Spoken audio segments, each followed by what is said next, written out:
At the beginning of the story, we see a woman asking a wounded young man to tell her where something is. Instead of answering the question, the man did his best to catch his breath. The woman raised her sword and asked the man to answer her question. While staring at the woman, the young man wondered about how no one expected this woman, who is the direct bloodline disciple of the Sword Supreme, to be so powerful. No one expected that the young woman would be powerful enough to slaughter hundreds of demonic humans in one strike. The young woman is known as the Divine Blade. Her name is Siola. Siola is the one who killed the heavenly demon who had caused the Great Orthodox Demon War. The Divine Blade grabbed the young man and asked him to tell her where the rest of the demonic humans went to. Siola asked the man to help her if he has an inkling of guilt. While looking at the woman with eyes filled with sadness, the man told himself that he definitely knows the location she is searching for. Unfortunately, our protagonist could not speak because his vocal cords have been destroyed. Of course, the real reason he could not speak was because there was a spell on his heart that binds him from saying anything. As tears flowed from her eyes, Siola told the man that this is his last chance. She revealed to him that all her comrades want to kill him right now. She assured him that she will do everything she can to save him if he gives her an answer. While crying heavily, the Divine Blade begged the young man to give her an answer. Our protagonist could not understand why the Divine Blade was so passionate about finding the other demonic humans. He wondered if she is sad because of the hatred she has for the demonic humans she could not capture. The man quickly removed this idea from his head. He realized that Siola was sad because of Jang Xianyun, who is also known as the Meteor Blade. Song Yun is the fiancé of Siola. He was kidnapped by demonic humans. The young man smiled when he gained this realization. He found it funny that the strongest person in the world is anxious about a single man. Siola was annoyed to see our boy smiling. She threw him to the ground out of anger. She told him that she would have killed him the first time they met if she knew that he will be so vile. The Divine Blade told our boy that she regrets a lot of things. Our boy was surprised to hear this. He could not believe that Siola would say such a thing to him. He remembered the first time he and Siola met. The girl offered him something at this time. Around this time, our protagonist was a grumpy young boy and Siola was an innocent young girl. Our boy began to wonder when things started going wrong for him. He was a traitor who stabbed countless people in the back and sided with the demonic humans. Our protagonist realized that karma is finally catching up to him. Before she could walk out of the cell, Siola saw our boy doing something. The woman quickly turned around. She called out to our boy, whose name is Gu Yangchun. She asked him to tell her what he is doing. As he slowly used his blood to write something, Yangchun felt a muscle get destroyed in his chest. Our boy spat out a large amount of blood. The Divine Blade was shocked to see this. Yangchun used the blood he spat out to continue writing.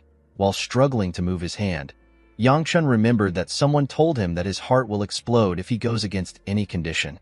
The moment he remembered this, another muscle got destroyed. This made our boy cough out more blood. Yangchun remembered that this curse is the heavenly demon's demonic art, which is used on members of the cult so that they do not betray the cult. Siola quickly moved close to our boy. She asked him if he is all right. The woman realized that Yangchun was dying because he was writing. She asked him to stop moving his hand. Unfortunately for her, Yangchun could no longer hear her. While writing, our boy wondered if Siola would believe him if he told her that he was framed. Yangchun knew that she would never believe him even if he had a ton of excuses. After saying this to himself, our boy finished writing the location.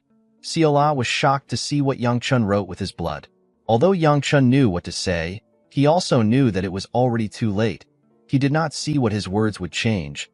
The moment Yangchun finished writing, he began to scream in pain as his heart slowly tore apart. After screaming for a while, our boy fell to the ground and looked up. He wondered about the kind of life he lived.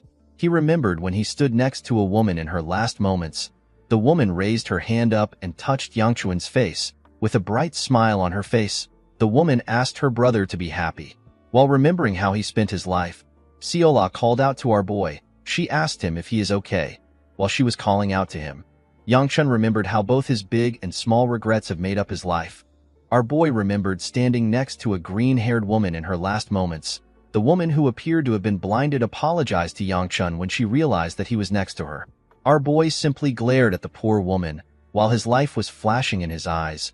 Siola called out to our boy with tears in her eyes. Yangchun remembered how he held a woman with white hair in his hands on a rainy day. As the rain slowly fell on them, The woman asked our boy if he is crying. She raised her hand up. Yangchun assured her that he is not crying. He told her that it is just rainwater. The woman asked our boy if the moon has risen. Yangchun told her that it is still there. The woman told our boy that it is good that both him and the moon are next to her. The moment she said this, she dropped her hand and died. The moment he remembered this, Yangchun realized that his life was pathetic. He was born into the Shangshigu clan. It is a renowned clan of the Orthodox faction. Yangchun lived as an Orthodox martial artist before betraying the Orthodox faction and turning to the demonic side. The demonic cult lost the Great Orthodox Demon War, and Yangchun was tortured as a prisoner of war before he died. After he saw how his life played out, our boy closed his eyes and died. In the next scene, we see a younger Seola offering Yangchun a potato with a smile on her face. Our boy was shocked to see this. He could not believe that he had returned back to the time when he first met Seola. Yangchun could not comprehend what was happening. He was certain that he died after his heart exploded because he violated the heavenly demon's rule. Our boy was certain that his life ended in Seola's hands. When Yangchun placed his hand on his chest, he noticed that his heart was beating normally as if nothing happened. Due to how small he was and the environment he was in, our boy was able to deduce that he was in his younger self. Yangchun wondered if he was dreaming. Although he felt like he was dreaming, our boy could not understand why he would dream about the day he first met Seola. While looking at the potato she was holding, our boy remembered that he said something to the girl when she offered it to him in his past life. In the past, Yangchun knocked the potato out of Seola's hand. The girl was shocked to see this. He used his leg to squash the potato. With a horrifying look on his face, our boy called the girl a peasant and asked her to know her place. Yangchun was annoyed to remember what his past self did. Thinking that he was in a dream, our boy believed that he remembered this memory because he has a lot of regrets. With a shaky tone in her voice, Seola asked Yangchun if he does not like potatoes. The moment she asked this question, our boy took the potato from her. With a bright smile on his face, Yangchun thanked the girl for the potato.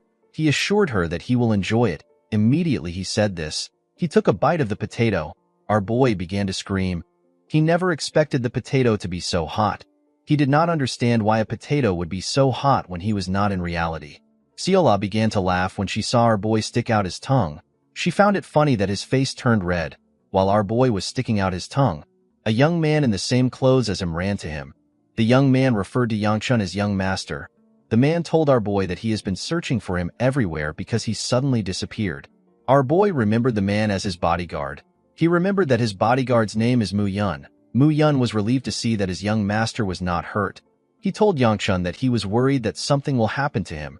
The moment he said this, Mu Yun noticed that his young master's tongue was burnt. He noticed that Yangchun ate the potato that Seola gave him. The man quickly placed his hand on his sword. He asked Seola if she wants to die. Our boy told Mu Yun that everything is fine. He asked the man to give him something. Mu Yun did not know what his young master was talking about. Yangchun asked the man to give him the honey cookie that is with him. The bodyguard was surprised to hear this. He put his hand into his pocket and took out the cookie. He told Yangchun that this is his last one. Our boy took the cookie from the man and offered it to Seola. The girl was surprised to see this. She asked our boy if he is really going to give it to her. With a smile on his face, Yangchun told the girl that this is the only thing he can give her for her delicious potato. Seola began to drool when she heard this. She revealed to our boy that this is her first time getting something that shines so well and smells very nice. Before she could accept the snack, someone called out to her. Seola turned around to see an old man who she calls Grandpa. The old man ran to hug his granddaughter and told her that she is safe. Seola hugged her grandpa with a smile on her face. The old man reminded his granddaughter that he told her to never let go of his hand. Seola assured the man that everything turned out okay. She told him that she even got some potatoes. The man told the girl that potatoes are not the problem. He asked her if she is fine. Seola assured her grandfather that she is fine. Yangchun became nervous when he recognized the old man that was standing in front of him. Seola pointed at our boy and told her grandpa that she gave one potato to him. The old man dragged his granddaughter's hand and moved close to Yangchun. He bowed his head and told our boy that his granddaughter does not understand the ways of the world, so she committed a serious offense to him. Yangchun assured the man that everything is fine. He told him that he is actually thankful to Seola. He put his hand together and explained to the old man that he was actually hungry. He told him that he is thankful that the girl offered him a potato. He explained to the man that he can only repay the favor with a honey cookie. He asked the old man if he is willing to accept the cookie. The man was surprised to hear what Yangchun said. Before he could reply, his granddaughter told Yangchun that she wants it. She stretched her hand and tried to grab the cookie. Before she could get the cookie, her grandpa picked her up and began to run. He told Yangchun that they cannot accept something so precious. He assured our boy that they will never bother him again. Our boy asked the old man to wait. Siola's grandpa was shocked to hear this. He turned around and told Yangchun that he can take his anger out on him. To the old man's surprise, Yangchun put the cookie in his granddaughter's hand. He told the man that this is his answer. Siola was extremely happy to receive the cookie. She offered our boy another potato. The old man smiled when he noticed something. He realized that Siola has found the person she is searching for. After receiving the cookie, Siola waved to Yangchun. Her grandpa bowed to our boy. When the two turned around, Yangchun stopped smiling. He let out a huge sigh. Mu Yun was surprised to see this. He asked his young master if he is feeling sick. The reason why our boy was nervous was because Siola's grandpa was the person who held the position of the Murim Alliance leader until a while ago. He is also one of the three Supremes. They are hailed as the strongest people in the Murim. They spread fear and terror amongst the unorthodox martial artists. The old man is known as Wai Hyagun. He is also called the Sword Supreme. While watching Hyagun scold his granddaughter from afar, Yangchun wondered about why the old man came to his town. He could not believe that he was almost killed in a dream. After her grandpa was done scolding her, Siola turned around and smiled at our boy. Mu Yun told his master that they need to go back. Our boy told him that they can leave. Yangchun believed that he is ready to die peacefully now that he no longer has any regrets. To our boy's surprise, he did not wake up from anything. He walked to the doorstep of his manor. Our boy became confused. He did not understand why he was not waking up. He was certain that he would have already woken up if he was dreaming.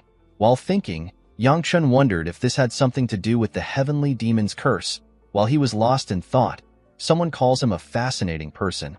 Our boy immediately recognized this voice. He saw a young girl in front of him when he raised his head up. The girl walked up to him and told him that it is interesting that he has the guts to come to a place the clan head is coming to. Yangchun remembered the girl as Gu Yanxiu. She is also known as the Flame Sword. She is our boy's second older sister and the person who despises him the most. Yangchun was surprised to see that everyone was gathered outside because the clan head is coming. Yanxiu asked our boy to tell her what he is up to. The girl placed her hand on her brother's shoulder and asked him to screw off if he is planning something nonsensical. Yangchun hid his sister's hand away from his shoulder. Mu Yun was shocked to see this. Our boy told Yanxiu that he came because he has to be here. Yanxiu was annoyed to hear this. She told our boy that it does not make sense for someone who avoided the meeting for a long time to finally show his face today. Yangchun told his sister that it is his fault. He told her that he will apologize to the clan head later. Yanxiu became more enraged when she heard this. She called out to her brother and released her energy. She walked up to him and told him that it will be good for him if he stops any trick he is playing. The servants all became nervous when they heard this. With a look of anger on her face, Yanxiu asked her brother to not get her angry. Before she could say more, Yangchun asked his sister to stop talking. He told her that their father has arrived. The moment he said this, a man on a blood-red horse rode into the manor. The man wore a red garment and he had blood-red pupils. He also had a huge scar on his face, with a cold gaze in his eyes. The clan head asked his children to tell him what is causing the commotion. Everyone in the clan bowed their heads when they saw the clan head. The man stared at his son. He seemed to be a bit surprised to see Yangchun. Our boy raised his head when he noticed that his father was staring at him. The man stopped staring at his son and called a minister. He came down from his horse and asked the minister if he has prepared a sword unit. The minister informed the patriarch that the first sword unit has been resting after they returned. He told the clan head that the fourth sword unit is currently waiting. As he walked forward with the servants, the patriarch ordered the minister to inform the fourth sword unit to finish their preparations. He told the man to tell them to meet him once they are done. Yangchun was nervous when he saw his father's gaze. Although he did not know if he was in a dream, our boy still did not like his father's gaze at all. Before he walked away, the patriarch turned around and asked Yangchun to come to his room once they are done with their meal. Yangchun and his sister were shocked to hear this. Our boy did not understand what was happening. In the next scene, we see Yangchun and his sister eating with their father in a huge dining hall. Our boy was surprised to see that his family still had the same awkward atmosphere in the dining hall. The atmosphere was awkward to the point where Yang Chun could not tell if he is eating through his lips or his nose. Our boy began to hope that someone would talk in order to do something about the vibe. The patriarch referred to Yanseo as second child and told her that he heard she made an accomplishment in martial arts. With a bright smile on her face, Yanseo explained to her father that she has gotten a small enlightenment. She revealed to him that she reached 3-star a few days ago. The patriarch commended his child on her achievement. He told her that she has advanced beyond her age. He asked her to continue to devote herself. The girl thanked her father for his praise. Yang Chun found it to be impressive that his sister reached 3-star at such a young age. Of course, our boy was not completely surprised. He knew that such a thing is possible for someone like his sister who has talent and is quite hardworking. Yang Chun told himself that his sister looks good when she smiles. The moment he said this, Yanseo frowned her face when she saw him looking at her. Before our boy could take another bite of his food, his father called out to him. He asked him if he went to the streets today. Yang Chun explained to his father that he had something to do. The moment he heard the answer to his question, the patriarch stood up. He asked his children to enjoy their meals. Yang Chun found this to be odd. He felt like his father was going to say something to him. Our boy believed that his father will tell him what he wants to tell him once he sees him later. The moment he thought of this, a maid moved close to him. She moved close to our boy's ear and told him that his father asked him to rest for today. She revealed to Yang Chun that his father asked him to come to his room tomorrow. Our boy was surprised to hear this. He did not understand why his father suddenly changed his mind. Later in the night, we see Yang Chun next to a window in his room, while staring at the moon. Our boy realized that he has regressed back to the past. Yang Chun clenched his fist out of anger. He realized that he finally had an opportunity to kill the heavenly demon. Our boy quickly removed this idea from his head. He knew that he was hoping for the impossible. He did not know how he was supposed to kill the person that killed the 3 supremes who were said to be above the heavens. When he thought about his life as a demonic human that served the heavenly demon just so he could survive, our boy was annoyed. He lived his life with so many regrets. Although he did not like his regret-filled past life, our boy was still able to learn many things. Yang Chun decided to live a new life now that he has been reborn. He did not see a reason to stress himself since the heavenly demon will later be killed by Seola and the demonic cult will eventually disappear as well. Our boy decided to live a quiet life with his new chance. With a serious look on his face, Yang Chun assured himself that he will not repeat the same mistakes he made in his past life. In order to get a smooth life, our boy realized that he had to increase his strength. He sat in a lotus position and sensed the energy in him. Yang Chun was shocked to see the tiny amount of internal energy he had. After seeing how pathetic his internal energy was, our boy understood how impressive it is for his sister to be at 3-star when she is just a year older than him. Of course, our boy had a way of helping himself. Yang Chun decided to train with the cultivation technique that is only passed down to the blood relatives of the Gu clan. The moment he activated the technique, his internal energy began to spin. The technique is known as the Gu flame wheel art. Once a person reaches 4-star, they will be able to emit the flaming inner energy. When a person reaches 7-star, they will be able to wrap their body in flames. Unfortunately for our boy, he was merely at 1-star. Yang Chun knew that he had to gather internal energy as quickly as he could in order to polish it until he reaches 2-star. In order to live a smooth life, Yang Chun assured himself that he will not borrow the power of demonic humans. He decided to focus on increasing his own power. After circulating his internal energy for a while, our boy began to feel exhausted. He grit his teeth and let go of his energy. While breathing heavily, Yang Chun fell on his bed. He stopped circulating his energy because he might die if he pushes his body too hard. Our boy knew that his current body could not easily handle internal energy. He was certain that he will suffer from energy deviation if he continues to push himself. While breathing heavily, Yang Chun began to laugh. Our boy was happy to see that he got some result from his energy circulation. His internal energy had now increased, and he had reached the early stage of 2-star. While looking at his hand, Yang Chun assured himself that he will take things step by step. He wanted to improve in a way that isn't slow but still different from his past life. He assured himself that he will not make stupid mistakes that will negatively affect his upcoming future. The next day, Yang Chun woke up tired. Our boy was surprised to see that his entire body was still in pain from the training he did yesterday. While wearing his clothes, Yang Chun told himself that it is his fault that he did not train until now. Yang Chun decided to go to his father's room later. He decided to use his time to train now. The moment our boy opened his door, he saw something shocking. Yangchun saw Seola at his doorstep. The girl greeted our boy with a smile on her face. In this world, a crack suddenly appeared in the sky. A man on the road was surprised to see the crack.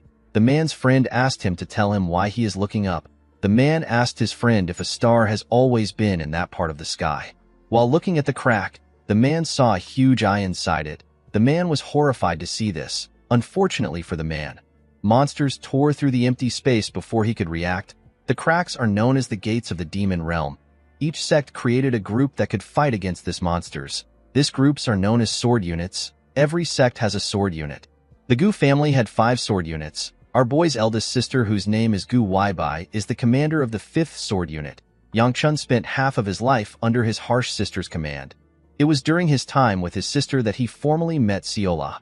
Yangchun was certain that he was supposed to meet Seola half a year later after the potato incident. Our boy could not comprehend why the girl was currently at his doorstep. He decided to go back into his room. He believed that he was seeing things because he slept so late last night. Seola held his clothes before he could go back in. She asked him to wait. She greeted our boy and decided to formally introduce herself. Before she could speak, someone hits her hand. The person turns out to be Hyagun.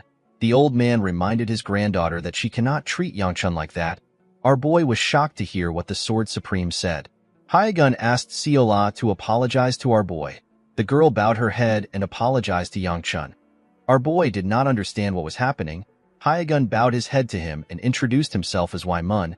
He explained to Yangchun that he will be serving him starting from today thanks to his father. He assured our boy that he will move his weak body to serve him well.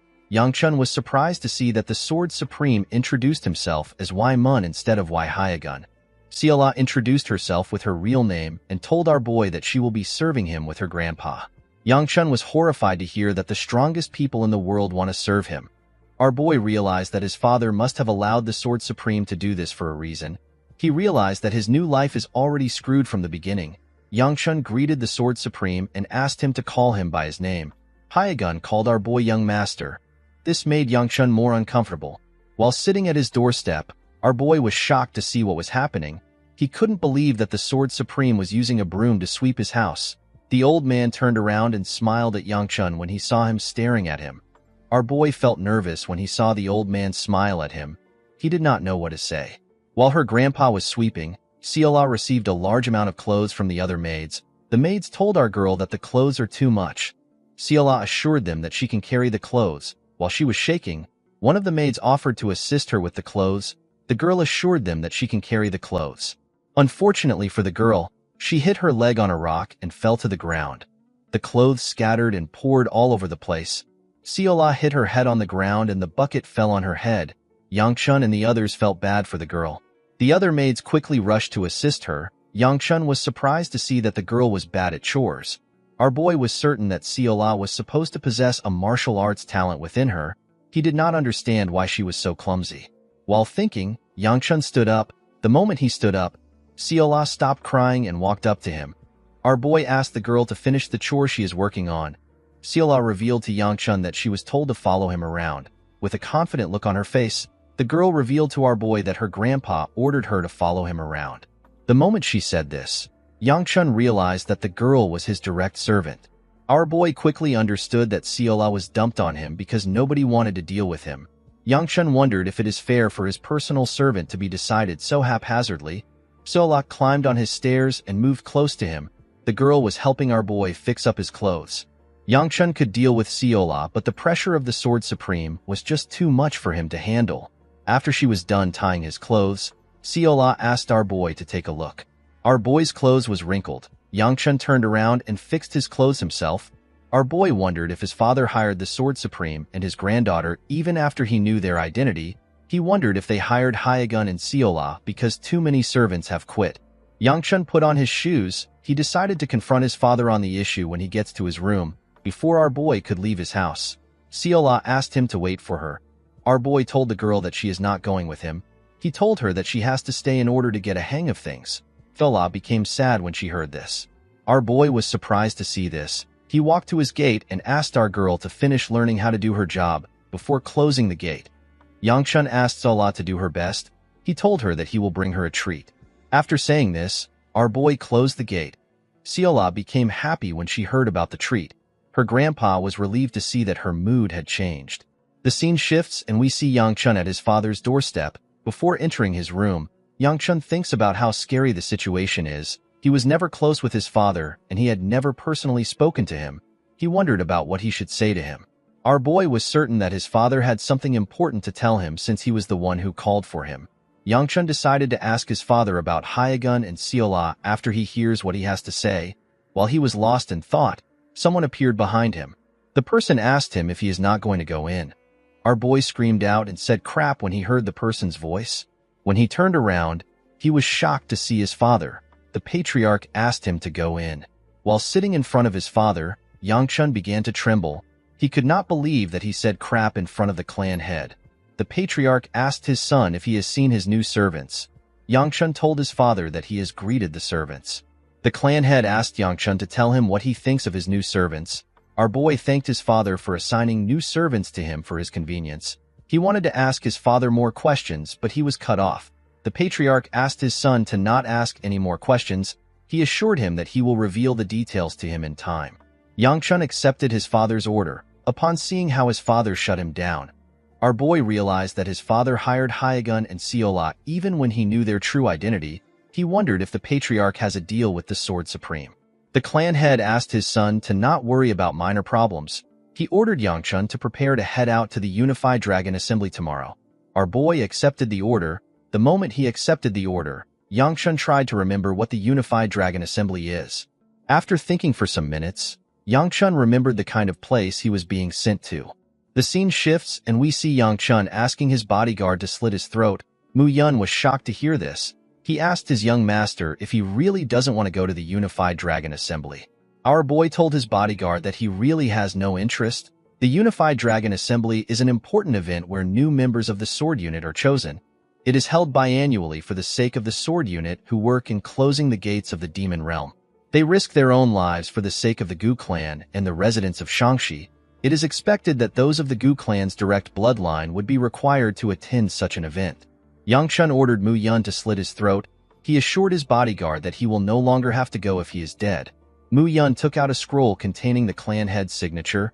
He told our boy that his father will kill him by himself if he does not go. He revealed to our boy that a man known as Elder Li will be there. Yang Chun was shocked to hear this. Mu Yun revealed to his master that Elder Li promised to beat him up if he does not go to the Unified Dragon Assembly. While the two were talking, some servants were loading up the carriage. Yang Chun could not believe that Elder Li was also going to be there. Among the elders, our boy believes that Elder Li is quite nasty and harsh. The old man always believes that Yang Chun was expected to act with decorum since he is the only son of their family. In other words, the elders saw him as someone who is responsible for the clan's honor and prestige. Although our boy did not like the fact that the man was hard on him, he still respected Elder Li. The elder is a very busy man. Even though he is busy, he would always meet Yang Chun to teach him something when he has the time. Due to the elder's scolding and punishments, our boy always tries to avoid him as much as he could. Even his father never paid this much attention to him. Yang Chun said that it is amazing how he still became a loser despite all the old man's teachings. Our boy asked Mu Yun about the time they are going to leave. Mu Yun explained to his master that they will leave as soon as everyone is ready. While they were talking, we see some maids complimenting Seola. They told her that she is so beautiful. While they were talking, our boy called out to a maid known as Manhwa. He asked the maid if she is not yet ready. Manhwa apologized to her master. She told him that she is trying to prepare Seola. Yang Chun asked the maid if our girl caused trouble again. Before she could explain herself, Seola stepped out and showed our boy her new clothes. Yang Chun was shocked to see how beautiful the girl was. His face began to slowly turn red. Seola moved close to our boy, with a bright smile on her face. The girl informed Yang Chun that everyone told her that she looks beautiful. Our boy faced the other side and asked the girl to tell him what this has to do with him. Even though he said this, Yang Chun was also thinking about how beautiful Seola was. With a cute look on her face, Seola asked her young master if he also sees her as a beautiful person. Our boy lost control and his face turned completely red. He turned to Mu Yun and told him that they need to start going. The scene shifts and we see Seola stick out her head while the carriage was moving. Our girl was happy to be inside a moving carriage. She never expected it to be so fast. Manhwa asked Seola if this is her first time on a carriage. Our girl told her that it is. She explained to the lady that she always thought that horses are for eating. She never expected a horse to be able to run so fast. While they were talking, Yang Chun stuck out his head and asked Mu Yun about the place where the Unified Dragon Assembly is taking place. Mu Yun revealed to his young master that the event is taking place at the Heavenly Exchange. Yang Chun remembered that this is the most famous shopping district in Shaanxi. He was surprised to see that Elder Li put in so much effort into the event. Mu Yun advised his young master to take a nap since it is a 4-hour trip. Our boy told his bodyguard that his advice is good. He explained to Mu Yun that he could not sleep because he was training last night. While he was talking, Yang Chun hears Siola explain how delicious horse meat is to Manhwa. Our boy was annoyed to see that the girl was so loud. He put something in her mouth and asked her to shut up. When she checked what our boy put in her mouth, Siola was surprised to see a sweet. She sat down and began to lick the sweet. After giving the girl the sweet, Yang Chun decided to get some rest. In the next scene, we see Siola wake up our boy to ask him for more sweets. The girl soon realized that Yang Chun no longer had any sweets. Manhwa asked our girl if she has told our boy that they have arrived at their destination. The moment he heard this, Yang Chun raised his head up. When he stepped out of the carriage, our boy saw a beautiful, vibrant city filled with lanterns. Yang Chun realized that the city was filled because the event is a big festival in Shaanxi. While our boy was stretching his body, someone comes to meet him. The man greeted our boy and asked him if he is tired from his journey. The man introduced himself as Chun Ishil. He told our boy that he is the vice merchant head of the Heavenly Exchange. With a smile on his face, Chun told Yang Chun that it is his honor to meet the rising star of the Gu clan. Our boy put his hand together and also introduced himself to the man. Chun revealed to Yang Chun that the first day of the event went by smoothly because of Elder Li and his sister. Chun offered to guide our boy to his room in order for him to rest. Our boy remembered his sister's face when the man mentioned her. He hoped that he wouldn't come across her during his time here. Unfortunately for him, his worry became a reality. Yang Chun saw his sister on his way to his room. The girl glared at her brother when she saw him. Our boy greeted Yanxio. The girl asked him not to greet her because she does not want to hear his voice. With a smile on her face, Yanxio asked her brother to not cause trouble at the Unified Dragon Assembly. She told him that there is nothing more hideous than shaming their family's name. Yang Chun assured the girl that he will be as quiet as a mouse. He asked her not to worry about him. Yanxio became angry when she heard this. She told her brother that she is not worried about him. The moment she said this, she noticed that Siola hid behind our boy when their eyes met. Yanxio was annoyed to see our girl. She told her brother that old habits never die. She asked him if he is going to behave the way he usually does at the event. Yang Chun did not understand what his sister was talking about. He asked her to explain what she means. With a look of disappointment on her face, Yanxio told her brother that people don't change. The moment she said this, she went inside her room and slammed the door. Our boy could not understand why his sister was acting weird. He apologized to Chun for causing a small commotion. The man assured Yang Chun that it is fine. He told our boy that it is normal for siblings to fight. Our boy told the man that he wants to stop somewhere before he goes into his room. The scene shifts and we are taken to a large arena. Siola was shocked to see how large the arena was. She told our boy that she has never seen such a large building. Yang Chun had heard that merchants measure each other's financial power through how much money they put into festivals. Our boy never expected the Heavenly Exchange to spend so much money on one festival. The event that took place today was to celebrate the sword unit and their incredible efforts. The duels will be held to pick new sword unit members tomorrow. Yang Chun was happy to see that those of the Gu clan's bloodline do not have to participate in the event. All he has to do is to watch the duels. Our boy assured himself that nothing will happen because all he has to do is watch. The moment he said this, we see a huge man standing behind him. The man was also wearing the same red clothes as Yang Chun. The huge man told our boy that he is surprised to see that he did not run away. Yang Chun was shocked to hear the man's voice. He quickly turned around. The man stretched out his hand. Yang Chun was terrified to see the man's hand coming towards him. He realized that he needed to block the attack. To Yang Chun's surprise, the huge man simply pat him on the head. With a smile on his face, the huge man asked our boy to tell him why he is scared. He pat Yang Chun's head and asked him to tell him why he did not run away when he saw him. Yang Chun reminded the man that he promised to fold him in half if he did not come to Shaanxi. The old man was surprised to hear this. He asked our boy to tell him who said such a thing. Yang Chun told him that it was the second elder. The second elder laughed when he heard this. He was surprised to see our boy talking back. Yangchun noticed that the second elder always had a strange fixation on him. He believed that this was because he is the only son of the clan head. Sola was surprised to see the huge man. She called the second elder a bear. The girl said that bears are as delicious as horses. With a scary look on his face, the second elder glared at Siola. Our girl became nervous when she saw the look in the man's eyes. She wanted to continue yapping, but she immediately became quiet when she saw the look in the man's eyes. Siola became terrified. She quickly hid behind Yangchun. Our boy told the second elder that he will scare people away if he continues to look at them with such a terrifying gaze. The huge man laughed and asked Yangchun if Siola is his concubine. Our boy was surprised to hear the question.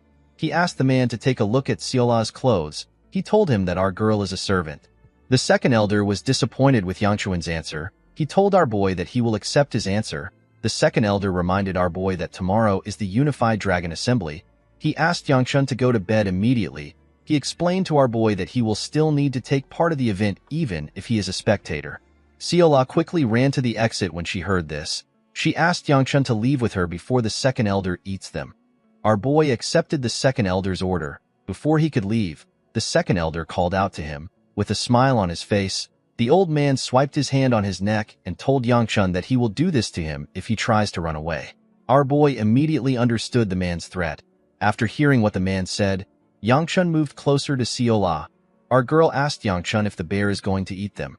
Our boy told her that the man will strangle her first. Siola screamed when she heard this.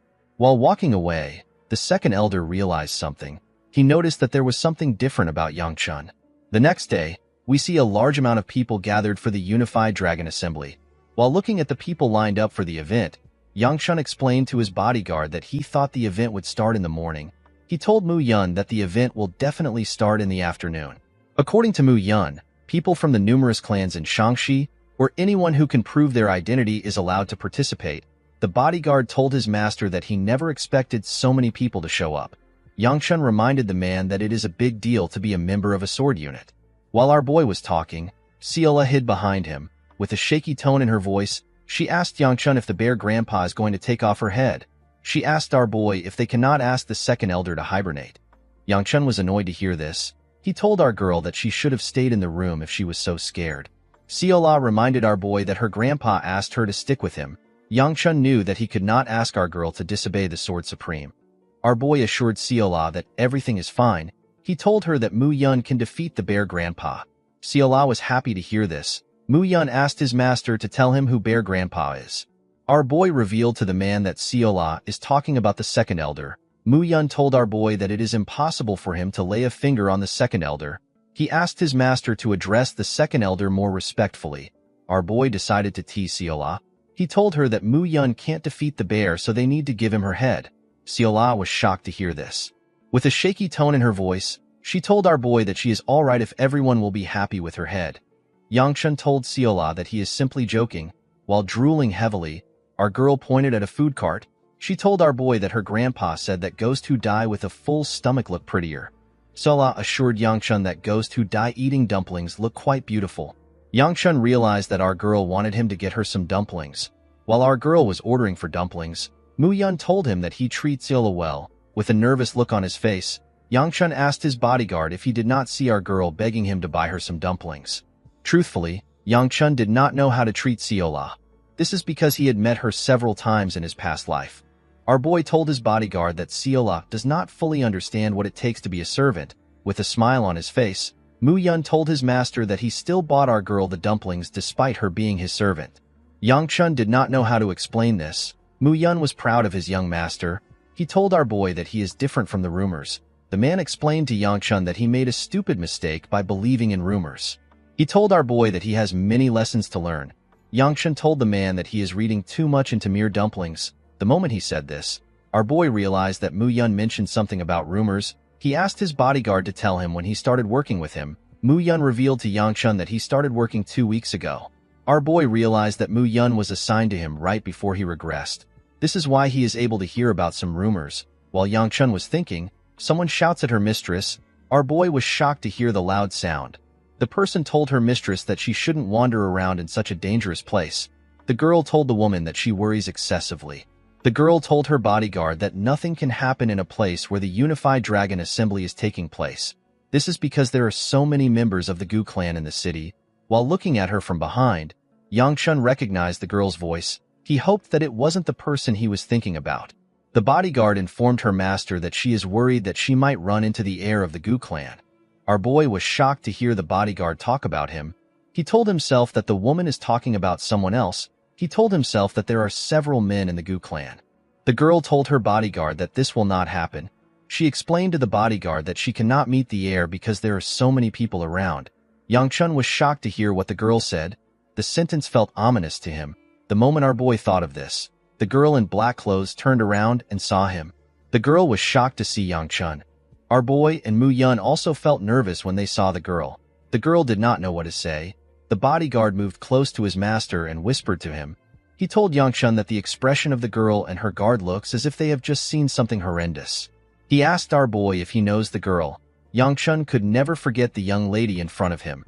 He remembered her hair which falls to her shoulder and her black beady eyes. Our boy remembered the ring on her hand. The ring contains a symbol that appears when examined up close. Yangchun already knew the significance of the ring. It is something that comes from the Hebei Peng clan. Our boy remembered the young lady as his former fiancée. Yangchun's marriage was arranged with the Hebei clan. It is one of the 4 largest clans. The marriage was arranged for a simple reason. The Gu clan is as prestigious as any of the 4 clans, and they have a child around the same age as the daughter of the Hebei Peng clan.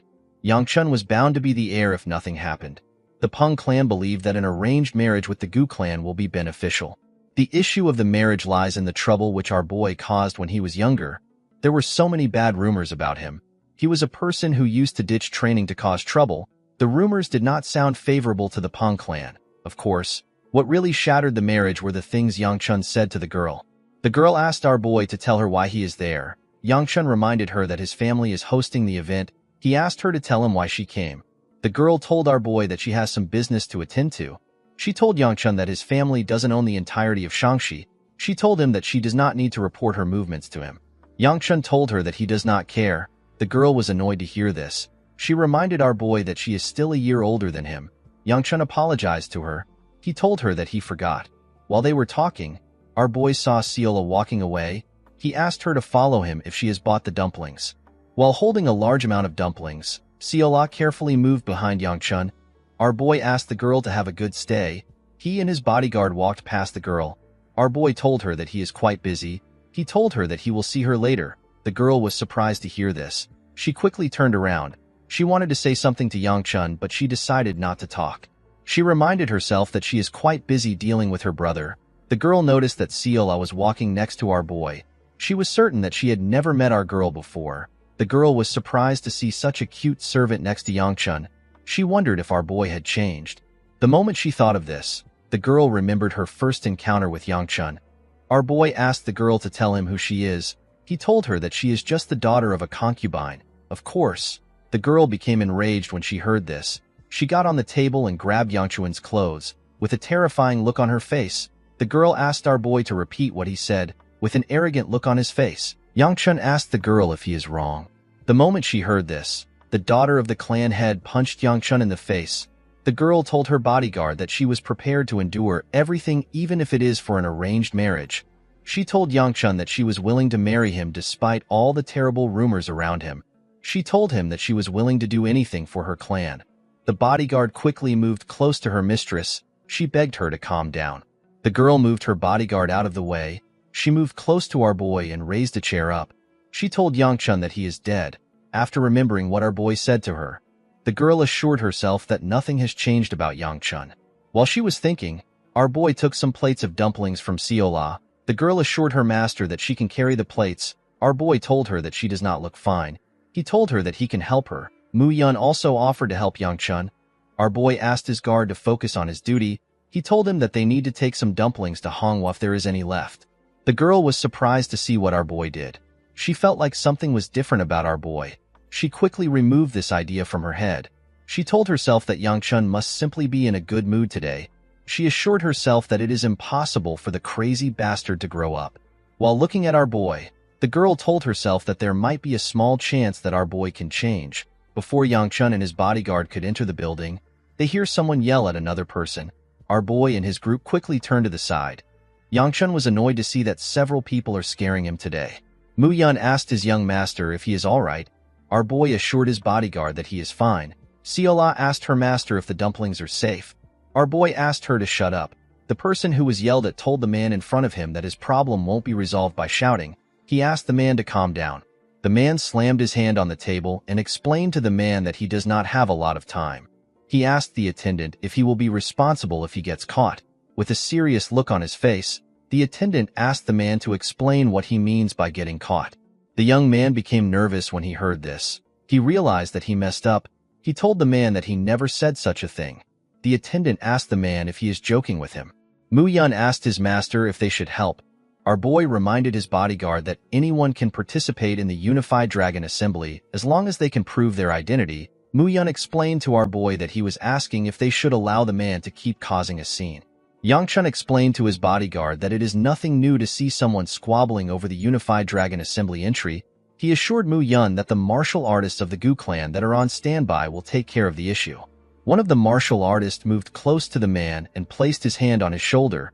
He asked the man to stop his act here. The moment the martial artist touched his shoulder, the man held his hand and slammed him to the ground. The attendant was shocked to see this. He asked the man to tell him what he is doing. With a cold gaze in his eyes, the man told the attendant that he has proved his skill. He asked the attendant if he can participate now. The attendant asked the man if he is crazy. He told him that he cannot participate after knocking their martial artist down. The man explained to the attendant that he was simply showing his skills. While watching the man and the attendant argue, Mu Yun asked his master if they should interfere now. The moment the bodyguard said this, Sola explained what she saw in a stupid manner. She told our boy that the man slammed the martial artist like wham. Yangchun walked forward and asked Mu Yun to follow him. The bodyguard was surprised to hear this. He asked our boy if it is right to leave the man there. With a nervous look on his face, Yangchun explained to Mu Yun that he does not want to get caught up in the issue. He asked his bodyguard to head in with him. Mu Yun wanted to argue with his master. Yangchun assured him that the others will take care of it. The moment he said this, the attendant told the man that he cannot just have things the way he wants. He explained to the man that they have their own rules. He told him that he cannot enter if he cannot be properly identified. The man asked the attendant if his skills are not enough. The attendant told the man that he does not have any issues with his skills. The man became annoyed when he heard this. He asked the attendant if he is disrespecting the young clan head of the Peng clan. Our boy and the daughter of the Peng clan turned around when they heard this. They were shocked to hear the young man refer to himself as the young clan head of the Peng clan. In the next scene, we are taken to the past. We see snow falling in a huge manner. Aoi asked her elder brother to tell her what he is doing. With a bright smile on his face, the young man greeted his sister. He told her that he is warming himself up by the fire because everywhere is cold. He explained to her that he decided to roast a sweet potato since he is close to a fire. Aoi told her brother that she has no interest in knowing why he started a fire next to her room. She asked her brother to simply tell her what he plans to use the plaque in his hand for. With a smile on his face, the young man explained to his sister that the sweet potato was taking too long to cook. He told her that he wanted to use the plaque to make the fire stronger. Aoi threw something at her brother's head the moment he said this. The man was shocked to see this. He reminded her that she is hitting her elder brother. Aoi told him that he deserved to be hit. She asked him if he doesn't know what he is currently holding in his hand. The man told his sister that he is holding a firewood. Aoi reminded her brother that the plaque of the Peng clan was given to him by the clan head himself. It was given to the man as a reward for graduating as the top student from the Divine Dragon Academy and for becoming the youngest successor in history. Aoi told her brother that he knows what he can do with the plaque. The man revealed to his sister that he wants to use it to make the fire stronger. Aoi grabbed the potato from her brother and tried to hit him with it. The man quickly covered his head. The girl decided to not do anything. She told her brother that he needs to act more like a successor. The man laughed when he heard the word successor.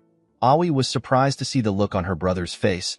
She revealed to her brother that she cannot tell what he is thinking sometimes. She reminded her brother that he has all the skills and talent despite being young, and he has been chosen to be the successor. Aoi told her brother that he looks so dissatisfied even after having several accomplishments. With a bright smile on his face, the man told his sister that he is not dissatisfied. He looked up and revealed to his sister that he simply wants to leave the manor. While blowing on a potato, Aoi informed her brother that he can simply leave and come back later. The man was surprised to hear this idea. In the next scene, we see Aoi reading a letter from her brother. The idiot told her that he is going to go out for a bit. Aoi squeezed the paper out of anger. She could not believe her piece of shit brother called 4 months a little time. While she was holding the paper, her bodyguard informed her that the beggar sect has found her brother. The bodyguard revealed to Aoi that her brother is in Shaanxi. The girl was surprised to hear that her brother went so far away. The scene shifts and we are taken back to the present. We see the young master arguing with the attendant. He told the attendant that he has shown him everything that he can. The attendant asked the young master to tell him what this will do for him. With a look of anger on his face, the man begged the attendant to allow him participate in the event. The attendant asked the young master to calm down. He wanted to explain himself more, but the man interrupts him. He told the attendant that he does not have a lot of time. He asked the attendant if he has to show him the Dark Knight blade before he can believe him. Mu Yun told his master that the man just mentioned the Dark Knight blade. Yangshun told his bodyguard that the technique is exclusive to the direct bloodline of the Peng clan. Our boy wondered if he was actually looking at the young clan head of the Peng clan. Yangshun decided to quickly leave. He did not want to accidentally get involved in something that does not concern him. The moment our boy turned around, the second elder appeared in front of him. The man grabbed Yangshun's head. The second elder told the man that he must be the young clan head if he knows about the Dark Knight blade. Immediately the elder grabbed his head. Yangshun realized that he is screwed. The second elder asked the attendant to let the young master participate since he is skilled enough. The young master put his hand together and bowed his head when he saw the second elder. He introduced himself to the man as Peng Wujin. He referred to the second elder as the Grandmaster Pure Flame Fist of the renowned Gu clan. He told the second elder that it is an honor to meet him. The second elder began to laugh when he heard how Wujin greeted him. He told the young man that he has not heard the title in a long time. He assured Wujin that he can participate in the event. The attendant informed the elder that they haven't confirmed if Wujin is really the young master of the Peng clan. The second elder assured the man that Wujin is truly the young clan head. The attendant was surprised to hear this. The elder informed the man that Wujin looks exactly like his father. He told him that the young man has a physique of a Peng. According to the second elder, the black ring on Wujin's hand is enough to confirm his identity. Yangchun noticed that this is the same ring that Aoi wears. He could not believe that this dumbass is actually the young clan head of the Peng clan. With a smile on his face, the second elder asked Wujin to tell him the reason why the successor of the Peng clan wants to participate in an event when its purpose is to choose new members for the Gu clan sword unit. With a confident look on his face, Wujin told the man that it is not fun at the Peng clan. The second elder began to laugh when he heard this. He told Wujin that his reason is not bad. Our boy wondered if Wujin had lost his mind. The second elder asked the man if he got permission from his family. Wujin informed the elder that he ran away from home because he did not think that his family would allow him to come. The elder laughed harder when he heard this. He asked our boy if he heard what the man said. Our boy wondered if Wujin is stupid. The elder noticed that Wujin was well trained. He asked the man for his age. Wujin told the elder that he will be 23 this year. The elder was surprised to hear this. He realized that the Peng clan has been raising an overpowered monster. While looking at Yangchun, the man told Wujin that he wishes their little idiot was like him. Our boy did not know what to say to the elder. Mu Yun moved close to his master and assured him that the elder is not talking about him. Siola asked our boy to tell her why the old man would call him an idiot. Yangchun asked the two to shut up. He told them that they are hurting him more than the elder. Our boy did not really care about what the elder said. While looking at Wujin, our boy realized that the elder was right to call him a monster. Yangshun remembered that Wujin will soon receive the title of Blade Emperor. Our boy became certain that Wujin is from the Peng clan. He remembered that another person from the Peng clan is also in the area. The moment he thought of this, Aoi called out to her brother. Wujin was happy to see his sister. The moment the girl got close to him, she used her leg to kick his face in. The attack sent the idiot flying. With a terrifying aura around her, Aoi called her brother a worthless bastard. She could not believe that he claimed to be the successor when he ran away from home after leaving a note behind. Wujin asked his sister to calm down and listen to him. With a horrifying look on her face, Aoi asked the man to tell her what he wants to say. Wujin was surprised to see that his sister actually gave him a chance. He begged her to spare him. The moment she heard this, Aoi began to beat the shit out of her brother. She asked her brother to tell her why he would run away from home and try to join another clan's sword unit. She asked him if he has lost his mind. Wujin begged his sister to spare him. Yangchun was surprised to see this. He told the elder that it is better they stop Aoi because she might kill her brother. The second elder assured our boy that things are fine. He told him that men from the Peng clan are quite sturdy and can even endure getting hit by a metal rod. Wu Jin called out to the Grandmaster and begged him to save him. Yangchun asked the elder if he is sure about what he said. The second elder asked Aoi to stop beating her brother. He told her that she might kill him. Aoi was annoyed to hear someone talking to her. She wanted to curse the person who intervened, but she quickly kept her mouth closed when she realized that it was the Grandmaster. Aoi turned around and greeted the second elder. She apologized to the man for seeing her and her brother fight over trivial family issues. The elder assured her that it is fine. He told her that he enjoyed meeting someone as funny as Wu Jin. Aoi assured the elder that she will definitely compensate him for the incident. She told the man that she and her brother will be leaving. Wu Jin told his sister that he will stay. Aoi was annoyed to hear this. She asked her brother if he was not beaten enough. With a cold gaze in his eyes, Wu Jin asked his sister if he looks like someone who is joking. The girl became nervous when she saw the look in her brother's eyes. She asked him to tell her his reason. Wu Jin revealed to his sister that their clan is boring. Aoi asked her brother if the Gu clan and other clans are more interesting. The man told his sister that this clans are probably more interesting than their own. Aoi placed her hand on Wu Jin's shoulder and begged him to grow up. She reminded him that he is the clan successor. Wu Jin explained to his sister that he wants to enjoy life before he becomes the clan head. He reminded her that the only way to not become clan head is to be crippled or to die. However, both options were not good to the man. Wu Jin revealed to his sister that he does not want to become clan head. He told her that everyone in the clan apart from them is simply a beast wearing a name tag. The man told his sister that he will become the clan head so that she doesn't have to. Yangchun asked the second elder if he is really going to let Wu Jin participate in the competition. He asked him if he wants to get involved in the matters of the Peng clan. The Grandmaster told our boy that he wants Wu Jin to participate, but he does not want to get involved in the Peng clan's problem. While looking at the two siblings, the second elder thought of a solution. With a smile on his face, the elder told Wu Jin that he can participate if he wins against him. Everyone was shocked to hear this. Aoi told the elder that this doesn't make any sense. Yangchun asked the second elder if he has finally lost his mind. With a smile on his face, the elder informed Wu Jin that the winner will be decided in 10 moves. With a serious look on his face, Wu Jin asked the man if that is all. The second elder told the man that he does not lie. The moment he said this, Aoi asked her bodyguard whose name is Yobi to get her brother. The second elder decided to create some rules. He told Wu Jin that he will win if he manages to touch him within 10 turns. The moment he said this, Wu Jin appeared behind him. He grabbed Yobi's sword and was about to strike the elder. Before his attack could touch the man, he began to laugh. The second elder told Wu Jin that he is too impatient. The moment he said this, the man turned around and clenched his fist. The scene shifts and we are taken to the arena. An announcer informs the audience that they are going to see a fight between the two stars who will lead the Gu clan in future. He refers to Yanxiu as the Flame Sword. The girl smiled when she heard this. The person who Yanxiu is fighting is Yangchun. While staring at his sister, our boy wondered about why he is currently about to fight his sister. The scene shifts and we are taken back to the past. We see the second elder land a heavy punch on Wu Jin's face. The attack sent the young man flying. The old man took a deep breath. With a smile on his face, he told Yangchun and Aoi that he won. Our boy and Aoi were surprised to hear this. Yangchun reminded the Grandmaster that he was supposed to dodge the attack. The second elder asked our boy if he ever created such a rule. He told Yangchun that they both agreed to the sparring match. He assured him that Wu Jin will soon wake up since he controlled his strength.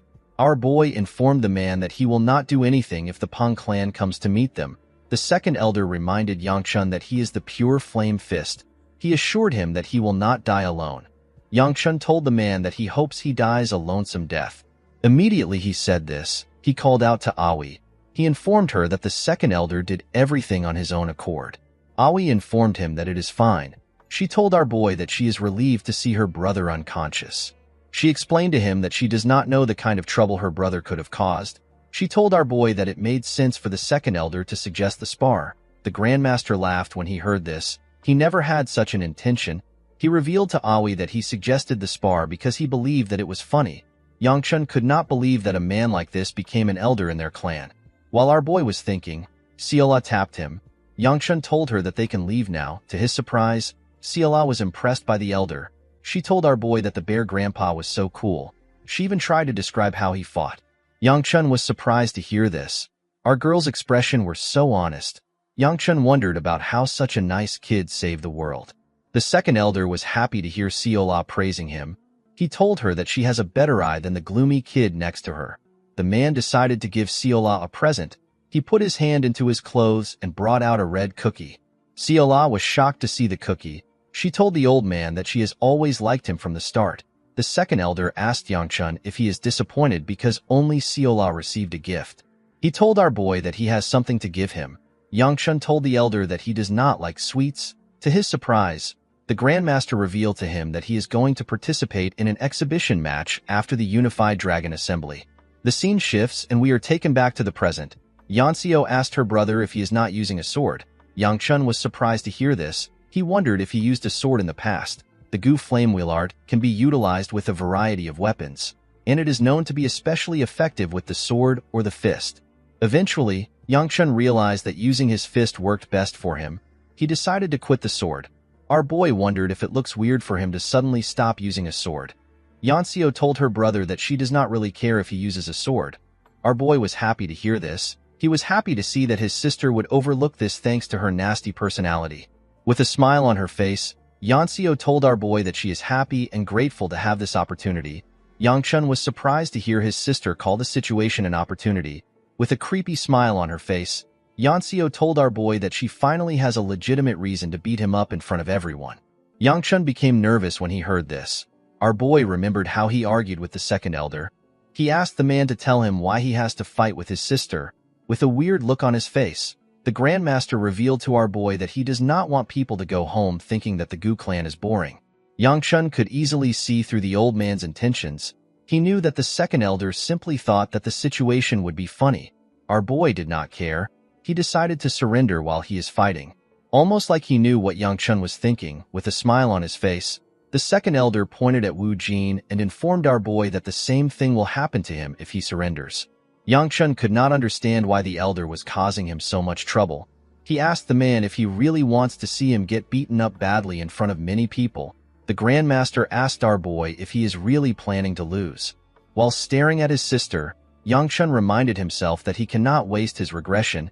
He did not see a reason to waste his energy on a fight that never happened in his past life.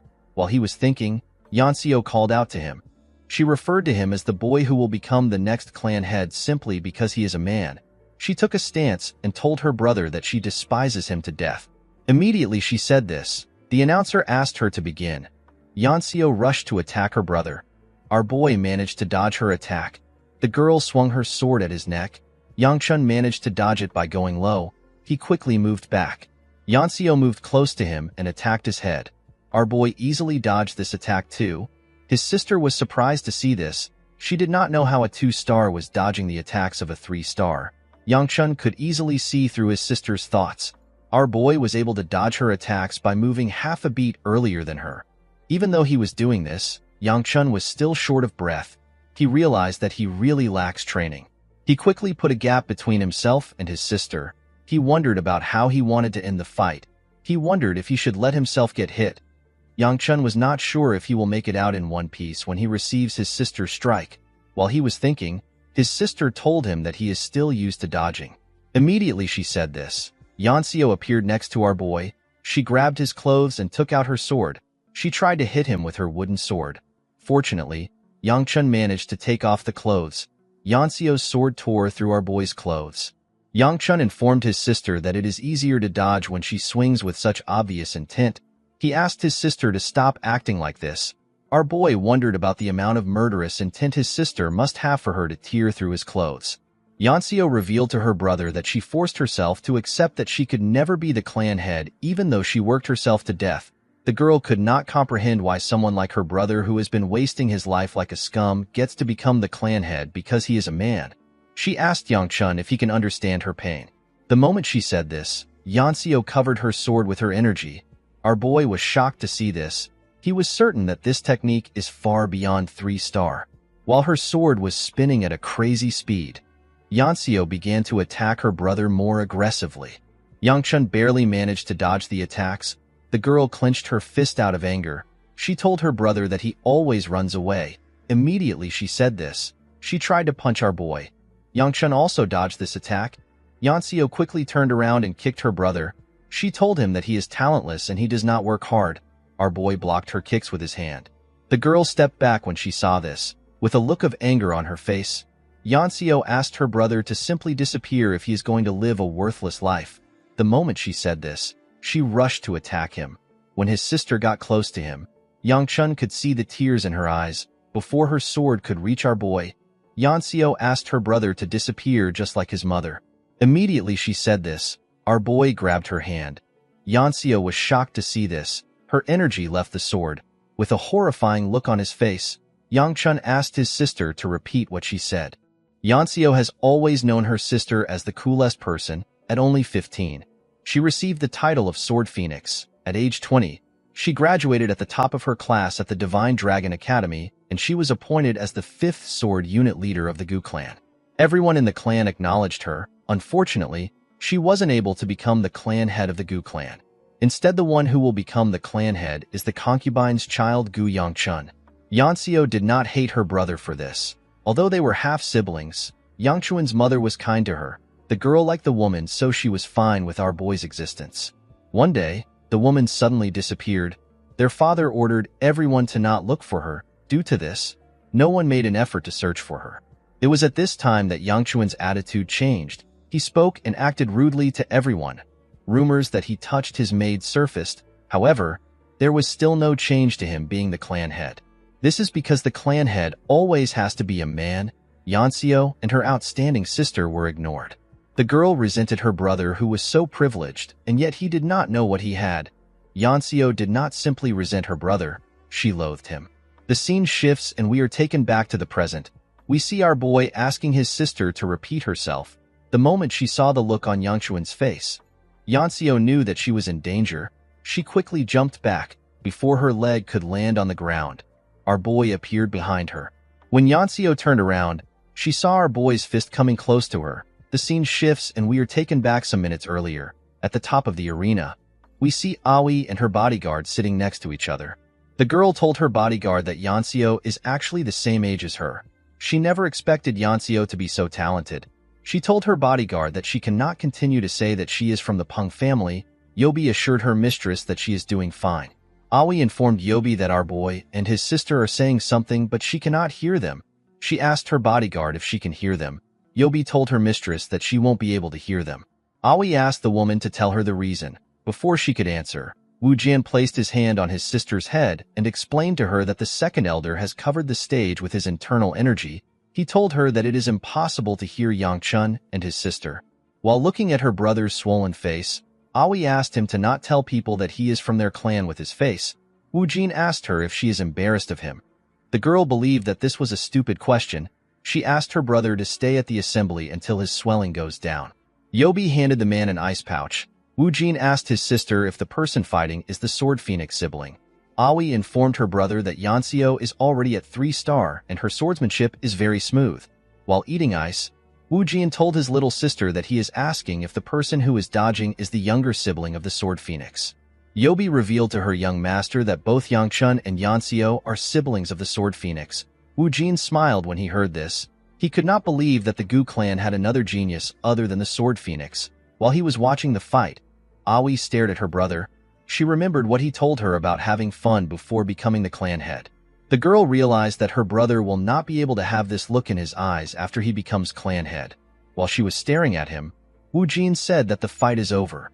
At the stage, we see our boy trying to punch his sister. Yanxiu was certain that she would get an opportunity if she dodges this attack. Fortunately for her, she managed to dodge the attack. The girl covered her sword with her energy and aimed her sword at Yangchun's head. Before the sword could touch him, Yangchun told his sister that he understands her. He understood why his sister would hate him for the way he has lived his life. Our boy raised his hand and asked Yanxiu to also understand what he is about to do. Immediately he said this. Yangchun used his hand to hit her sword away. Yanxiu was shocked to see this. Our boy covered his hand with his energy and used it to hit her on the head. The girl lost consciousness and fell to the ground. Immediately she fell to the ground. The announcer said that our boy has won the match. In the next scene, we see Yangchun sitting on a table at the gate of the arena. Our boy wondered about what he just did. He never planned to win. He did not expect the energy of a 2-star to make his sister lose consciousness. Yangchun hoped that nothing happened to his sister. Our boy became sad when he remembered how his sister asked him to disappear. While he was thinking, Mu Yun and Seola came to meet him. The bodyguard asked his master if he is hurt. Our boy told him that he is. He asked Mu Yun about the situation inside the arena. Mu Yun revealed to his master that the entire atmosphere is abuzz because of him. He explained to Yangchun that no one expected him to win. Our boy was not surprised to hear this. He knew that people would be shocked when the scoundrel defeated an upcoming prospect. Mu Yun revealed to his master that the atmosphere became a bit calm because the second elder immediately began to conclude things at the assembly. Yangchun was relieved to hear this. He told his bodyguard that they need to leave before the second elder bumps into them, before our boy could take a step. Sola informed him that he is bleeding.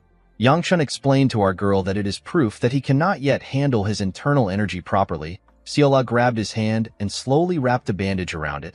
While blushing, Yangchun told our girl that it is not a big deal. To our boy's surprise, Seola struggled to wrap his hand with the bandage. With tears in her eyes, Seola asked Yangchun to forgive her.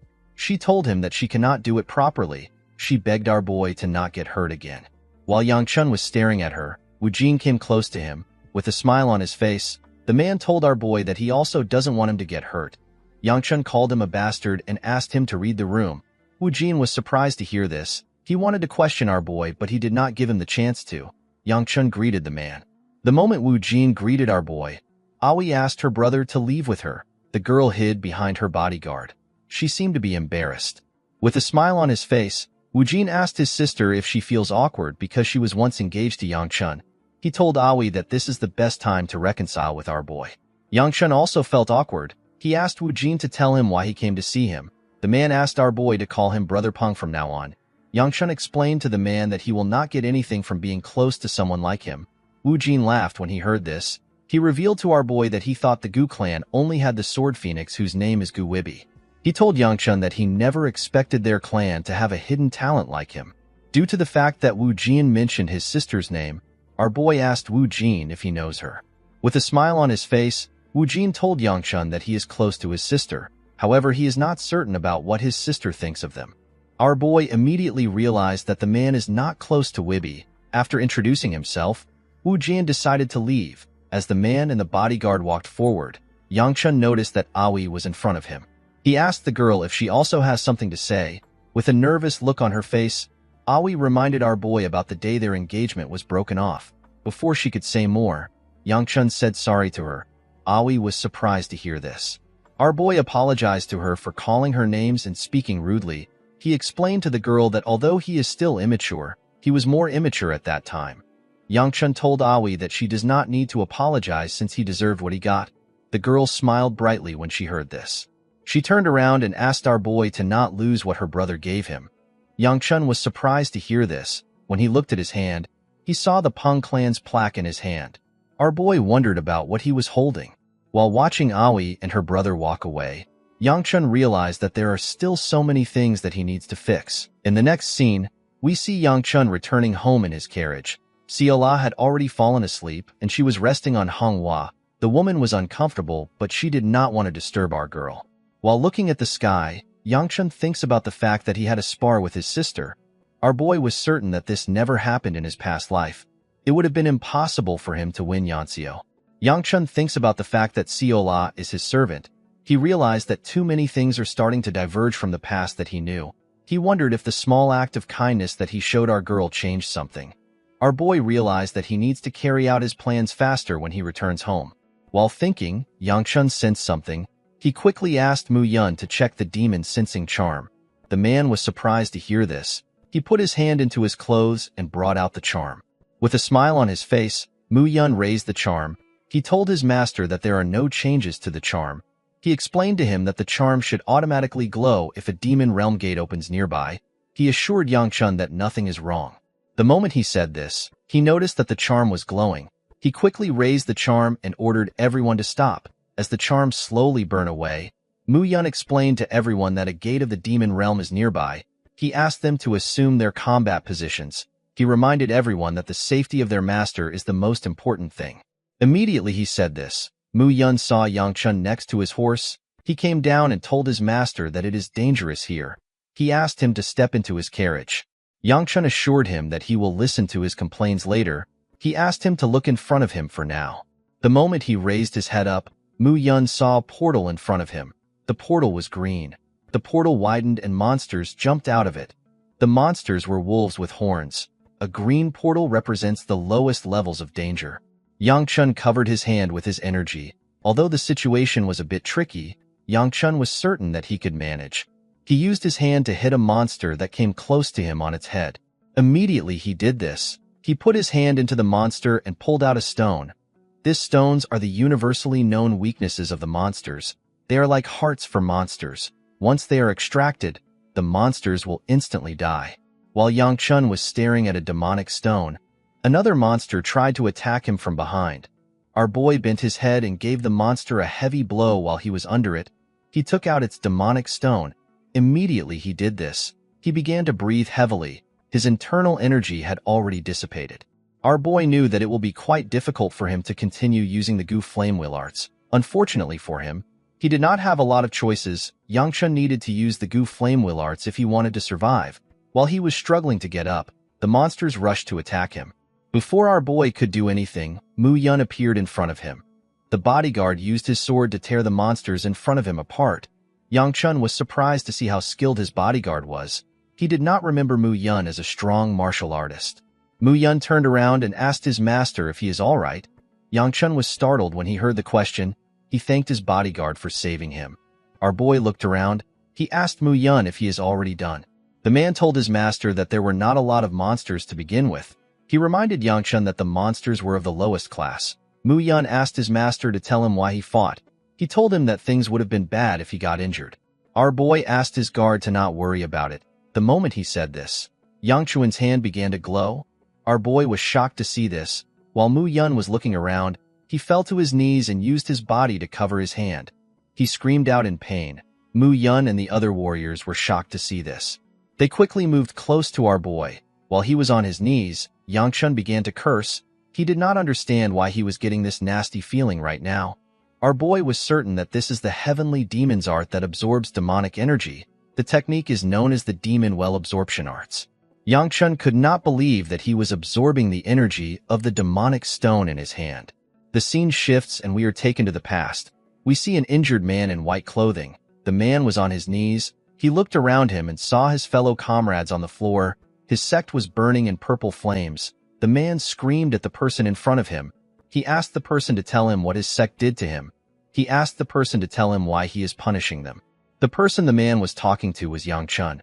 Our boy asked the man who he calls the blossom-splitting blade if this are his last words. Before the man could reply, someone head rolled next to him. The blossom-splitting blade was shocked to see who it was. He called out to his sect leader. While he was screaming, a huge shadow covered him. When he looked up, he saw a portal in the sky. A huge dragon came out of this portal. There was someone standing on this dragon. The person said that the blossom wasn't bad. Yang Chun went on his knees and bowed his head when he saw this person. The woman jumped down from the dragon's head. She told our boy that it was nowhere near enough to satisfy her. She said that she was only able to get some shallow joy from it. With a smile on her face, the woman asked Yang Chun to raise his head. The scene shifts and we are taken back to the present. Our boy noticed something strange about the energy he was absorbing. He realized that the Gu Flame Wheel art is consuming the demonic energy. Yang Chun could not comprehend what was happening. He was certain that this never happened in his past life. While he was thinking, Siola and Mu Yun moved close to him. They both called out to him at the same time. Our boy raised his head up. Mu Yun asked him if he is all right. Yang Chun assured him that he is fine. He told him that he was more hurt from sparring than he expected. The bodyguard told his master that he will search for a doctor nearby. Yang Chun assured him that he is fine. He told him that he no longer needs to worry. Our boy believed that it will be best for him to hide the truth. He knew that it will not be good if people found out that he absorbed demonic energy. Siola grabbed her master's face. With a worried look on her face, she told Yang Chun that his face looks bad. She asked him if he is in a lot of pain. Our boy assured her that he is fine. Our girl asked him if he is certain. She told him that his face looks bad. Yang Chun was annoyed to hear this. He asked her to stop talking. Manhwa grabbed Siola's head. She told her that she is supposed to help their master instead of annoying him. Mu-yun explained to his master that they can visit a nearby apothecary if he is not feeling well. Our boy told him that he will be fine after a good night's sleep. He asked Mu-yun to get ready to continue the journey. Mu-yun accepted his master's order. He asked the other warriors to take care of things and take the useful carcass. While he was talking, Yangchun looked at his body. He noticed that he could no longer feel the demonic energy in his body. He wondered if the Gu Flame Wheel Arts really did something, due to the fact that the color of the demonic stone had faded. Our boy could tell that the energy within it has been properly absorbed. Yangchun crushed the stone with his hand. He decided to continue his journey. In the next scene, we see Yangchun and Seola at a stall. With a look of excitement on her face, Seola pointed at the honey cookies. Our boy walked past her and told her that he does not care. Seola was shocked to hear this. She asked our boy to tell her why he brought her out if he does not plan to buy any honey cookies for her. Our boy was surprised to hear this. He reminded Seola that he simply told her that he has some business in the market. Our girl latched onto Yangchuan's leg and used her grandpa as an excuse to follow him. Mu-yun asked his master to tell him why he came to the market. He reminded him that he has not recovered from his ordeal. He told Yangchun that there is no reason for him to come to the market the day after the Unified Dragon Assembly. He advised him to return home. He asked our boy if there is something he is looking for. He assured him that he can help him search for it. Yangchun understood that his bodyguard was worried. He told him that he cannot help him now. Our boy stopped walking when he arrived at an alleyway. He looked around to confirm if he is in the right place. Mu-yun asked his master if something is on the alleyway. Yangchun asked Seola to go home. He ordered his bodyguard to follow him. Seola asked our boy to tell her the reason why she has to leave. Yangchun asked her to return to the clan and to tell the other servants that he will be back in the afternoon. With a nervous look on her face, Seola mentioned her grandpa to our boy. Immediately he heard this. Yangchun told her that he will give her 10 honey cookies if she goes home now. Our girl stretched out her hand and asked our boy to add some dumplings to the deal. Yangchun accepted this offer and shook her hand to close the deal. Mu-yun asked his master to tell him where they are going. Our boy told him that he will soon find out. While walking in the alleyway, Yangchun looked at the buildings around. Mu-yun told his master that their current location is dangerous. Yangchun told him that he knows. Immediately he said this. He found the building he was looking for. The two of them moved to the entrance. Our boy told his bodyguard that he was worried that he won't find this place. Mu-yun asked him to tell him why he came here. Yangchun asked the man if something feels off. Mu-yun told his master that he is actually getting a bad feeling from the building itself. With a smile on his face, Yangchun commended his bodyguard for having keen senses. The moment he said this, our boy opened the door. When they stepped into the building, they saw some huge men. The men were surprised to see Yangchun and his bodyguard. They said that our boy might have taken a wrong turn. They asked themselves if they should kill the people in front of them. Mu-yun quickly placed his hand on the sword when he saw the mood in the air. While the huge men were talking, someone turned on a lamp. With a smile on his face, the man told Yangchun that he is in the wrong part of town. He asked him to tell him why he came here. Our boy told the man that he is a customer. The man laughed when he heard this. He told Yangchun that he will fix his attitude by chopping off his tongue. Mu-yun was annoyed to hear this. Our boy asked him to back down a bit. He turned to the man and told him that he already knew who he was from the moment he stepped in. He asked the man if he is worried that his clan will wipe the area clean. He assured the man that his clan has no reason to do this because it will be a loss for them. With a smile on his face, Yangchun asked the man to bring the regional manager before things turn into the situation that he fears. The man laughed when he heard this. He told our boy that he does not know where he heard his crap from. He told Yangchun that he actually lacks a lot of respect for his elders. The moment he said this, the huge men surrounded our boy and Mu-yun. With a smile on his face, Yangchun told the man that he also doesn't look like a polite person. The man laughed when he heard this. With a serious look on his face, he asked his men to attack. The men immediately charged at our boy. Before they could even touch Yangchun, Mu-yun took out his sword. He asked the men to not lay a finger on his master. He used his sword to knock the men out. The leader and the other men were shocked to see this. The man realized that he messed up. He remembered that Yangchun is the heir of his clan. He realized that he should have expected our boy to have a skilled guard with him. The man did not know what to do. He knew that he could not bring Yangchun to his regional manager. While he was thinking, someone comes out of the back room. The person referred to the man as captain. He told him that the regional manager has something to say. The captain was annoyed to hear this. He could not believe that the manager already heard what happened. The captain asked the man to tell him what the manager said. When Yang Chun saw the men talking, he believed that they were plotting something. He turned to Mu Yun and asked him to deal with the men. Before Mu Yun could do anything, the captain asked our boy to put away his sword. He opened the door and told him that the regional manager wants to meet him. Yang Chun told the men that they should have done this earlier. He ordered Mu Yun to put away his sword. He asked him to follow him. Mu Yun quickly moved close to his master. He told him that he doesn't understand what is happening. Our boy assured him that it is not a big deal. He revealed to him that he wanted to go to the beggars' sect, but there were a few problems. The beggars' sect were able to secure a spot amongst the 10 largest sects with the information they possessed. However, since they are still a part of the orthodox sects, they do not take jobs that would cause trouble. Due to the fact that the request Yang Chun wants to make is a bit problematic, he needed to go somewhere else. The place our boy is currently at is just like the beggars' sect, except it is only used by the unorthodox sects. This place belongs to the house sect. In the next scene, we see Yang Chun and Mu Yun arrive at the basement of the building. A young man with blue hair greeted them.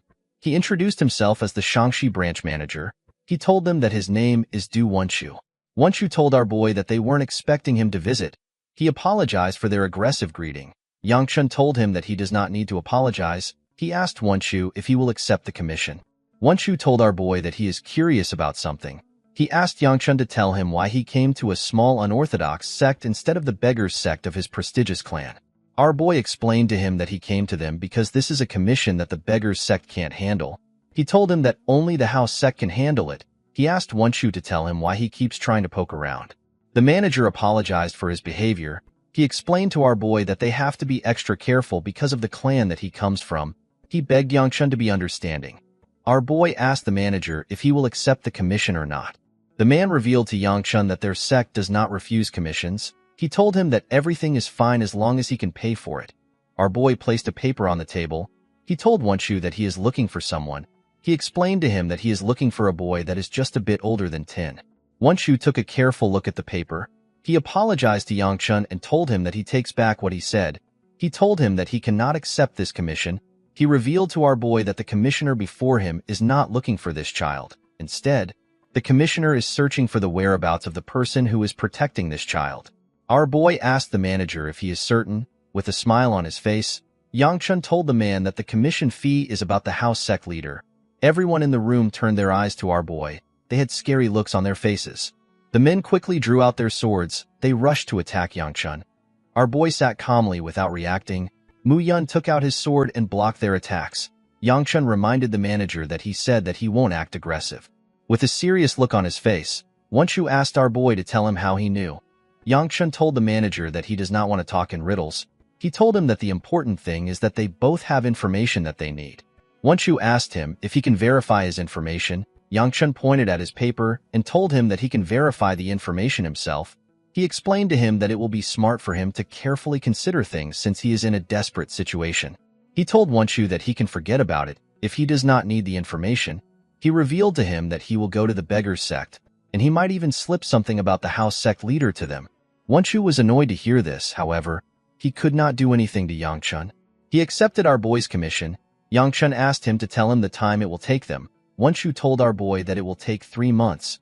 After hearing this, Yang Chun stood up. He moved to the exit and told the manager that they will exchange information once he finds the boy. The moment he said this, our boy noticed something. He noticed that the manager was actually quite worried about the sect leader. He told him that he should check the Sharp Mountain range. He said that this is his advance. Wenshu was surprised to hear this. After our boy said this, he left. A while later, the captain asked the branch leader if he trusts Yang Chun's words, due to the fact that our boy knew the top secret information that the sect leader is missing. The manager told the captain that he has no choice but to believe our boy. Wenshu did not understand what Yang Chun was thinking. He was certain that our boy asked Mu Yun to follow him because he knew that they would come out aggressively. The manager believed that it is impossible for only Yang Chun to know this information. He was certain that the Gu clan head is also involved. While thinking, the manager began to peel off his skin. The captain asked him if it is okay for him to take off the skin. Wenshu told the man that it feels stuffy. He reminded him that no one is watching. After taking off the skin, he took off some clothes tied to his chest. Wenshu turns out to be a woman. The captain turned his head while Wenshu was removing the clothes. The house sect typically doesn't respect or follow the sect leader. This is why the sect leader went into hiding in order to avoid those who were after him. Wanshu felt bad for the sect leader. She wondered about what had happened to her father. After Yangchun stepped out of the building, he let out a sigh. He was relieved to see that he got what he wanted. He was already planning to fight Wanshu if the situation went out of control. He was happy to see that the little information he knew helped him. In his past life, Yangchun found out that the house sect leader was captured by the Dark Knight Palace for more than 5 years. Due to this, the house sect and the Dark Knight Palace went into battle. The Murim Alliance made a surprise attack which caused the Dark Knight Palace to collapse and the battle to come to an end. However, during the battle, the house sect leader dies. This resulted in the extinction of the house sect. Unfortunately, our boy does not know the exact location of the Dark Knight Palace. Yangchun knew that the only reason his information worked is because he had a meeting with the manager. Although he found this annoying, our boy had no choice but to meet the house sect in order to find someone. He wanted to find the boy who reached the position of top management for the demonic cult at a young age. He is a tactician known as the brain of the demonic cult. His name is Heavenly Fong Zhuge Hyuk. Yangchun plans to find and kill this boy. Even Seola struggled because of his tactics. Our boy was certain that Hyuk will help in the advancement of the demonic cult if he does not deal with him now. While he was thinking, Mu Yun told him that he does not know who he is looking for. He explained to him that he will hear from the house sect in summer since it will take them 3 months. He told his master that the people of the house sect are not as informed as the rumors say they are. Our boy realized that he was actually going to get the information he wanted in summer. The moment he thought of this, he realized something. He could not believe that he never thought of this. He remembered that it was around this time that the Jinchuan Yun clan's secret chamber, which is operated by the First Merchant Association, is discovered. The countless treasures within this chamber do not really matter. The important things are the priceless spiritual pills. Yangchun remembered someone who rose to a high stage through the power of spiritual pills. The person would later become a demonic human and will become a huge source of strength for the heavenly demon. Although Hyuk was a big issue, the secret chamber was also important. Yangchun wondered about how he was going to get to the secret chamber because it was in Sichuan. After thinking for a while, our boy decided to give up on the chamber. He could not think of a way for him to go to Sichuan, and he did not know how he would find the chamber that is well hidden. Fortunately for Yangchun, a method to get what he want came rolling to his doorstep. The scene shifts and we see Seolok talking to someone. The person asked her to tell him what she thinks of him. The boy assured Seola that he can make her happier. In the next scene, we see the second elder telling a servant that he missed a spot. The servant turns out to be the Sword Supreme. With a smile on his face, the elder informed Hyagun that he came here because he heard that Yangchun is causing trouble. He said that he never expected an old geezer to be the root of the problem. Hyagun laughed when he heard this. The second elder asked him to stop laughing. He ordered him to continue working. Hyagun crushed his broomstick out of anger. He referred to the second elder as Gu Ryan. He asked him to tell him why he is acting weird. The second elder became scared when he heard this. He explained to the Sword Supreme that he was simply assisting him in his disguise as a servant. Hyagun asked Ryan to help him sweep the floor if he wants to assist. The second elder told him that he just broke the last broom. The Sword Supreme asked him to pluck out his hair and use it as a broom. The scene shifts and we see Ryan picking the pieces of wood which Hyagun dropped when he broke the broom. The Sword Supreme sat down and was drinking tea while the second elder was working. Hyagun asked Ryan if he really came to meet Yangchun. The elder asked Hyagun if he has also sensed it. Ryan revealed to him that a boy who refused to train his footwork and ran away for 6 months has bested his sister. He told the Sword Supreme that our boy has also managed to stabilize the flow of his flame wheel art. With a smile on his face, Ryan said that Yangchun has an incredible talent. He told him that they cannot just leave him alone. Hyagun explained to him that he is not certain if this is talent. He said that he has never seen anyone improve so quickly in his life. The old man took a sip of his tea and said that there is something strange about Yangchun. He reminded him that the first elder will not stay put after he hears about Yangchun's feat. He told Ryan that the elder might have already made a move. The second elder knew that the Sword Supreme was right. He asked him to tell him where our boy is. The scene shifts and we are taken back to Seola. We see a young boy tell her that he can make her more happy than Yangchun ever will. The scene changes again and we hear the story from our girl's perspective. Seola had a bad dream last night. In her dream, our girl hurt a lot of people. Even though her grandpa knew how much she hates holding a sword, he still made her hurt many people in the dream. Our girl wanted to stop, but she still entered a house to hurt more people. Inside the house, Seola saw a man. With a smile on his face, the man said that if he just had more time. The older Seola seemed to be shocked by what the man said. The man was pointing his broken sword at our girl.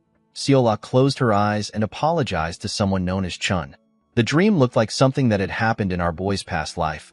Our girl woke up after having the nightmare. She wanted to see young Chun because she was so scared. For some reason, Manhwa asked her to go to the courtyard quickly. Our girl arrived at the courtyard earlier than our boy. She saw someone else at the courtyard. The boy told Seola that he will make her happy. Our girl did not know what to say because she was already happy by Yangchuan's side. While the boy was begging Seola, our boy arrived and made a scary face. Yangchun told the boy that Seola is his servant. He asked the boy for his identity. Our boy could not believe that this kid was asking for Seola. He noticed that the boy was heavily blushing. He could not believe that the boy had the guts to do this in front of him. The boy apologized to Yangchun for offending him. Our boy was surprised to hear this. He asked the boy if he knows him. The young man bowed his head and introduced himself as Gu Juliop.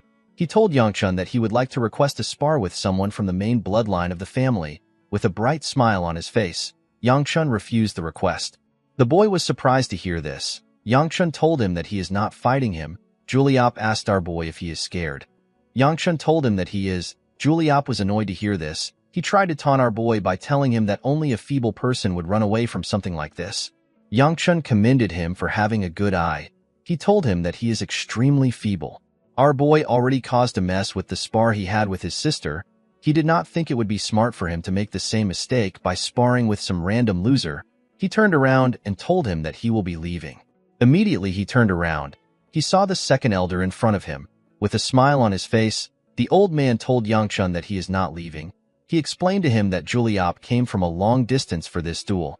He asked our boy to accept the spar. Yangchun asked the man to tell him why he came. Juliop greeted the second elder. Ryan responded to the boy's greeting.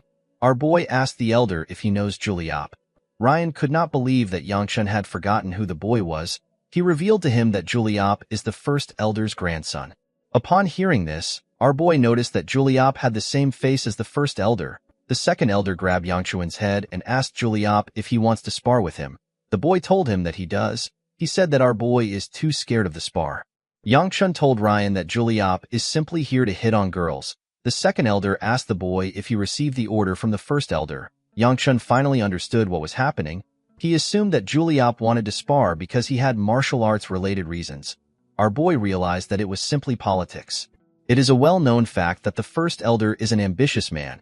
He is waiting for someone as useless as Yangchun to become the head of the clan. However, after seeing the person who he believed is useless defeat Yanseo, his plan got messed up. Our boy realized that the first elder is probably trying to use his grandson to stomp on him again. Yangchun told the second elder that he still has no interest in fighting the boy. Ryan told our boy that Juliop came from a far place. He asked him to have one match with him. Yangchun explained to Ryan that there is no point to the match. He told him that he will lose. With a smile on his face, Ryan told him that he has a hunch that he won't lose. Yangchun grabbed Seola. He told the elder that he can tell that Juliop is stronger than his sister just by taking a single look at him. He said that he does not want to fight a losing battle or get involved in politics. Before our boy could leave, Juliop grabbed our girl's hand and asked her to wait. The boy told her that Yangchun does not deserve her. He asked her to follow him instead of a cowardly freak. Our boy turned around when he heard this. With a horrifying look on his face, Yangchun asked Juliop to remove his hand and follow him. He told him that he will accept his request. The scene shifts and we see Yangchun and Juliop on a stage. Our boy began to regret his irrational decision. The second elder asked our boy to stop worrying. He told him that a fight with a new martial artist will help him improve. Yangchun told Ryan that he needs to do him a favor whether he wins or loses because he wanted things to turn out this way. The second elder told our boy that he has no reason to do him a favor. He explained to him that he will bear the loss alone if he loses. He reminded him that he is the future clan head. Yangchun told the elder that he is mistaken. While stretching, our boy revealed to him that he has no plan of becoming the clan head. Ryan was shocked to hear this. He asked our boy to tell him who will become the clan head other than him. Yangchun had already gave up all hopes of becoming the clan head in his past life. However, most people still think that he wants to be the head. With a smile on his face, our boy told the old man that he is going to roll on the ground and surrender if he does not do him the favor. Ryan realized that Yangchun was not joking. He told our boy that he has a single condition. Our boy asked him to tell him. The second elder assured him that he will give him what he wants if he wins. When Yangchun stepped on the stage, Juliop asked him if he is warmed up. Our boy told him that he is all right. While pointing his sword at Yangchun, Juliop apologized to him for what is about to happen. Our boy did not understand what Juliop was talking about. He asked him to explain himself. With a cocky smile on his face, the arrogant bastard reminded Yangchun that he did too much against him in last year's duel.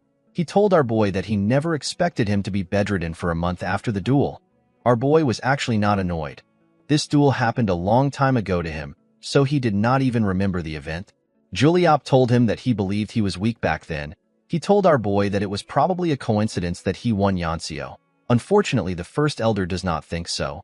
Juliop explained to Yangchun that he does not like harassing the weak. He covered his sword with his energy and told our boy that he will really hate it if a weak man becomes the clan head. Yangchun did not respond to the boy. Juliop called out to the second elder and told him that he also has something he wants for winning the duel. The second elder believed that this was fair. He asked the young man to tell him what he wants. Juliop told the second elder that he wants Yol.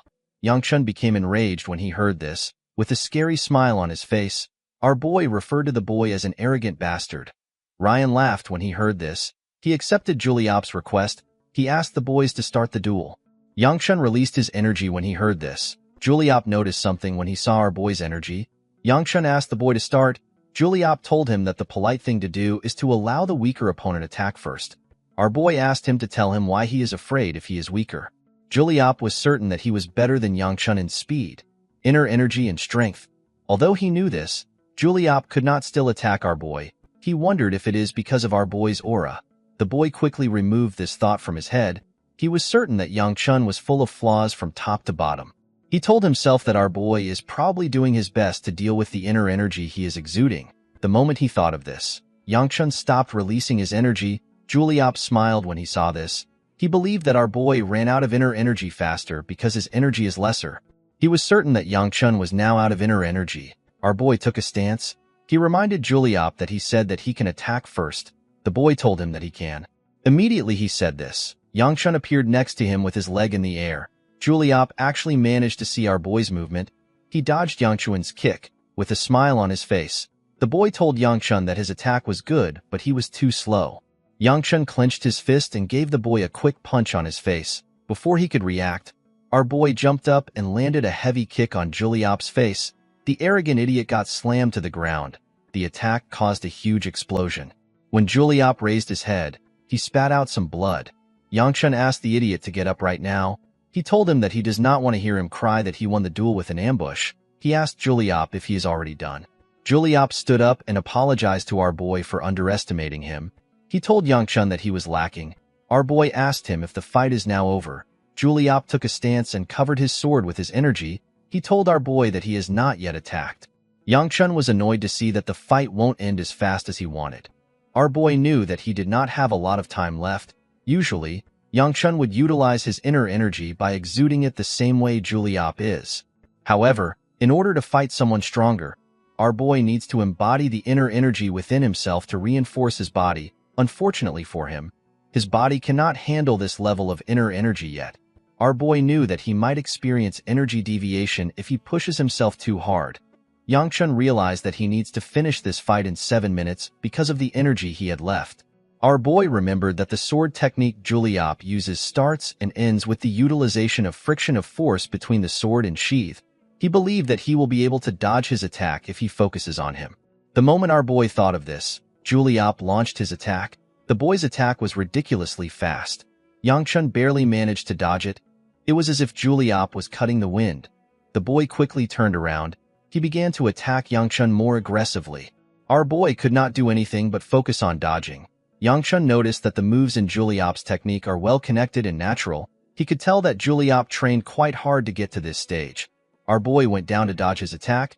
He turned his back to Juliop. Because of how well trained he is, our boy realized that Juliop won't be able to do anything once he cuts his technique off. Yangchun gathered his energy in his chest. As he did this, Juliop prepared to land the final attack. Before his attack could land on our boy, he released his energy from his back. Juliop had to use his hand to block his face. He could not believe that Yangchun managed to exude this kind of energy. The split moment when he exuded all of his heat energy was enough for our boy to end the fight. Yangchun moved close to the idiot and landed a heavy punch on his stomach. Yangchun sent him flying with the punch. The idiot crashed into a wall. Our boy asked him if he knows what he hates most. He told him that he has no issues with people who insult him or try to take the position of clan head. Juliop spat out some blood.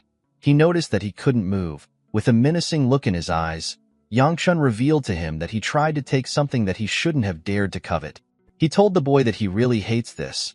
Our boy did not like the fact that Juliop tried to take something that he did not deserve so easily. He wondered if he should break his arm so that he does not dream of trying something like this again.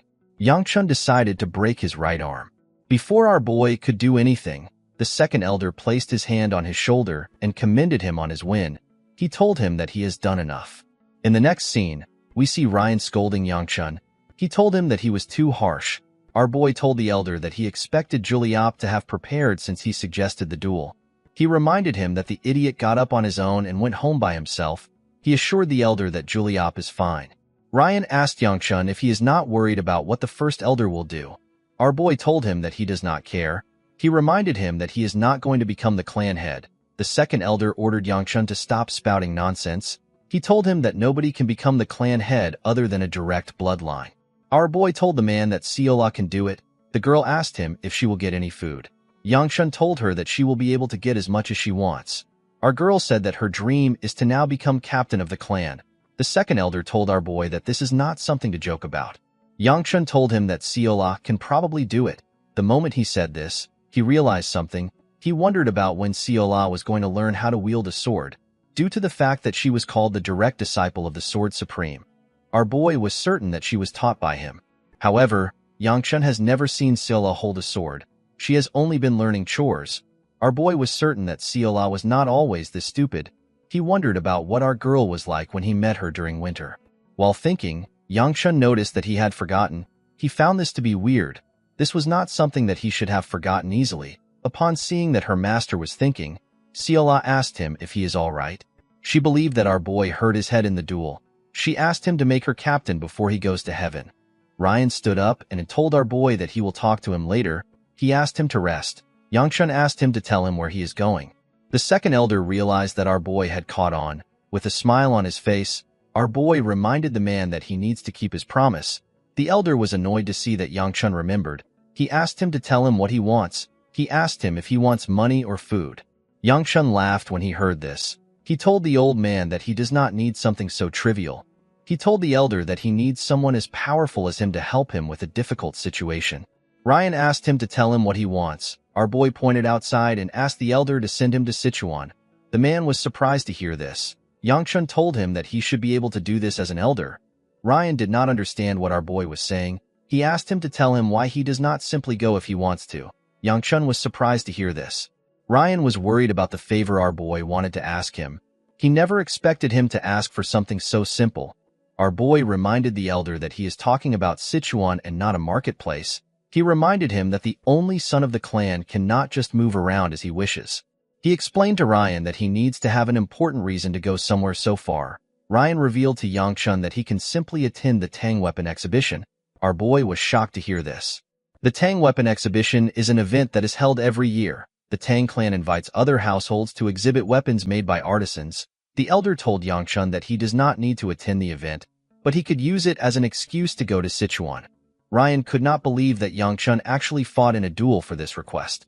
Our boy quickly changed his words. He told the elder that he was joking. He asked the elder to give him money. The man told Yangchun that he must really want to go to Sichuan. He said that he did not realize this. He told our boy that it is scary to grow old. Our boy begged the man to give him a spiritual pill if he cannot give him money. Ryan stood up and told our boy that he will send him to Sichuan as early as he can. He assured him that he will show him the power of an elder. Yangchun told the man that he has changed his mind. He begged him to give him something else. While screaming at the top of his voice, Ryan told our boy that he will send him to Sichuan right now. Yangchun was surprised to hear this. He told Ryan that it is impossible to do this.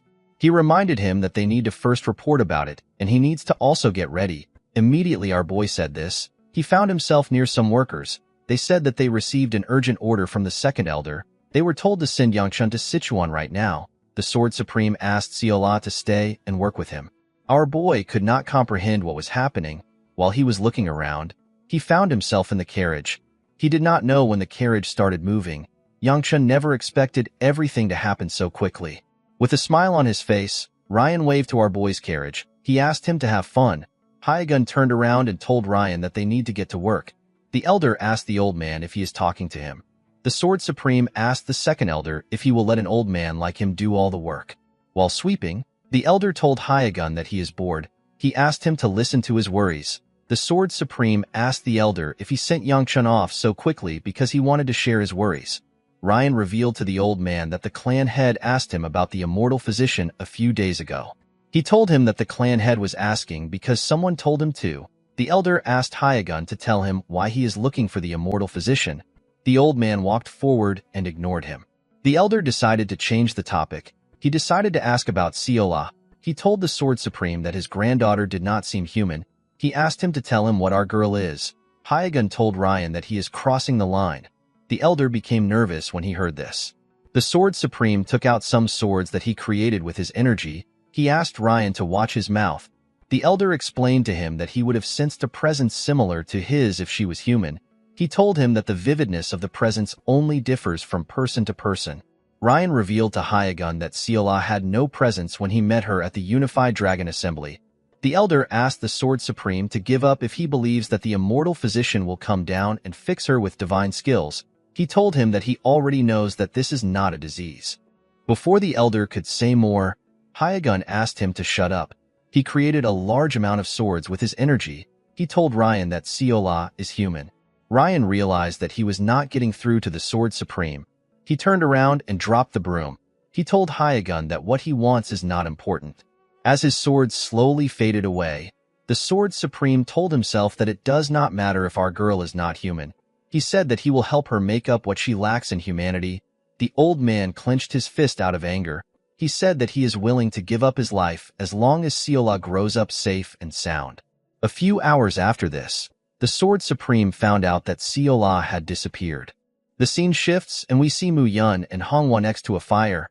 The bodyguard told the maid that they simply need to prepare food. Manhwa explained to him that they still have a few days until they get to Sichuan. She told him that they need to ration their food. Mu Yun asked Manhwa to tell him where their master went. The woman revealed to him that Yangchun said that he wants to train while they prepare. The bodyguard told her that their master must be bored. Manhwa smiled and told him that they should have brought Seola. Inside the forest, we see our boy training. After using a few moves, Yangchun was exhausted. He fell to the ground and began to breathe heavily. Our boy could not believe that he was already out of inner energy after only using a few moves. It had been almost 10 days since they left.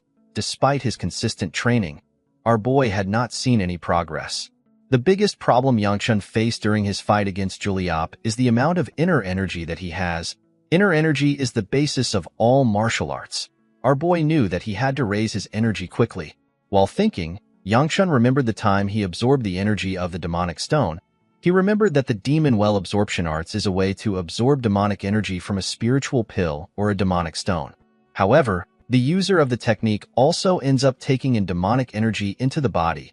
This energy will corrupt the user. For unknown reasons, the Gu Flame Wheel art purified the demonic energy which our boy absorbed. After the energy was purified, Yangchun could no longer sense any demonic energy. Our boy felt like he could raise his inner energy with this method without any side effects. Although he wanted to do this, Yangchun believed that it will not be smart to use the technique. This is because the demon well absorption arts is the heavenly demon's martial arts. Our boy did not want to return to the demonic path when he barely managed to escape. While he was thinking, he hears someone scream. The guards quickly raised their torches. Our boy wondered about what was happening. He came out of the forest and walked up to Mu Yun. He asked him to tell him what happened. The man told his master that something is inside the carriage. Yangchun saw Manhwa shaking on the floor. Our boy decided to check inside the carriage. He saw something shocking. He saw Seola coming out of a box. The girl was happy to see Yangchun. With a smile on her face, she told him that she ended up coming. The scene shifts and we are taken back to the past. We see some servants loading up the carriage. Seola told her grandpa that she also wants to follow our boy. She reminded him that he let her travel last time. The man realized that she was referring to the Unified Dragon Assembly. While looking at Ryan, He explained to his granddaughter that he allowed her to leave because there was someone who could prevent her from making mistakes. He told our girl that there isn't anyone that can do this for her in Sichuan. He asked her to help him move some stuff if she understands. While carrying some clothes to the carriage, our girl thinks about the fact that Yangchun won't be back for a month. She realized that it will be better for her to stay because she is bad at chores and Yangchun hates unhelpful people. While she was putting his clothes into his box, someone asked her to wait. When our girl turned around, she did not see anyone. She decided to look into a box containing food to check for the voice she heard. While she was looking into the box, a hand pushed her inside. Seola did not understand what was happening. She believed that someone was playing a prank on her. Our girl said that she is scared. Before she could get up, the hand appeared again next to her head. It gently moved and made Seola feel sleepy. Our girl fell into the box and slept off. A mysterious voice apologized to Seola for what it did. It told her that it is leaving everything to her. After the voice said this, the servants told Yangchun that they are ready to move. With a confident smile on her face, Seola told Yangchun and the others that this was what happened. The three of them did not know how to react. They assumed that our girl was bullshitting them. Seola was surprised to see that they were not shocked. With a smile on her face, she told them that is what happened again. They assured her that they heard her the first time. They could not believe that she was saying she was possessed by a ghost. Our boy believed that Seola should have just left when she heard the voice. While they were traveling, Seola saw an owl. She told Yangchun that she has tasted an owl before. She told him that they are really chewy.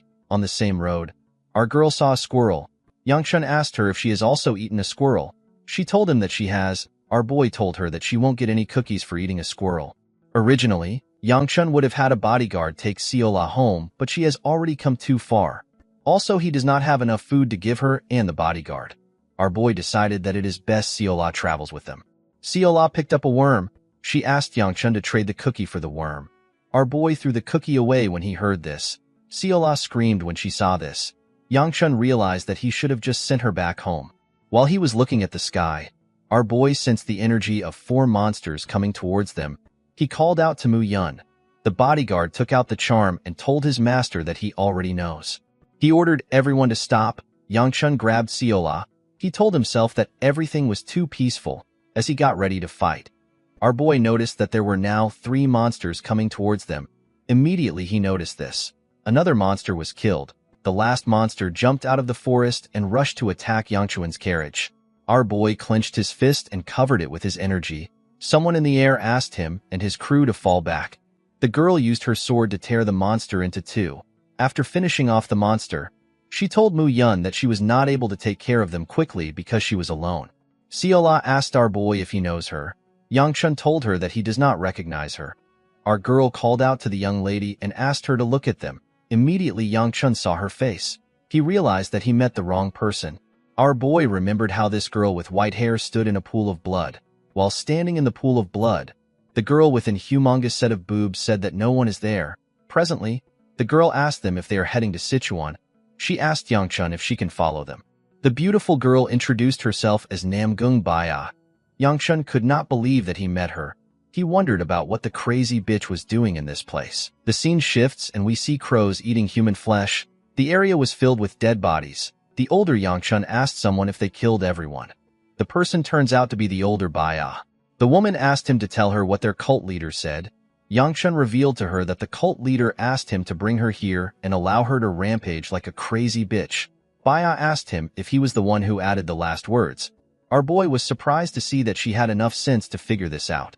Baya asked our boy to leave with her. The woman was about to walk forward. Yangchun stopped her. He told her that she is looking the wrong way. He asked her to turn left. The woman seemed to be confused because she did not know which side was left. Yangchun was annoyed to see this. He walked past her and asked her to follow him. He was already tired of Baya's stupid nature. While walking, Baya asked our boy if the Sword Supreme is strong. Yangchun turned around and reminded the woman that their cult leader will take care of the Sword Supreme. She ignored our boy's words. She asked him to tell her the type of swordsmanship he uses. She asked him if Hyagun's swordsmanship is stronger than hers. She turned to the side after asking her questions. Yangchun called her a crazy bitch. He gathered his demonic energy and fired it at her. When the attack got close to her, it split apart. It destroyed some rocks behind her. With a scary look on her face, Baya asked our boy if he wants to fight. Yangchun did not know what she was talking about. He pointed at her and told her that she is going the wrong way. He asked her to simply shut up and follow him. While they were walking, the woman told him that she has another thing to say. Yangchun turned around and warned her that he will tear her apart if she mentions anything about the three supremes. Baya pointed to her right. She said that it looks like a shortcut. Our boy did not understand what she was saying. He slowly gathered his energy. Before he could stop her, Baya disappeared. Yangchun called her an insane bitch. Our boy arrived at their destination in a day, while it took Baya 4 times as long. In the next scene, we are taken back to the present. The girl realized that Yangchun's group is heading to Sichuan. She asked him if she can accompany them. Yangchun told her that they are not going to Sichuan. Our boy did not want to get involved with this crazy bitch in his current life. Although he was aware of her identity, Yangchun told Baya that they cannot just trust that she is a member of the Namgung clan. Upon hearing this, Baya closed her eyes and released a large amount of her energy. Her energy was quite huge and bright. Mu Yun quickly placed his hand on his sword. Yangchun could not believe that she was actually using the ruler's sword form here. He knew how dangerous the technique was. When Baya opened her eyes, an explosion occurred in the area. When the dust cleared up, we see a sword at her neck. The girl explained that this is all she can demonstrate. She told them that she is not yet adept at it. She asked Yangchun if the evidence is sufficient. Our boy said that he is now aware of her identity. With a smile on his face, he told Baya that he does not think they should accompany someone with such a fearsome martial arts. The scene shifts and we see Baya roasting a frog on a stick. The girl was not far away from Yangchun's group. Siola told her master that Baya will probably be sleeping next to the fire. Our boy already knew this. While he was happy that Baya did not say anything when he rejected her, he never expected that she would follow their carriage. Yangchun did not know why she was following them when he said that he was not going to Sichuan. He decided that the best thing to do would be to ignore the girl. He asked Siola to stay away from her. Immediately he said this, he noticed that our girl was no longer sitting next to him. When he raised his head, he saw Siola teaching Baya how to peel a frog's skin. Yangchun walked up to her and pulled her back. He asked her to tell him what she is doing. Siola revealed to her master that she wanted to help Baya because she was about to eat a frog the wrong way. While talking, he noticed that the crazy girl was staring at him. Yangchun asked her to tell him why the daughter of a prestigious clan is traveling to a far land alone. Baya became shy when she heard this. She revealed to our boy that she actually left with her clan members, but she got lost on the way.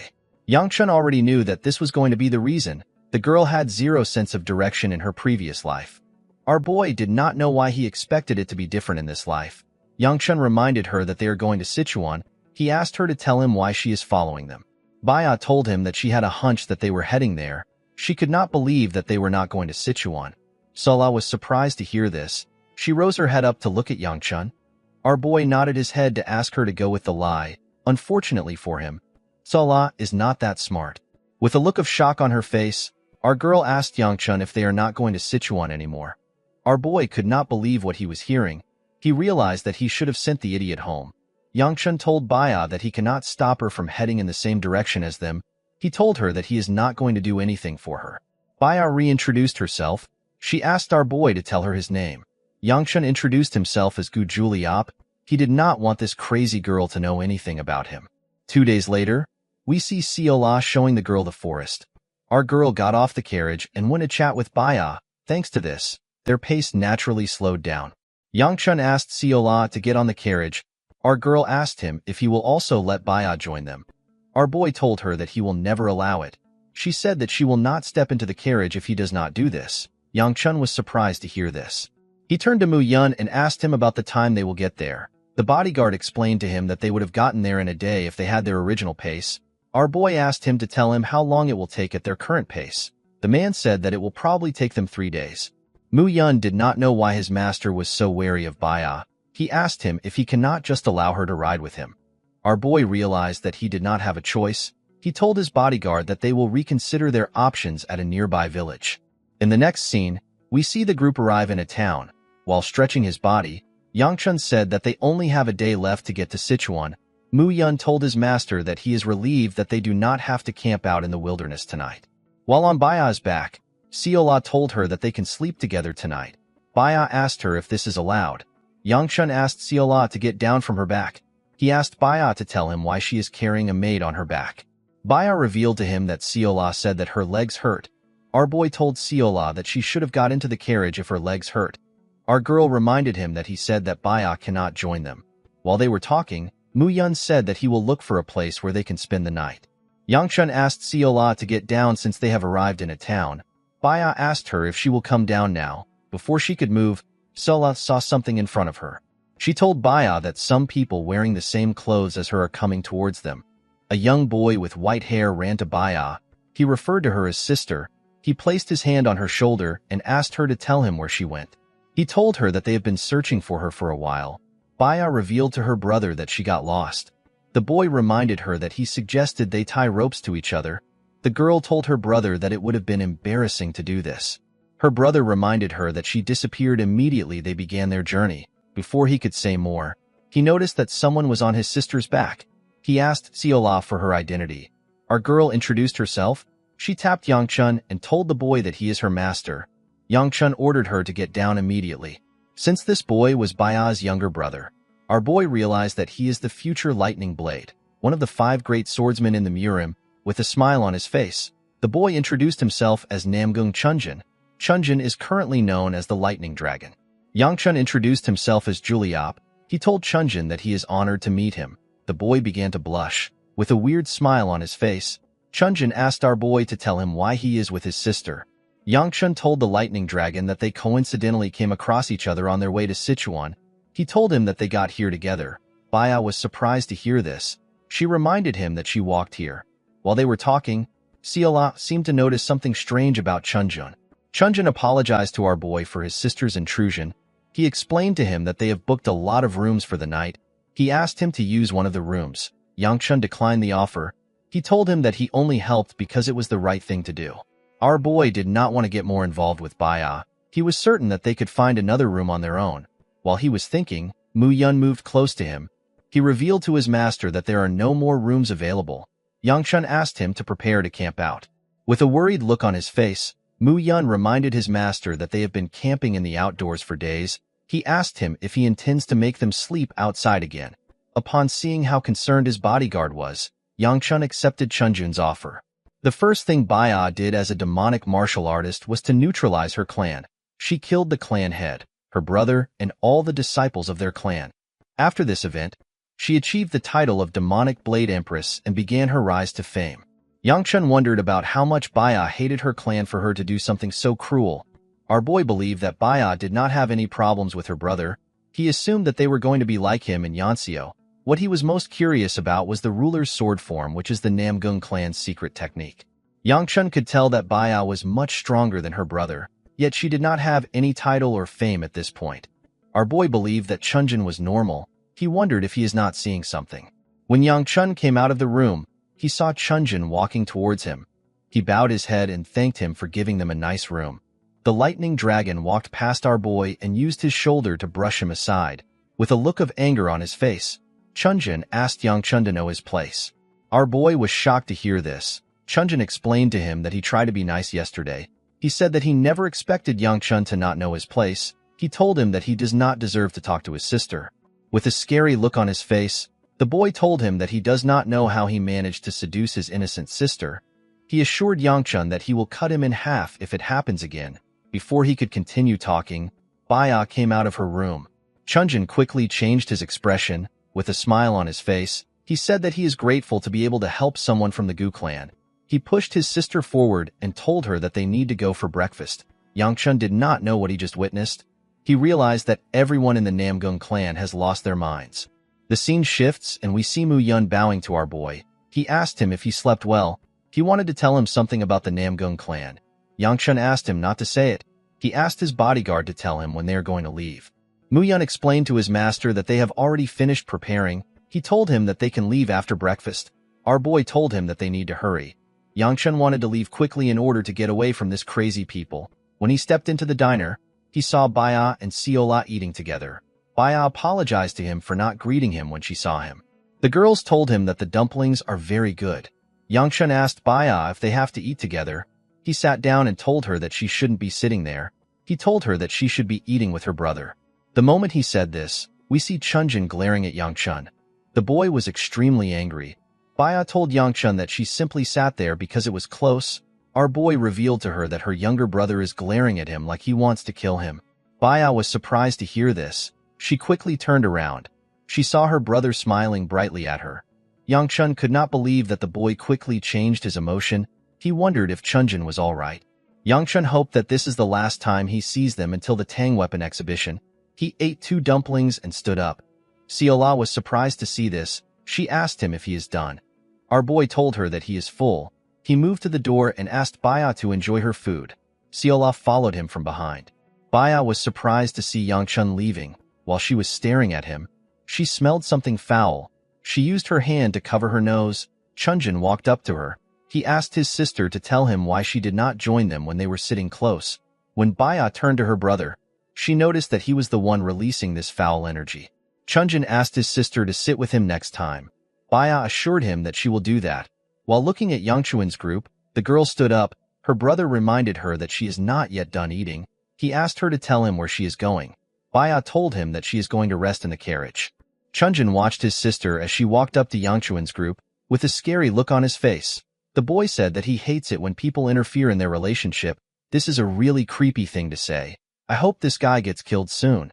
In the next scene, we see our boy in his carriage. He asked Baya to tell him why she is still following them. The girl told him that she is simply accompanying them. Yangchun pointed at Chunjin's carriage, which was next to theirs. He asked Baya to tell him why she joined them when her brother is close to them. With a smile on her face, Siola said that she was the one who brought her. With a look of anger on his face, Yangchun asked Mu Yun to get them both outside. The man told his master that they will both get down by themselves. He told him that they have arrived at Sichuan. The Sichuan Tang clan is an extremely prestigious orthodox clan that has had their roots in the Sichuan region for centuries. The Namgung family's sharpness, the Hebei Peng clan's vigor, the Moyong clan's precision. The Tang clan may seem lacking compared to the other clans, but they are known as the best handlers of poison and steel. The Tang weapon exhibition is the result of their confidence. The scene shifts, and we see Yangchun thinking at the top of a building. Our boy was thinking about the fact that he needed to find the hidden treasury within 3 days after the exhibition comes to an end. All he knows is that the treasury is in Sichuan. While he was thinking, Siola was jumping around. She seemed to be quite excited. While looking at the city, Yangchun wondered about how he was going to find the treasure in this large place. Our boy decided to leak the information to the beggar sect if he cannot find the treasury. This was his last resort. He hoped to find the treasury before this happens. While he was thinking, Siola moved close to the edge to see the beautiful city. She screamed when she saw how it looked. Yangchun was shocked to hear her voice. He wondered why she was there. Our girl said that this is the first time she has been somewhere so high. She liked the wind she was feeling. She turned to her master. With a smile on her face, she told Yangchun that fireflies are dancing under the moonlight. Our boy did not seem impressed. Siola told her master that Baya talked about a pretty lake. She grabbed Yangchuan's hand and asked him to follow her there. In the next scene, we see the two at the lake. Our boy said that it is actually massive. Siola could not respond because she was still feeling pain from the hits our boy gave her on her head. Yangchun wondered about how large the clan was. He could not believe that there was an actual forest next to the lake. Siola took 2 flowers and asked her master to look for her. Our boy told her that he is not interested in the game. Our girl explained to him that she is simply trying to cheer him up. Yangchun told her that it is not something she can help with. He asked her to stop worrying about it. Our girl told him that she might be able to help if he shares the issue with her. Yangchun asked her to tell him where someone would hide some valuables in this vast land. Siola said that the people who hid it are wicked. Our boy told her that he is not asking for emotional support. While they were talking, someone asked them for their identities. The person explained to them that outsiders are not allowed to transverse here. Yangchun immediately recognized the girl who was speaking to him. He remembered the woman who single-handedly stopped the swarm of several thousand demonic humans that attacked Sichuan. The girl in front of him is Tang Soyol. She will be known as the Poison Queen. She is actually someone who Yangchun killed in his past life. The scene shifts and we are taken to the past. We see an older Soyol lying in rubbles. Yangchun walked up to her. He asked her if she is all done. The woman's eyes appeared to have been injured. She asked our boy if he is a particular person. Yangchun revealed to her that her kin has already deserted long ago. He asked her to tell him what she thought would change if she guarded this place by herself. Soyol told him that she never expected any change. Our boy did not understand this. He asked her to tell him why she guarded the place then. With a smile on her face, the woman asked him to tell her why he came here. Yangchun grabbed her neck and told her that he came to end her life. Soyeol did not seem to be worried. She apologized to our boy. Yangchun could not believe that she was apologizing to a demonic human. He asked her if she has lost her mind. The woman said that she has actually lost her sanity. She told him that there are too many things she can now see after losing her eyes. She said that she should have let go earlier. Yangchun could not comprehend what she was saying. He asked her if she is done. She revealed to him that she has a selfish request. She asked Yangchun to do something if there is still time left in the world. After hearing what she said, our boy snapped her neck. When he stood up, he took a look at the blood on his hand. He was repulsed by it. The scene shifts and we are taken back to the present. Soyeol moved close to our boy and asked him to tell her why he is not answering her. Yangchun realized that the girl was still known as the Poison Peak at this point. Soyeol told him that she will call the guards. Before she could do anything, Baya arrived. She shared our boy's identity with her. The girl could not believe that Baya was just telling her now. Baya told her that she never asked. Soyeol bowed her head and introduced herself. She apologized for yelling at him. Yangchun introduced himself as Juliop and apologized for not responding to her. With a serious look on her face, Soyeol asked our boy to tell her why he came to the lake. She explained to him that those who are not part of their family have no business there. Our boy reminded her that Baya is also an outsider. The girl revealed to him that her kin has allowed her into the lake. Yangchun realized that the girl was telling him to leave because she did not invite him there. He did not have any problem with this because he was already leaving. He told her that he will take his leave. After he left with Seola, Soyeol told her friend that Yangchun is unbelievably rude. Baya asked her about why she glared at our boy so harshly. The girl explained to her that she did not like the fact that Yangchun didn't apologize even after she pointed out his mistake. While blushing, Soyeol said that good looks are not everything. She told her friend that she hates guys who act rude just because they are a little handsome. The girl realized that she just called Yangchun handsome. She quickly tried to explain herself, but she wasn't making any sense. Baya could not believe that her friend thought our boy was handsome. She had only seen him with an angry face. Soyeol walked forward and said that she prefers guys who are homely even if they are a little ugly. In the next scene, we see Yangchun step out of his room. He thinks about the fact that the Tang weapon exhibition is tomorrow. He decided to train with his free time. When our boy turned around, he saw Baya and her brother. Yangchun was not happy to see them. He asked them about why they came to see him. Baya told him that she came for food.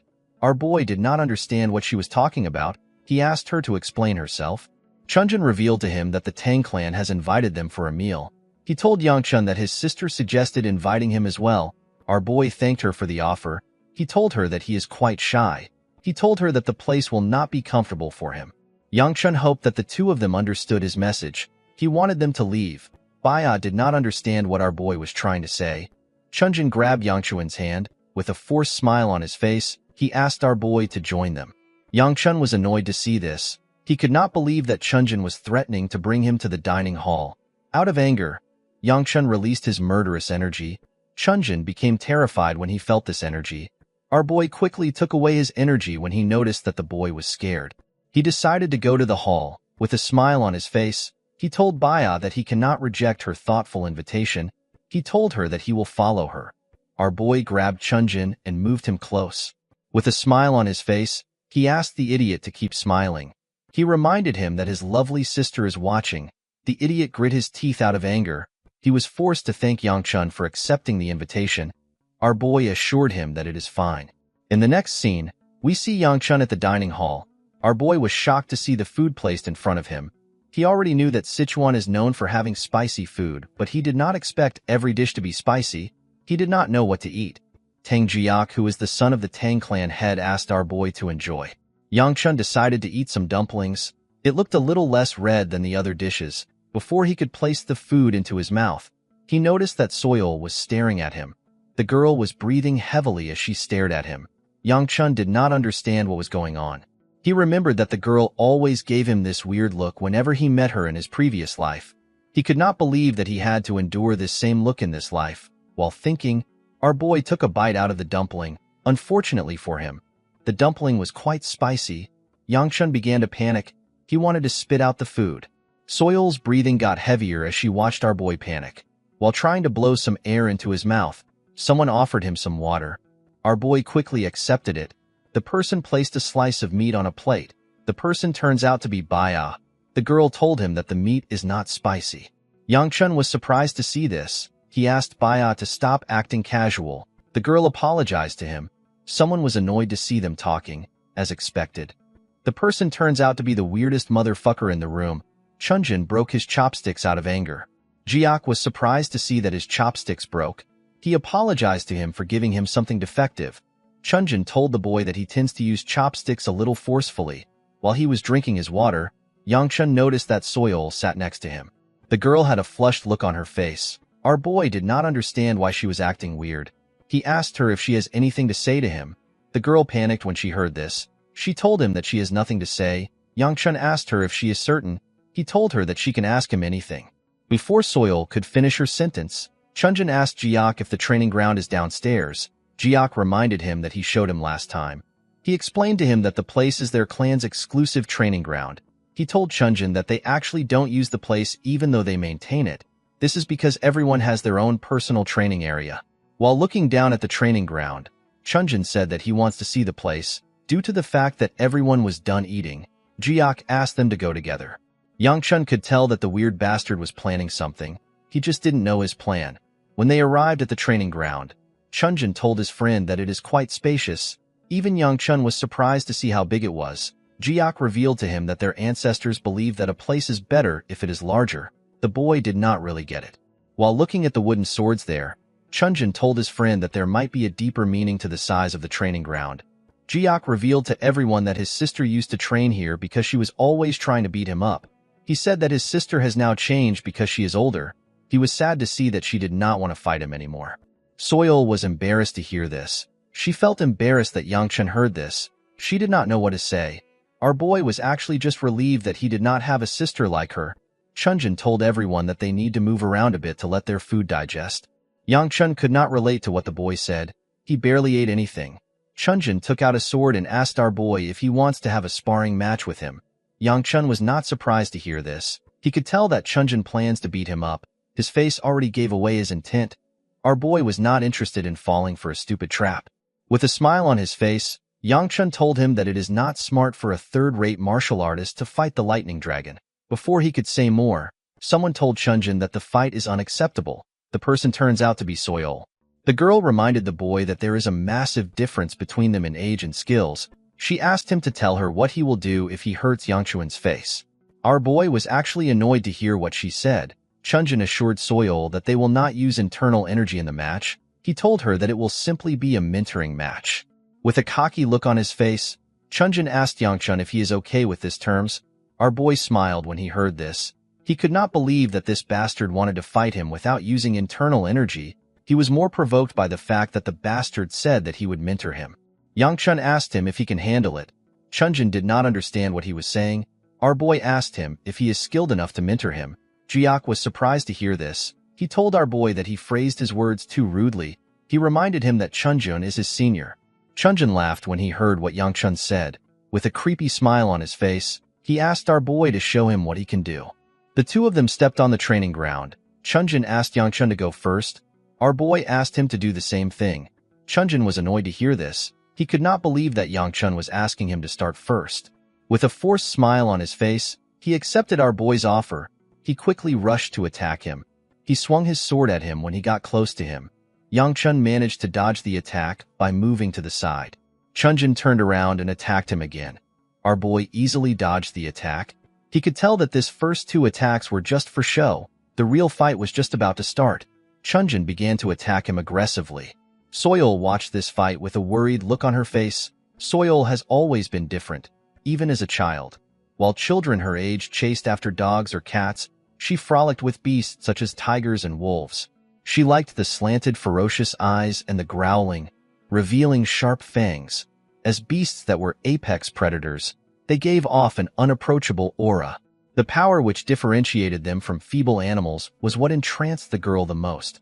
While lying on her wolf, which is known as Danglang, Soyeol asked it if there is a guy like him in Sichuan. She hoped that she would meet someone at the weapon exhibition. The girl told her wolf that she does not understand why other girls love Chunjin's feminine-looking face. She asked her wolf if there is no one like him around. Fortunately for Soyeol, She met the love of her life who she never expected to meet. The girl did not know why her heart was beating on the first day she met Yangchun. The girl told herself that she must be confused. She was certain that this was a lapse caused by the cold morning air. She believed that our boy will look like another ugly clan heir when she wakes up tomorrow. The next day, the girl found herself more attracted to Yangchun. She found his eyes to be cool. She found it amazing that he cannot eat hot food.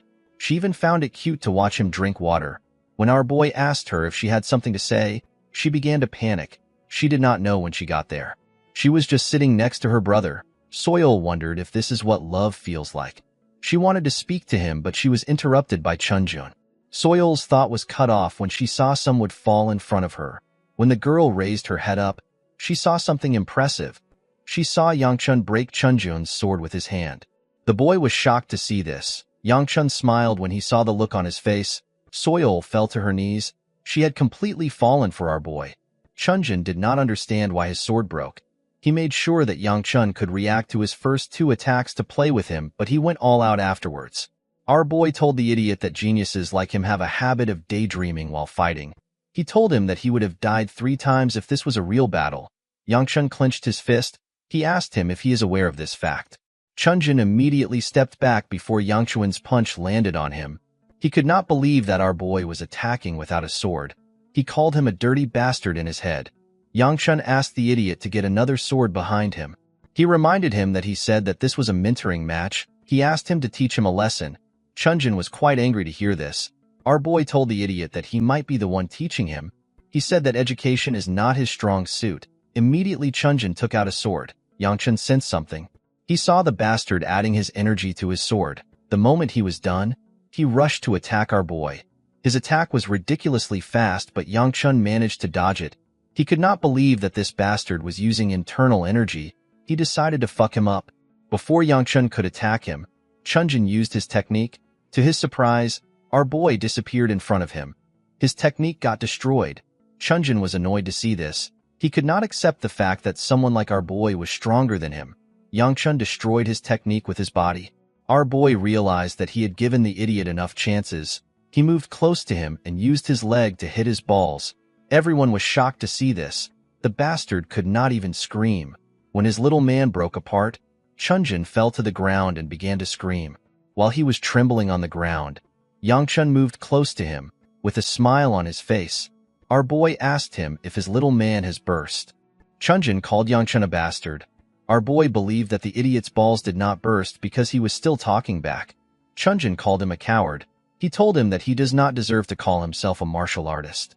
He explained to him that he will have to lower his head while walking when all the clans hear about what happened. Yangchun asked the boy to tell him the amount of people he has killed. Chunjun was shocked to hear this. He stopped looking at him and said that he does not know what he is talking about. Yangchun told the boy that he must have killed at least 10 people. Our boy raised the idiot's hand up. He began to scream when this happened. Before Yangchun could do anything, Jiak begged him to stop. Our boy reminded him that Chunjun infused his sword with his energy, and he even released a heavy bloodlust which everyone felt. He asked Jiak if he believes that Chunjun made this mistake because he was immature. He reminded the boy that the asshole in front of him is older than him. Jiak told Yangchun that the idiot is from the Namgung clan. He asked him if he knows what will happen if Chunjun is seriously hurt. Yangchun explained to him that he is already holding himself back a lot because the idiot is from the Namgung clan. He asked Jiak to tell him what would happen if their position were reversed. Jiak asked him to tell him what he wants to do. Without saying anything, Yangchun broke the idiot's arm. Chunjun grit his teeth to withstand the pain. Jiak did not know what to say. While hearing Chunjun's screams, our boy walked forward. Before he could get far, Yangchun realized that he has gotten into trouble. He wondered about what the second elder would say if he told him that he beat up a member of the Namgung clan. Our boy quickly realized that the elder might let it go if he gives him a rough explanation. He might even praise him and say that he did a good job. Yangchun was certain that he can explain things since he had witnesses. Before he could walk far, someone grabs him. When he turned around, he saw Baya. The girl asked him to tell her his name. Our boy reminded her that he already introduced himself as Juliop. Baya told him that he is lying. Our boy was surprised to hear this. He did not know how she found out. He asked her if she wants to know his name in order to get revenge for her brother. When Yangchun looked into her eyes, he could tell that she did not care about that. He could not believe that her expression is still the same even after he beat up her brother. Baya moved closer to our boy and asked him to tell her his real name. Yangchun was surprised to see this. He asked her to tell him why she is acting like they are friends. Baya apologized to him. He asked her if she will stop following him after hearing his name. Baya nodded at him. Upon seeing this, Yangchun revealed his true name to her. Baya was surprised to hear his name. She gently smiled as she repeated it to herself. The scene shifts and we see Yangchun walking somewhere. Our boy realized that he cannot attend the Tang weapon exhibition after hurting Chunjun. This was not actually a bad thing. He had now earned himself an extra day to look for the secret chamber. Yangchun decided to start his search after resting a bit. He was tired from the fight. Before he could take another step, our boy wondered about what Mu Yun would say. He realized that his bodyguard can tell him that he will follow him around to make sure that he does not cause any trouble. Yangchun realized that he cannot go into his room. In the next scene, we see Seola looking at the city from a balcony. While she was looking around, Mu Yun barged into the room. He called out to his master. He asked Seola if she has seen their master. He did not know why she was in Yangchun's room. Our girl told him that she has not seen him. Mu Yun began to panic when he heard this. Seola asked him if something happened. Mu Yun revealed to her that Yangchun has not returned after going for a meal appointment with the other clans this morning. Seola became excited when she heard about food. Mu Yun told her that our boy also beat up a Namgung clan member. The man did not know how he was going to report everything. When he stepped out of the room, our girl turned around. Her eyes began to glow. It looked as if she sensed something. The Yun clan of Jinchuan is a martial arts clan that was the best merchant clan in the Central Plains several centuries ago. They were a clan that had the strongest martial artist and also a tight rein on the flow of cash. Even this powerful clan that seemed like nothing could bring it down disappeared after a bloodshed. No one knows the reason behind the Yun clan's sudden disappearance, but based on the records left behind, all the secrets of the Yun clan are hidden under a white maple tree. At night, we see Yangchun searching the forest for the maple tree. Unfortunately, he could not find anything. Yangchun did not know how he was going to find a maple tree when it was not yet autumn. He believed that the tree is probably dead already. He found it weird that the treasure was supposed to be under the tree. He believed that someone spread the rumor as a prank. Yangchun sat on the ground to catch his breath. Unfortunately for him, he didn't eat anything the whole day and he had used up all his energy in the fight. Additionally, he was climbing a mountain in the middle of the night. While he was talking to himself, someone carrying a huge green sack walked up to him. The person turns out to be Seola. Our girl offered her master a cookie. Yangchun happily accepted it. He said that it is a good thing that she is a greedy pig. Our girl was annoyed to hear this. She asked him not to call her a pig. Yangchun asked her if the huge sack is full of food. Seola told him that it is. Our boy was relieved to hear this. He revealed to Seola that he was going to return because he was feeling hungry. Seola asked her master if she was of help. Our boy told her that she was. Immediately he said this. He realized that he forgot something important. With a look of anger on his face, he asked Seola to tell him why she is there. Our girl smiled brightly when she heard this. After dishing out the food, Seola explained to her master that people started searching for him after finding out he was missing. She told him that she came there to find him. Yangchun asked her to tell him how she knew he was in the mountain. Our girl told him that it was simply a gut feeling. Seola stood up and told her master that he can be at ease now that she is there. Yangchun asked her to sit down. He told her that she can get sand into the food. Although his hunger problem was solved, it did not change the fact that he still couldn't find the white maple tree. Yangchun realized that he might not find the tree even if they search this place for 3 days with the remaining rations they have. He wondered if he should just give up. While eating, Yangchun said that it is impossible to find a white maple tree in summer. He said that the story is a blatant lie. Seola told him that it is not a lie. She revealed to him that the tree looked really pretty when she saw it earlier. Our boy agreed that the tree would be pretty. The moment he said this, he understood what Seola said. He quickly stood up and asked her if she saw the tree. Our girl revealed to him that she saw the tree together with him. Yangchun was shocked to hear this. He asked her if she is certain. With a bright smile on her face, Seola told him that she is. The scene shifts and we see Seola direct Yangchun to a tree. The tree was at the edge of a cliff. It had completely withered away. Our boy asked Seola if he is looking at the white maple tree. He asked our girl to head back first. He told her that she needs to get her eyes checked. He could not believe that she was calling this withered tree a white maple tree. Seola was surprised to hear this. She asked her master if something is wrong with his eyes. She told him that they are looking at a white maple tree. Yangchun walked past her. He told her that it is his fault for believing her. Siola was surprised to hear this. She assured her master that she is not lying. A voice told her that she is correct. Siola was happy to hear this. She moved close to the tree when she heard this voice. Yangchun came to look at this tree because he had no other clues. He wondered if he will be able to find the tree in this large forest within the time he has. Our boy realized that it would be better for him to head back and receive training from the second elder than to waste his time here. The only problem he had was that he did not know if the elder will train him properly. While he was thinking, Yangchun hears some noise behind him. He quickly turned around.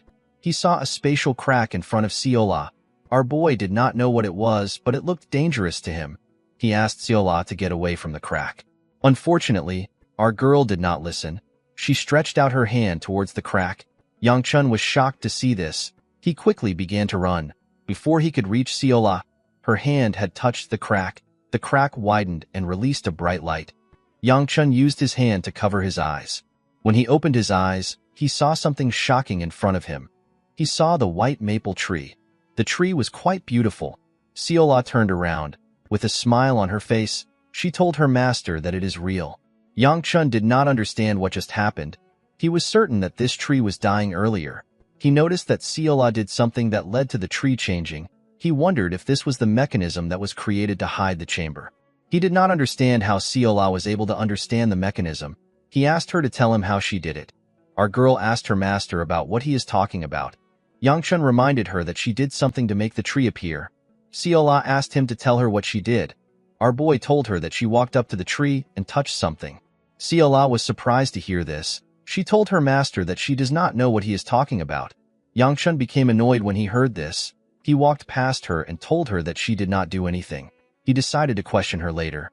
He looked around the tree for the chamber. The treasure was not hidden on the surface. While he was looking around, Yangchun saw a light coming from the edge of the cliff. When he moved close to the edge, he saw a portal below.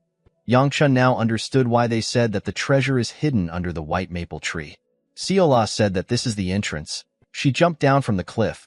Yangchun was shocked to see this. With a smile on her face, our girl said that she is going in first. As she entered into the portal, she asked our boy to join her.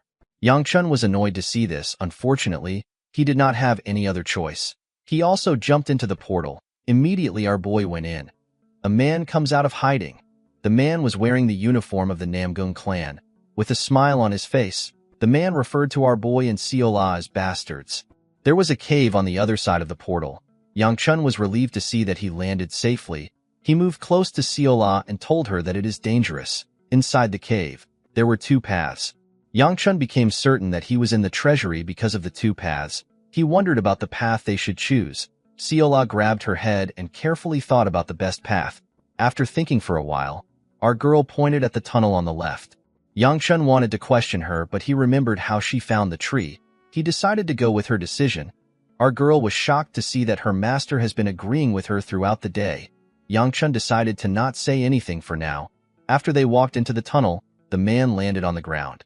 While they were walking, Yangchun became annoyed. He asked Siola if she is certain about this path. He reminded her that they have been walking for a while. He told her that he does not see an end.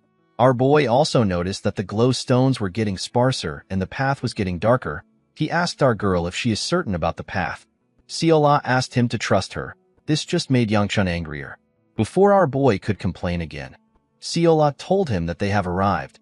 The place was completely dark. Yangchun smacked her on the head and asked her to stop being annoying. When he looked around, he noticed that the glow stones in this place have lost their light. Yangchun could not find anything in the room. He asked Siola if this is truly the treasury. Before he could say more, she placed her hand on his shoulder. With a nervous look on her face, she said that something is here. Immediately she said this, something passed by her side. This thing wasn't visible to Yangchun until it began to glow. Our boy was shocked to see what was in front of him. He saw a huge white snake. He could not believe that he was looking at a demonic beast. Siola called out to him. Yangchun asked her to keep quiet. He could not believe that a demonic beast was in a place like this. The room was just empty seconds ago. Our boy did not understand how the beast got into the room. He found it weird that something so big would not be noticed. Yangchun could tell that this demonic beast was at least a blue-rank demonic beast. Fortunately for them, the snake was asleep. Yangchun turned to the exit. He believed that they can make it out if they move quietly. Before he could do anything, the demonic beast woke up. Our boy was shocked to see this. He wondered if he needed to fight. While he was thinking, Seola's eyes were glowing when she looked into the snake's eyes. Yangchun realized that he cannot take on this snake. He did not know what to do. Seola noticed that her master was shaking. Yangchun told himself that he cannot let his chance at a quiet life end so helplessly. He clenched his fist and released some of his energy. He decided to die fighting. The snake referred to him as a child and asked him to relax himself. Yangchun was shocked to hear a demonic beast speaking. The snake assured him that he has no intention of harming him. Our boy asked the beast about how it is able to speak in human tongue. The snake laughed when he heard Yangchun call him a demonic beast. He revealed to our boy that he is curious about how someone that is not of the Yun bloodline found himself in this place. Yangchun told the snake that he was simply looking around. The snake seemed to have noticed something. He accepted our boy's explanation. He asked Yangchun to tell him his purpose for coming there. Our boy knew that he cannot reveal the reason why he came because the snake might be related to the Yun clan. He referred to the snake as Mr. and told him that he came in there by coincidence.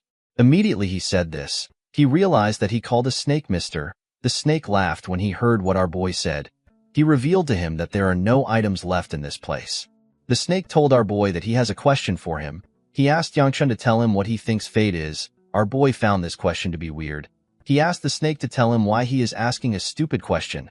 The white snake felt silly when it heard this. It began to laugh like a crazy person. Yangchun became nervous when he saw this. He wondered if the snake had gone senile. The snake apologized to him for asking a silly question. He told Yangchun that he should have already known that something was wrong when the person in front of him is not from the Yun clan. He realized that the Yun clan has passed away. The snake wondered why he felt regret for things that would vanish. He wondered why he endured. Our boy was not interested in what the snake was saying. With a smile on his face, he told the snake that they will be leaving now. The moment he said this, the snake threw an orb at him. Yangchun asked him about what it is for. The snake asked him to accept it as payment for playing with an old man. He told our boy that it will be better for the orb to enter the hands of someone who he has met. Yangchun realized that it was not a demonic stone. Before he picked it up, the snake said that someone like him will be able to hold this thing within himself better than others. Our boy picked up the orb. He asked the snake to explain what he means. Immediately he said this. The orb began to glow. Yangchun was shocked to see this. He was certain that the orb was not a demonic stone. He did not know when he activated the demon well absorption art. Our boy noticed that he feels different from the time he absorbed a demonic stone. He tried to control the energy in his hand. While he was struggling, Seola placed her hand on his back. Yangchun was surprised to see this. Before he could say anything, he lost his strength. He fell to the ground and lost consciousness. When Seola stood up, the snake asked her if she is satisfied. Our girl was covered in a unique energy. Her aura felt different. She told the snake that it is not a matter of satisfaction. The snake advised her to put her aura away. He explained to her that such a strong aura will cause something much worse than fainting. Our girl told him that she already knows this. The snake referred to Seola as someone who knows that she has already twisted too many things. He asked her if this is her choice. Our girl asked the snake if he cannot comprehend her decision. The snake revealed to her that he actually feels worse for her because he can understand. Seola asked him to tell her why he handed over his important crystal to a human he just met. As his body slowly faded away, the snake told our girl that it was simply a swing of mood. He explained to her that nothing is more lonelier than waiting for someone who won't come. He said that he has decided to let things go. Seola felt bad as she watched the snake fade away. She referred to it as the emptiness of fate. Seola placed her hand on Yangchun's head. She said that looking at him makes her forget things like the emptiness of fate. She referred to him as a regretful man. She noticed that Yangchun was scared of losing the second life that he gained, and yet he still stood his ground to protect her. This action really touched our girl. Her eyes were filled with tears. While she was crying, someone asked her to give something back. Seola apologized to the person. She asked them to wait a little longer. She said that it is still dangerous. Immediately she said this. The man came out of hiding. He realized that Seola already sensed his presence. He asked her about when she figured it out. Our girl revealed to him that it is not hard to pick out the presence of an imbecile that does the dirty work of the Namgung clan. The man was annoyed to hear this. He could not believe that Seola and Yangchun came into the mountain and crawled into weird places like this. He was more surprised to see that his young master lost to someone like Yangchun who got exhausted from making the journey here. The man revealed to Seola that he has been ordered to take care of things quietly. He assured her that he will let her go if she gives him our boy. The moment he said this, he placed his sword next to her neck. Seola did not seem surprised. She asked the man if this is the will of the Namgung clan or the idiot he serves. The man was annoyed to hear this. He referred to her as bitch and asked her to not insult his young master. Seola raised her hand and touched the tip of his blade. The man believed that our girl wanted to retaliate. Before he could do anything, he saw a bright golden light. When he looked down, he saw his hand on the floor. He quickly began to scream. Seola asked him to be quiet. She stood up and surrounded herself with swords she created with her energy. Her hair had also turned golden. She turned around and asked him not to wake Yangchun up from his nap. The scene shifts and we are taken back some hours earlier. We see Chunjin on his bed. The bastard tied his broken hand with bandages. He slammed his hand on the bed out of anger. He told himself that Yangchun won by using some cheap trick. He raised his hand up. He did not believe that it was possible for a nobody to defeat him. The moment he thought of this, he felt a large amount of pain in his arm. He quickly grabbed the arm. He called out to his bodyguard whose name is Machiel. The man was actually in the room with him. He was separated from Chunjin by a curtain. The man answered his master's call. Chunjin raised his head up and pushed his hair backwards. With a look of anger on his face, he asked the man to tell him what to do. Machiel revealed to his master that Mu Yun is more powerful than they expected. He told him that they would not be able to take care of him. However, Yangchun is currently moving without his bodyguard. Machiel told his master that this is their best chance. Chunjin smiled when he heard this.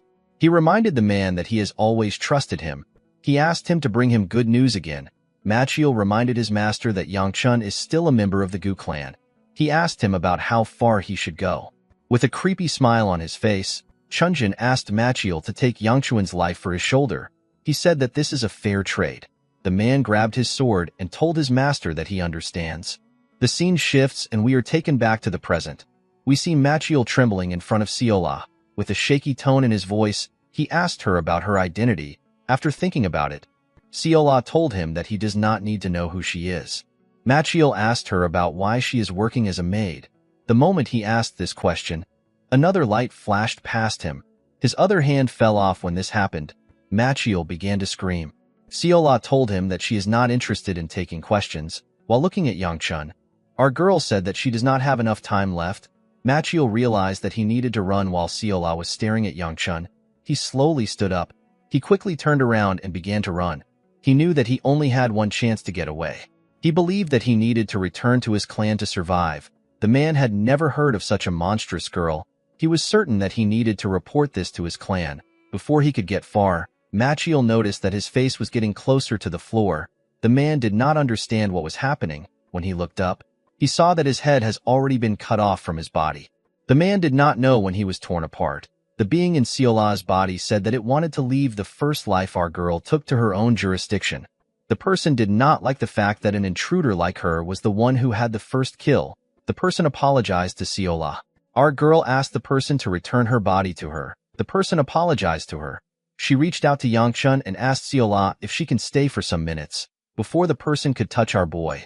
Seola reminded her that this is her body. The being told her that she is right. She said that even the present belongs to her. Immediately she said this. The swords began to slowly disappear. The snake, whom had not completely faded away, asked the being if she is leaving. The person said that she needs to rest. She said that she did too much in a child's body. The snake asked the entity if she knows the kind of thing that she is. The entity said that she knows some things. The snake told her that it will be a hard journey. The being said that she is aware. The snake prayed that the being will receive a blessing in her path. After praying, the snake completely faded away. This entity is clearly someone who knew Yangchun from his past life. With a smile on her face, she told our boy that they should meet again if they have the opportunity. After saying this, the being left Seola's body. Her hair returned back to normal. In the next scene, we see Yangchun wake up. Our boy found himself outside. Seola was happy to see her master awake. Yangchun quickly raised his head up. He looked around. He did not know how they returned to the edge of the cliff. He asked Siola about what happened. Yangchun tried to recall what happened. He remembered that they found a white maple tree. The chamber was empty. A massive snake appeared out of nowhere. He touched a strange orb which the snake gave him. The energy of the orb got absorbed by him. He told Siola that these are the things that happened. Our girl became confused. She did not remember anything about an orb or a snake. Yangchun could not believe that she did not remember anything. Our girl assured him that she has no memory of what he is talking about. Our boy begged her to not lie to him. Siola asked him to tell her how he expects her to believe that he found a white maple tree, a giant snake, and a strange orb. Yangchun could not believe that our girl chose to be logical with her reasoning today. He looked around and asked Siola to tell him who brought them there. Our girl revealed to him that she found herself there when she woke up. The moment he heard this, he felt something in his chest. Siola asked him if he is all right. Yangchun fell to the ground. He assured her that he is fine. He told her that his core is simply aching. The moment he said this, our boy realized something. He sat in a lotus position and began to circulate his energy. Our boy was able to confirm his suspicion. He noticed that there has been a change in the amount of energy flowing in his body ever since he absorbed the orb.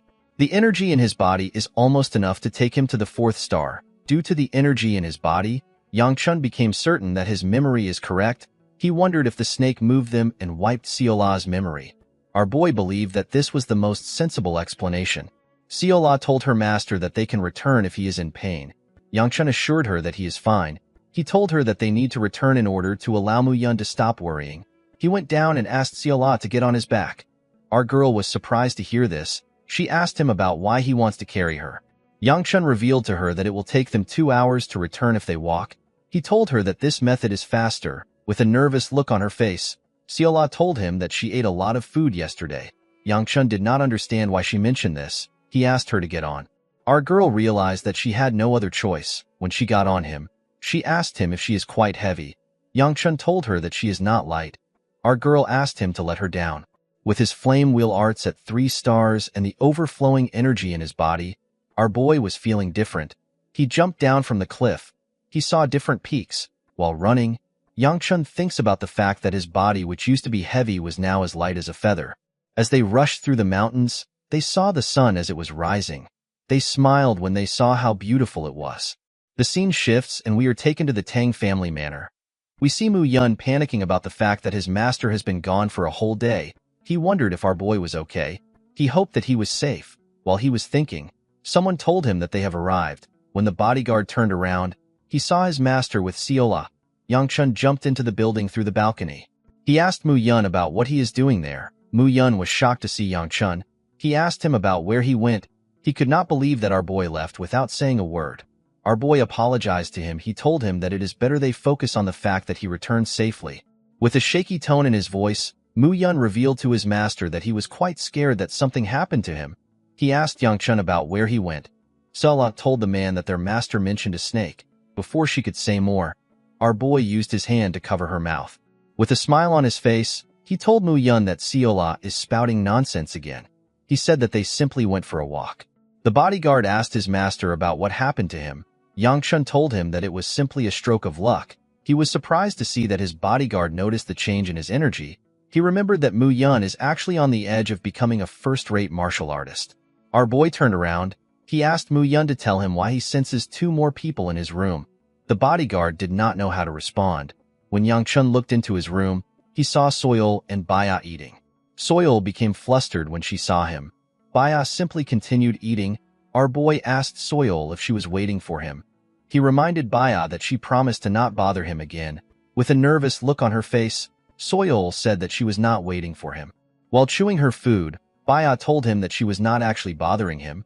Yangchun did not like the fact that they were there. He asked them to tell him the reason why they came. Baya told him that she came to say goodbye. Soil said the same thing. While they were talking, Siola rushed to their table and began to eat their food. Yangchun was surprised to hear their reason. He asked Baya if her brother is also there. Our boy did not want to get involved with the bastard. Baya told him that he did not come. According to the girl, her brother told her that Yangchun would not be back when she told him that she wanted to visit our boy. Yangchun did not understand why Chunjin would say this. He was not aware of what happened to Machiel. Baya pointed her chopsticks at our boy and asked him about what happened to him. Yangchun was surprised to see that she noticed. He told her that something simply happened. Immediately she heard this, Baya released her energy. She asked Yangchun to have a duel with her. Our boy placed his hand on his bodyguard and said that he feels like fainting from training too much. Mu Yun was surprised to see this. He did not know what his master was doing. When Yangchun looked him in the eyes, he understood his intentions. The man pushed the two girls outside. He told them that his master needs to have his rest. Before leaving, Soil took out a paper. She told him that it is the invitation to next year's Tang weapon exhibition. She told Yangchun that he can choose to come if he wishes. Yangchun accepted the invitation. With a smile on his face, he said that he will see her next year. Our boy actually prayed that he would not come here again. With a flustered look on her face, Soil asked Yangchun to not take things the wrong way. She said that she simply wants their families to be on good terms. While walking with her friend, Soil revealed to her that she was actually worried about Yangchun. She said that she never expected him to be fine. Baya began to blush when she heard this. Soil noticed the look on her friend's face. She became a bit worried. With a nervous look on her face, the girl asked Baya if she likes Yangchun. Baya asked her friend to explain what she means by like. Soil became startled when she heard this. She began to spout nonsense. She quickly regained her composure and asked her friend to not worry about it. Baya asked her friend about her own invitation. Soil revealed to her that she actually gave our boy the invitation that was meant for her. She apologized to the girl for what she did. She realized that she should have prepared 2 invitations. Baya pat her head and assured her that it is fine. This action cheered Soil up. She thanked Baya and told her that she is the best. The girl walked forward and told her friend that she will get her some delicious poison to make up for her mistake. Baya did not understand why she would get her some poison. Before the girl could walk up to her friend, a dark energy appeared in front of her. Baya was not surprised to see this energy. Instead, she put her hands together and told herself that she can endure it. With a smile on her face, the girl said that she and Yangchun will meet each other very soon. In the next scene, we are taken to a huge building. We see Chunjin kneeling in front of a man that appears to be his father. The man reminded his son that he simply asked him to take care of his sister. He could not believe that Chunjin lost one of his guards. He told his son that he is quite immature.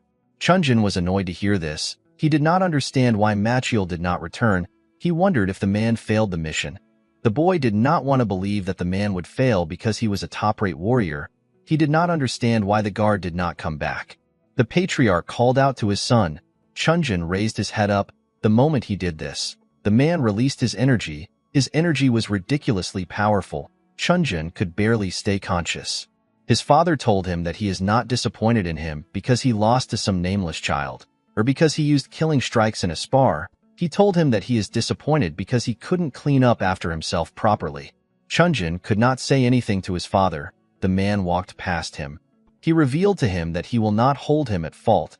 He told him that he should confine himself for solitary training in the Jade Gold Gallery. While breathing heavily, the boy assured his father that he understands. Immediately he said this, the patriarch took away his energy. While Chunjin was struggling to catch his breath, his father asked him to forget about the incident. The boy was shocked to hear this. He asked his father to explain what he means. The patriarch glared at his son with a cold gaze. Chunjin looked down when he saw the look on his father's face. The man explained to his son that he will understand when he becomes clan head. He asked him not to touch the Gu clan until that time comes. He revealed to Chunjin that they might actually end up becoming in-laws with the Gu clan. Chunjin told his father that he understands. Immediately he said this. He fully understood what his father was talking about. The scene shifts and we are taken to the Gu clan. Yangchun asked the second elder to repeat what he said. Ryan revealed to him that his marriage partner has been arranged. Our boy asked the elder if he is joking with him. He reminded him that they just broke their marriage agreement with the Peng clan. The second elder told him that he heard that the marriage was cancelled because he messed around. Yangchun asked the elder to tell him why the person who messed up is getting another fiancé. Ryan asked him if he intends to live alone his entire life. Yangchun did not understand why the conversation was going there. The second elder revealed to him that he was the one who made the connections. He asked Yangchun to simply accept it. After the second elder left, Siola asked her master if he is really getting a fiancé. Yangchun asked the girl if she really believes him. He assured her that the demented old man is messing with them. The weird thing was that Seola did not even know what a fiancé means. She was just worried for no reason. Mu Yun walked up to his master. He revealed to him that the second elder is telling the truth. Yang Chun was shocked to hear this. Mu Yun explained to his master that he went to report on their travel to Sichuan, but the whole clan was already gossiping about his new fiancée. Yang Chun couldn't believe that there was a rumor about him that he did not know about. Our boy was certain that most of the clans must have already heard about how he behaved to Peng Aoi. Despite the bad rumors, the clans still want their children to get engaged to him. Yang Chun wondered about which crazy clan accepted the marriage arrangement. He went to meet the second elder. He asked him to tell him the clan he is getting engaged to and the person who will be getting engaged to him. Ryan smiled when he heard this. He asked our boy to not be surprised. The first word the man mentioned was Nam. Yang Chun was shocked to hear this. He joined the elder to complete the word. They both said the Namgung clan at the same time. Ryan told our boy that he wanted to surprise him. Yang Chun did not care about this. He asked the elder to tell him the reason why the Namgung clan would want him to be engaged to their children. Our boy knew that one of the daughters of the Namgung clan must have accepted the engagement for it to actually take place. While thinking, Yang Chun realized something odd. He reminded the second elder that the Namgung clan only has one daughter. Ryan told him that he is correct. He told him that he would have met his fiancée at the Tang Weapon exhibition. Yang Chun immediately knew who he was getting engaged to. Our boy did not even know how to react. Yang Chun told the elder that he cannot marry the crazy bitch. Ryan asked him to not call his future fiancée a crazy bitch. He revealed to him that the clan head made the decision. He asked our boy to meet his father. He told him that he has something more important to tell him. Yang Chun was surprised to hear that there is something more important than his marriage. With a smile on his face, Ryan revealed to Yang Chun that his sister has returned. Our boy was horrified to hear this. In his past life, the Aura Supreme, who is one of the three Supremes, said that they are in the age of meteors, according to him. As stars pierce the sky and fall to the ground, more and more geniuses will appear every day. The Aura Supreme told Yang Chun that he was born in the wrong era. He told him that although he has talent, it is worthless when compared to his sisters. Our boy's sister is known as the Sword Peak. Her name is Gu Wibi. She is the owner of the talent and skill that Yang Chun could never hope to get. This was the reason why he hated her. Our boy looked around. He realized that he needed to hide. He decided to go somewhere far. Before he could move, the elder placed his hand on his shoulder. He asked him to tell him where he is going. Yang Chun begged the elder to let him go for once. Ryan asked him to stop spouting nonsense. He reminded him that his sister is here. Our boy asked him to let him go. Ryan could not believe that Yang Chun was going to ignore his sister when she is home. Yang Chun explained to him that he cannot face Wibi because he does not know what she will do to him. He revealed to the elder that he will be gone for a few months. He asked him to not search for him. Ryan grabbed his head. He asked him if he caught something in Sichuan.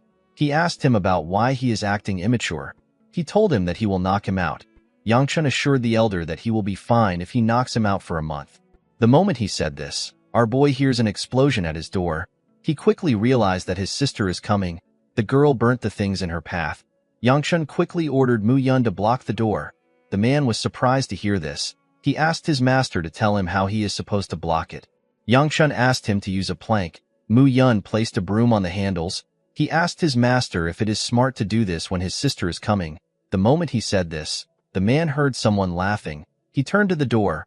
Wibi placed her hand on the door and told her brother that he blocked the door even though she came to see him. She used her energy to slowly burn the door. Mu Yun was shocked to see this. He saw her eye in one of the holes she made. Wibi used her energy to blow the door away. Mu Yun was also sent flying. With a smile on her face, she told her brother that he is rude. Yang Chun was shocked to see what she did. Ryan placed his hand on our boy's shoulder before he could do anything. Wibi told her brother that he needs to greet her. Our boy simply said hello. The girl told him that she is happy to see him doing well. She asked him about why his knees are upright. Our boy was surprised to hear this. He quickly went on his knees when she got close to him. She pat his head and called him a good boy.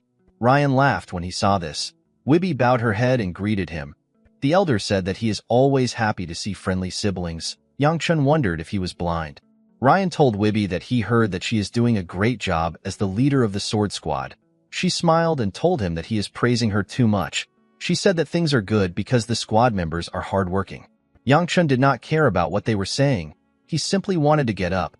This is the reason why he did not want to meet Wibi. The girl asked her little brother if he knows what he did wrong.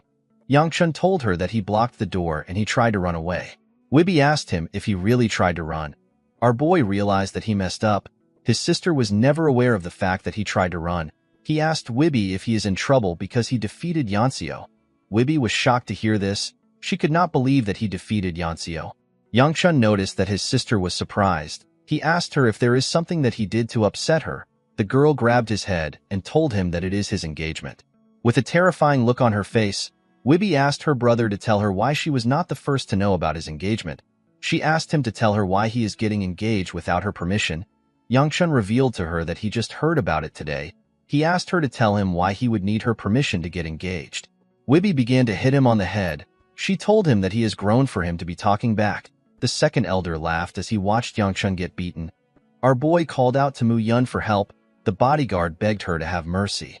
Wibby stared at him with a horrifying look in her eyes. Mu Yun folded when he saw the look in her eyes. He asked her to do as she pleases. Wibby covered her hand with her energy. She told her brother that she is going to teach him some manners again. Yangchun begged her to wait. Seola grabbed her hand before she could punch him. The two of them were surprised to see this. Yangchun asked his sister to not do anything. He explained to her that our girl is a servant that just started working there. He told her that Seola doesn't know a lot. Our girl told Wibby that she cannot hit her master. Wibby let go of her brother. She covered her body with her energy. Her energy was quite much. Yangchun was surprised to see what she did. Wibby asked her brother to tell her who was holding her hand. Our boy explained to her that Seola is a new servant. He asked her to forgive Seola for her mistake. Wibby gathered more energy when she heard this. Yangchun was shocked to see this. He quickly stood up. He wanted to stop his crazy sister from doing something crazy. To Seola's surprise, the girl removed her energy and grabbed her cheeks. She carefully dragged them. Our boy was also surprised to see what she did. Wibby told her brother that Seola's cheeks are as soft as they look. She said that they lived up to her expectations. Yangchun could not believe that she released that amount of energy just to grab our girl's cheeks. Wibby told her brother that he never mentioned that he had a servant like Seola. She asked him to give her our girl. Yangchun told her that he cannot do it. Wibby found this to be interesting. She said that she did not expect her dear brother, who normally gives her everything, to refuse. She told him that she never asked him to get up. Our boy went back on his knees and apologized. While looking at the energy her brother was giving off, Wibby asked him if the elder was the one who helped him. Yangchun was not surprised to hear this. He knew that his sister would eventually notice his growth. The second elder assured her that he did not do anything. The girl was surprised to hear this. She could not believe that her brother changed so much in a few months. Wibby wanted to say something to her brother, but she kept it to herself. She let go of Seola and asked our boy to meet the clan head. Yangchun was surprised to hear this. He asked her if she is done. Wibby explained to him that she is not in the mood to teach him a lesson. Yangchun was relieved to hear this. He moved close to Mu Yun and told her that he will be leaving. Wibby asked him to wait. She threw something at him. When he opened his hand, our boy saw an orb. He took a careful look at it. He wondered if he was looking at a demonic stone. He noticed that he could not sense any energy from it. He asked his sister to tell him what it is. Wibby told him that it is a souvenir. She explained to him that she bought it from a peddler that said it is a good luck charm. She asked him to keep the charm by his side. Yangchun believed that his sister gave him some junk. Wibby moved close to her brother and placed her hand on his shoulder. With a creepy smile on her face, she explained to him that she will show him more love if he loses the charm. Our boy began to tremble when he heard this. The girl smiled when she saw the look on his face. With a bright smile on her face, she told him that she knew he was working hard. Immediately he heard this. Yangchun remembered what she said to him in his past life. Wibby asked him to stay happy. Our boy could not look his sister in the eye when he remembered this. After her brother left, Wibby asked the elder if he truly didn't do anything. Ryan assured her that he is innocent. The girl remembered that her brother was only at the proficiency of 1 star last winter. Compared to Yanxio, he was not able to release heat, and he could not move properly. Wibby did not understand how he got stronger. She noticed that his energy art has stabilized and his chi has more than doubled. She found it weird when she heard that Yanxio was undergoing solitary training after losing to Yangchun. Ryan explained to her that he is also surprised. He told her that he also had no idea that our boy possessed so much potential. Wibby asked him if he knows what happened to him. The elder found this question to be weird. He asked her to tell him why she did not ask Yangchun by herself. Wibby told him that she could tell that her brother won't explain it to her. Ryan told her that he might answer his sister. Wibby explained to him that she already knew her brother's response from his eyes. She decided to change the topic. She asked the elder if he noticed something about Seola. With a weird smile on his face, Ryan asked her about what she is talking about. Wibby told him that she asked the question because she noticed something off. She revealed to him that she inspected Seola because she was curious. She told him that our girl was only chubby. Ryan became more nervous when he heard this. He told her that she is too sensitive. He assured her that Seola is just a servant. Wibby decided to accept the elder's words. She placed her hand on her head and said that she might be overreacting because she has fought demonic beasts for months. Ryan smiled when he heard this. He could not believe that she actually sensed something off about our girl. He realized that both she and Yang-chun have fearsome potentials. He pat the girl on her head. He told her that he is grateful to her. When those connected by blood turned their backs and the whole clan was set against Yang-chun, only Wibby stayed with him. With a smile on his face, Ryan told the girl that he is grateful to her for taking care of our boy. He said that he has no worries with her around. Wibby told him that someone has to take care of her stupid brother. The elder advised the girl to be a little more kind to her brother. He believed that she overreacted by getting angry over an engagement. He told Wibby that someone might think she was actually angry at him for getting engaged. The girl released her energy when she heard this. She asked the elder to tell her the whore who dares to touch her brother. Ryan realized that this girl was not normal at all. The scene shifts and we are taken to the clan head's building. He told Yang-chun that he heard about him breaking Chunjin's arm. With a nervous look on his face, our boy told his father that he simply tapped the boy's arm. The clan head asked him to tell him why he broke Chunjin's arm. Yang-chun did not want his father to ask this question. He let out a sigh out of frustration. He explained to him that Chunjin suggested a spar and he used moves with intent to harm. He told his father that he had to retaliate. The clan head was surprised to hear that the lightning dragon had the intent to harm his son. He asked our boy if there were any witnesses. Yang-chun assured him that people were watching. The clan head told his son that he has gained prowess in his skills. He told him that he is happy to see his improvement. He advised our boy to keep working hard. After saying this, he took a sip of his tea. Despite the fact that he defeated the Lighting Dragon and achieved 3rd star, his father was still unfazed. Yang-chun was not surprised to see this. This was just how his father always behaved. Due to the fact that he met the Namgung clan, the clan head asked him if he has met Baya. Our boy was startled when he heard this question. He was already waiting for his father to bring it up. Yang-chun told his father that he wants to know how the engagement was arranged. The clan head revealed to him that the decision was made by the elders. He told his son that the proposition is not bad for him. With a scary tone in his voice, the clan head explained to Yang-chun that the issue with the Peng clan was inevitable. He asked him to not disrupt this engagement. Our boy understood that his father was telling him that there are no second chances. He knew that the issue with the Peng clan was his fault, so he could not defend himself. The clan head took out a paper. He told his son that it will soon be midsummer. Yang-chun did not know what his father was planning. The clan head revealed to him that the Hua festival will take place at Mount Hua. The moment he heard this, Yang-chun remembered what he and the heavenly demon did to the sect in his past life. He asked his father to tell him what the festival has to do with him. The clan head gave him the paper he was holding. After reading it, Yang-chun asked his father about why he gave him. The clan head asked him to bring someone back. Our boy was surprised to hear this. His father explained to him that he will make preparations so that he can leave in 10 days. Yang-chun reminded him that he just got back from Sichuan today. The clan head told him that he can decline the quest if he wants. Before our boy could decline, his father explained to him that he will open their treasury and give him a great sage pill if he accepts the quest. Outside the clan head's house, we see Mu Yun and Seola sitting together. Our girl asked the man to tell her when their master will be back. Mu Yun told her that Yang-chun may come in the next 2 hours. The two of them ate honey cookies while they were talking. Seola told him that she is tired from the trip. Mu Yun revealed to her that he is also tired. He reminded her that they are our boy's personal guard and maid. He told her that they need to assist Yang-chun wherever he goes. Seola asked him if it is wrong for them to be hiding and snacking.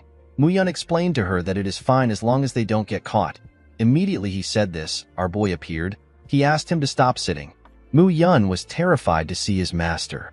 While they were walking, the man tried to explain himself to Yang-chun. Before he could say anything, our boy revealed to him that they are going to the Mount Hua in 10 days. He asked him to get ready. Mu Yun was surprised to hear this. Seola could not believe that they had to go on a trip again. She told her master that she is tired. Yangchun revealed to her that the order came from the clan head. He asked her to confront his father if she has any issues. Mu Yun asked him for the reason for their trip. Yangchun revealed to him that his father wants him to bring Yanxiu back. When he arrived at his gate, our boy carefully looked around. He was relieved to see that his sister and the second elder had left. As he stepped into his room, Yangchun contemplates about the things that are happening. The Namgungs were in Sichuan and his older sister is back home. He assumed that he was going to get a break, but now he has to go to Manhwa. The stress was too much for him. He decided to skip dinner and sleep in. At night, we see Yangchun sleeping. Someone was standing next to him. The person was holding a bottle of wine and a dumpling. The person raised the dumpling up and said, "Dumplings." Our boy slowly opened his eyes when he heard this voice. Before he could do anything, the person grabs his head and tries to shove the dumpling in his mouth. Yangchun began to struggle. The person turns out to be his sister. Wibby told her little brother that he cannot skip dinner when he is still growing. While shoving the dumpling into his mouth, Wibby asked our boy to chew it. Yangchun managed to break free from her hold. He moved back and asked her about why she is in his room. Wibby asked her brother if she is not allowed in his room. Our boy told her that she is not. He reminded her that this is his room. With a smile on her face, she told him that this means that it is also her room. Yangchun asked her if she is drunk. Wibby showed him the bottle of wine and told him that she is about to be drunk. She explained to her brother that she was worried because he did not show up at dinner. She told him that she brought the dumpling for him. She asked him to stop treating her so coldly. She said that she already feels bad that he is marrying some Namgung skank. Yangchun was shocked to hear this. He asked her to tell him why she brought it up. Wibby was annoyed to hear this. She asked her brother if he likes Bia so much that he would choke when she mentions her. She asked him if he likes Bia more than her. Our boy asked her to save her nonsense for when she is drunk. The girl took a sip of her wine and said that she put in so much efforts into raising him. Yangchun asked her if she can get drunk outside. Wibby asked her brother to tell her what he is talking about. With a smile on her face, she asked him to sleep with her today. Yangchun turned around and told her that she can sleep inside. He told her that he will sleep outside. Wibby told him that he is so cold. Our boy reminded her that they are past the age where they can sleep together. Wibby told him that he is still a brat to her. She drank a large amount of wine in one go and said that it is a really good wine. Yangchun asked her to leave when she is done drinking. While looking at the moon, she called out to her little brother. She asked him if he wants to have a go at it. Yangchun asked his sister to come again. He told her that he misheard her. The girl repeated herself. Our boy realized that he was hearing the right thing. He realized that his sister was really drunk for her to be spouting such nonsense. He asked her to head back to her room. Wibby asked him if he is certain. Yangchun asked her to tell him what she is talking about. The girl pointed at him. She placed her hand on his chest. She told him that she is talking about his energy. Wibby explained to her brother that she does not know the method he uses when he is training. She revealed to him that the large amount of energy he put inside himself is not being absorbed. She told him that this energy can end up hurting him. Upon hearing this, Yangchun realized that the energy from the orb has not been fully absorbed. He understood that a body that has not fully matured cannot take in all that energy. Wibby explained to him that he needs to let this energy out immediately. Yangchun quickly understood that his sister was asking him if he wanted to have a spar to help him. Wibby came down from his bed and told him that this was not why she asked for the spar. With a smile on her face, she revealed to him that she simply wants to beat him up. Our boy was shocked to hear this. He did not know why his sisters were not normal. In the next scene, we see Wibby stretching her body while holding a wooden sword. She said that it has been a while since she fought with her brother. She noticed that her brother wasn't holding a weapon. She asked him if he isn't going to use a sword. Yangchun told her that he doesn't use it anymore. Wibby was surprised to hear this. Her brother had been using a sword until recently. She wondered if he got bored of the weapon. She believed that he was full of himself. She raised her sword and asked him if he isn't going to attack. Yangchun took a stance. He reminded his sister that the spar is to help him release his energy. With a smile on her face, Wibby told him that she will make sure he doesn't die. She asked him to not chicken out. Immediately she said this, Yangchun appeared next to her. The girl quickly sensed his presence. Our boy landed a punch on her stomach. The attack moved her back a bit. Before she could regain her balance, our boy appeared next to her. He covered his fist with a large amount of energy and used it to hit her. The attack sent her flying. Due to the dust that covered the training ground, our boy could not see her. He called out to her to check if she is all right. The moment she heard his voice, Wibby began to laugh. A large amount of fire burst out on the training ground. The flame was ridiculously large. Wibby stepped out of the large flame with her body covered in fire. With a creepy smile on her face, she told her brother that he is not bad. Yangchun could not believe that his sister was still in the 5th star. He was certain that this power exceeds that of a 5th star. He was more shocked to see that she was fine after he hit her with his all-out attack. Our boy became scared. He told his sister that they should end the spar here. Wibby asked her brother to stop spouting nonsense. She took a step forward and spread her flames on the stage. Yangchun had to use his hands to block her energy. While he was struggling, his sister appeared next to him. She told him that the fun is just about to start. She used her sword to hit his hands. The attack sent him flying. He was pushed off the stage. Our boy did not know what would have happened if he didn't block the attack. Before he could regain his balance, his sister threw her sword at him. Yangchun managed to dodge the attack by moving his head. The sword got stuck to a wall. The moment he raised his head up, he saw his insane sister coming towards him. The girl laughed like a mad person. Our boy was terrified to see her coming. Wibby covered her leg with her energy and used it to attack him. Yangchun barely blocked the attack, but Wibby did not give him the chance to rest. She began to attack more fiercely. Our boy barely managed to dodge the attacks. He avoided every hit out of fear. Wibby backed him up to the wall. She got close to her sword that was stuck there. She took out the sword and covered it with her energy. She rushed to attack Yangchun. She stopped her sword before it could touch her brother. Yangchun became nervous when he saw this. She grabbed his hair and tightened her grip on her sword. She asked him to keep his mouth closed if he does not want to lose his jaw. Our boy was terrified to hear this. The scene shifts and we see someone reading a letter saying a person is going to meet their fiancé. The clan head of the Namgung clan was the one reading the letter. With a nervous look on his face, a man tells the clan head that their young miss left the note and ran away from the manor. The clan head was annoyed to hear this. He put the note away and ordered the man to bring her back immediately. In the next scene, we see a farmer harvesting his crops. He threw away the first yam he took out of the ground. He said that the yam cannot be sold. While looking at his crops, the man wondered about when the season will end. Immediately he said this, he noticed that a shadow covered him. When he looked up, he saw a girl. The farmer was shocked to see the girl. The girl landed in front of him. When he got a clear look at her face, he believed that she was an angel. The girl turns out to be Baya. The crazy girl called out to the man. He was surprised to see that she could talk. She asked him for the direction which Shangxi is in. The man raised his hand and pointed at a direction. He told her that Shangxi is east from there. The moment she heard this, Baya thanked the man and began to run. Oddly enough, she ran in another direction. The farmer noticed that Baya left something on the ground. The girl left a silver ingot for him. The farmer could not believe his eyes. The silver ingot was enough to feed his family for months. He thanked the angel for gracing him with such kindness. He just didn't understand why she went west instead of east. The scene shifts and we see the elder talking to Hyagun. He told him that west is where the Mount Hua is at. He revealed to him that he heard that the divine doctor is at Mount Hua. He asked the Sword Supreme about what he is going to do. Hyagun was surprised to hear that the divine doctor left Anhui for Mount Hua already. He already knew that the divine doctor is a man who disappears with the wind, so he never stays in one place. He just never expected the divine doctor to go to the Mount Hua sect. Ryan did not know why the Sword Supreme was looking for the divine doctor. He revealed to him that the information is not yet confirmed. He asked him to follow Yangchun to check for himself. The elder explained to Hyagun that it is a bit hasty for him to reveal his identity after going through so much to hide it. The Sword Supreme realized that the elder was correct. He knew that it would not be smart for him to reveal his identity now. The scene shifts and we see Hyagun on a carriage. He told our boy that he will be accompanying him. He asked him to leave things to him. Yangchun did not know how to react. For some reason, the second elder was also surprised. Yangchun found it weird that the driver took a sudden vacation and the Sword Supreme took his place. He found it odd that Seola and the Sword Supreme were going with him, especially since he worked hard to make sure that their names weren't on the list of people that would go with him. Yangchun wondered about what happened overnight.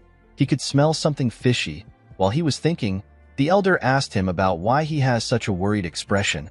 Our boy told him that nothing is wrong. Ryan told Yangchun that he should be worried about himself. He asked him to try not to beat up other kids.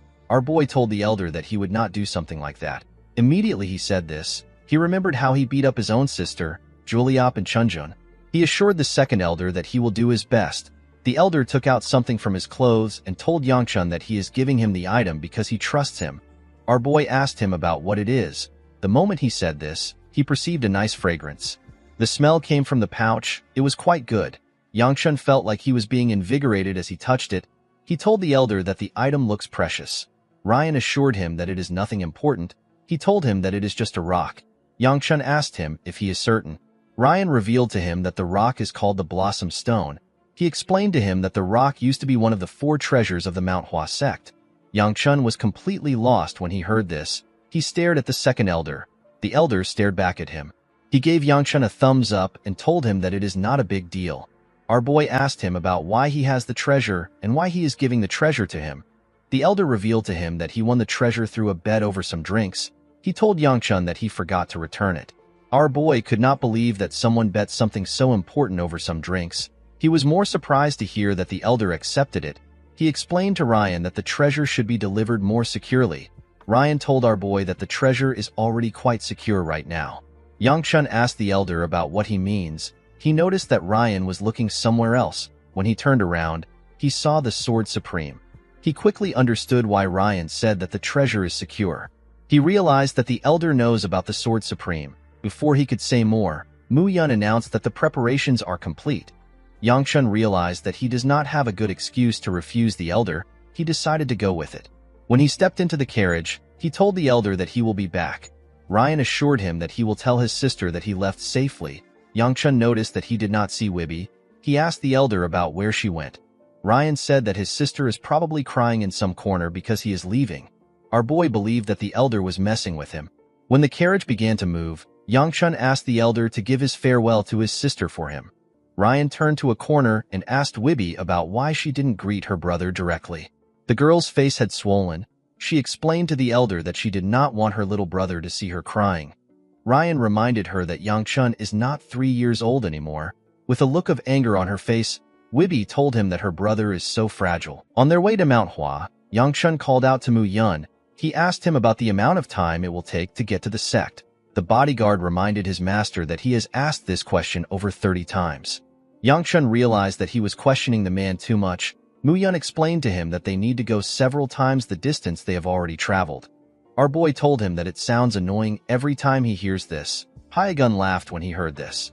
He asked Yangchun if he is feeling uncomfortable. Our boy became scared when he heard this. With a nervous look on his face, he said that he is fine. Hyagun was the most uncomfortable thing to him in this journey. He could not feel relaxed because he was traveling with the greatest sword in the land. Yangchun noticed that Seola was eating some cookies. He asked her to not hog them all to herself. He asked her to give him a cookie. He said that he needs to eat something to relax, like a greedy pig. Seola told her master that Hongwa gave her the cookies. She told him that he needs to ask Hongwa for her permission. With a smile on her face, Hongwa revealed to her master that the honey cookies actually belonged to him. Our girl was shocked to hear this. Yangchun took one cookie and left the rest for her. Seola was happy to see this. She assumed that he was going to take everything. Our boy did not care about the cookies. He just wanted to return to his house. The scene shifts and we are taken to the Gu clan. We see Wibby sitting with someone. She asked the person to introduce herself. The girl pushed her hair back and introduced herself as Namgung Baya. Surprisingly, Baya managed to make it to the clan after taking the wrong direction. The girl was covered in leaves and sticks. Wibby was annoyed to hear the girl's name. She realized that this was her younger brother's fiancé. She took a careful look at Baya. She noticed her blue eyes and her pink lips. Wibby was surprised to see how beautiful she was. She asked Baya to tell her why she came there looking like a bum. The girl revealed to her that she took the wrong turn. Wibby did not understand how a person ends up looking like this from taking a wrong turn. She asked Baya to tell her why she went through so much stress to come there. The girl said that she came to meet her fiancé. Wibby was surprised to hear this. She told her that the engagement is not yet official. Baya did not know what to say. With a smile on her face, Wibby told the girl that her little brother is not in the clan right now. Baya was surprised to hear Wibby call Yangchun her little brother. With a confident smile on her face, Wibby introduced herself as Yangchun's elder sister. Baya quickly cleaned her hair and corrected her posture. Wibby was happy to see this. She believed that this was the right attitude a person is supposed to portray in front of their in-laws. Baya asked the girl about where her brother went. Wibby revealed to her that Yangchun went to the Manhwa sect. She told her that their fates don't cross paths because the place is too far. With a gentle smile on her face, Baya said Manhwa. With a bright smile on her face, Wibby advised Baya to go back home. Immediately she said this, Baya jumped into the nearby forest. Wibby wondered if she was going home. She called her a bitch for leaving without a proper farewell. At night, we see Seola and Honghwa sleeping together. Our girl used her hand to hit the poor lady's face. Mu Yun was also asleep. Hyegun and Yangchun were the only ones awake. While staring at the fire, the Sword Supreme sensed something inside the forest. He turned to the side. Inside the forest, we see Yangchun let out some energy from his mouth. Due to the fact that his energy was mixed with his breath, our boy was able to tell that he will soon attain 4th star. While he was thinking, he got a bad headache. This was a problem he was facing. When he circulates over a certain amount of energy in his body, it flows against the direction he intends for it to flow in. Our boy needed to break this limit of the 3rd star. He could barely expel his energy, and yet his sister had no issue shooting it out explosively. Yangchun hated the difference in their talent. He found the importance of talent to be disgusting. He decided to stop creating excuses and train more. He began to circulate his energy again. While he was trying to circulate his energy, he caught a scent of something. Yangchun took out the blossom stone out of anger. He was annoyed to see that he couldn't throw it away. He wondered why the second elder wanted him to deliver it. He noticed that the scent is now stronger than the first time he received it. He couldn't concentrate because of the scent of the plum blossom. Yangchun decided to end his training for tonight. Before he could take a step, he saw petals in the air. The petals were quite beautiful. Yangchun did not understand why he was seeing plum blossoms in the middle of winter. He reached out his hand to catch one of the petals. Before he could get one, a spirit appeared behind him and said that he is not a child of the Manhwa. Our boy was shocked to hear this. He quickly turned around. To his surprise, there was no one around him. He was certain that he heard a voice. The spirit asked him to tell him how a child who is not from Manhwa is eating all the energy. Yangchun quickly turned around. He was certain that he was hearing an old man's voice. He did not still see anyone around him. The spirit asked him to tell him the bloodline he came from for him to be greedily eating such a large amount of energy. It told Yangchun that he will get sick. Our boy did not understand what the spirit was talking about. He asked it about what he is eating. The moment he said this, Yangchun noticed that the stone was releasing some energy.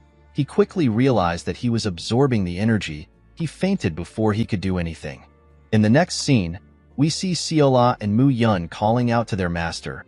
Yangchun slowly opened his eyes. He was surprised to see himself on the ground. He quickly raised his head up. Seola rushed to hug him. He asked Mu Yun about what happened. The man revealed to him that Hyegun found him unconscious in the woods and brought him back. Yangchun thanked him for saving him. Hyegun told him that he was just doing his job as a servant. After saying this, his expression changed. Yangchun noticed the change in his expression. He pushed our girl away. Mu Yun moved close to him and asked him if something happened to him last night. Yangchun remembered that he was training and the stone emitted a light. He took the pouch out of his clothes. Although nothing seemed to have changed on the outside, the stone seemed to have lost its scent. Our boy realized that he absorbed the energy of the blossom stone with the demon well absorption art and got knocked out. He already assumed that the treasure of the Manhwa would contain something, but he never expected to absorb its energy. Yangchun immediately understood something. He placed his hand on his chest to check his energy. He noticed that the rings on his energy core had increased. Our boy was happy to see that he had reached the 4th star. On the road, Mu Yun and the Sword Supreme kept staring at Yangchun in a discreet manner. Yangchun turned away from them. He understood why they were staring at him. He knew that it was weird that he reached the 4th star overnight. He hoped that they would stop staring at him. While he was thinking, Seola sniffed his clothes. Our boy moved his hand away. He asked her about what she is doing. Seola told him that she smells something from him. Yangchun found this odd. He also sniffed his clothes. He was certain that he changed his clothes. He told Seola that he even washes himself more often than she does. He asked her to tell him what she means. With a smile on her face, Seola explained to him that he has a really nice flowery smell. Our boy became nervous when he heard this. He told Seola that the smell must be coming from the window. Our girl found this odd. She was certain that he was the one giving off the smell. At the 3rd star, all Yangchun could do was expel heat, but now that he is at the 4th star, he felt like he could shoot fire without any problems. He wondered if he could do it like Wibby does. Our boy was not certain about it. He believed that he needed to test it. He assumed that an opportunity to beat up someone will appear. Immediately he thought of this. He remembered the second elder warning him to not beat up anyone. While he was thinking, the carriage stopped in a hurry. Our boy hit Seola when this happened. Manhwa asked him if he is alright. He told her that he is fine. He looked out the window and asked Mu Yun about what happened. He noticed that the man's hand was on his sword. He looked in front of the carriage and asked Mu Yun about why he is on guard. Yangchun saw a young man in front of the carriage. He wondered about who he was. The man put his hand together and apologized for the intrusion. Our boy quickly recognized the emblem on the man's clothes. With a smile on his face, the young man introduced himself as Yang Feng. He said that he is a third-generation disciple of the Manhwa sect. He explained to them that he stopped the carriage because he had something to ask. Yangchun recognized the man's name. He remembered the older version of Feng asking him about what their sect did to him. Feng was the man who screamed when he saw his sect leader's head on the ground. Yangchun became uncomfortable. He could not believe that he was looking at a warrior of the Manhwa who he killed with his own hands in his past life. Mu Yun referred to the man as the Blossom Sword Dragon. He asked him about why someone as renowned as him would do something so irresponsible and risky. Feng apologized for what he did. He assured him that he did not intend to block their path. He said that he stopped them because he had to verify something. Mu Yun asked him about what he needs to verify. Feng revealed to him that he wants to check if one of their disciples is in the carriage. Yangchun was certain that the man was not referring to him. Feng slowly walked towards them. He explained to them that he felt a familiar aura from afar. He said that he is thankful that things are not bad. He told them that he has a question. Mu Yun asked him to not take another step before he could even draw his sword. He and Yangchun saw some plum blossoms in front of them. They did not know when Feng got close to them. With a smile on his face, the Blossom Sword Dragon asked Yangchun to tell him why he is emitting the aura of the Manhwa when he is not a disciple. Yangchun became nervous when he heard this. He realized that he was screwed. Before he could say anything, someone told him that he is screwed. Our boy turned to the side. He saw a tiny old man in a white robe next to him. The man was happy to see that Yangchun could see him. Our boy could not comprehend what was happening. He believed that he was hallucinating. He cleaned his eyes and took a look at the old man again. The man asked him if he cannot greet his elders. Yangchun did not know what to say. Feng did not understand why our boy did not give him a reply. He called out to him. Yangchun ignored the old man. He wondered if he was hallucinating because he trained too hard. The old man was surprised to hear this. He assured Yangchun that he is not seeing things. Our boy said that he is now hearing things. Feng asked him if something is wrong. Yangchun was surprised to hear the question. He pointed at the old man and asked Feng if he cannot see the insect-sized old man. The Blossom Sword Dragon asked him about what he is talking about. He found Yangchun to be weird. Our boy asked Mu Yun if he can see anything. The bodyguard was completely lost. He decided to try to understand his master. He told him that he can see it. Our boy was excited to hear this. Mu Yun told him that he can see the red-headed old man. Yangchun told him that the man is not red-headed. Mu Yun asked him if his hair color is blue. Yangchun realized that his bodyguard cannot see anything. He asked him to stop playing games with him. Our boy could not accept the fact that he was the only one who could see the old man. He asked them to look closely. The old man called him a fool and asked him to shut up. Yangchun wondered if it was a ghost. He could not believe that he got possessed. The old man assured him that he is not possessed. He asked him if he forgot what he ate. Yangchun asked the man to tell him what he is talking about. The moment he said this, he remembered that he absorbed the energy of the Blossom Stone. The old man asked him if he remembers now. He asked him if he can remember the fact that he ate a treasure of the Manhwa sect even though he is not one of them.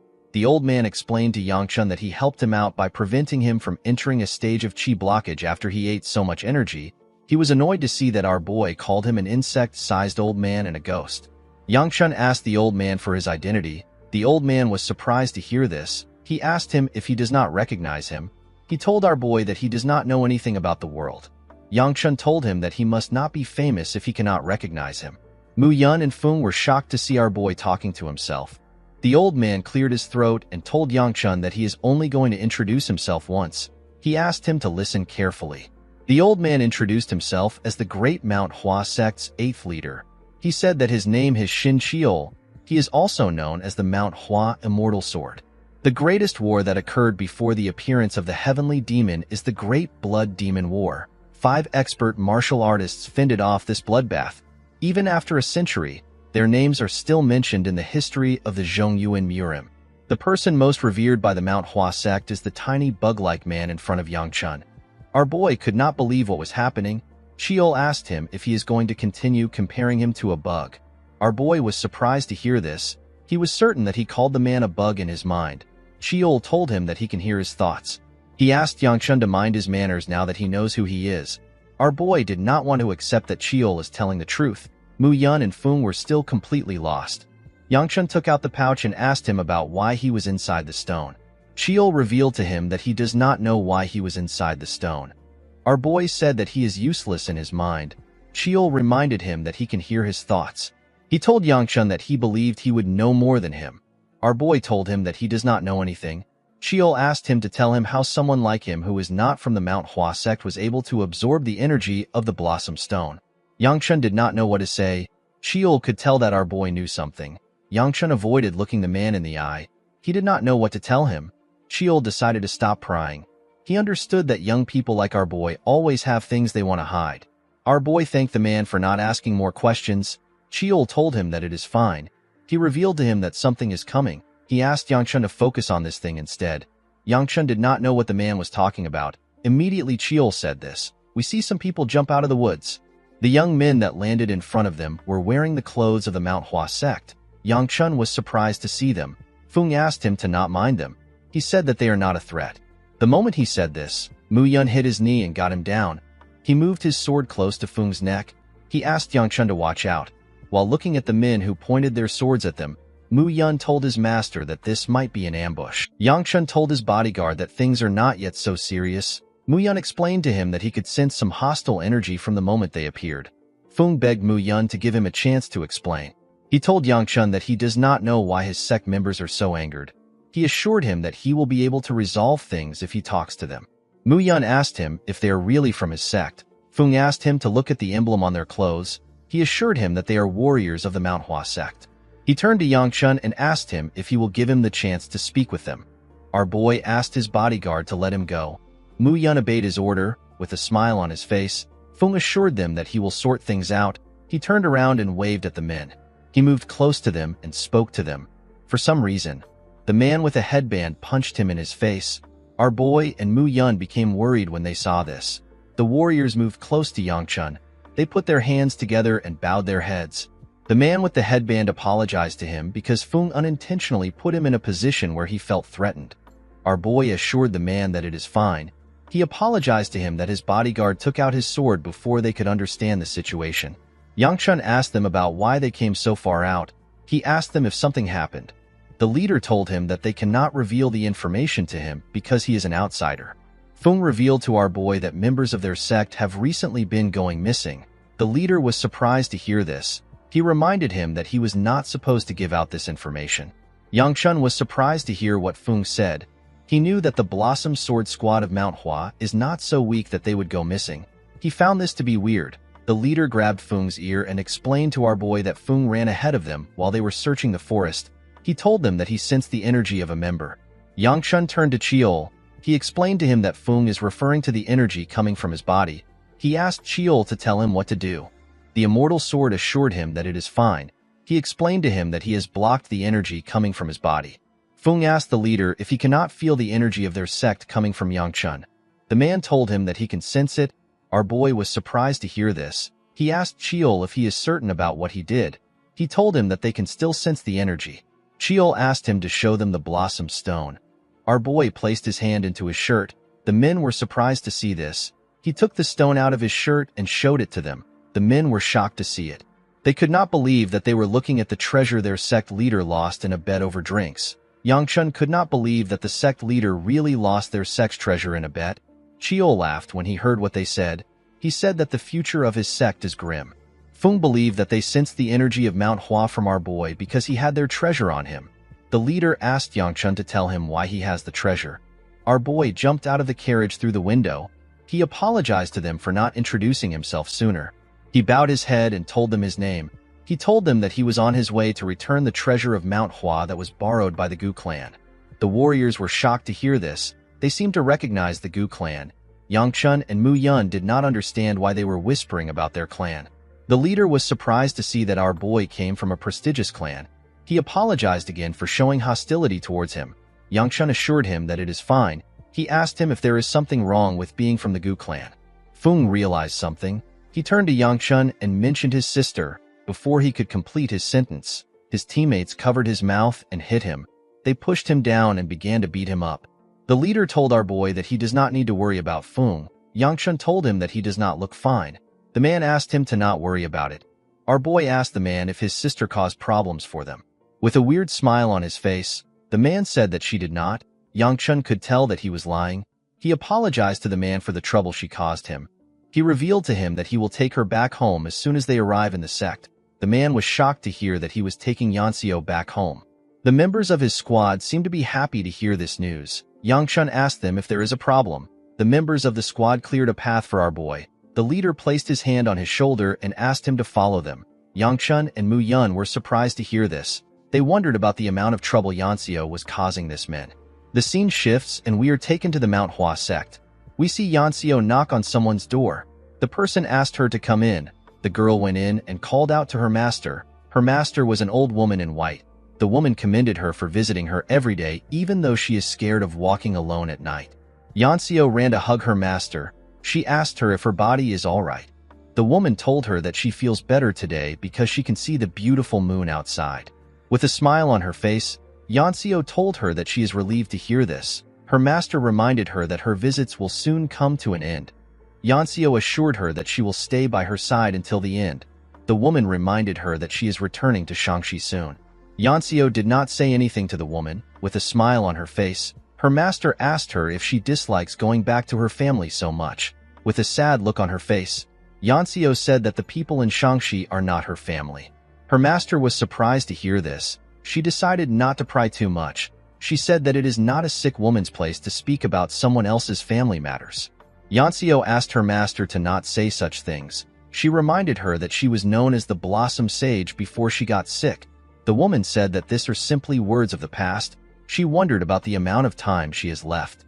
In the next scene, we see someone tear through some demonic beasts. The person tore them apart. The person turns out to be Baya. The energy that surrounded the crazy girl was dark and eerie. Baya closed her eyes and tuned out everything. She was in pitch darkness. When she opened her eyes, she sensed a unique energy.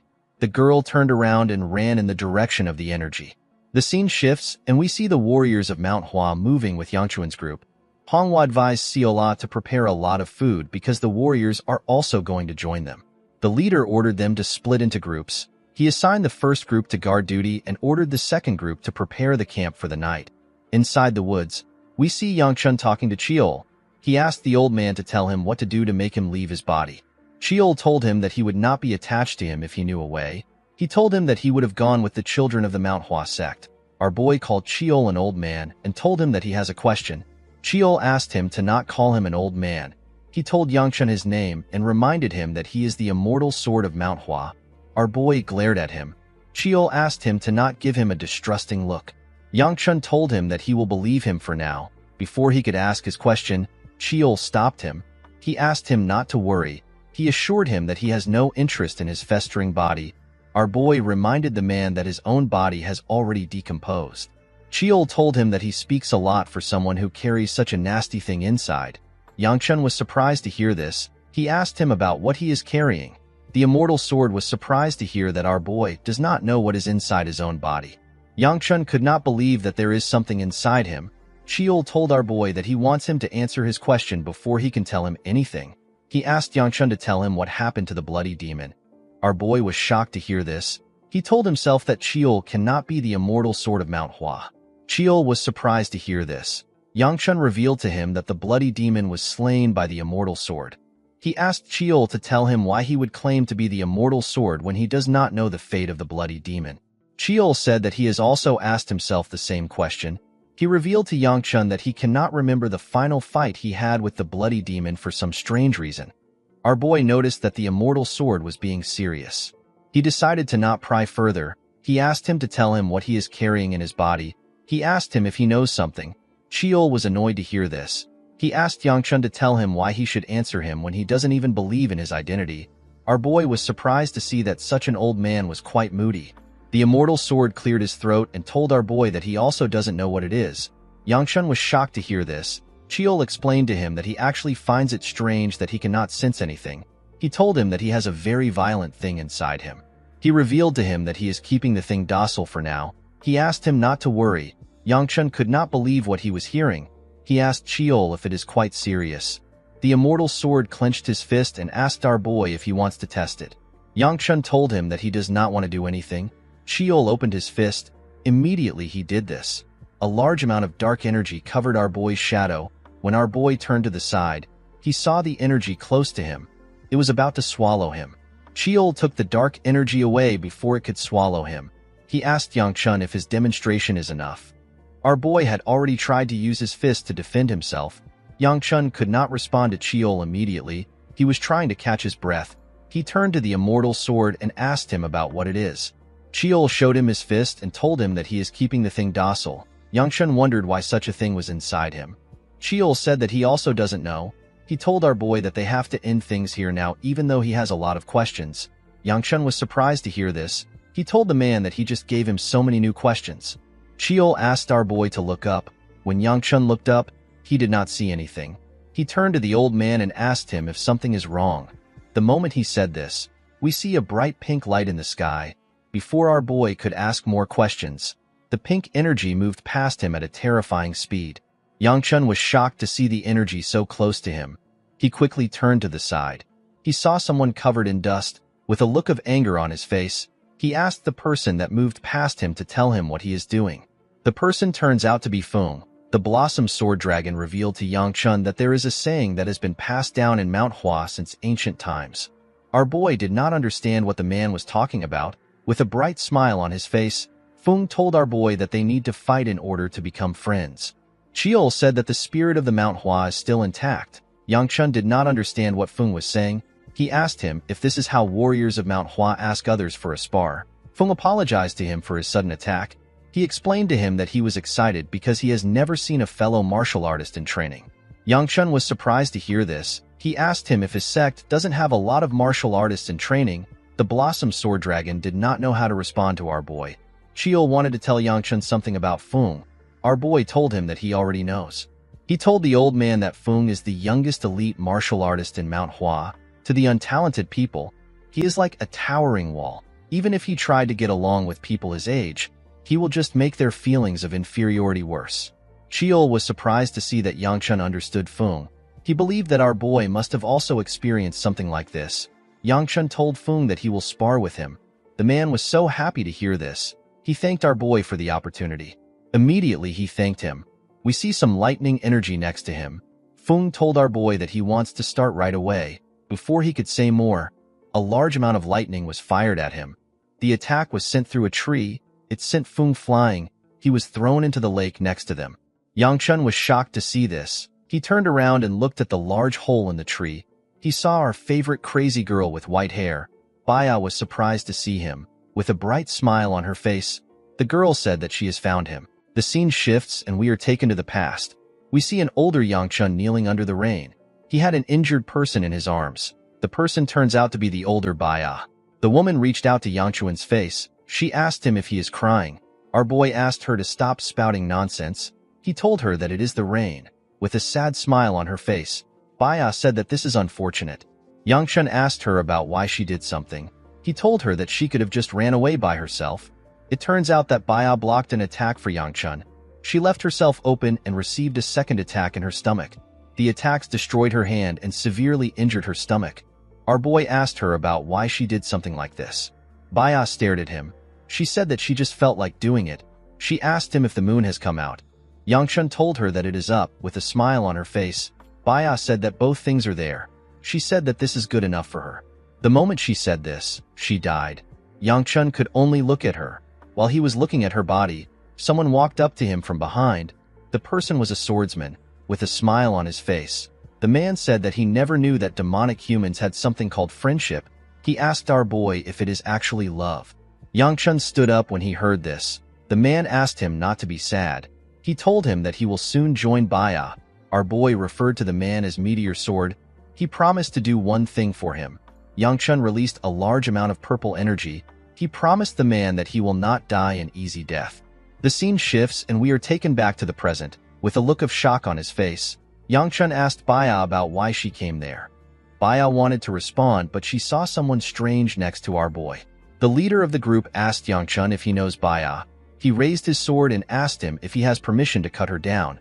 Yangchun was surprised to hear this. When he looked behind him, he saw the rest of the group holding their swords. He did not know what to tell the leader. It is already a big problem that this dumb girl hurt a warrior of Manhwa. Our boy did not think that it would be smart for him to cover for her by saying that he is acquainted with her. He did not want to say that he was engaged to her since it is not official. While he was thinking of what to say, Baya revealed to the men that Yangchun is her fiancé. The men were shocked to hear this. Even Cheol was shocked to hear it. Our boy realized that he could not deny it. He decided to accept what she said. Everyone, including Cheol, turned to him. They did not understand why a beautiful lady would be engaged to a guy like this. Yangchun knew what they were thinking. He hoped that they would not be mad at him for not telling them. He asked Baya about why she is there. The girl told him that she came to meet him. Yangchun noticed that the men were still staring at him. He reminded them that they were ready to draw their swords at Baya earlier. He asked them about why they are looking at him. He turned to the girl and asked her about why she attacked if she wanted to meet him. Cheol asked him to take a look at the girl. He explained to him that Baya's body is barely moving and she has exhausted her inner energy without sleeping to run to him. The man asked Yangchun if he believes that Baya will be able to tell the difference between a human and a demonic beast. Our boy told him that exhausting oneself to the point where you can't distinguish between a human and a demonic beast is not something to be praised for. Cheol told him that Baya did this because she cares so much about him. Yangchun told her that the Mount Hua will not let things go easily because of the state she put its members in. The moment he said this, we see Feng next to him. The man was kneeling next to our boy. Yangchun was surprised to see him by his side. Feng seemed to be smitten by Baya's beautiful face. Our boy was able to tell that the idiot had fallen for her. He called him a dumb fucker in his head. With a fake smile on his face, he asked the man if he is alright. Feng tapped his chest and asked our boy to fight him now. Yangchun never expected it. He told him that his body must be fine. At night, we see everyone gathered next to the lake. Yangchun and Feng were standing in front of them to duel.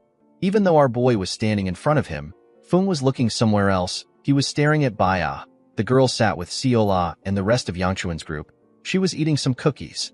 Yangchun was annoyed to see how infatuated the young man was. Cheol asked him if he is jealous. Our boy asked him to stop spouting nonsense. He explained to him that he accepted the duel out of the goodness of his heart. He said that he simply hates how Feng is using it for his own dirty purposes. Cheol asked him to also use the duel for himself. Yangchun asked the man to tell him what he can gain from winning this fight. Cheol called him an idiot. He asked him if he is not curious about how strong he has become. While resting on Baya, Seola asked her about why she is here. She asked her if she came to see her. The Sword Supreme asked his granddaughter to stop clinging to Baya. The girl said that it is fine. She said that our girl is always like this. Hyegun was surprised to hear that his granddaughter is always so disrespectful. Mu Yun put his hand together and prayed that his master won't get hurt. Honghua assured him that things will be fine. One of the Mount Hua members asked his leader about who he thinks will win the fight. The man believed that the answer was obvious. He said that Feng is a real monster. He reminded them that they have all seen his talent. He told them that Feng can be playful from time to time, but he is different when he gets serious. The man closed his eyes and concentrated on his energy. His sword released a pink energy when he opened his eyes. It was releasing plum blossoms. The Sword Supreme seemed to be impressed. Feng took a stance and said that he will be attacking. The moment he said this, his energy became darker and thicker. When some of the plum blossom moved close to Yangchun, they were burnt. Everyone was surprised to see what was in front of them. The Mount Hua men did not know what they were looking at. Even the Sword Supreme was impressed with what he was looking at. Yangchun's flame energy covered his body. Our boy noticed that he could not expel as much fire as his sister. Feng was shocked to see the flames our boy was exuding. Yangchun asked him to stop making such an expression. With a terrifying look on his face, he asked him if he is scared. Feng tightened his grip on his sword. With a smile on his face, he told our boy that he is fine. He said that he will begin. The moment he said this, he charged at Yangchun.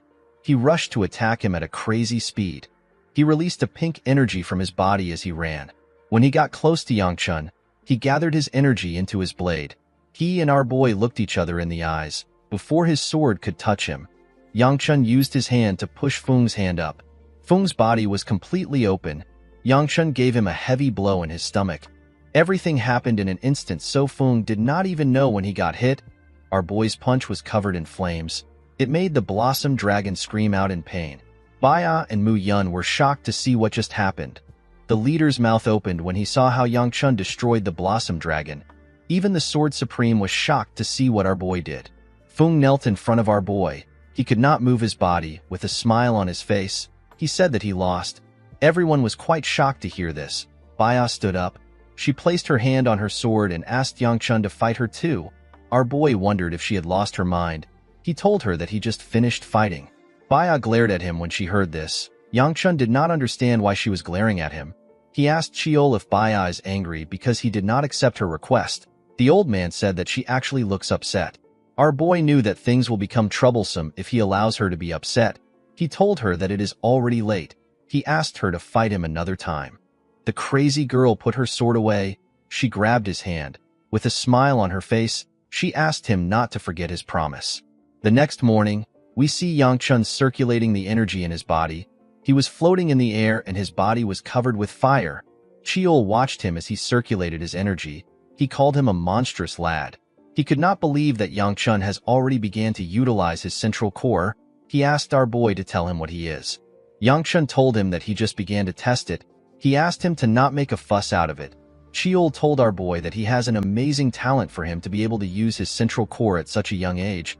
He advised him to not attempt anything beyond what he is doing. He revealed to Yang Chun that the thing inside him will run wild if he opens up his central core. Our boy asked Chiol if the thing is responding to his energy. The immortal sword explained to him that the more chi he uses, the more the thing runs wild. He told him that anything beyond expelling flames from his body and wrapping his arms in fire will cause the thing to go out of control. Yang Chun became worried when he heard this. He stood up and said that it is not yet enough. The moment he said this, Feng appeared. He asked our boy if he is still unsatisfied with himself despite winning the fight. Yang Chun asked him about what he wants. Feng bowed his head and thanked our boy. Yang Chun was surprised to see this. He asked him about why he is thanking him. Feng said that he does not know the lesson Yang Chun was trying to teach him, but he can tell that he wanted to teach him something crucial. Chiol was surprised to hear this. He assumed that Feng would dwell in sorrow after losing helplessly. He did not expect him to actually clear his mind. Yang Chun was annoyed to see that he had to risk his life to train, and yet Feng was talking trash after fighting for one night. Chiol told him that he is being too petty. Yang Chun told the Blossom Dragon that he never planned to teach him anything. He told him that he is glad to see that he gained something. Feng explained to him that he always believed that he was the most talented person among his peers. He said that he has now realized that the entire world is beyond his grasp. With a smile on his face, he said that he is certain that Yang Chun put in more effort than he can ever imagine. For some reason, our boy was annoyed to see that Feng was acknowledging his efforts. He told the Immortal Sword that he really hates him. Chiol asked him to shut up and listen. Yang Chun said that he cannot shut his thoughts up. Feng put his hand together and bowed his head. He thanked our boy again. Yang Chun remembered the older Feng and what he did to him. He told himself that he really hates Feng's guts. Chiol did not know why he disliked the nice boy. In another side of the forest, we see Seola talking to her grandpa. She asked him if he saw what their master did. She said that Yang Chun simply went blam blam and the flower guy lost. The members of the Mount Hua passed by her side when she said this. They were sad to be reminded that their prodigy lost. Hyagun asked his granddaughter to keep her voice down. Seola told him that they are actually in big trouble. Hyagun asked her to tell him what happened. Our girl revealed to him that their master is getting engaged. The Sword Supreme told her that this is a joyous occasion. While screaming at the top of her voice, Seola said that it is not. Hyagun was shocked to see this. He did not understand why she was overreacting. Seola revealed to him that she does not understand what it means to get engaged. She said that only she is allowed to do stuff with their master. She asked her grandpa to tell Yang Chun to ask for her permission. Hyagun realized that his granddaughter did not know what it means to get engaged. He decided to explain things to her. Seola seemed to be shocked to find out what it meant. The scene shifts and we see the group eating. A few things became uncomfortable for Yang Chun after the fight he had with Feng. The biggest thing that made our boy uncomfortable was Seola. While they were eating, everyone noticed that our girl was quiet and was staring at her bowl. The Sword Supreme asked his granddaughter if she is feeling unwell. Seola shook her head to tell him that she is fine. Yangchun asked her to tell him why she is picking her food if she is not feeling sick. He told her that he will take away her treats if they are going to make her skip meals. While our boy was talking, Baya put her chopsticks into the large pot in their middle. She wanted to take out some food. Before she could grab the meat in front of her, someone took it out. The person turns out to be Seola. Baya did not understand why she took it. She decided to take another meat. Our girl grabbed the meat she wanted to take again. Baya did not know why Seola was behaving rude. Yangchun was annoyed to see what she did. Before he could say anything, Hyagun yelled at Seola. He asked her to tell him where she learnt such poor manners. Everyone was surprised to hear him raise his voice. Seola became sad when she heard her grandpa yell. She stood up and told him that he is stupid. She ran away from them. Hyagun was surprised to see this. Yangchun did not understand why she was behaving in such a weird manner. He asked Baya if she did something to our girl. The girl shook her head. Yangchun noticed that Seola has been upset over something ever since the day he fought Fung. In the next scene, we see Yangchun wake up. He commended Mu Yun for standing guard all night. Our boy was exhausted. They had to set up camp for several days. He felt like he had spent more days sleeping outside than in his own house. He moved close to a river and used the water to wash his face. There was a huge hunky man next to Yangchun. The person turned out to be Fung, with a smile on his face. The boy asked Yangchun if he would like to train with him. Our boy was annoyed to see his body. He wondered if it is illegal to wear shirts in the morning in their sect. Chiol explained to him that the body of a martial artist changes to reflect their mental state and their method of gathering qi. The more they become as sturdy as a tree, the more beautifully the blossoms will bloom. Our boy told him that he already knows this. Chiol advised him to also do some physical training. Yangchun thanked Fung for his offer. He told him that he has something more important to take care of today. He told him that they can train another time. Fung was surprised to hear about something important. He asked Yangchun if there is something special about today. Our boy asked him if he has forgotten what day it is. The scene shifts and we see Yangchun staring at a very long staircase. Chiol was happy to see the stairs. He believed that it always gives off a sense of steadfastness and elegance. Our boy did not agree with the man. In the next scene, we are taken to an inn. Yangchun asked Fung if members of his sect always climb those stairs. With a bright smile on his face, the boy said that it is part of their daily lives. Yangchun wondered about the kind of idiot that would build a sect on top of a mountain.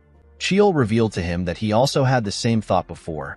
He said that it is nice that members of his sect are so understanding. The scene shifts and we are taken to the past. The leader of the group asked our boy to spend the night there. He told them that they can climb the mountain tomorrow. He said that they will prepare a place for him to stay. Yangchun reminded the man that he is in possession of their sect's treasure. He told him that it will be better for him to go up immediately. The man asked him if he will be able to actually climb the mountain. Yangchun took another look at the stairs. He told the leader that he cannot refuse his considerate offer. The man said that he and the rest of the group will ascend first and report that our boy is arriving tomorrow. He asked Fung to stay with Yangchun and accompany him tomorrow. Yangchun became nervous when he heard this. He told the leader that it will be better if Fung leaves with them. He said that his seniors will be awaiting his return. Fung smiled with a nervous look on his face. He seemed to be worried. In the present, Yangchun stared at the boy. He wondered if he was not on good terms with his seniors. Chiol said that things were not like this when he was around. While he was staring at him, someone told him that something is there. The person turns out to be Seola. With a bright smile on our girl's face, she presented the dumplings he ordered to him. Yangchun was very happy to see the dumplings. He referred to them as his joy. Seola sat next to him and offered him a cup of water.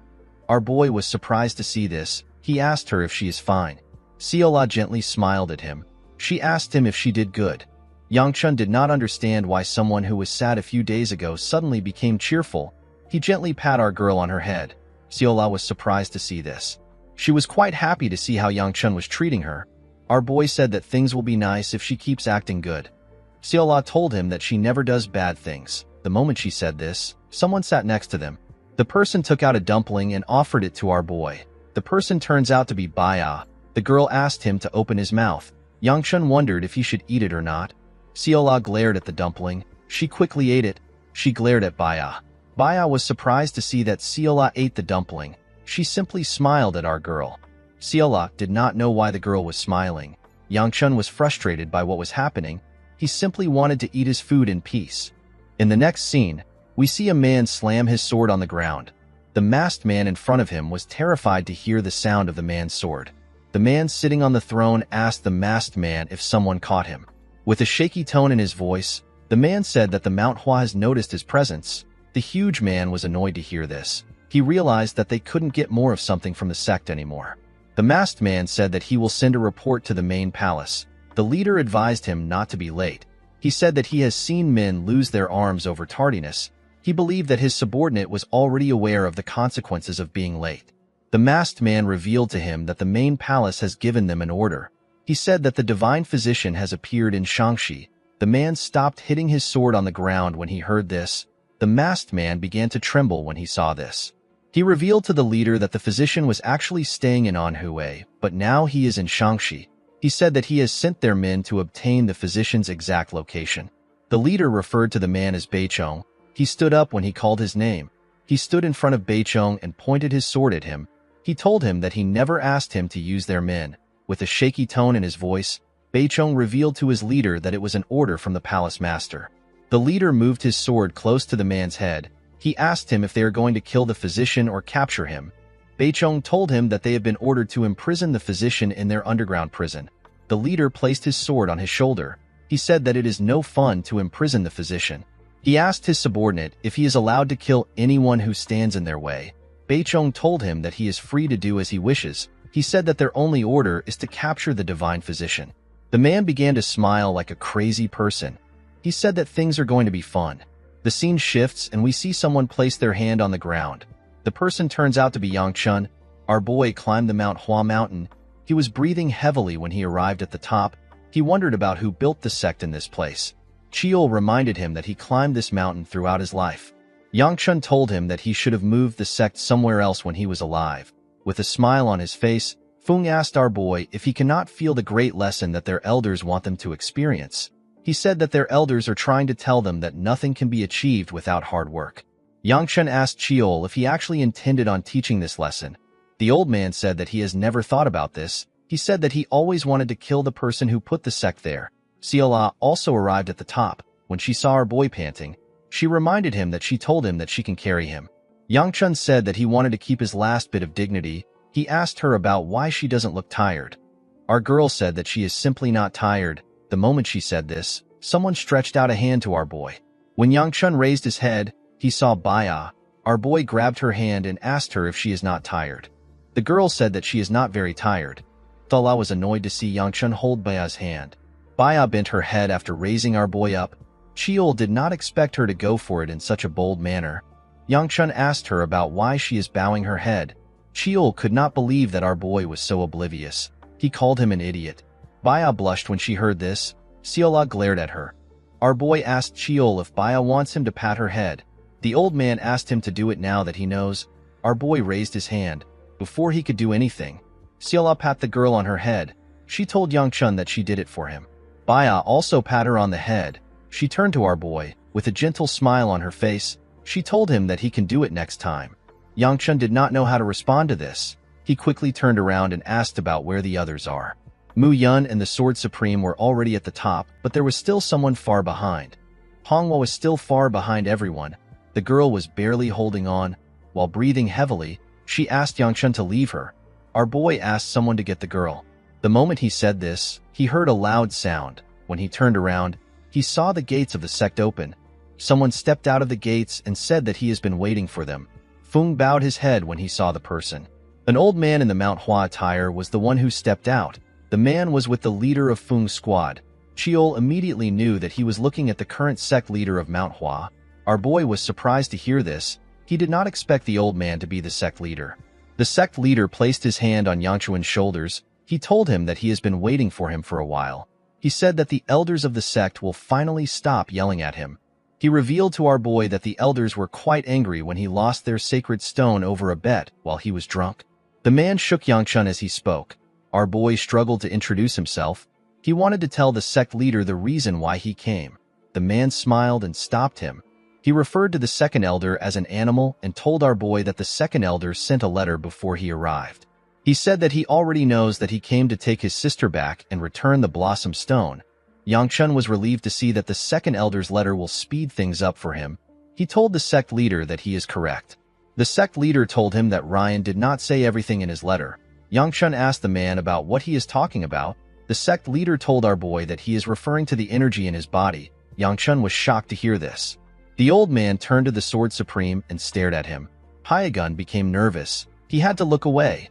The sect leader tapped our boy's shoulders. He asked him if he is tired after climbing the mountain. He asked the leader, whose name is Shin Hyun, to prepare a place and a meal for their guests. Hyun accepted the sect leader's orders. The old man told Yangchun that they can talk inside. Our boy turned to Cheol. He asked him about what he should do. With a smile on his face, Cheol asked him if he believes that he will be fine after absorbing the treasure of Manhwa. He told Yangchun that the worst thing that can happen to him is death. Our boy did not know why Cheol was smiling about something like this. In the next scene, we are taken to a room. We see the sect leader holding the Blossom Stone. He apologized to Yangchun for bringing him into the room without letting him rest. He said that he cannot let someone who absorbed the energy of the Mount Hua walk around freely. Yangchun told him that he understands. He told the sect leader that he was merely holding onto their treasure when it suddenly got absorbed into him. After hearing what he said, Yangchun felt stupid. He told Cheol that he told the sect leader the truth, but he left him out of it. He said that what he did is for the best. Cheol told him that he is not lying since he woke up with the energy already absorbed by him. The sect leader said that he finds Yangchun's story hard to believe. He could not believe that someone was holding two energies of such different auras in his body. The sect leader reminded our boy that he is there to take his sister. He asked him to follow him.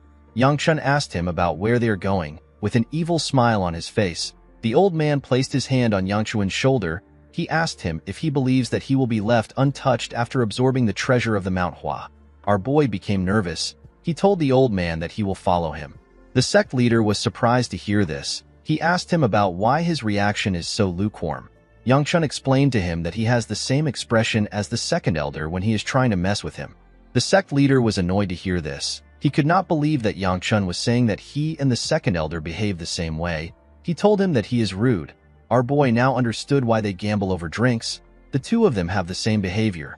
The sect leader decided to stop joking. He asked Yangchun to follow him to meet his sister. In the next scene, we are taken to a building in the mountain. We see someone tell Yansio's master that everything is broken. The person said that her blood flow and the flow of her energy is all twisted. The man asked her about how she is enduring the pain as her body rots away. The woman's body has already become very lean. She coughed and said that it is not very painful. The old man asked her not to lie to him. He asked her if she is acting strong because she is in front of her disciple. Yansio and a young boy were in the room with them. The old man asked her about how long she has been sick for. The woman said that it has been 4 years. The man asked her about what happened at that time. When she opened her mouth, she didn't say anything. She became quiet. Yansio was surprised to see this. She called out to her master. The Blossom Sword Queen spat out some blood. Everyone was shocked to see this. The boy next to the old man offered her a handkerchief. The woman accepted it and thanked him. The old man realized that the woman had a seal. He found this odd. He told her that he would have sensed the seal when he checked her flow. The Blossom Sword Queen referred to him as the Divine Physician. The old man asked her not to call him by this name. The woman apologized to him. She called him Elder Tae. She asked him about the amount of time she has left. Yansio became sad when she heard this. Elder Tae told the Blossom Sword Queen that she has at least 2 months. He told her that she will last until winter if she is lucky. The woman gracefully accepted her fate. The Divine Physician noticed that her body was trembling. He could see that Yansio was worried about her master. He remembered how lively the Blossom Sword Queen looked when she was younger. Now she had lost the beautiful spark that she had, and she was barely holding on. He said that he will do as much as he can. He asked the children to leave. Yansio was surprised to hear this. She wanted to stay with her master. The Blossom Sword Queen gently called the girl's name and raised the bloody handkerchief. Yansio realized that her master was barely holding on. The scene shifts and we see Yangchun arrive at the top of a mountain. Our boy was breathing heavily. He told the sect leader that this is torture. He could not believe that they had to climb more stairs after climbing the first stairs. The old man asked him if he does not feel the great teaching of their sect. He said that the sect is telling them that they cannot achieve anything without hard work. Yangchun asked Cheol about why he didn't move the sect when he was alive. Cheol said that it is because of people like the current sect leader that the Mount Hua could not move. He also hated the stupid teachings of the sect. While Yangchun was breathing heavily, someone opened the door of the building in front of him. The person turns out to be his sister.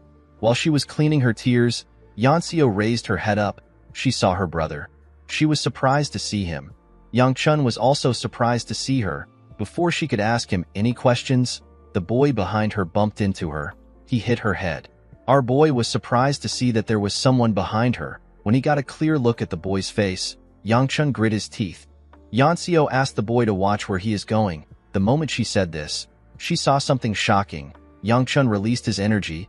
He released a large amount of energy. He seemed to be enraged by something. The scene shifts and we are taken to the past. We see the older Yangchun barge into a ruined building. The ground was filled with blood. There was a man standing on the balcony of the building. The man was wearing black clothes and he had a hand fan. He was watching the other buildings in the area burn. He welcomed Yangchun. He told him that he is glad to see that he returned safely. The man looked like the older version of the boy who triggered Yangchun. He asked our boy about why he is angry. As Yangchun walked towards the man, he released a ridiculous amount of demonic energy. The man asked our boy about what filled him with so much rage. He asked him if he is angry that a certain woman died.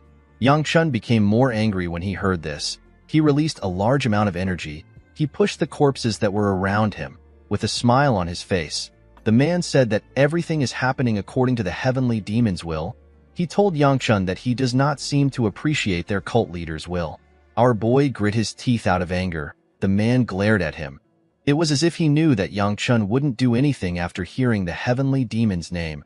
To his surprise, Yangchun gathered his energy and clenched his fist. He charged at him. Before his hand could touch the man, he reminded him that only the heavenly demon is above him. Yangchun stopped moving when he heard this. He fired his energy to the other side. The man gently smiled at him. When our boy put his hand down, the man revealed to him that the Heavenly Supreme is dead. The Aura Supreme will die soon, and the Sword Supreme has lost his arm, so the Heavenly Demon will lose interest in him soon. The man asked Yangchun about who he thinks will manage the rest of the things. He begged our boy to reconsider. He told him that the Heavenly Demon will leave everything to him. Our boy turned around. He was quite annoyed to hear what the man said. The scene shifts and we are taken back to the present. We see Yangchun strangling the boy. The boy could barely resist Yangchun's strength. While he was struggling, our boy did not let him go. Something about him was different. It looked like something was controlling him from within his body. Yanxiu became nervous. She wondered about what was wrong with her brother. He had a terrifying look on his face. While our boy was strangling the boy, someone put his hand on his face. The sect leader put his hand on his face and placed his other hand on his back. He told Yangchun that he will feel some pain. In the next scene, Elder Tay and the Blossom Sword Queen hear a knock on the door. The person turned out to be the sect leader. He was relieved to see the divine physician. He told him that he has good timing. He held Yangchun up and told the divine physician that he has a patient for him. The scene shifts and we see the sect leader introducing everyone in the room. He introduced Elder Tay as the divine physician. He said that the divine physician is the greatest physician of their time, and he can cure any disease. Elder Tay seemed to be angry that the sect leader introduced him as the divine physician. The sect leader told our boy that the divine physician was the one who treated him. He introduced the Blossom Sword Queen as a renowned swordsman of the sect. He told Yangchun that Yanxiu is the disciple of the Sword Queen. He introduced the boy with white and black hair as the grandson and disciple of the divine physician. His name is Jigul Hyuk. According to the sect leader, the boy cannot talk. He told our boy that he can ask the divine physician any questions he has. The sect leader asked Yangchun to tell him the reason why he choked Hyuk. Our boy immediately knew that he was screwed. Oddly enough, ever since he saw Hyuk, his memory has been spotty. He could not put his memories together. Due to the mood in the air, Yangchun knew that no one would believe him if he uses this excuse in his past life. He did not hear anything about Hyuk being the grandson of the divine physician. He could not believe that he found the person he was looking for before the house sect. Yangchun did not like the fact that nothing was going as he planned. The worst part was that Cheol wasn't responding to him. Our boy wondered about what he was going to do. While he was thinking, the sect leader asked him if his memory is spotty. Yangchun was shocked to hear this. He asked him about how he knew. The sect leader remembered how Yangchun strangled the boy. He told him that he does not know why he knows this. He turned to the divine physician and asked him to inspect Yangchun's body. The divine physician asked him to get lost. He told him that he has no intention of helping him. The two old men began to argue. Our boy was surprised to see this. The Sword Queen asked our boy if his name is really Yang-chun. Our boy did not expect this question. He asked her if she knows him. The Sword Queen told him that she does. She revealed to him that she was a close friend of his mother whose name is Chun-hee. Yang-chun was surprised to meet a friend of his mother. With a smile on her face, the Sword Queen told our boy that she is happy that she was able to meet him. Yanseo glared at her brother from behind her master. The Sword Queen told Yang-chun that he really looks like his mother. Our boy asked her if she is being serious. She told him that it is his aura that is unique. The two old men were still fighting. The sect leader reminded the divine physician that he is the sect leader of the Manhwa. He asked him to do it for him. The divine physician told him that he does not care about his status. The Sword Queen told our boy that she can sense that he has a quiet but warm heart. Yang-chun thanked her for her compliment. The moment he did this, the divine physician stood up. He said that he is leaving. Before he could reach the door, the sect leader mentioned something called the leaf of the dragon herb. The divine physician stopped moving. The sect leader told him that he will give him a single leaf of the dragon herb if he takes a look at Yang-chun. Elder Tae let out a sigh. He turned around and told the sect leader that this is the last time he will do something for him. The old man was happy to hear that he accepted his request. The scene shifts, and we see the divine physician holding Yang-chun's hand. Our boy seemed to be a bit nervous. The divine physician sensed the dark energy in Yang-chun's body. He quickly let go of his hand. The sect leader asked the divine physician if Yang-chun is all right. He asked him if our boy has any issues with his body. The divine physician said that Yang-chun has more than a few issues. He revealed to the sect leader that our boy is a walking corpse. Yang-chun was shocked to hear this. He asked Elder Tae to explain what he means. The divine physician explained to him that there are different energies circulating in his body. He asked Yang-chun to tell him how he is able to walk around with the state of his body. Upon hearing this, our boy realized that he has absorbed a lot of things into his body. He did not think that this energies would be such a big problem. He thought that he was handling things well. He assumed that his problem might have been caused by the horrifying energy in his body. Cheol appeared and told him that he is wrong. Yang-chun became angry when he saw him. He asked him about where he went to. Cheol explained to him that he lost his connection to him when he lost control of his body. He told him that it was caused by the dark energy. He revealed to Yang-chun that he has actually had his suspicions about the energy. He said that the divine physician has helped him confirm his suspicions. Our boy asked him to tell him what he knows. Cheol revealed to him that the dark energy is what is keeping him alive. The energy is suppressing the other energies in Yang-chun's body. It is stopping them from running wild. The only downside is that the energy can also run wild. Yang-chun did not know how to react to this. He turned to the divine physician and asked him about what he should do with the energies in his body. Elder Tae laughed when he heard this. He told our boy that he can either remove all the energies, or he can continue living his life while praying that his body doesn't explode. He told Yang-chun that it won't be weird if his body blows up right now. He said that he cannot do anything about it. The divine physician decided to be more blunt. He revealed to our boy that his body is so unstable that he could die during a bath or while eating. Yang-chun simply accepted the man's explanation. Compared to him, the sect leader was quite worried. He did not expect things to be so terrible. With a nervous look on her face, Yanseo asked her brother about why he is so calm. She told him that it is possible for him to die. Yang-chun told his sister that he is not yet dead. Yanseo reminded him that he can die at any moment. Everyone in the room understood why the girl was worried. They did not understand why our boy was acting normal. Yang-chun asked his sister to not worry about him. He asked her to get ready to go back home. Yanseo held her master's clothes. She said that she is not going back home. Our boy told her that he has no issues with this. The girl was shocked to hear this. She asked him if he is serious. Yang-chun asked his sister to tell him what she thinks their father will say if he couldn't bring her back because she didn't want to follow him. He told her that their father wouldn't care. The girl grit her teeth out of anger when she heard this. The sect leader noticed how annoyed the girl was. He stood up and asked our boy to head back to his lodgings to rest. He believed that Yang-chun was tired since it was his first day at the sect. Our boy accepted his order. The sect leader told the divine physician that he is also leaving. Elder Tae told him that he is going to leave the sect if he ever does something like this again. He asked him to not even think about it. After Yang-chun left, the divine physician said that he is strange. The Blossom Sword Queen told him that she also noticed it. She found it weird that Yang-chun did not react even though he was told that he is going to die. It is almost as if our boy has already given up on his life.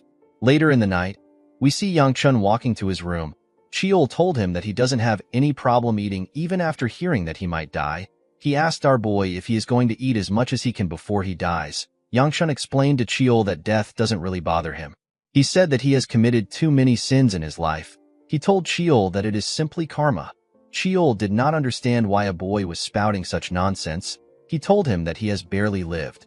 The moment he said this, our boy opened the door to his room. He found someone on his bed. He asked the person about what she is doing. The person turns out to be Baya. The girl told him that she is getting ready to sleep. Yang-chun asked her if she is going to sleep in his room. Baya said that she is. She pointed at him and told him that she will be sleeping with him. Cheol told him that it won't be bad for him to have a child before he dies. Yang-chun told Baya that the sect leader prepared 2 rooms for them. He asked her to go back to her own room.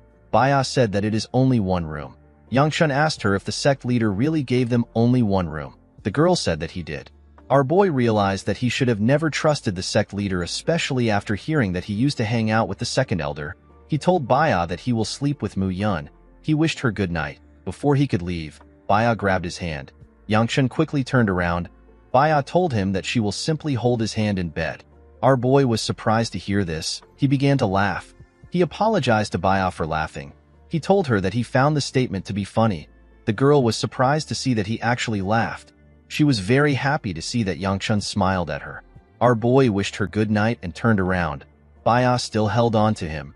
He turned around again and asked her about what is wrong. Baya moved his hand close to her face. She gently touched it. With a smile on her face, she asked Yang-chun to sleep with her. The scene shifts and we are taken to a different building. We see the sect leader and Hyagun at the same table. Hyagun apologized to the sect leader for disturbing him at this time. The sect leader assured him that it is fine. He told him that he was bored. He told the Sword Supreme that he heard he was looking for the Divine Physician. Hyagun told him that he is. The sect leader revealed to him that the Shaolin and the Wudong is looking for him. Hyagun did not know what to say. The sect leader asked him if he has already gotten the location of the Divine Physician. The Sword Supreme told him that he felt the large chi barrier he set up to hide the Divine Physician. The sect leader asked him about why he didn't just destroy the barrier. Hyagun told him that he needed his permission before he could see the Divine Physician. He asked the sect leader if he can be allowed to see the Divine Physician. The sect leader explained to him that the Divine Physician is currently treating someone else. He told Hyagun that what he is hoping for might not happen even if he went inside. He told him that things might change if he does a favor for him. The next day, we see Yang-chun wake up tired. He looked as if he didn't sleep at all. He actually didn't even get a wink of sleep. Cheol told him that he is actually surprised that nothing happened between the two of them. Yang-chun asked him not to spout nonsense at sunrise. He told him that he is tired. Cheol told him that he still slept with her in the end. Our boy reminded the man that Baya activated her inner energy. She seemed ready to throw a fit if our boy declined her offer. Yang-chun told Cheol that he had no choice. Cheol told our boy that it is good that his servant didn't see this sight. Yang-chun told him that something like this wouldn't matter to Seola. The moment he said this, he realized that Seola causes more trouble whenever he is with Baya. He knew that it will be bad if Seola sees them in their current positions. He decided to go out. Unfortunately for Yang-chun, our girl was already inside the room. He turned around when he sensed someone's presence. He saw Seola. The girl had a terrifying look on her face. While he was looking at her, Baya woke up. The girl found it weird that Seola was in the room. Yang-chun could only stare at her like an idiot. Baya asked our girl if she slept well. Seola told her that she is so selfish. She clenched her fist out of anger. With a sad look in her eyes, she said that she also wanted to sleep with Yang-chun. Our boy did not understand what was going on. Baya told her that she can join them. Yang-chun was shocked to hear this. With a smile on her face, she asked Seola to sleep with them. Seola was surprised to hear this. She asked the girl if she is serious. Baya nodded her head at her. Our girl jumped on the bed when she saw this. She was very happy to be there.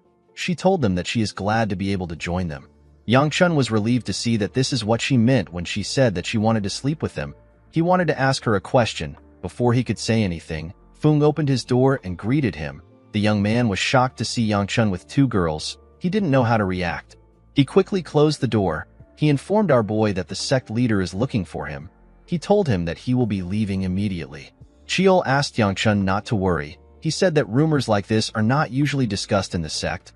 When our boy arrived at the sect leader's office, the old man told him that he heard that he was having fun with 2 girls at sunrise. He said that it is amazing to be young. Cheol was surprised to hear this. He said that the Manhwa has changed over the years. Yangshun felt embarrassed. He asked the sect leader if there is a reason why he called for him.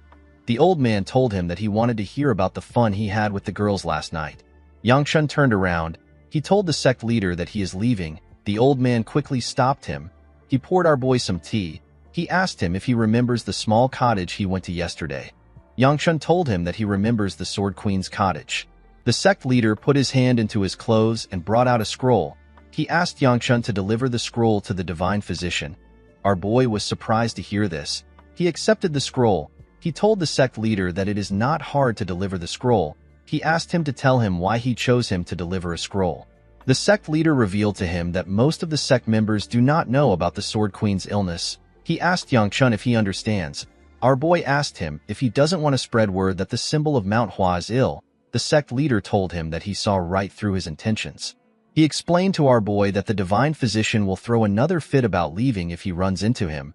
He told him that he cannot ask the other disciples of the sect because the secret needs to be kept. He told Yangshun that he knows a certain someone who is indebted to him, someone who he can ask to deliver this scroll. Yangshun quickly realized that the sect leader was talking about him. The sect leader asked him to be on his way.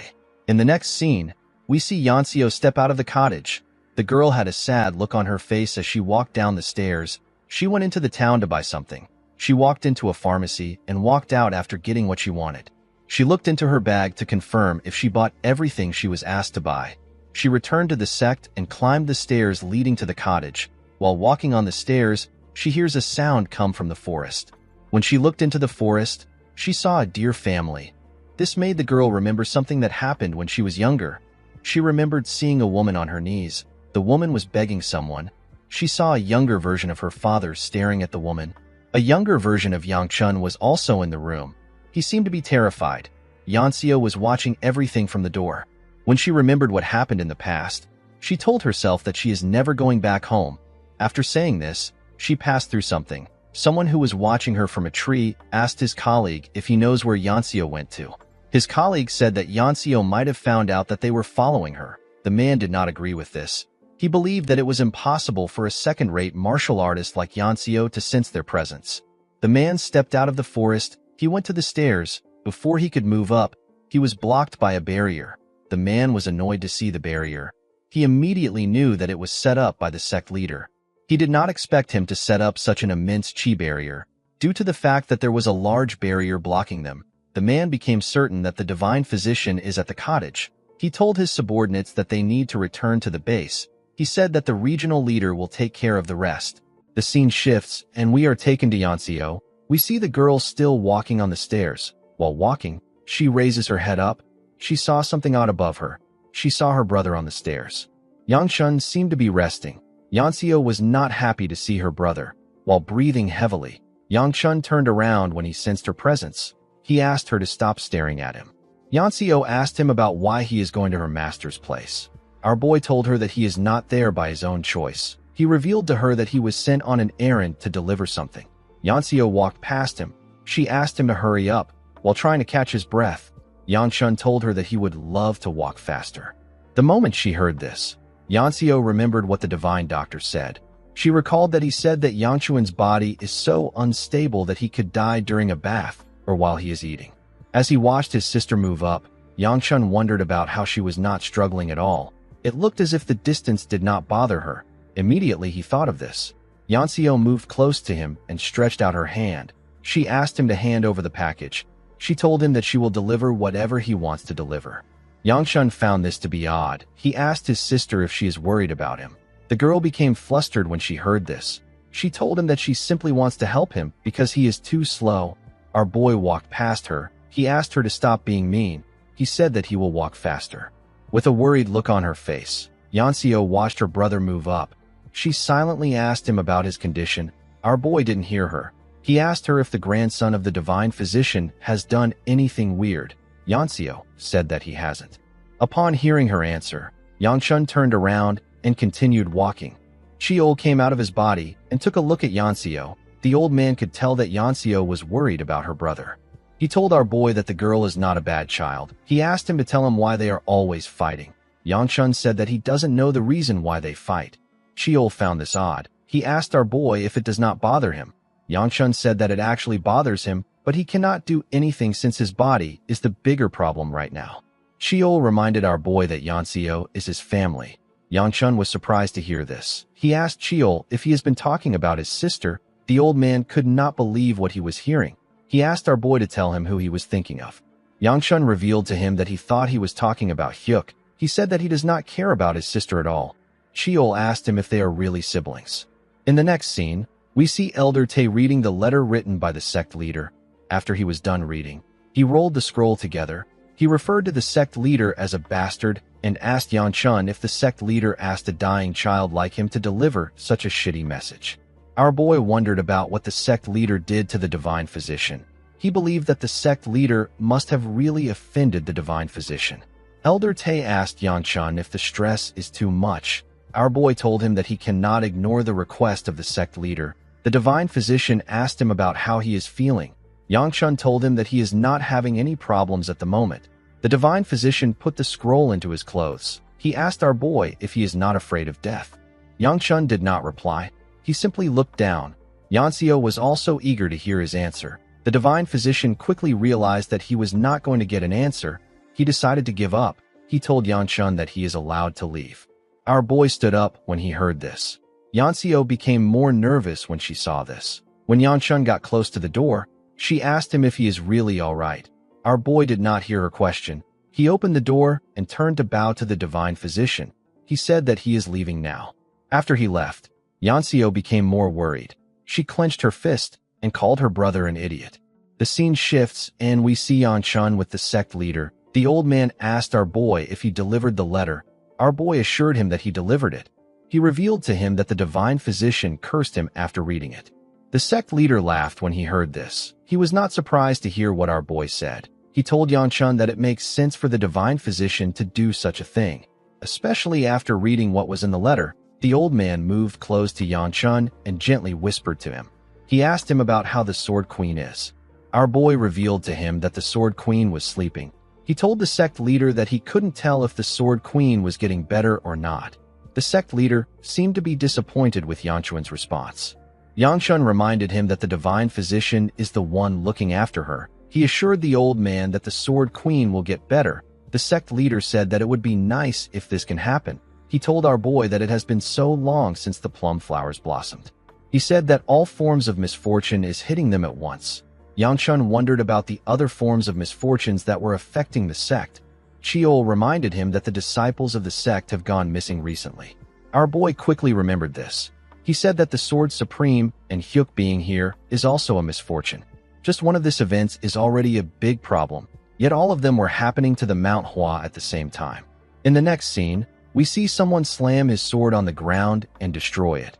Beichong was kneeling in front of this person who turns out to be his master. With a look of excitement on his face, the huge man asked Beichong if he really found the divine physician.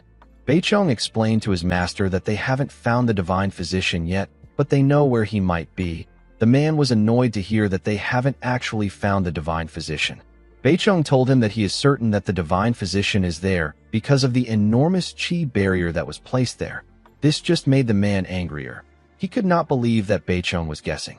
He moved to the ground and asked Beichong to tell him what he is certain of. He slammed his sword on the ground. With a horrifying look on his face, he asked his subordinate to tell him what gave him the audacity to return to him when all he has is useless information.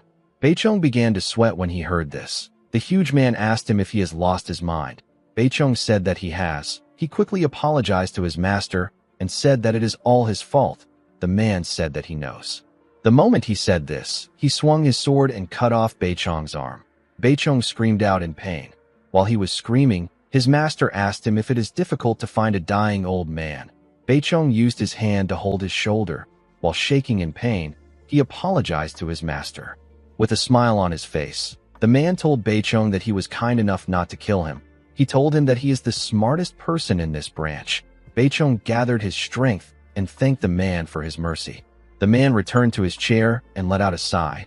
He believed that Beichong was not going to come back with useful information even if he goes out again. He remembered Beichong mentioning a chi barrier.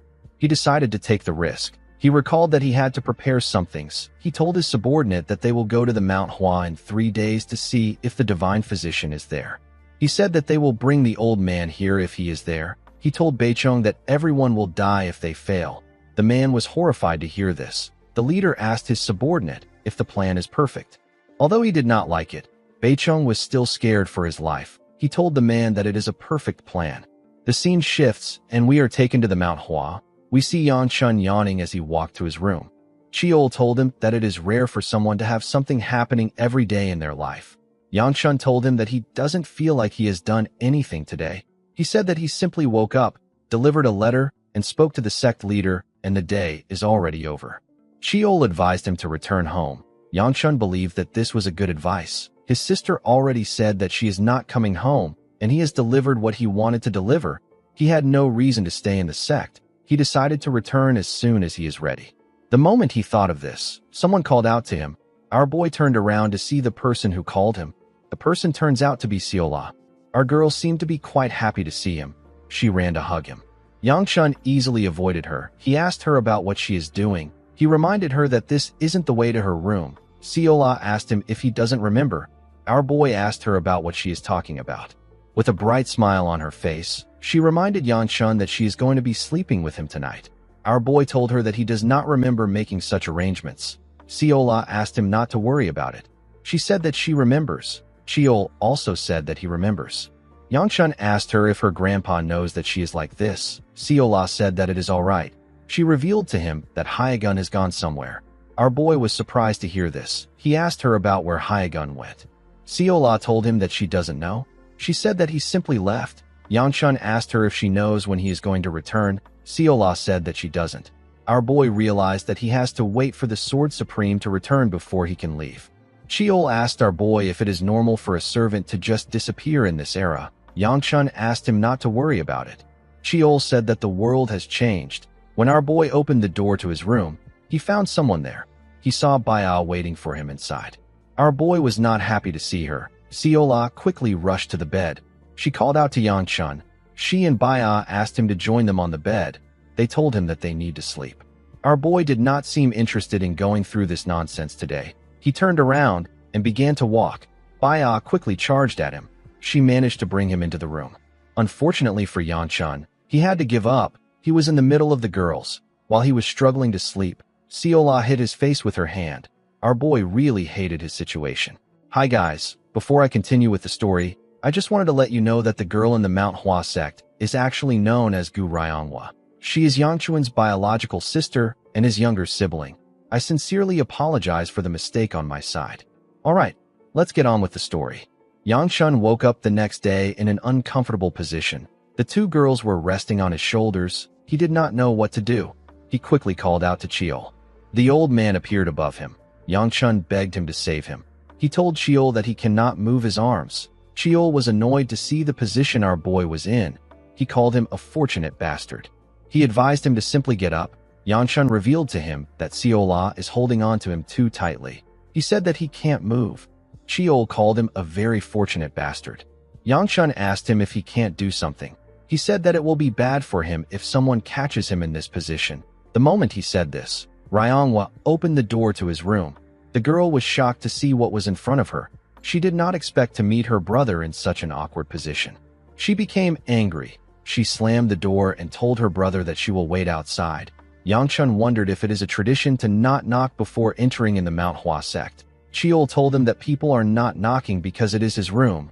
Our boy decided to wake the girls. He carefully shook his right arm to wake Siola. When our girl opened her eyes, Yang Chun asked her to get up. He told her that there are bugs on her clothes. Siola quickly jumped out of bed. Since his right arm was free, he decided to use it to wake Baya.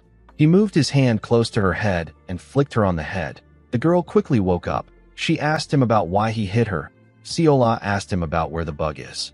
Yang Chun became more frustrated when he heard their voices. He did not know that waking up could be so annoying. After getting dressed, our boy went outside to meet his sister. He asked Ryongwa about the reason she came to see him. The girl revealed to him that her master wants to see him. Yang Chun was surprised to hear this. Ryongwa told him that her master must have been disappointed that she didn't get the chance to talk to him well last time he was at her place. She turned around and told her brother that she would have come later if she knew that she was going to witness a scene like that. Our boy asked her if she came to his room just to tell him this. Ryongwa revealed to him that she is there for the Hua festival. Yangchun asked her if she is also attending the event. The girl reminded him that she is actually a Mount Hua disciple. She told him that it is natural for her to attend. She told her brother that she has relayed her master's message. She asked him to continue hanging out with his ugly girls. Our boy was surprised to hear that she called Baya and Siola ugly. With a smile on her face, Ryongwa told her brother that no pretty girl would spend time with him. The moment she said this, she saw something shocking. Our boy wondered about why she looked stunned. He quickly turned around. It turns out Ryongwa saw Baya and Siola's face as they stepped out of the room. She did not expect the girls to be so beautiful. Yangchun asked the girls about what they are doing. Baya and Siola asked our boy about who Ryongwa is. Yangchun told them that they don't need to know. Ryongwa grit her teeth out of anger. She turned around and left. Our boy was surprised to see this. He did not understand why she was angry. Baya stared at the girl as she left. In the next scene, we are taken to the past. We see a younger Ryongwa crying for her brother. She asked him to show himself. With tears in her eyes, she told her brother that she can't find him. She asked him to come out. The moment she said this, she noticed that the trees were moving. She quickly took a look at the trees. When she moved close to them, her brother jumped out in a terrifying manner in order to scare her. The girl was shocked to see him. She immediately began to cry. Yangchun had to beg her to stop crying. After she calmed down, our boy sat with her. He apologized to her for making her cry. He noticed that the girl was still feeling down. He asked her to tell him what he can do to earn her forgiveness. Ryongwa asked her older brother to scold Yansio for him. She said that Yansio is always saying that their mother is also her mother. She told Yangchun that the girl is always mean to her. Our boy was surprised to hear this. He asked her if she is certain. Ryongwa said that she is. Yangchun pat her on her head. He told her that Yansio should be allowed to say such things since she is also part of their family. Ryongwa smiled when she heard this. The scene shifts, and we are taken back to the present. We see Ryongwa take out her sword from the ground. The girl seemed to have been training for a while. She was breathing heavily. She told herself that she should not be tired. She stood up and continued swinging her sword. After training for a while, her body gave out and she fell to the ground. Ryongwa grit her teeth out of anger. She threw her sword at a tree. She said that something is pissing her off. The moment she said this, someone picked up her sword from the ground. The person told her that she should never let go of her sword no matter how tired she is. Ryongwa was surprised to see the person in front of her. The person turned out to be Baya. Our gentle sword princess stretched out her hand to give the sword to the girl. Ryongwa remembered Baya as the girl that was with her bastard of a brother. She reached out her hand and was about to say thank you. Suddenly her mood changed. She grabbed the sword and told Baya that she doesn't need her help. She stood up and asked Baya about why she came there. The girl said that she noticed that she and Yangchun are close. Ryongwa was surprised to hear this. She could not believe that Baya followed her here simply because she thought that she was close to our boy. Baya asked her if she is not allowed to follow her for this reason. Ryongwa told her that she can do whatever she wants. With a bright smile on her face, Baya said that this is good. Ryongwa was blinded by Baya's bright smile. She believed that Baya was weird. She assumed that the girl was not special because she was hanging around her brother. While she was staring at Baya, she told her that she needs to relax a bit. Ryongwa was surprised to hear this. Baya explained to her that she is using too much force to hold her sword. She advised her to practice how to relax a bit more. Ryongwa seemed to be annoyed by Baya's advice.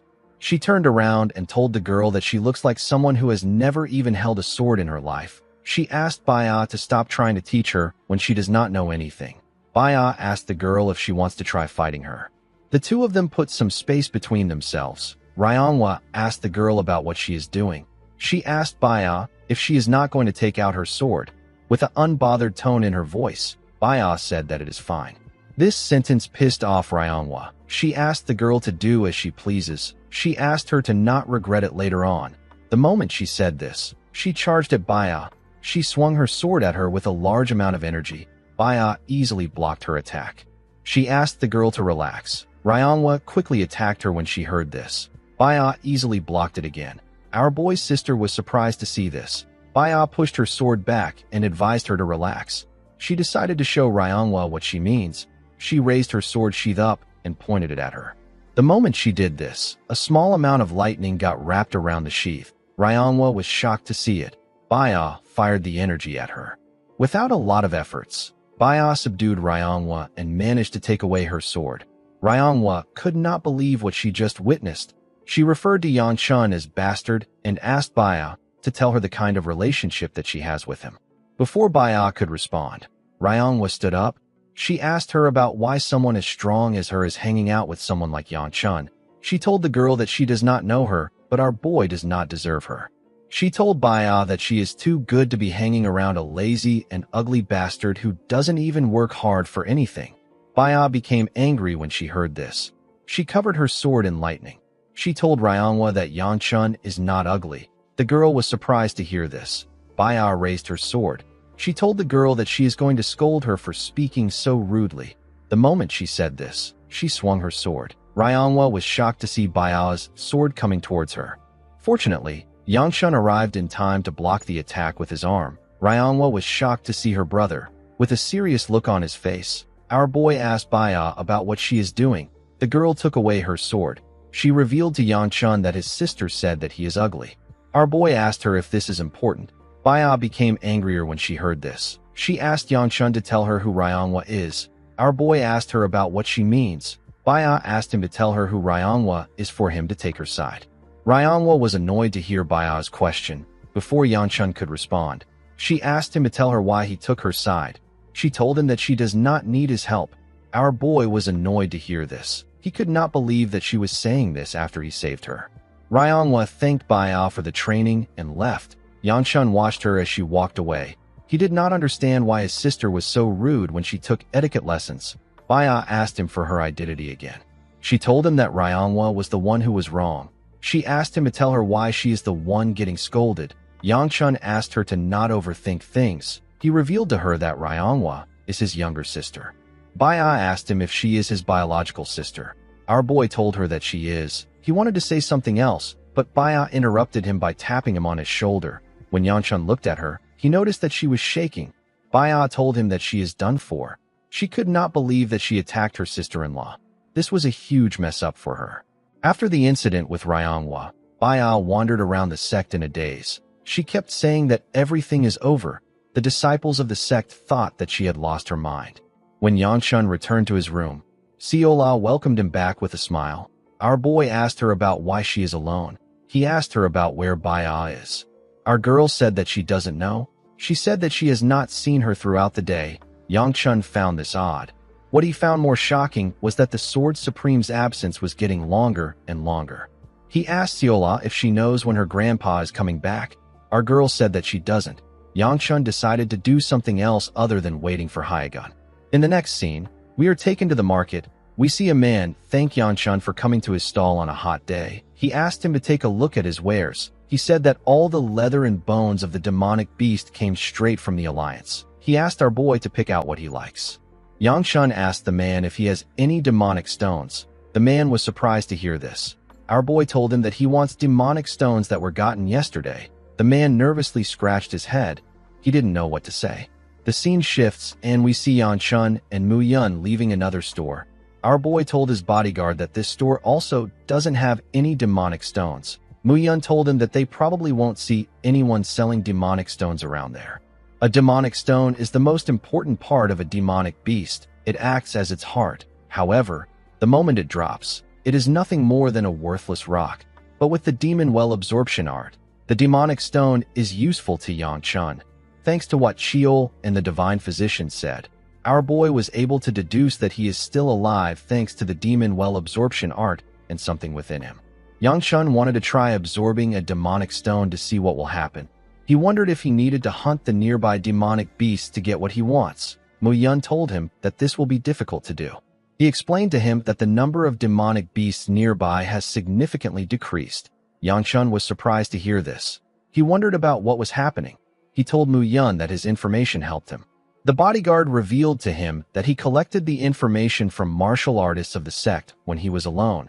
Our boy knew that it won't be good for him to reveal information on things related to the health of the Sword Queen and the divine physician to Mu Yun. This is why he didn't take the bodyguard with him. While he was thinking, his stomach began to growl. Yangshun told Mu Yun that he is hungry. He said that they need to head back. Mu Yun agreed with him. Yangshun wondered about what Manhwa will cook today. When Yangshun went to the dining room, he was served a burnt fish. Siola was the one who served him this delicacy. She told him that she was the one that made it. She asked him to eat it.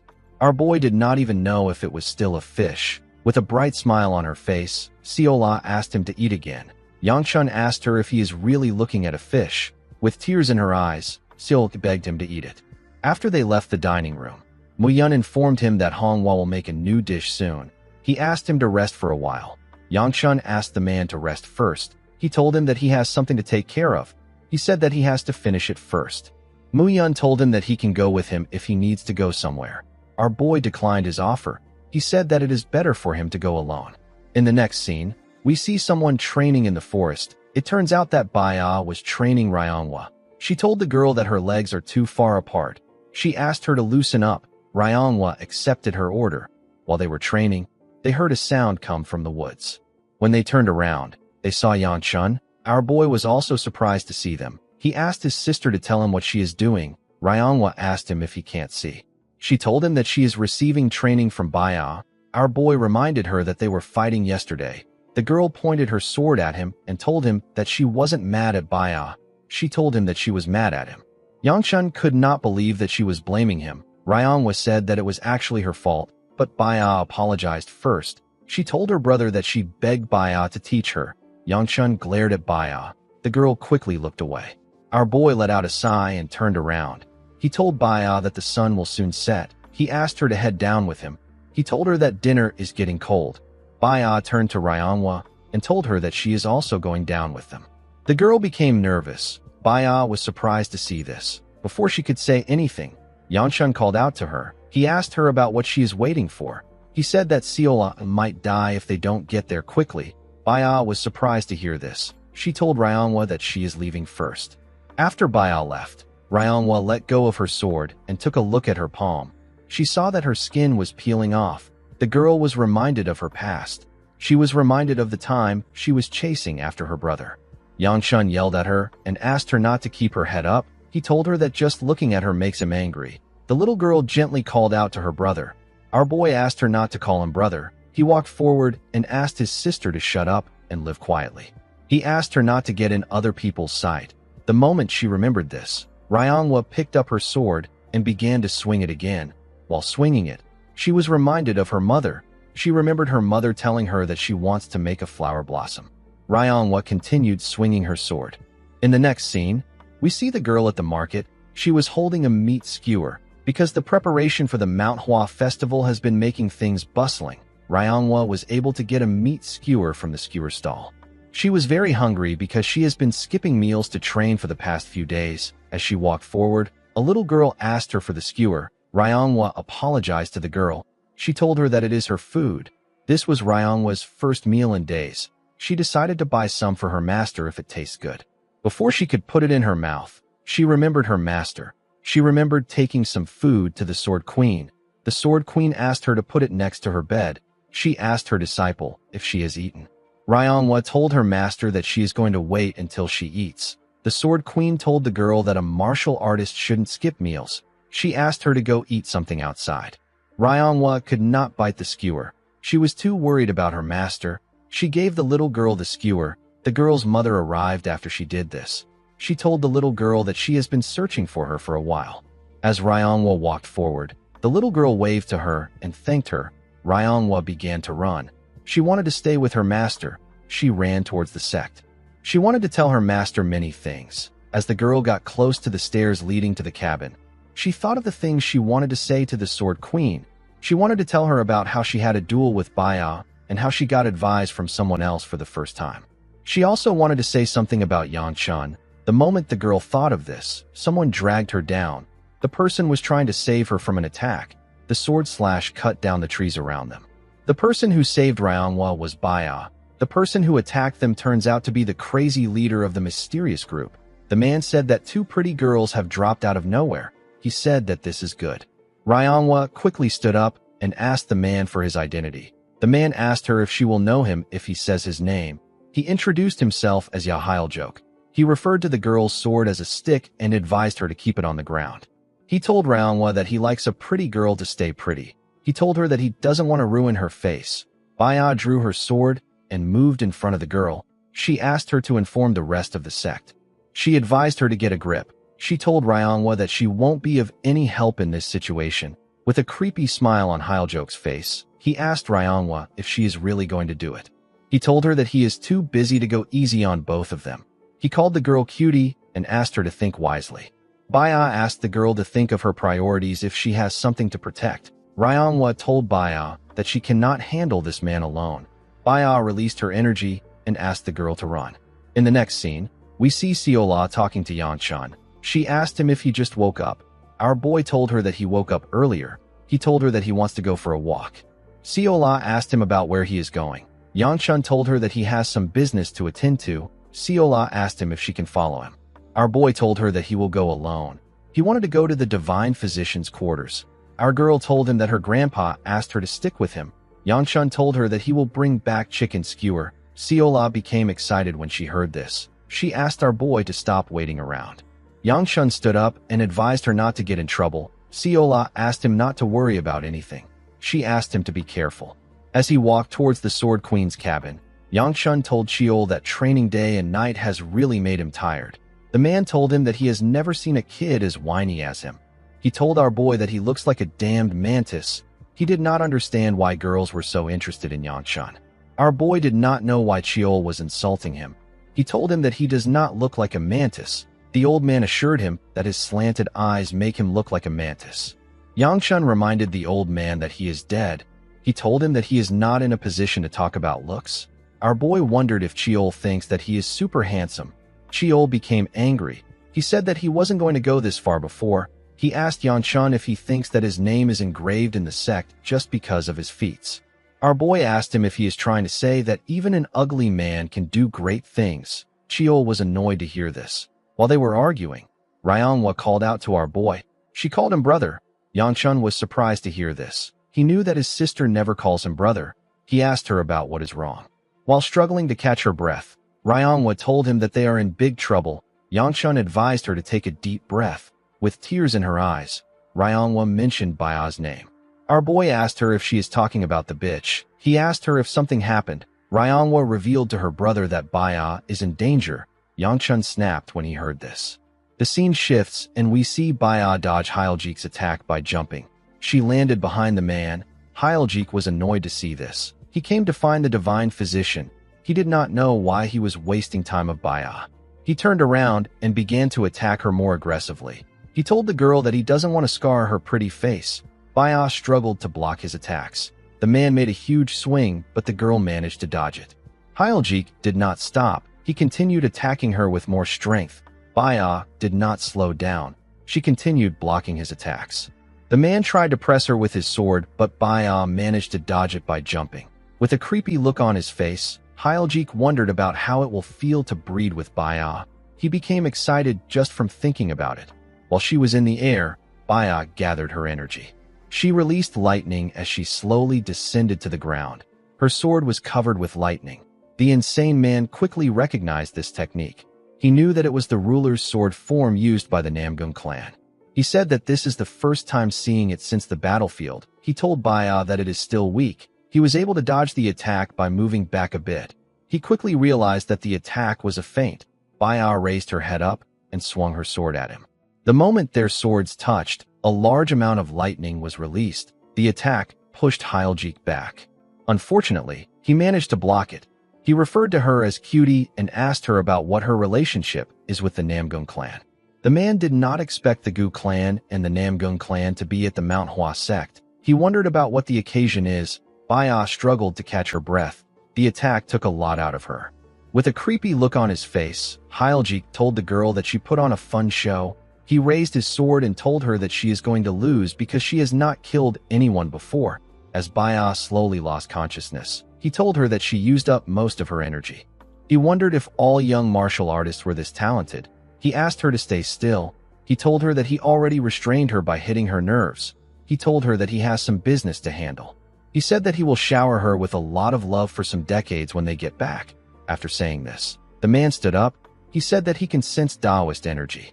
As her eyes slowly closed, Baya realized that she will be treated like a toy if she is taken by this man. Hyljik found the barrier. He could not believe that it was real. He could not believe that the sect leader did not allow anyone to guard the place. He decided to destroy it in order to find out what is inside.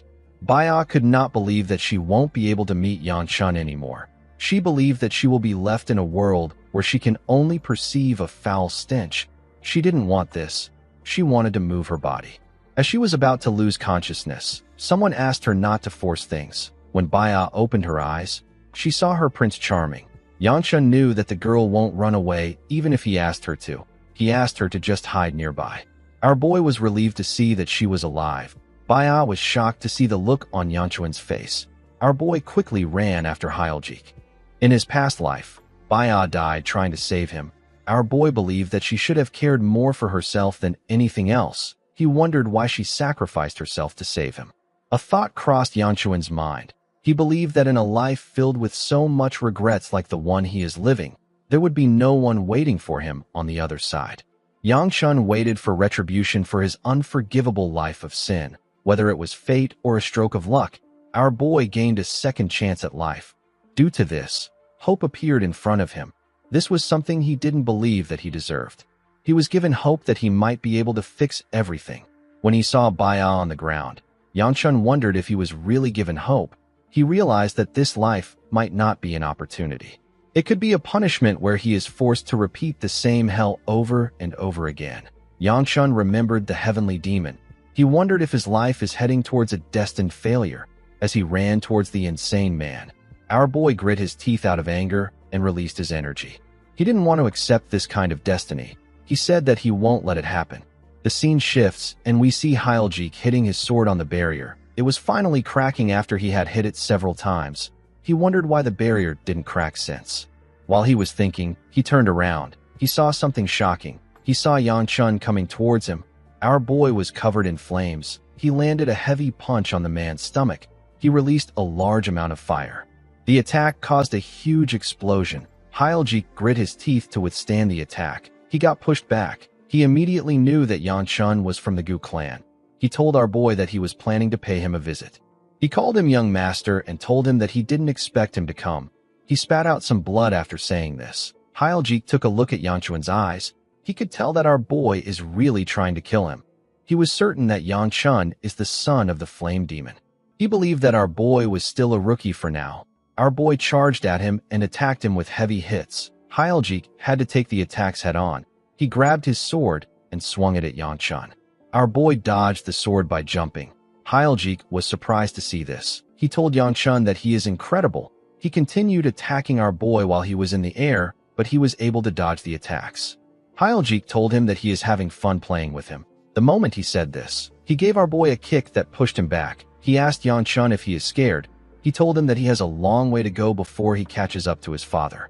Our boy charged at him again. He made his attacks faster and gave him a kick. Hyljik managed to block the kick with his sword, but he was pushed back a bit. The man was happy to see what was happening. He said that this is a real fight. He charged at Yanchun and swung his sword at him. Our boy was able to dodge his attack by jumping. Chiol called out to our boy. He asked him to calm down. He asked him not to lose his temper. He told him that a bloodlust this ferocious only creates more openings. Yanchun jumped and charged at Hyljik. He wanted to punch him. While he was in the air, something snapped in his body. Our boy spat out some blood. He quickly realized that it was his energy core. He lost control of his body. He slowly descended in a defenseless manner. Hyljik held his sword tightly. He was prepared to end our boy. Before Yanchun could reach the man, something asked him to devour. The moment he heard this, our boy opened his eyes. He gently touched the surface of the man's sword and used it to push himself. He gathered his energy in his hand and charged at Hyljik. The man was shocked to see this. He could not believe that Yanchun was a rookie. He quickly used his sword to attack him while he was still in the air. He was not able to land his attack on our boy. When he looked down, he saw Yanchun below him. The man realized that nobody in the Dark Knight Palace can match our boy. Yang Chun gathered his energy in his hand and gave the man a crushing blow in his stomach. He released a large amount of fire. The attack was ridiculously powerful. Hyljik spat out a large amount of blood. Yang Chun grit his teeth as he watched him bleed. The scene shifts and we see Baya arrive at the battlefield. She saw everywhere covered with fire. The trees and everything around was burning. The girl saw Yang Chun beating up an unconscious Hyljik. Our boy's hand was bruised and covered in blood. He continued pummeling the man's dead body. Baya called out to him. She begged him to stop. She told him that he has done enough. The moment she said this, she began to smell the disgusting stench which she usually gets from people. Yang Chun was the one giving off this stench. Baya had never smelled something this bad. It was on another level. The girl was certain that the enemy was already dead. She wondered why she was smelling something so terrible. When our boy raised his head and turned to her, Baya realized that it was coming from him. She did not expect this. She did not expect Yang Chun to also start giving off this stench like other people. The smell was quite heavy for her. She was having trouble breathing. She begged Yang Chun to stop, but he did not listen. Our boy was not himself. Baya pushed past the smell and rushed to hold our boy. She begged him to stop. She told him that he can now stop since the enemy is dead. She told him that she cannot bear to lose him. Yang Chun took a look at the man. He confirmed that he was dead. The mysterious energy that took control of his body let go of him. Our boy's eyes returned to normal, and he fell to the ground. He fell on Baya's laps. The scene shifts, and we are taken to Hyljik's hideout. We see his men waiting for him. Someone asked if they have not heard anything from their regional supervisor yet. Another person suggested that they go check on him. He said that Hyljik is taking too long. Beichong told the man that he understands. He said that they still need to move according to the plan. He said that they will wait a little longer in order to follow the supervisor's orders. He told the group that they will join Hyljik at dawn to attack the Manhwa sect as a group. The moment he said this, he noticed something odd. He saw an old man walking towards them. He pointed his sword at the old man and asked him about how he got in there. With a serious look on his face, Hyegun asked the men if they are the ones responsible for targeting the children of the Manhwa. Beichong was annoyed to hear this question. He said that he doesn't like what the old geezer is saying. He asked the Sword Supreme to answer if he doesn't want to lose his head. He asked Hyegun to tell him who he is and where he came from. The moment he said this, Beichong got torn apart. He didn't know how it happened and when it happened. Hyegun told him that he has some guts for a second-rate martial artist. His men were shocked to see what happened to him. They did not know how Beichong died. They didn't know what Hyegun used to kill him. Hyegun grabbed Beichong's sword with the tip of his finger. He held the blade itself. The men became terrified. The Sword Supreme said that a sword is most beautiful when it is in its sheath. He said that bad feelings should remain as feelings and not be brought into action. The scene shifts, and we are taken back some hours earlier. The sect leader informed Hyegun that they have found the people responsible for the disappearance of the Manhwa disciples. He said that their leader's name is Hyljik, and he is an ambitious fellow from the Dark Knight Palace.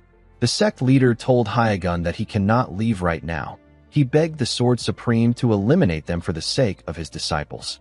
The scene shifts, and we are taken back to the present.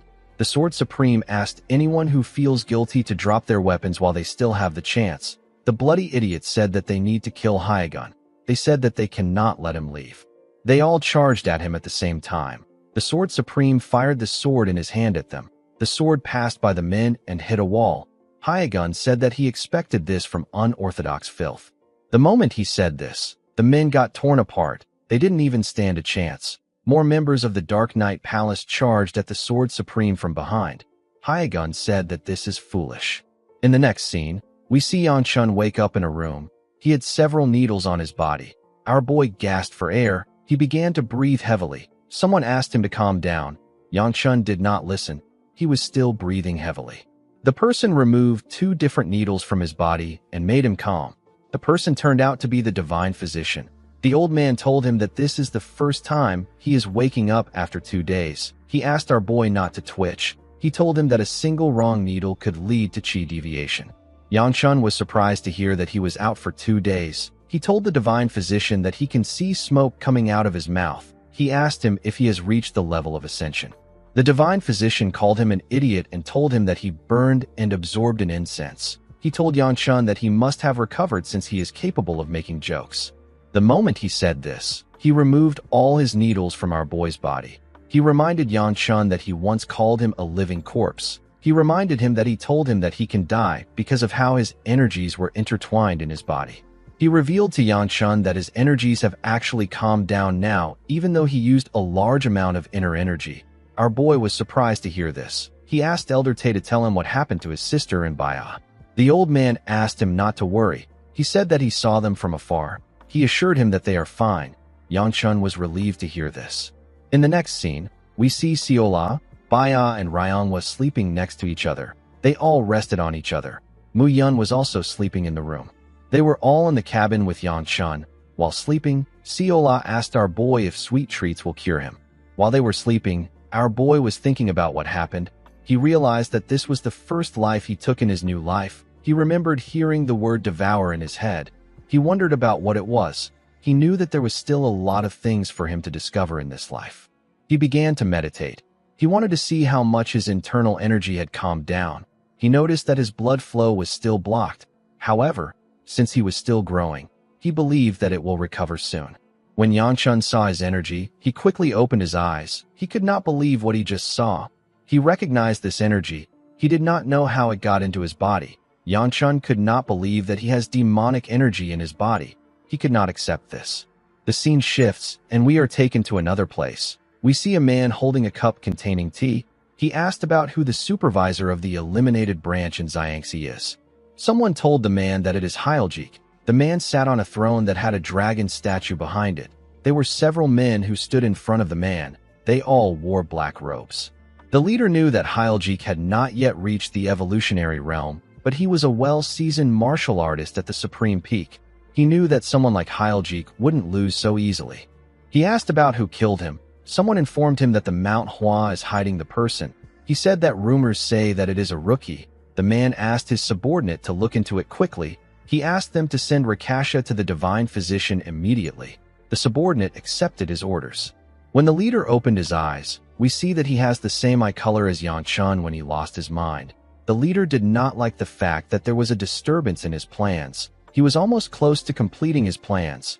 He was close to creating his own heaven. The moment he thought of this, we are shown some symbols. We see a naked girl sitting in a dark place. The girl also had the same eye color as Yan Chun and the man. The girl looked tired. In the next scene, we see Siola walk up to her grandpa while he was sweeping. Hyagun asked her about where Yan Chun is. Our girl informed him that he is with Baya. She said that our boy is much better. Hyagun told her that youth brings fast recovery. Siola told her grandpa that she wants to ask him for something. Hyagun asked her to tell him what she wants. Siola picked up a sword. She told the Sword Supreme that she wants to learn martial arts. In the next scene, we see a woman's leg in the water at night. She was having a drink next to a spring. The woman looked at the beautiful houses and mountains that surrounded her. The older Yan Chun was sitting next to a table inside the room. The heavenly demon said that the wine tastes amazing today. She said that it must be because of the moonlight. She referred to Yan Chun as unit commander and told him that it will be nice if he could join her. Our boy turned to her when he heard this. He didn't say anything. He simply stared at her. He turned to the drink on the table. The heavenly demon glared at him. She kicked her leg in the water and made some of it splash on Yan Chun's face. She told him that he has a strange look in his eyes. Yan Chun cleaned the water on his face with his hand and apologized to her for causing her discomfort. The heavenly demon asked our boy not to apologize. She told him that it doesn't really bother her. She picked up the bottle of wine next to her and poured it into her cup. With a smile on her face, she told Yan Chun that he sometimes reminisces about someone while observing her. Yan Chun said that this is not true. The heavenly demon told him that she knows that he is reminiscing about the girl he holds dearly in his heart. She told our boy that his lies don't work on her. Yan Chun didn't seem to be moved by her words. He apologized to her. The heavenly demon smiled and told our boy that someone will be bitter if she finds out about this. She told our boy that it will be sad if the demonic blade empress who died for him was to find out about this. Yan Chun turned to her and told her that he will do his best to suppress his thoughts. The heavenly demon told our boy that she wants to know about the wench who managed to cloud his heart. With a creepy smile on her face, she asked Yan Chun if his mind will be intact after she murders the woman with her own hands. Our boy did not say anything. He simply looked down. The heavenly demon took a sip of her drink and played in the water with her legs. The scene shifts, and we are taken back to the present. We see Yanchun climbing the stairs of the Manhwa sect, while breathing heavily. Our boy called the disciples of the Manhwa sect crazy bastards. He did not know why they liked their stairs so much. After struggling to get to the top, our boy went straight to the sect leader's office. The old man asked Yanchun if the divine physician has allowed him to move around. Our boy told him that he is fine. He said that he is not badly hurt. The sect leader apologized to our boy for getting him mixed up in such a dangerous incident. Yanchun assured him that he is fine. He asked the man if it isn't already time for the Manhwa ceremony. He told him that he is aware of how important it is to their sect. The sect leader informed him that it was supposed to have begun already. He said that they decided to delay it. Our boy asked him for the reason why they did this. The old man told him that the issue will be resolved soon. Yanchun was surprised to hear this. He could not believe that one of the Manhwa's most important festivals was delayed. He wondered if this was related to the disappearance of the sect's disciples. The sect leader stood up and told Yanchun that he doesn't know the best way to apologize to him. He asked our boy to rest well. He told him that he will visit soon. Yanchun asked him not to do this since he is busy. He told him that he will come to see him when he gets the chance to. Our boy was actually hoping to return home since he had already delivered the plum blossom stone. The sect leader recalled that someone wanted to meet our boy. He asked him to go outside. Yanchun wondered about who wanted to see him. He wondered if it was Baya, Siola, or Fum. He didn't feel like spending an afternoon with a guy. Yanchun stepped outside to see the beautiful plum blossom trees and the shining sun. He raised his hand and stretched it out in the air. He liked the air that was at the top of the mountain. He noticed that no one was waiting for him outside. The moment he thought of this, he sensed someone watching him from a door. He quickly turned around to see the person, but the person hid behind the door. Someone pushed the person out. The person turns out to be his sister. Yanchun did not understand what was happening. He asked his sister about what she is doing there. Ryangwa turned to Baya and asked her if she really needs to do it. Baya told her that she has to. Yanchun asked his sister about why she is mumbling. The girl said that it is nothing. She walked up to her brother and asked him to listen well. She quietly asked him if he is all right. Yanchun could not hear what she said. He asked her to come again. Ryangwa asked her brother if his body is healed up. Yanchun asked his sister about why she is whispering. He told her that he is healed up and is walking around. Ryangwa said something to him again. Our boy could not hear anything. He moved his ear close to her and asked her about why she is mumbling again. He asked her to speak up. Ryangwa screamed at the top of her voice to thank her brother. After saying this, she ran. Yanchun asked her if she is crazy. He told her that she destroyed his ear. Ryangwa asked her brother to shut up. Baya came out of hiding and told our boy that his sister is embarrassed just to thank him. Yanchun said that she would have followed him back home if she really felt thankful. He noticed that Baya's arm was wrapped in bandages. He asked the girl about why she is using the bandages. Baya informed him that she was asked to wear this when she is outside. Our boy told her that he didn't know she was hurt. Baya assured him that she is fine. She said that she only has to wear it till tomorrow. She asked our boy if he is actually fine. Yanchun knew what she meant. He remembered how he lost his mind and how Baya stopped him from losing himself completely. He cleared his throat and told the girl that he is fine. He thanked her for what she did for him. Baya was surprised to hear this. Our boy asked her about why she is surprised. He told her that he simply wanted to thank her and speak casually to her. He told her that they can return to their normal relationship if she doesn't like it. Baya placed her hand on his arm and told him that she appreciates it. Our boy blushed when he saw this. He revealed to the girl that he can't exactly remember what happened. He said that the only thing he is certain of is that she was by his side. Baya blushed when she heard this. Yanchun thanked her for keeping his sister safe. Baya turned around and begun to run. She didn't want our boy to see her blushing. Yanchun asked her about where she is going. He didn't understand why everyone was running off. In the next scene, we see Yanchun lying on the ground. He was trying to catch his breath after climbing the stairs leading to the Sword Queen's house. He called out to Cheol and suggested that they beat up someone. The moment he said this, he realized that the old man hasn't responded to him since his fight. He remembered Cheol telling him that it is too dangerous for him to lose his temper. Yanchun wondered about where Cheol went. While he was breathing heavily, someone walked up to him. The person turned out to be Hyuk. Yanchun asked the boy about why he is there. The boy simply smiled at him. Yanchun stood up. He realized that Hyuk was there to check on the Sword Queen in place of the divine physician. Our boy felt like something was wrong with the boy. He did not understand how Hyuk was able to talk in his past life if he is a mute. He remembered a time when he and Baya stormed a sect with Hyuk. The man said that those who rebelled against their lord's will and those that dare to draw their swords against their lord have now become nothing more than a trail of blood. He said that the entire world now lays under his master's feet, and their unity grows stronger day by day. Upon remembering this, Yangchun was convinced that Hyuk was choosing not to talk. He didn't know what the boy was plotting, but he was certain that he couldn't let his guard down. When he stepped inside the house, the Sword Queen asked Hyuk to tell her who came to visit. Yangchun put his hands together and told her that he came to pay her a visit. The Sword Queen asked him to come in. Our boy walked past Hyuk and used his shoulder to hit the boy. The Sword Queen told Yangchun that she was worried when she heard that he was involved in an accident. She was relieved to see that he was fine.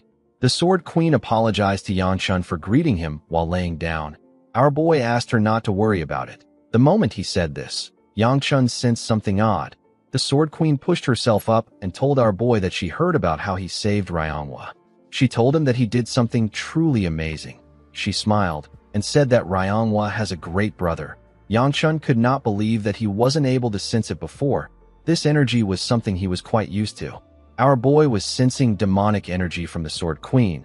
He realized that this was pure demonic energy, which is similar to what the heavenly demon possesses.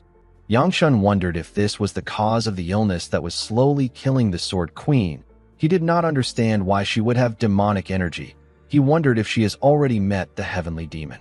Our boy knew that demonic energy isn't something that can be blocked just by enduring it. He could not believe that the Sword Queen was able to endure something that rampages within a person to this extent. The Sword Queen coughed and told our boy that it would have been nice if she met him a bit earlier. She said that she wanted to have a nice meal with him. Yangchun asked her not to worry about it. The Sword Queen touched his hand and told him that he is still her friend's son. She said that she wanted to be healthy for him to feel more comfortable. Yangchun felt bad for her. Before he could say anything, he felt demonic energy entering his body. He pushed the Sword Queen's hand away. The woman was surprised to see this. Our boy realized that this was the demon well absorption art. He did not expect that the technique could also absorb other people's demonic energy. While he was looking at his hand, he heard someone ask Hyuk to close the doors. He said that the wind is coming in.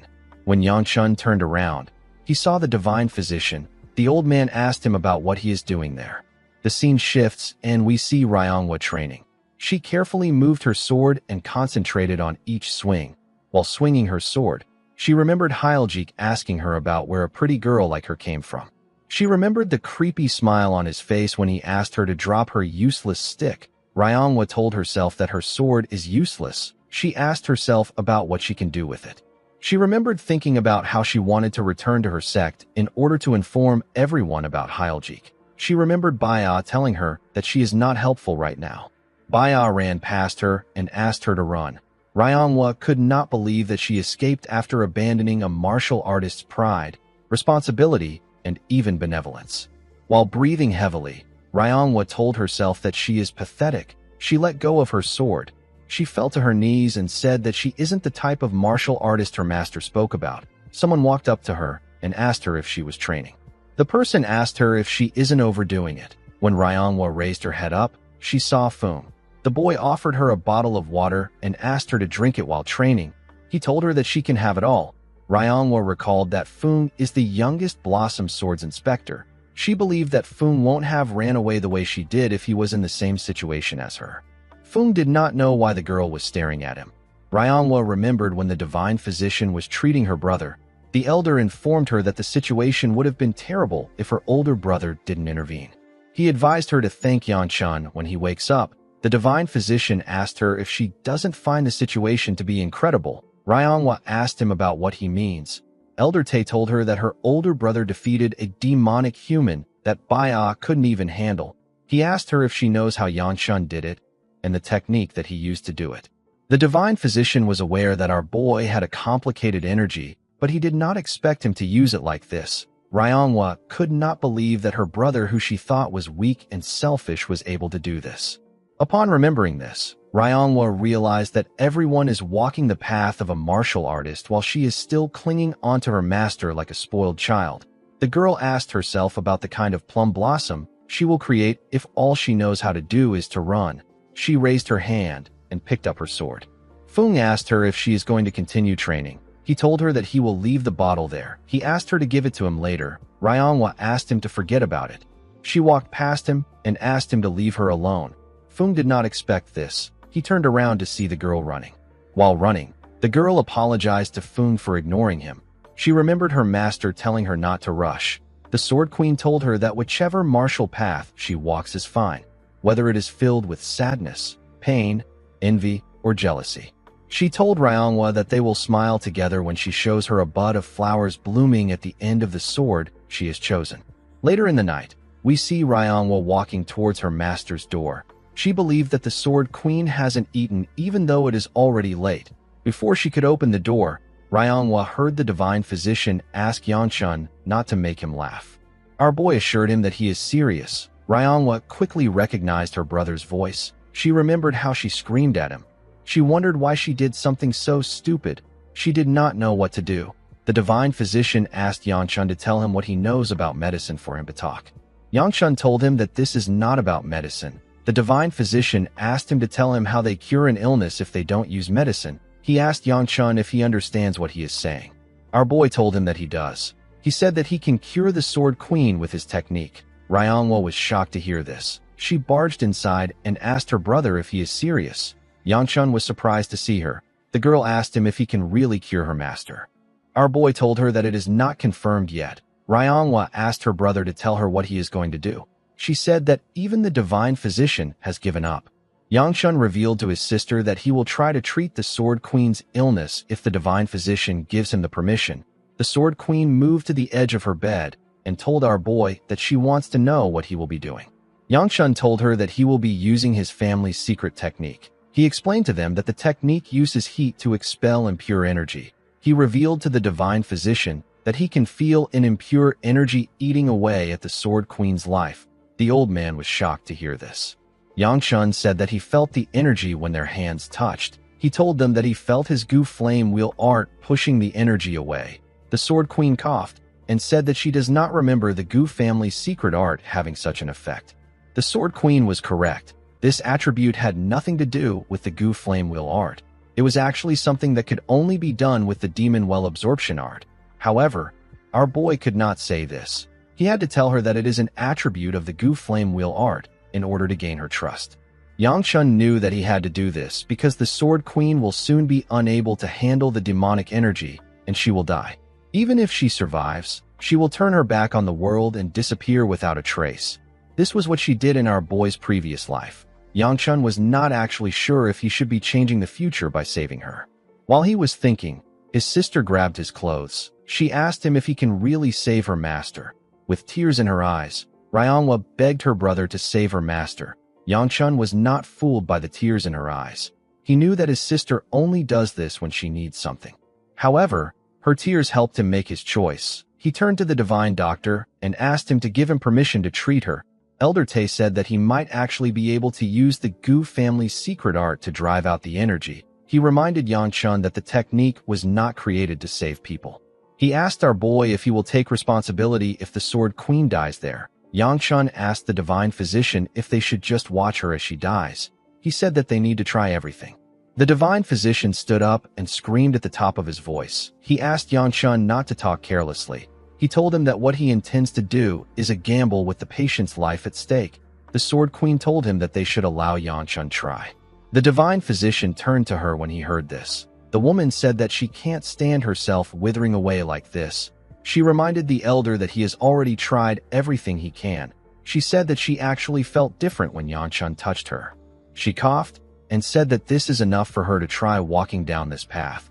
She turned to Yanchun and told him that it is not his fault if things go wrong. She explained to him that she doesn't have a lot of time left and she wants to try believing in him. Seeing that the Sword Queen was ready to try our boy's method, the divine physician decided to support her. He told Yanchun that he is going to interfere immediately if anything happens. The Sword Queen sat in a lotus position and Yanchun sat behind her. Our boy recalled that he took thousands of lives with his hands in his past life. He found it ironic that he was going to use this hands to save someone's lives.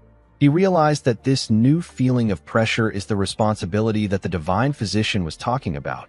Yang Chun knew that he still had to do his best, because if he doesn't do anything, he won't be able to protect anyone. Manhwa and the divine physician focused their attention on our boy. He placed his hand on the Sword Queen's back. The moment he did this, he felt a large amount of demonic energy. His Gu Flame will art got activated. Yang Chun's consciousness got dragged into another world. He saw several veins filled with demonic energy. Our boy was shocked to see it. He could not believe that the Sword Queen had such an insane amount of demonic energy. He could not believe that she was able to survive until now. While he was looking at the demonic energy, he saw the Sword Queen's consciousness manifest in the world. A mysterious entity appeared above her. It touched her head and arm. It looked like it was holding her down. Yang Chun carefully walked up to her. He realized that the situation was quite bad. He knew that everything will be over if he loses focus for a moment.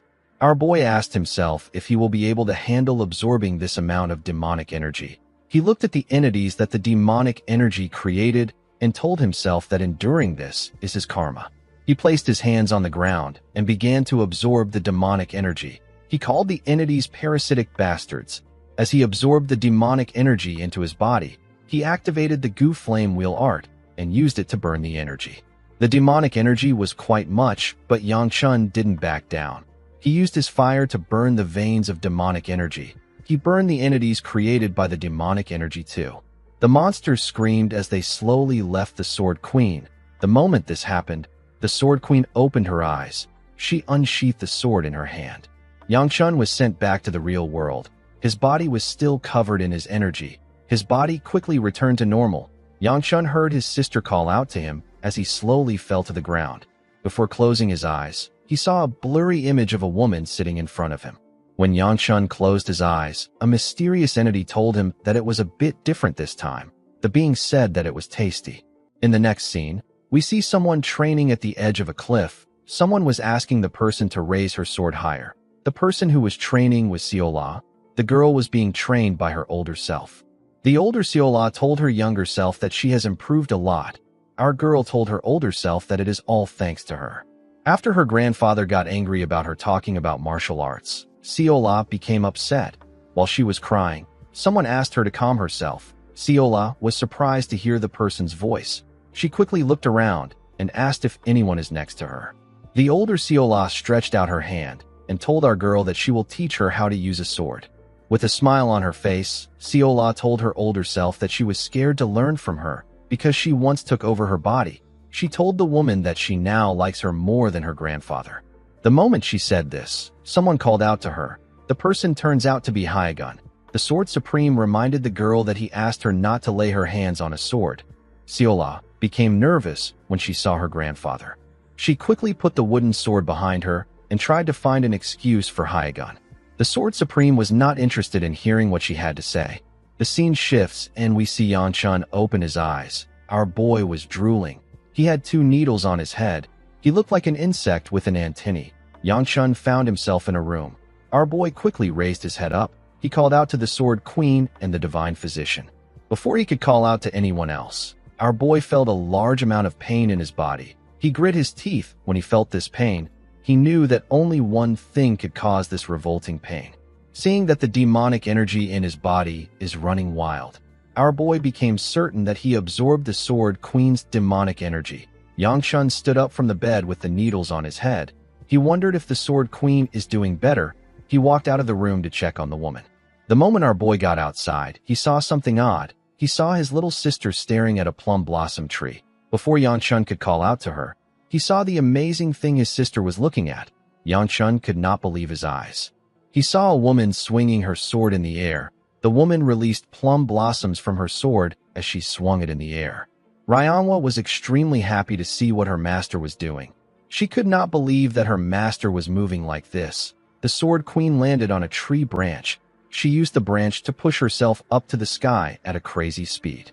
Yang Chun watched the Sword Queen as she flew. He wondered if this was skeletal overhaul. He quickly realized that the Sword Queen had merely returned to her original state.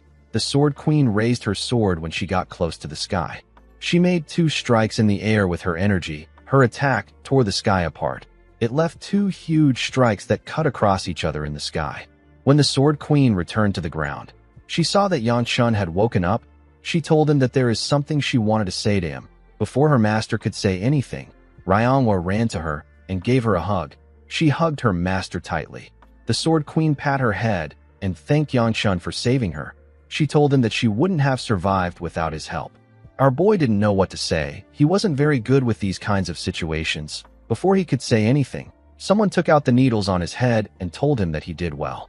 The person turned out to be the divine physician. The elder told Yangshun that he actually took out the energy that was clouding her system. The divine physician was intrigued. With a scary look on his face, he asked Yangshun to allow him test his cultivation method. Our boy was scared to see the look on his face. He didn't want the elder to know his secret. The divine physician ran after Yangshun. He asked him to let him test his cultivation method. Our boy begged the old man to stay away from him. The Sword Queen smiled when she saw the elder chasing Yangshun. She seemed to be happy to be able to experience this moment. In the next scene, we see Yangshun eating noodles with Siola and Baya. With a scary look on her face, Baya asked our boy to tell her where he was last night. Yangshun choked on his food when he heard this. While he was choking, Baya asked him about where he slept last night. Yangshun drank some water to push his food down. He did not understand why he felt like he got caught cheating. Our boy realized that he is actually going to be getting married to her. He told Baya that he was simply training all night. He said that he fell asleep on the spot because he was tired. Baya did not believe him. She asked him if he is telling the truth. Yangshun asked her if he has a reason to lie. Our boy wondered why he was being interrogated in the first place. Baya placed her chopsticks on the table and told Yangshun that he should have informed her that he wasn't going to come back last night. She told him that she was worried because he never returned. She stood up and asked him to let her know ahead of time in the future. Yangshun asked her about where she is going mid-meal. The girl said that she is going to train. Our boy watched her as she left the room. He did not expect things to be so intense. He noticed that Siola was quiet. He asked her about why she is quiet. Our girl began to cry. Her mouth was filled with food. Yangshun found this gross. He asked her about what she is doing. She said that it is her grandpa. While struggling to speak, small particles of food flew out of her mouth and got on Yangshun. Our boy was annoyed to see this. He used his hand to cover his face. With tears in her eyes, Siola said that her grandpa told her that she can't do something. She said that he is so scary. Yangshun closed her mouth out of anger and asked her to stop spouting nonsense. He asked her to swallow her food first. Siola did as he asked. Yangshun could not believe that he had to deal with this when his hands are full. He was bothered by the fact that he had demonic energy churning inside him. He also hasn't seen Sheol in a while. Yangshun wondered if the voice he heard had something to do with the old man's disappearance. The voice told him that the demonic energy he absorbed was delicious. Our boy recalled that Sheol once mentioned something about this. The old man said that he was subduing something within him. Yangshun wondered if Sheol has been devoured by that thing. While he was thinking, Manhwa knocked on the door and informed him that he has a guest. Our boy asked her to tell him who it is. Manhwa simply opened the door. The person turned out to be Ryongwa. The girl apologized to her brother for disturbing him while he is eating. Yangshun asked his sister to tell him why she keeps coming to see him when there is a large amount of stairs between them. Ryongwa asked him to shut up. She told him that she simply felt like seeing him. She revealed to Yangshun that her master's internal energy is returning to normal. With a flushed face, Ryongwa thanked her brother for healing her master. She told him that she keeps getting indebted to him. Yangshun ate a dumpling and asked his sister if she came all the way there to say this. He asked her if she has nothing better to do. Ryongwa was annoyed to hear this. She asked her master if she can see how mean her brother is. Yangshun was surprised to hear her call out to the Sword Queen. The Sword Queen asked Ryongwa to stop complaining. Siola was surprised to see the pretty woman. The Sword Queen told her disciple that a debt of life can't just be repaid with words. She told Yangshun that he seemed surprised to see her. With a nervous look on his face, Yangshun told her that he is happy to see her healthy and energetic.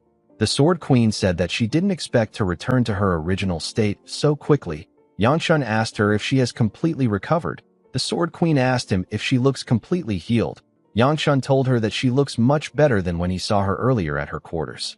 The Sword Queen drew a chair and revealed to Yangshun that she came to see him because she feels inclined to pay him back for what he did. With a smile on her face, she asked our boy to tell her if there is something he wants. She told him that she is willing to give up her life for him, since he was the one that saved it. Yangchun asked her about how she can put her life on the line when she just got it back. With a bright smile on her face, the Sword Queen told Yangchun that she would have died if it wasn't for him.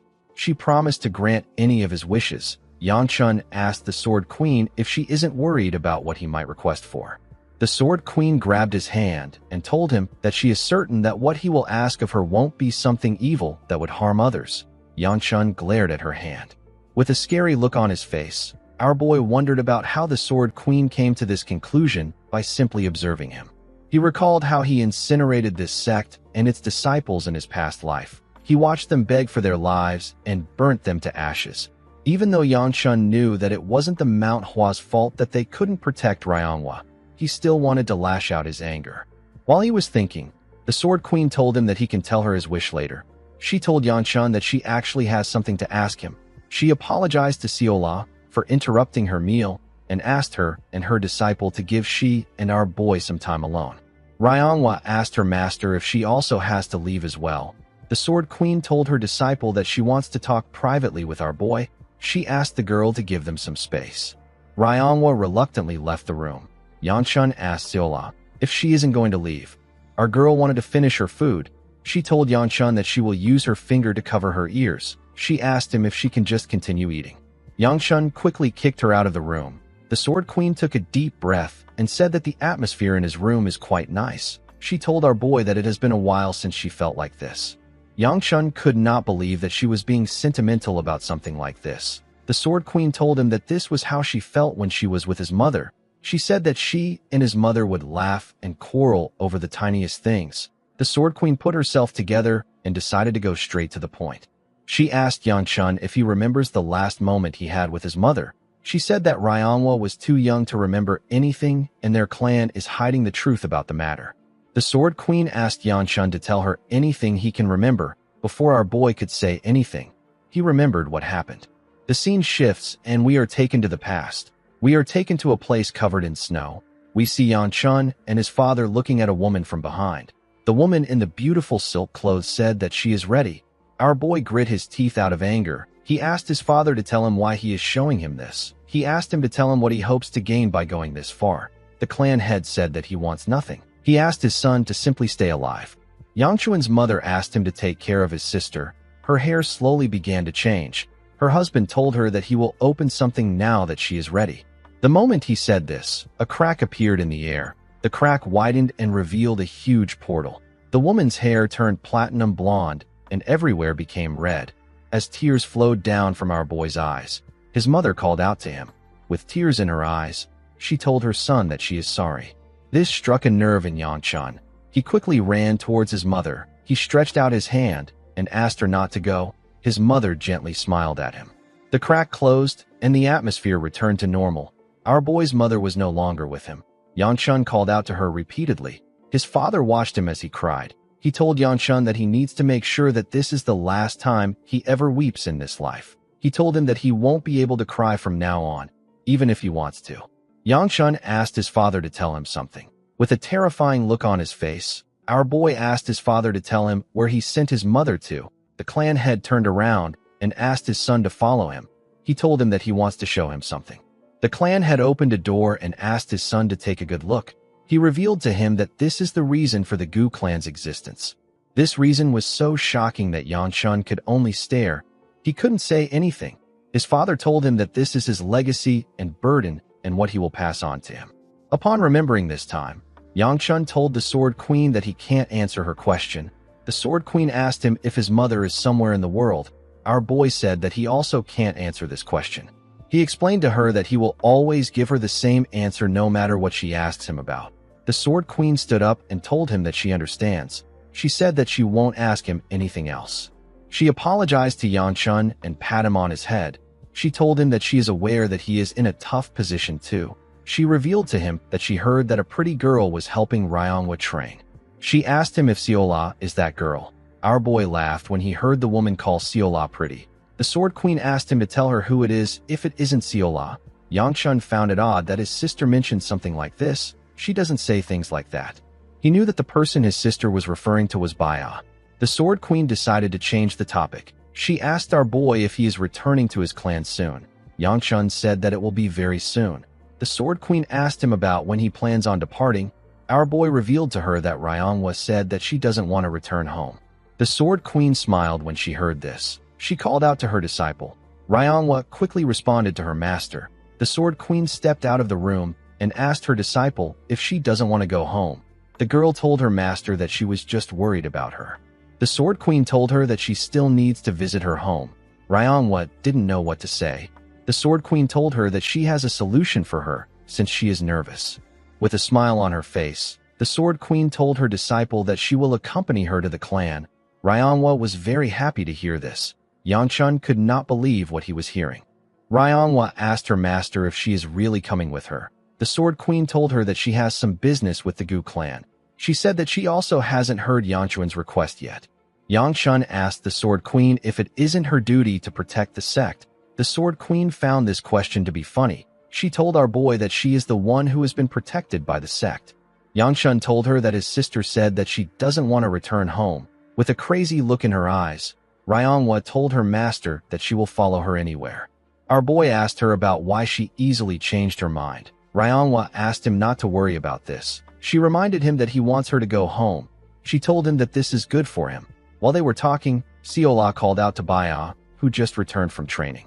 Immediately the Sword Queen saw her. She knew that Baya was the one her disciple was referring to. She asked the girl if she is the one who saved Ryongwa.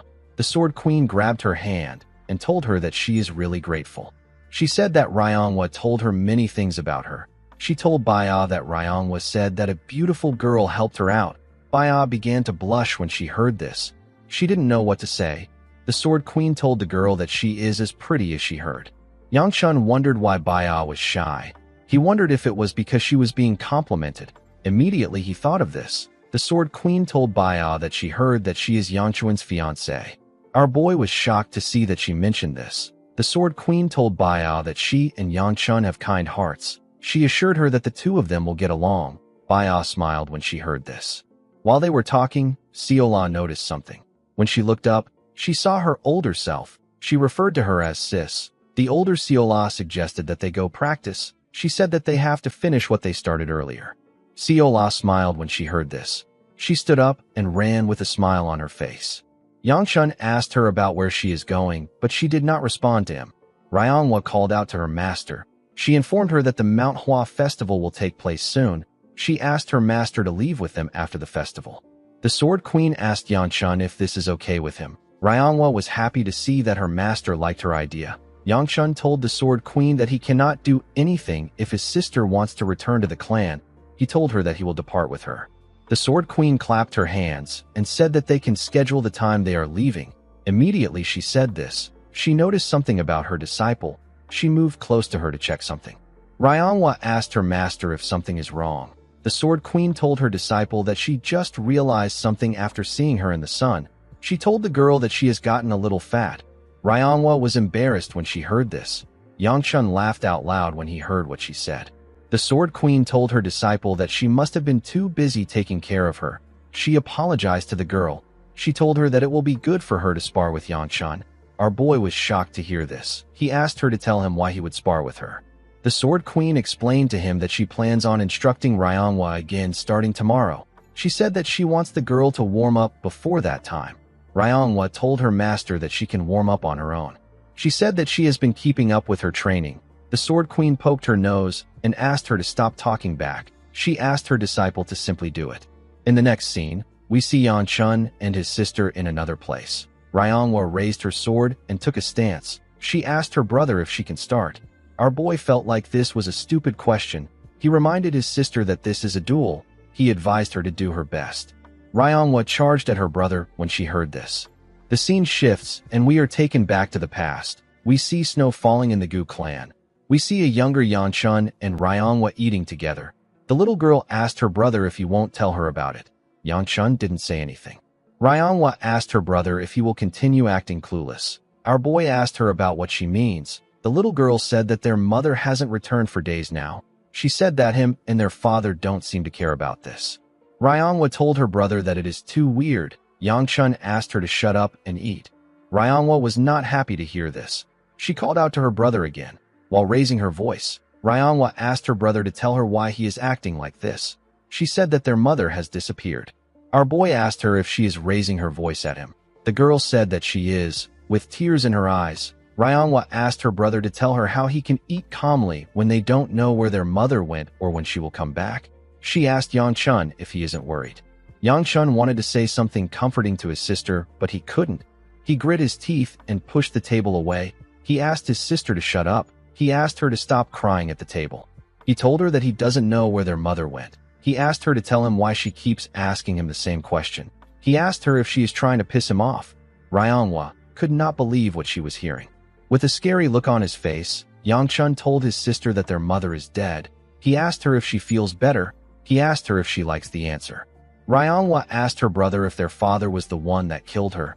Our boy told her that he has no clue. He asked her to figure it out on her own. He told her that she can even ask their father.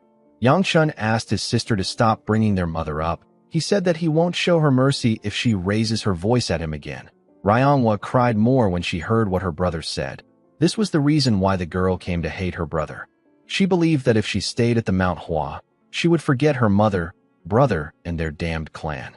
Manhwa remembered watching her master use her martial arts. To her, the Sword Queen is family, but she still missed her original family. She carefully looked at her brother. In the next scene, we see Manhwa breathing heavily on the ground. As expected, she lost to Chun. Our boy told her that she has some power and her blade is quick. He said that the Sword Queen taught her well. While breathing heavily, Manhwa asked her brother if they can return to how they were before. Chun did not expect to hear this. He moved forward and asked his sister to tell him what she is talking about. He said that it is too late for that. Manhwa sat up when she heard this. She gently smiled. She found it funny that her brother didn't say no. In the next scene, we are taken to a waterfall. We see Mu-Yun training beneath the waterfall. The man held his sword out and carefully used it to cut a drop of water. Each of his swings were smooth and well controlled. He swung his sword as if he was fighting with someone. He seemed to be frustrated about something. He remembered how he saw his master lying on the ground with needles in his body. Mu-Yun couldn't believe his eyes. He wondered why his master fought Hyljik by himself. He saw that Chuan's face was pale and his knuckles were heavily bruised. Mu-Yun was quite sad to see his master in this state. He knew that Chun has been avoiding him since they arrived there. He was also aware of the fact that our boy had reached a stage where he no longer required his assistance. Even though he knew these things, Mu-Yun still felt responsible for what happened. He believed that he could have protected his master. He told himself that he is the sword and shield of the Gu clan. He believed that the only time his master is supposed to be hurt is when he is dead. As he swung his sword, Mu-Yun tried to remember something. He tried to remember what he was doing while his master was risking his own life to save everyone. He raised his sword out of anger and made a clean swing. His attack made the water rise. It splashed everywhere. While breathing heavily, Mu-Yun called himself a worthless bastard. He didn't understand the purpose of training his blade when he can't even protect anyone with it. While he was fuming with anger, he heard someone ask if this is the right place. The guard recognized this person's voice. It was Seola. He quickly raised his head up to see where she was. He didn't see anyone at the top. He wondered if he misheard things. He was certain that Seola would never come to a place like this. Before he could continue his training, he heard our girl's voice again. She told someone that she will keep climbing. She told the person that her feet are wet. She asked the person about when she can open her eyes. The person who turns out to be her older self asked her to hold on a little longer. She advised Seola to concentrate until her body learns the step method. Our girl said that she is scared that she will fall because she is shaking too much. She did not want to get wet. Her older self assured her that she is doing a good job. She asked her to use the third form. Seola raised her sword and copied the step of her older self. Our girl was very happy to see what she did. She asked her older self if she got it. The woman told her that she did. She asked her to use the fourth form. Seola smiled proudly as she used the fourth form. Mu-Yun couldn't believe his eyes. He wondered if he was dreaming. He wondered about who she was talking to. He felt like it was too dangerous for our girl to be standing so close to the waterfall. While he was watching, her older self asked her to start again from the first form. Immediately, she asked our girl to start. She began to swing her wooden sword with ease. Mu-Yun couldn't believe his eyes. He watched Seola swing her sword like a true swordsman. Her older self asked her to use the fifth and final step. Seola let out a sigh and said that she will try it. She raised her sword and gently used her leg to touch the water. She pushed herself up with the light touch. When she landed on the ground, her older self commended her for doing a good job. Seola was happy to see that she got a compliment. Mu-yun could not believe what he just witnessed. He wondered if our girl has been training in secret. He always believed that Seola was just a girl who likes snacks a lot. Immediately he thought about this. Mu-yun squeezed his sword hilt out of anger. He didn't understand why he had such thoughts. He knew that underestimating others won't improve his own skills. He told himself that he needs to focus on advancing in his own path. He believed that this is the responsibility he holds as the guard of the Gu clan. The moment he thought of this, we see Seola appear behind him. She told him that this is enough. Mu-yun quickly turned around when he heard her voice. He didn't know when she got behind him. Seola placed her hand on his chest and told him that he has already done enough by knowing what he needs to do. Mu-yun didn't understand what she was talking about. Before he could question her, our girl released a bright golden energy from her finger. It was as if she was trying to awaken something in the man. Mu-yun couldn't comprehend what was happening. With a smile on her face, our girl advised him not to be bound by the norms. She told him that he needs to break free from them sometimes. The golden energy became bigger and covered them. The moment the energy disappeared, Mu-yun struggled to catch his breath. He didn't understand what just happened. When he raised his head, he saw that Seola was no longer there. The scene shifts, and we see people smiling as they walked around the town. The town was well lit with multiple lanterns, and the market was quite busy. Fireworks brightened the sky. The fireworks took the shape of the Mount Hua sect logo. Yangchun sat outside with Baya and watched the fireworks with her. He had some dumplings with him. He told Baya that he never planned on staying there for the festival. He decided to just get some rest and enjoy himself since he is already there. Baya gently smiled at him. Yangchun told her that she needs to go home after they are done with the festival. He told her that her clan will throw a fit if she doesn't get home soon. While he was talking, Baya rested her head on his shoulder. Yangchun was surprised to see this. He decided to just let her be. He asked her to do whatever she wants. He continued watching the fireworks. It turns out that the fireworks weren't actual fireworks. They were created with the energy of the Mount Hua disciples. The disciples used their swords to fire their energies to the sky and made it take the shape of their logo. Some of the disciples complained about how painful it was for them to use their energy to create the fireworks. Fung asked them to enjoy the pain. The disciples were annoyed to hear this. While everyone in the town were watching the fireworks, Hyagun and the Divine Physician were having a meeting. The Divine Physician told the Sword Supreme that he understands what he wants. He asked him if he really believes that he is capable of doing it. The Sword Supreme asked him to tell him if he knows someone else who can do it. The Divine Physician told him that he is not a god. Hyagun asked him if it is really impossible. The Divine Physician didn't respond to him. Hyagun stared at him. He believed that it was possible since the Elder didn't dismiss him. Elder Tay told him that it is not so simple. He explained to him that it can be quite tricky to interfere with a person's energies, especially if it is a child like Seola. He told the Sword Supreme that our girl is not human.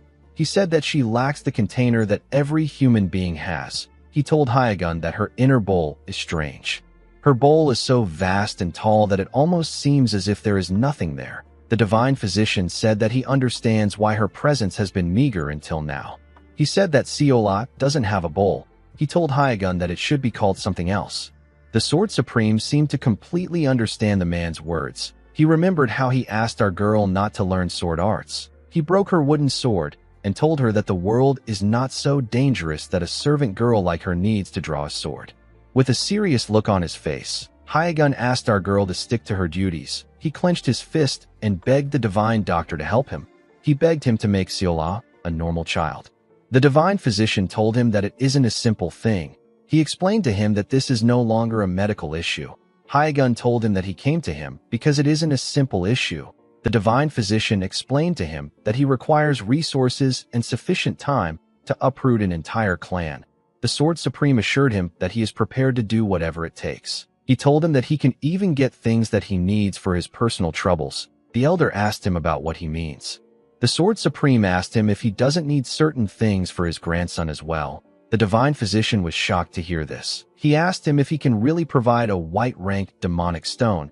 He slammed his hand on the table and asked Hyagun if he heard about it from the Mount Hua sect leader. Hyagun told the man that they both have the same feelings when it comes to their grandchildren. He begged him to help him for the sake of the young ones. The divine physician let out a sigh. He told the Sword Supreme that he has a question for him. He asked Hyagun to tell him the reason why he doesn't allow his granddaughter to wield a sword. He didn't understand Hyagun's reasoning and his actions. He believed that it would be good to know how to defend oneself in dangerous times like this. Hyagun asked him if he will accept his request after he provides an answer. The divine physician told him that he will search for a way if he can tell him why he wants to shut down Seola's talent. He told him that he also needs to get him a white-rank demonic stone. The Sword Supreme said that Seola's container is not a talent. It is actually a curse. The divine physician was shocked to hear this. Hyagun explained to him that Seola might be able to quickly master the sword, but it will come at the cost of her life. The divine physician couldn't believe what he was hearing. Seola doesn't have any issues performing ordinary tasks like regular people. However, when she performs martial arts, something that requires her to combine her instinct and logic, her life force burns away. Each time she uses her power, it eats away at her own life. The divine physician told Hyagun that this trait is similar to that of those of the demonic cult. The Sword Supreme couldn't say anything. The divine physician now understood why he stopped Seola from learning martial arts. He asked Hyagun if he has ever been to the Taryung clan where the current alliance leader resides. The Sword Supreme said that he has not been there. The divine physician asked him to go there. He revealed to him that the sealing demonic stone is there. He said that the only thing they can do is to seal Seola's energy core with its power. He informed Hyagun that Seola will never be able to use martial arts if it succeeds. He asked him if he is sure about this. He explained to Hyagun that what he is trying to do is to tear off the bird's wings so that it will never fall from the sky. However, every child becomes an adult at some point. The divine physician explained to the Sword Supreme that Seola might one day look back at her broken wings and curse him until the day she draws her last breath. Hyagun said that this is a cheap price to pay if he can save her life. The scene shifts and we see Yanchun and Baya walking in the town. Our boy was eating some candy off a stick. Baya pointed at something and ran into the market to get it. Yanchun tried to stop her, but she ran too fast. Before he could run after her, a man asked him to take a look at his goods. He showed our boy some pretty butterfly ornaments. In the next scene, we see Seola step into their lodge. She was eating a cookie. Before she could get far, Yangchun called out to her from behind. Seola was startled when she heard his voice. She quickly turned around to see our boy. Yangchun asked her about where she has been all day. He told her that he wanted to go sightseeing with everyone. With a nervous look on her face, Seola apologized to him. The moment she did this, she saw something shocking. Our boy was offering her the golden butterfly ornament. Seola asked him about what it is. Yangchun told her that it is nothing expensive. He explained to her that he got it for her because she has been doing well recently. He told her that his arm is in pain. He asked her to take it from him. Seola was shocked to hear this. She asked her master if he is really giving it to her. Yangchun moved his hand close to his clothes. He asked her if she doesn't want it. Seola quickly told him that she does. Our boy smiled when he heard this. He helped her put the butterfly on her head. She asked him if it suits her. Yangchun told her that she can take it off if she doesn't like it. He reminded her that it is not expensive. Before he could say more, Seola moved close to him and gave him a kiss on the cheek. Our boy was shocked to feel her lips on his face. Seola stepped back after giving him a kiss. With a bright smile on her face, she thanked Yangchun for the butterfly. In the next scene, we see the group step out of the house. Baya yawned and said that she is so tired. Seola seemed to be quite energetic. She said that they need to see the fight. She turned around and asked Yanchun to hurry up. Our boy realized that our girl was fully rested. Seola noticed something odd about our boy. She asked him about why his face is so red. She asked him if he is sick. Yanchun didn't know what to say. He kept thinking about the kiss. He didn't understand why it was making him feel flustered. He asked Seola not to worry about him. Our girl didn't understand what was going on. The scene shifts, and we are taken to another part of the sect. We see some men discuss about the fact that Fung is going to be participating. The man in green clothes was surprised to hear this. The man next to him told him that Fung didn't participate last year. The man recalled that Fung didn't have the title of Sword Dragon last year. He wondered if he is really going to participate in the tournament. He asked his friend if he knows the person that won last year's tournament. someone moved close to them and told them that it was Yang Sung. The man realized that the person was right. He asked the person about who he is. Fung introduced himself as a third-generation disciple of Manhwa. The men were shocked to see the genius sword dragon. Yang Chun noticed Fung when he was talking to the men. He didn't know what the boy was doing there. He believed that he was supposed to be busy with preparations. While he was talking to the men, Fung noticed Yang Chun. He referred to him as the Gu clan's heir. He moved close to him and his group. He asked him if he is going to watch the festival too. Yang Chun told him that he is. He asked the sword dragon if he isn't supposed to be somewhere else now. He said that everyone must be busy with preparing. With a smile on his face, Fung told Yang Chun that they are almost done with everything.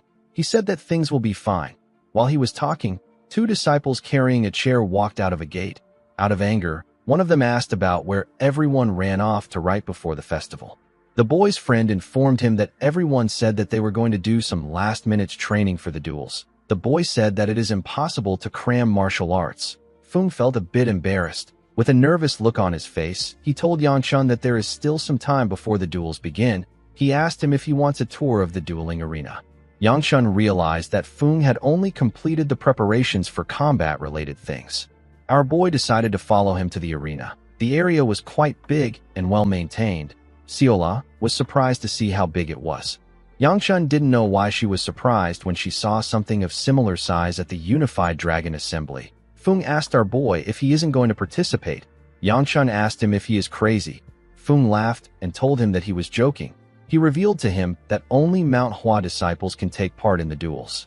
Upon hearing this, Yang Chun wondered if his sister will also be participating. He hoped that she doesn't get destroyed. The moment he thought of this, Fung revealed to him that he will be fighting his sister. Our boy was shocked to hear this. Baya said that duels are fun. Yang Chun did not share the same thoughts as her. He believed that this is a terrible situation. He knew that his sister doesn't stand a chance against Fung. The sword dragon asked our boy to give him some honest feedback after watching their duel.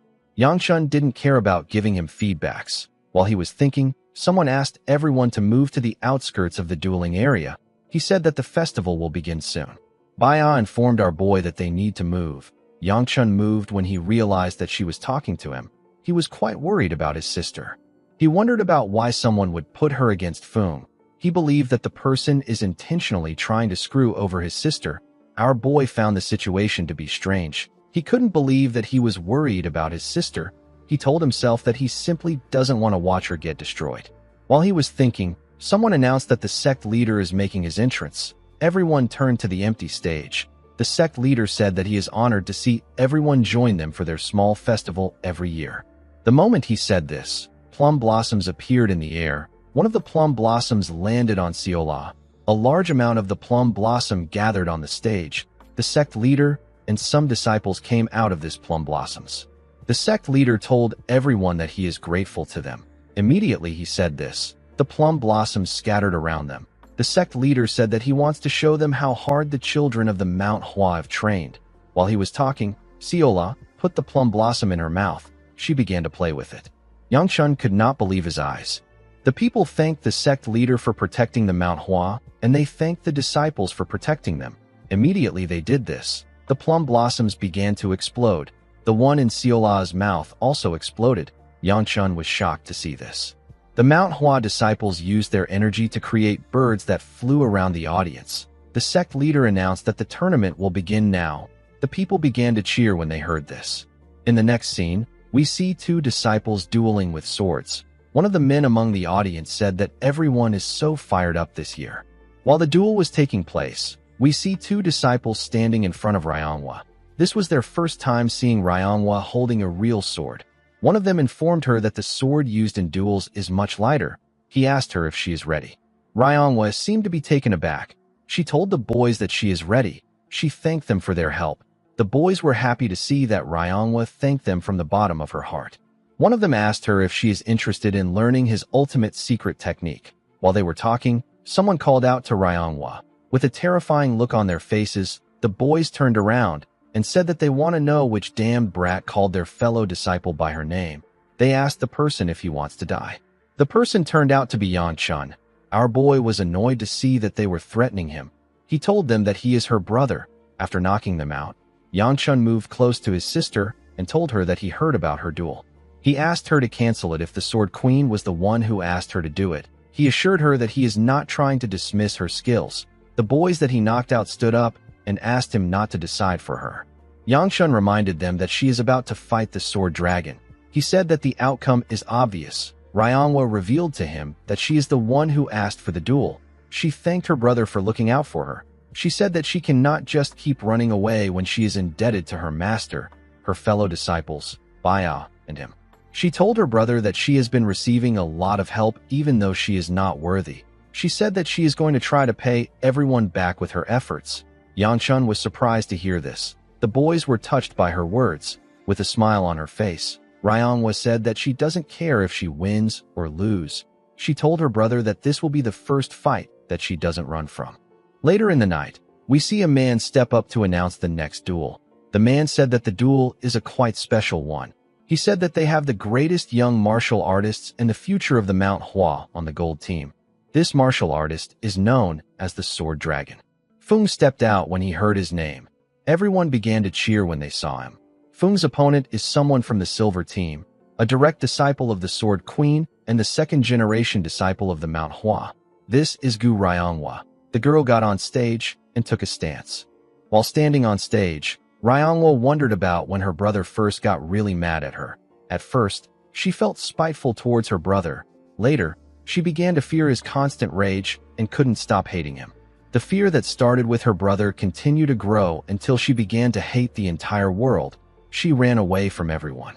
She eventually met her master, the only person who made her feel safe in the world. However, as she looked back at her still troubled self, a thought crossed her mind. She wondered if this was really a scar her brother left on her. She realized that she might have actually just known her weakness faster than other kids do. After understanding her problem, Ryanghua made up her mind. Even though she didn't like her brother and her family, she will no longer run from them. She charged at Feng. The Sword Dragon easily blocked her attacks. As she clashed swords with him, Ryanghua realized that he was strong. She now understood why he was the Sword Dragon. She covered her sword with her energy and swung it at Feng. Her attack caused a small explosion. Feng was able to block the attack, but he got pushed back. Ryanghua quickly closed the gap between them. She made her attacks faster. Each time she swung her sword, plum blossoms got scattered around them. Feng blocked each one of her attacks. He smiled and told her that she is not bad. The girl took a stance and made her attacks much more faster. With a smile on his face, Feng said that the flower the Sword Queen planted has blossomed ferociously. He charged at her and told her that her sword is predictable even though it is flashy. He dodged her attack and informed her that her movements are choreographed. The moment he said this, he got close to her waist. Ryanghua was shocked to see him close to her. Feng told her that she died at this point. Instead of ending the fight, he pushed her with his shoulder and asked her not to waver. He covered his sword with his energy and told Ryanghua that he is aware that she still has things to show him. He said that he wants to witness what lies beyond her full potential. He asked Ryanghua to let everything bloom at this festival. The moment he said this, he swung his dazzling sword at her. The people were amazed by the skills they saw. They did not think that Ryanghua would be this skilled. As Yang watched his sister, he realized that she has grown. He understood that she has been released from her chains. He was happy to see this. He was happy to see that he saw a meaningful thing today. He realized that his sister was right to not think about winning.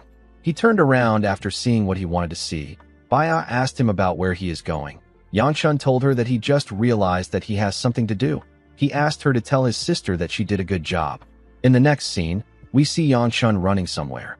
Now that everyone's attention is on the festival, our boy decided to check something. He went to Hyljik's hideout.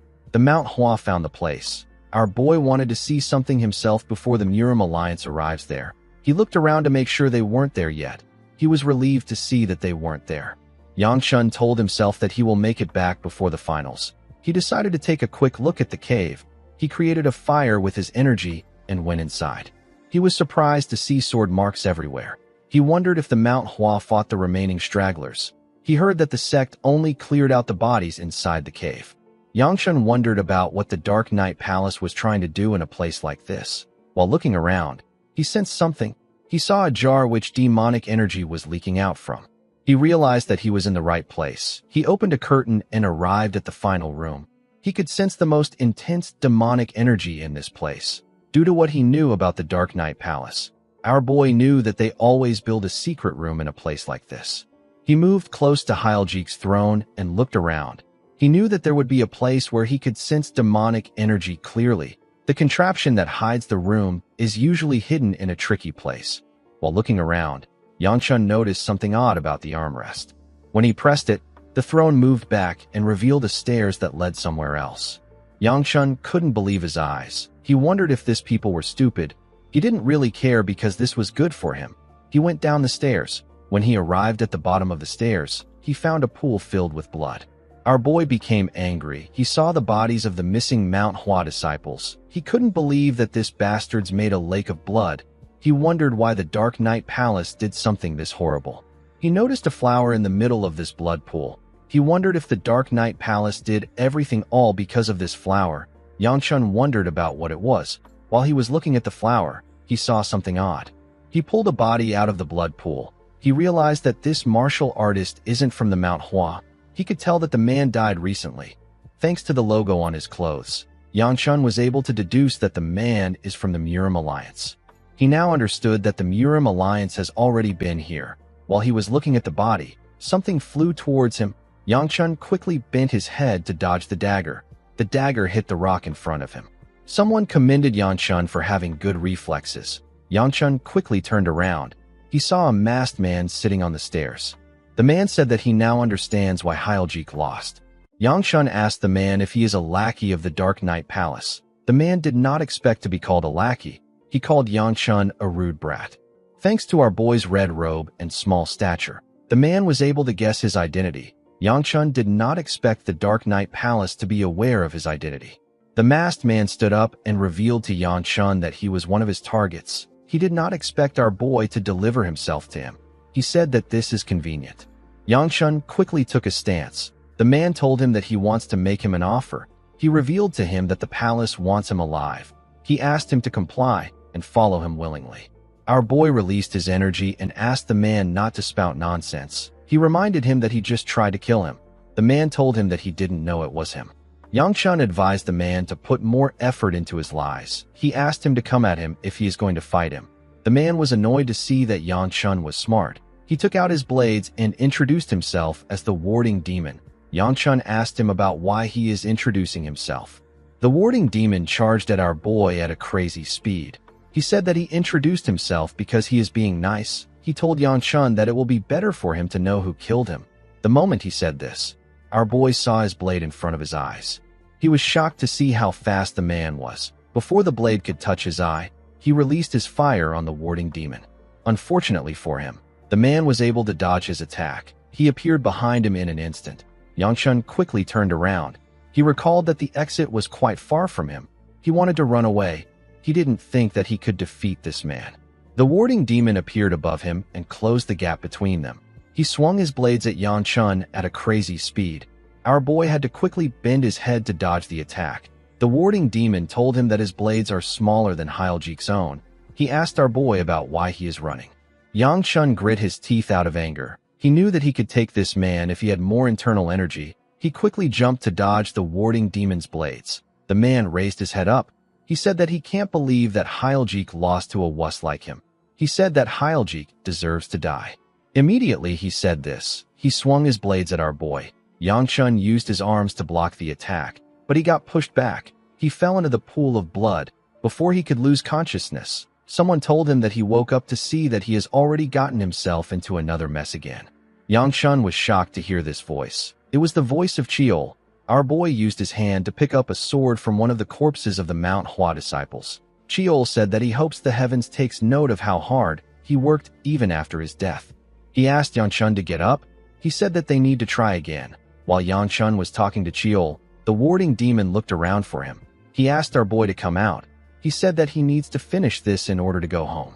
He told Yangchun that his skills are quite incredible. He didn't expect him to be able to block the attack. He said that he doesn't like to drag out an assassination for this long. The moment he said this, the warding demon noticed some bubbles forming in the blood pool. He believed that Yangchun was there. He said that he will end things in a single strike. Before he could swing his sword, a powerful attack was fired at him. The warding demon was able to block the attack with his blade. The impact of the attack blew away the blood around him. The warding demon was shocked to see this. Yangchun landed on the ground and struck a pose with his sword behind him. The blood that got blown away poured back down. With a different tone in his voice, our boy reminded the man that he told him that he needs to know who he is dying to. The warding demon was shocked to see Yangchun holding a sword. He couldn't believe that our boy was able to use a sword.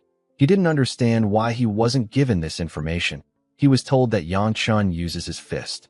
He asked our boy about how he was able to use the attack he just used. With a serious look on his face, our boy told the man that he is Shin Chiol. The moment he said this, he swung his sword at the warding demon. The attack tore his mask apart and revealed his face. The warding demon wasn't even able to react to the attack. Chiol turned around and called the man a child. It turns out that Chiol has taken over Yangchun's body. The warding demon was enraged by Chiol's attack. He charged at him out of anger. Chiol easily blocked his attacks. The warding demon called him a bastard. He told him that he will tear his limbs apart and feed him to the animals. Chiol wasn't even moved by his words. The warding demon jumped and gathered his energy in the air. He began to spin really fast. His body and his blades were moving at a crazy speed. Chiol quickly took a stance. He said that a head full of anger clouds the heart, and this is reflected in one's blade. He pushed his leg forward and changed his stance. He asked Yangchun to take a good look. He said that a true master can shake the heavens without using as much chi as him. He raised the sword and blocked the man's attack with a technique known as Plum Blossom First Sword. The moment their blades touched, Chiol's sword released a massive plum blossom energy. The warding demon was shocked to see this. Yangchun couldn't believe his eyes. He watched the plum blossoms fall around him. Chiol's body materialized behind Yangchun. He was holding our boy's hand to guide the movement of his sword. The old man told Yangchun that the fist is not so different from the sword. He said that he thought he would have figured this out because he is quite talented. He didn't expect him to be stuck on it for so long. He told Yangchun that he is slow for someone who has traveled back through time. Our boy was shocked to hear this. He asked him to repeat what he just said. While holding Yangchun's hand, Chiol revealed to him that he was swallowed by the beast within him. He told our boy that he was able to see many things thanks to this. He even saw things that Yangchun couldn't tell him about. Our boy did not know what to say. Chiol told him that he has many questions to ask him, but now is not the time. He told him that he needs to focus and feel it now. Immediately he said this. He used our boy's hand to send the man flying. Yangchun told Chiol that he is not a swordsman. The warding demon was able to stop himself before he hit anything. He became more angry. He asked our boy to tell him why he didn't do this from the start. He raised his blades and took a stance. He told Yangchun that the fight is more fun now. He told him that he doesn't care if he is a swordsman or not. He charged at him when he said this. Chiol asked our boy to tell him why the disciples of the Manhwa train their bodies to be so physically strong. He told him that they do it to complete their goal. Immediately he said this. The warding demon appeared in front of our boy. He swung his blades at Yangchun. Chiol told him that a complete bowl can easily produce the maximum result with the minimum chi. The moment he said this, he gave Yangchun back his body. Our boy blocked the warding demon's attack with the sword. He tightened his grip on the sword. He noticed that his body felt quite heavy. Chiol told him that this is because he is using muscles that he typically doesn't use. Immediately he said this. He took over his body again. He told Yangchun that he doesn't need to be desperate to make the plum petals bloom. He advised him to just let them come naturally with his prowess. The moment he said this, he swung his sword at the man's arm. His sword released some plum petals.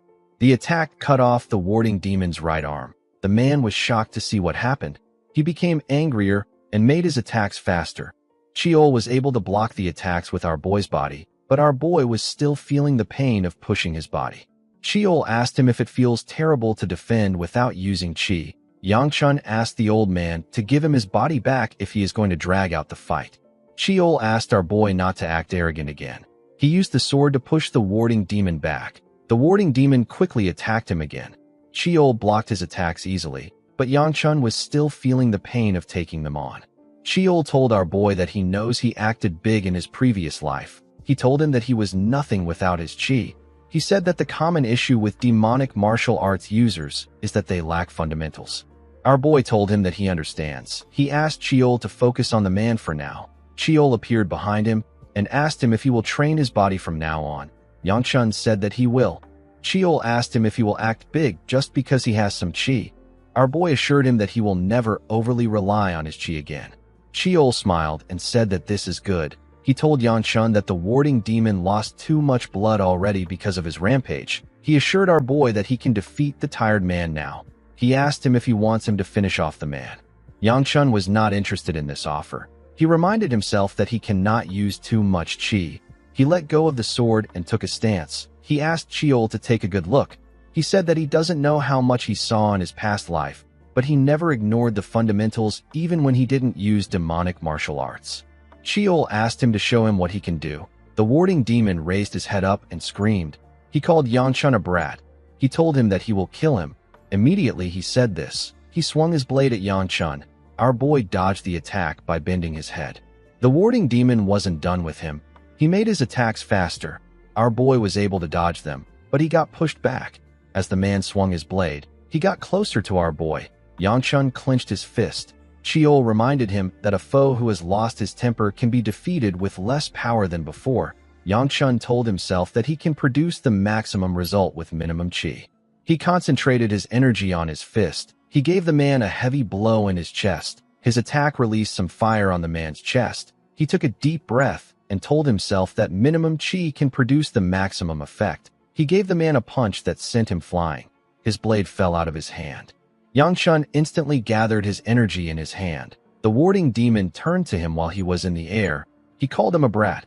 Before he could say anything else, Yang Chun attacked him with the energy he gathered. His attack was swift and clean. His energy burned the warding demon in the air. Before Yang Chun could land on the ground, something inside him got activated.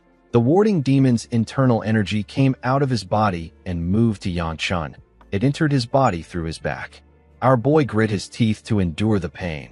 He realized that the demon well absorption art is acting up again. The warding demon's energy was getting transferred into his core. He got covered in a large amount of powerful chi. Yang Chun felt like his energy core was going to explode. The pain was quite extreme, but Yang Chun still struggled to push through it. He knew that he will lose consciousness if he loses focus right now. Cheol scoffed when he saw Yang Chun struggling. He told him that he should be able to handle it with what he taught him. He asked him if he wants him to spoon-feed everything to him. Our boy was surprised to hear Cheol's voice. He clenched his fist and tried to remember the sensations from before. He controlled his breathing so that his chi wouldn't explode. He concentrated his quaking chi into a single point. He moved it close to his heart. He stabbed it into his central energy core.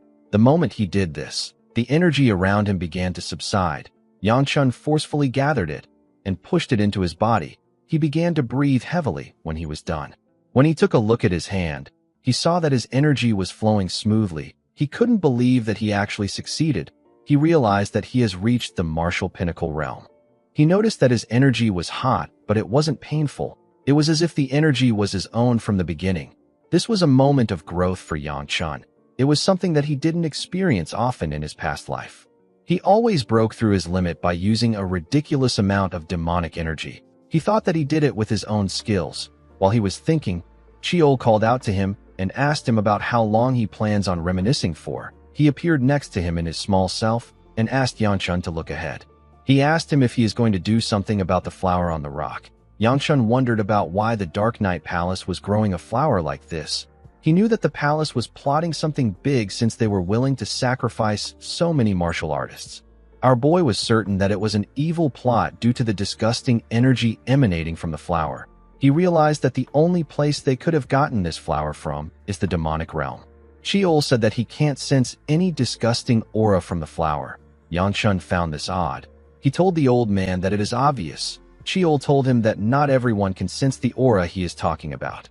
Yang Chun asked him about what they should do. He asked him if they should take it back to the Mount Hua. Cheol explained to him that the Mount Hua will ask him about where he got the flower from. He said that the current sect leader might actually plant the flower in his garden. Yang Chun knew that Cheol was right. He asked him about what they should do with the flower. He said that it would be wasteful to burn it.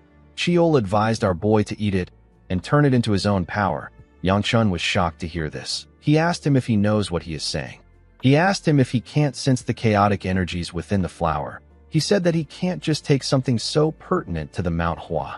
Chiol called him a fool. He reminded him that he claimed to have made up his mind. He asked him about why he is worrying about things like this. He advised Yangchun not to use his guilt or his paltry morals as an excuse to hesitate. He believed that Yangchun was well aware of the best method of atoning for those who have fallen until now. He asked him to focus on growing his own power regardless of the method. Yangchun couldn't argue with Chiol. He knew that he was right. He told him that he understands. He plucked the red glowing flower. He told himself that Chiol is right. Since he already made up his mind not to regret the past, our boy decided not to hesitate. He shoved the flower into his mouth and swallowed it. The moment the flower touched his energy core, Yangchun felt a ridiculous amount of pain in his body. His veins popped out. He could feel Taoist energy, internal energy, and demonic energy in the flower. He couldn't believe that a single flower had such a messy amount of qi. He was certain that this flower wasn't made for a normal martial artist to consume. He gathered the energy in his hand. His flames became purple. Our boy noticed that his fire was burning with the hue of Taoist energy. He could feel the resistance of the flower weakening. The fire in his hand began to slowly fade away. When it was completely gone, Yangchun placed his hand on his chest. He noticed something shocking. Chiol also noticed the same thing. Yangchun's core now had 5 wheels spinning around it. His Gu Flame Will art has reached the 5th star. Our boy was happy to see this. A while later, we see Yangchun running inside the forest. Although he was happy about his progress, he didn't want to be late. He knew that the ceremony would be over already. He jumped on the trees and used them to get out of the area. He saw that the sun was already rising. Before going inside, Yangchun washed off the blood on his body and burned his dirty clothes. Our boy knew that the missing martial artist will eventually be discovered by the Murim Alliance or the Manhwa sect. Since his job was done, our boy decided to rest. He wanted to sleep for now in order to prepare to leave tomorrow. When Yangchun opened his room door, he saw Baya wake up from his bed. Our boy had forgotten about her. Chiol asked him if he made any progress with the girls while he was out. Yangchun was annoyed to hear this. He asked Chiol to explain the kind of progress he means. Immediately he said this. Baya told our boy that she can smell blood. She asked him about why he is so late. She reminded him that he said that he would be back soon. Yangchun told her that he had some business to take care of. He smelled his clothes to see if the smell of blood was still there. He was certain that he burned off the smell with heat. Baya revealed to him that Ryongwa lost her match. Our boy was not surprised to hear this. He believed that this was natural since she was fighting the sword dragon. Baya said that Ryongwa seemed content. It was as if she had fun even though she lost. She said that she has never seen Ryongwa so happy.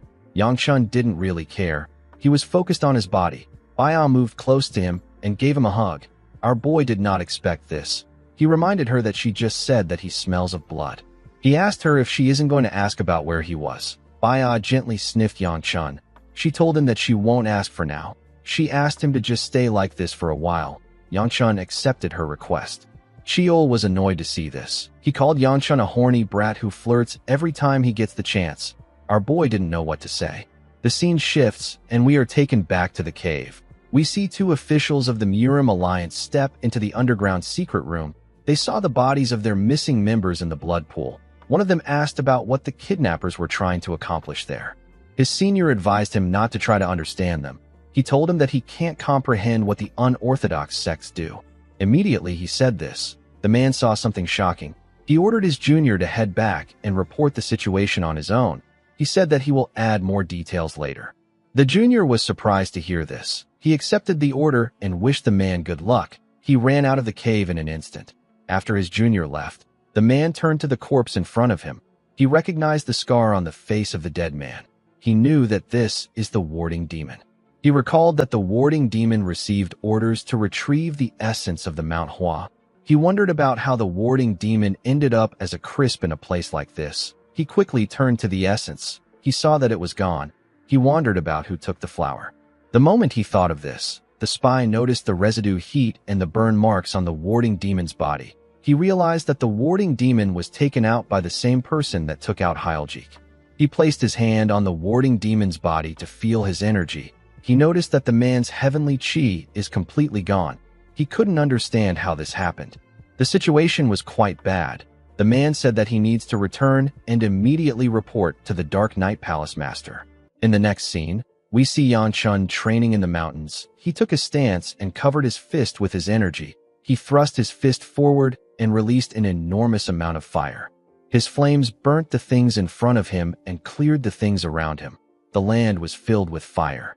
Sheol asked Yanchun if he is so happy to have reached the pinnacle realm and achieved 5th star. Our boy told him that he is simply intrigued. Sheol asked him if they can have a proper conversation now. Yanchun became nervous when he heard this. Sheol told him that he has a lot of questions for him, but he will limit it to just one for now. He asked our boy to tell him who the heavenly demon is. Yanchun asked him if he seriously wants to know about her. The old man said that he does. He explained to our boy that he had many hidden memories. Among these memories, the ones connected to the heavenly demon could not be accessed. Sheol asked our boy to tell him where the heavenly demon is from. The scene shifts, and we are taken to the past. We see a huge rift open in the air. Everyone on the ground quickly looked up. Someone closer to the rift said that a person is coming out from the gate that leads to the demon realm. Yanchun and everyone present were surprised to hear this. Our boy could not believe his eyes. He saw a young woman in black clothes slowly descend to the ground. The moment her legs touched the ground, the martial artists drew their swords. Their leader asked the woman to tell him who she is. The woman raised her hand and covered it with her dark energy. She introduced herself as the heavenly demon. Immediately she said this. She fired her energy at the martial artists. Her attack heavily damaged the place. Sheol found it odd that the heavenly demon came out from a gate in the middle of a tournament. With a worried look on his face, Yanchun called out to the old man. He asked him if he did not see what he did to the Mount Hua in his past life. He asked him about why he asked about the heavenly demon instead of the massacre that took place in the Mount Hua. With a scary look in his eyes, Sheol asked our boy if he would like him to start showing his anger. He assured him that he hasn't forgotten about what he did. He explained to Yanchun that he is simply overlooking it because he understands how he felt, and he understood his rage towards the Mount Hua for being unable to protect his sister. He advised Yanchun to focus on the future for now. He reminded him that he already knows what he must do. Yanchun completely understood Sheol's words. He told him that he knows what he must do. He gathered his energy into his palm and clenched his fist. He said that he needs to stop the heavenly demon. In the next scene, we see Yanchun walking somewhere. While walking, he saw a woman. The woman turned out to be the Sword Queen. The woman turned around and asked our boy if he is on his way back from training. She informed him that his servants told her that they are done with the preparations. She suggested that they head down to their carriages together. Yanchun bowed his head and accepted her request. Near the carriages, we see some disciples crying as they spoke to Manhwa. They asked her to eat well and not forget about them. The disciples told her that they won't forget the smile she had at the Mount Hua festival. Manhwa grit her teeth out of anger. She told the men that she cannot forget their scary faces. Yanchun wondered about what these people were doing there.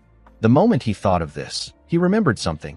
He asked the Sword Queen if he can use the favor that she owes him. The Sword Queen asked him if he has thought of something. Our boy told her that he wants her to take his side for a short while. The scene shifts, and we see the sect leader, Fung, and his senior disciple. The old man told Yanchun that he hopes he returns home safely, even though many things have happened. Our boy called out to the sect leader and bowed his head. The man asked him if something is wrong. Yanchun revealed to him that he has something he wants to get before he leaves. He asked the sect leader if he can make him an honorary disciple of the Mount Hua. The old man did not expect to hear this. He asked our boy if it is because of the energy inside him. Yanchun told him that he is correct. He explained to him that he needs an excuse for having this kind of energy. The sect leader gently stroked his beard. He told our boy that it won't be difficult for him to grant him this title. He told him that he is worried because he cannot teach him how to use it. The Sword Queen placed her hand on Yanchun's shoulder and told her sect leader that it will be fine. She said that she and the sect owe Yanchun many things. The old man couldn't argue with this fact. He told our boy that he can call himself an honorary disciple of the Mount Hua. Yanchun thanked him for the title. The sect leader threw a bag in his hands and told him that he will give him what the second elder asked him to give him. He said that he would have kept it for himself if it was important, but he is giving it back because it isn't. After speaking to the sect leader, Yanchun and the rest of the group got into their carriages. The sect leader asked them to stay safe. Fung asked our boy to duel him again next time. Yangchun took a look at the bag in the carriage. He couldn't believe that he got another strange item again. While he was looking at the bag, Siola put her head outside the window and said that everywhere is so cool. Baya told her that summer has come to an end. Yangchun put the bag away and looked outside the window. He thought about the fact that so many things have happened on his trip. He got possessed by Shin Chiol. He met Fung, and he fought Hyljik and the warding demon. He didn't think that he would be the one to cure the Sword Queen. However, the most shocking thing that happened to him was meeting Jaegal Hyuk. He took a look at the boy and his grandpa. He wondered about what happened to the boy. He couldn't still believe that Hyuk was mute. He seemed completely different from how he knew him in his past life. The divine physician and his grandson joined Yangchun on his journey back home because he had something to do in the Gu clan. Our boy wondered if it is all right for him to bring them to his clan.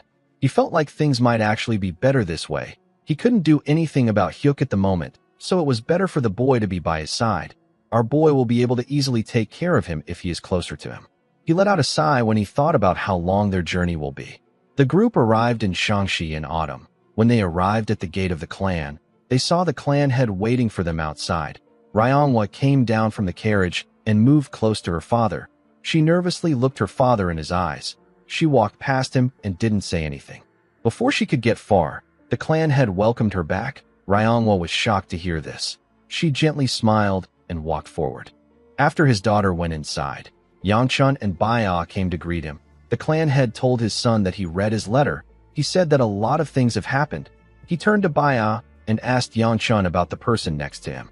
Baya greeted the clan head. With a bright smile on her face, she introduced herself as Namgung Baya of the Namgung clan.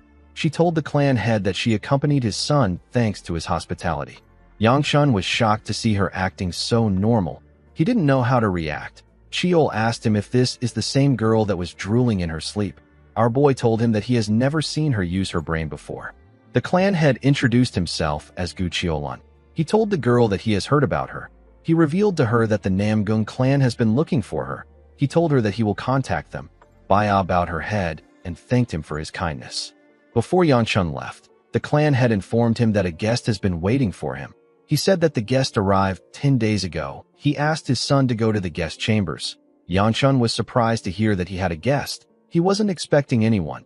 He wondered about who came to visit him. While he was thinking, Siola told Baya that she looked super cool earlier. The clan head walked forward and greeted the divine physician. He told him that it has been a long time since he last saw him. Elder Tay said that it has been years since he last saw him. Chiolun turned to the Sword Queen and greeted her. He told her that it has been a while. The woman glared at him. In the next scene, we see Yangchun entering his room. He decided to change in his room before meeting the guest. The moment he stepped inside his room, he saw Soil on his mat. The girl's face was flushed, and she was drooling on the mat.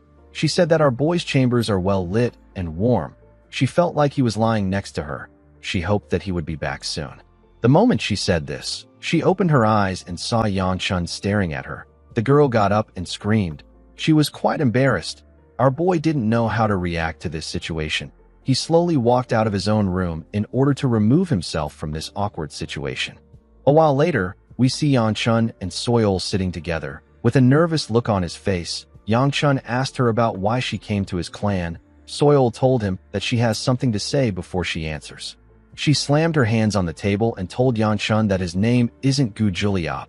She asked him about what is happening. Our boy realized that the girl had learnt the truth. When Soil first arrived at the clan, she said that she came to see Juliop. She sat down in a room with a bright smile on her face. She believed that she was going to see Yangchun. Juliop stepped into the room and greeted her with a bright smile on his face. He introduced himself to her and told her that he heard that she wanted to see him. Soil was shocked to see the boy. She didn't understand what was going on. She asked the boy to tell her who he is. Juliop was shocked to hear this. He believed that she already knew him. Soil couldn't believe that our boy had a completely different name. She asked him about why he didn't tell her his name. Yangchun told her that he had his reasons. He apologized to her. He realized that he should have made up a fake name. He asked the girl about why she came to Shangxi. Soil realized that she had not yet told him her reason for coming.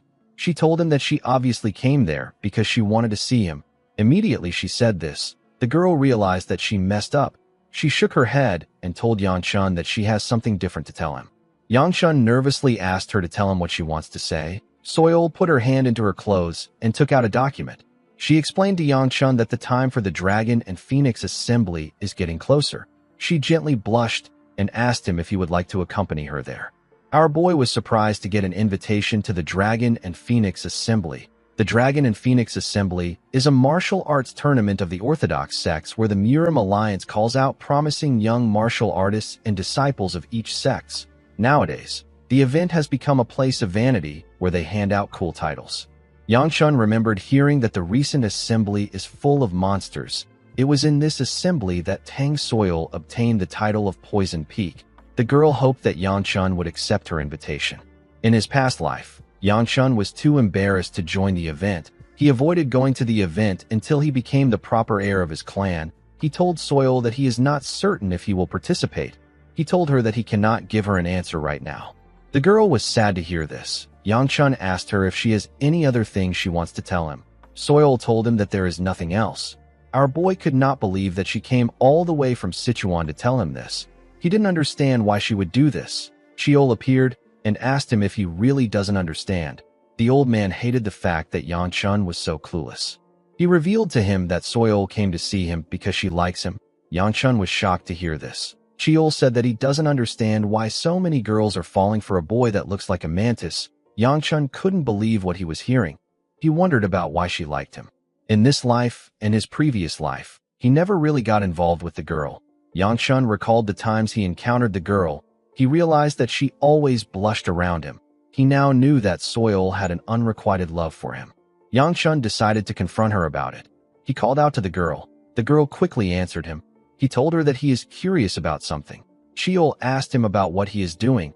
He quickly realized that our boy wanted to get an answer from her. He asked him to stop. He called him a clueless idiot and begged him to stop. Yang asked the girl if she likes him. Immediately, he asked the question.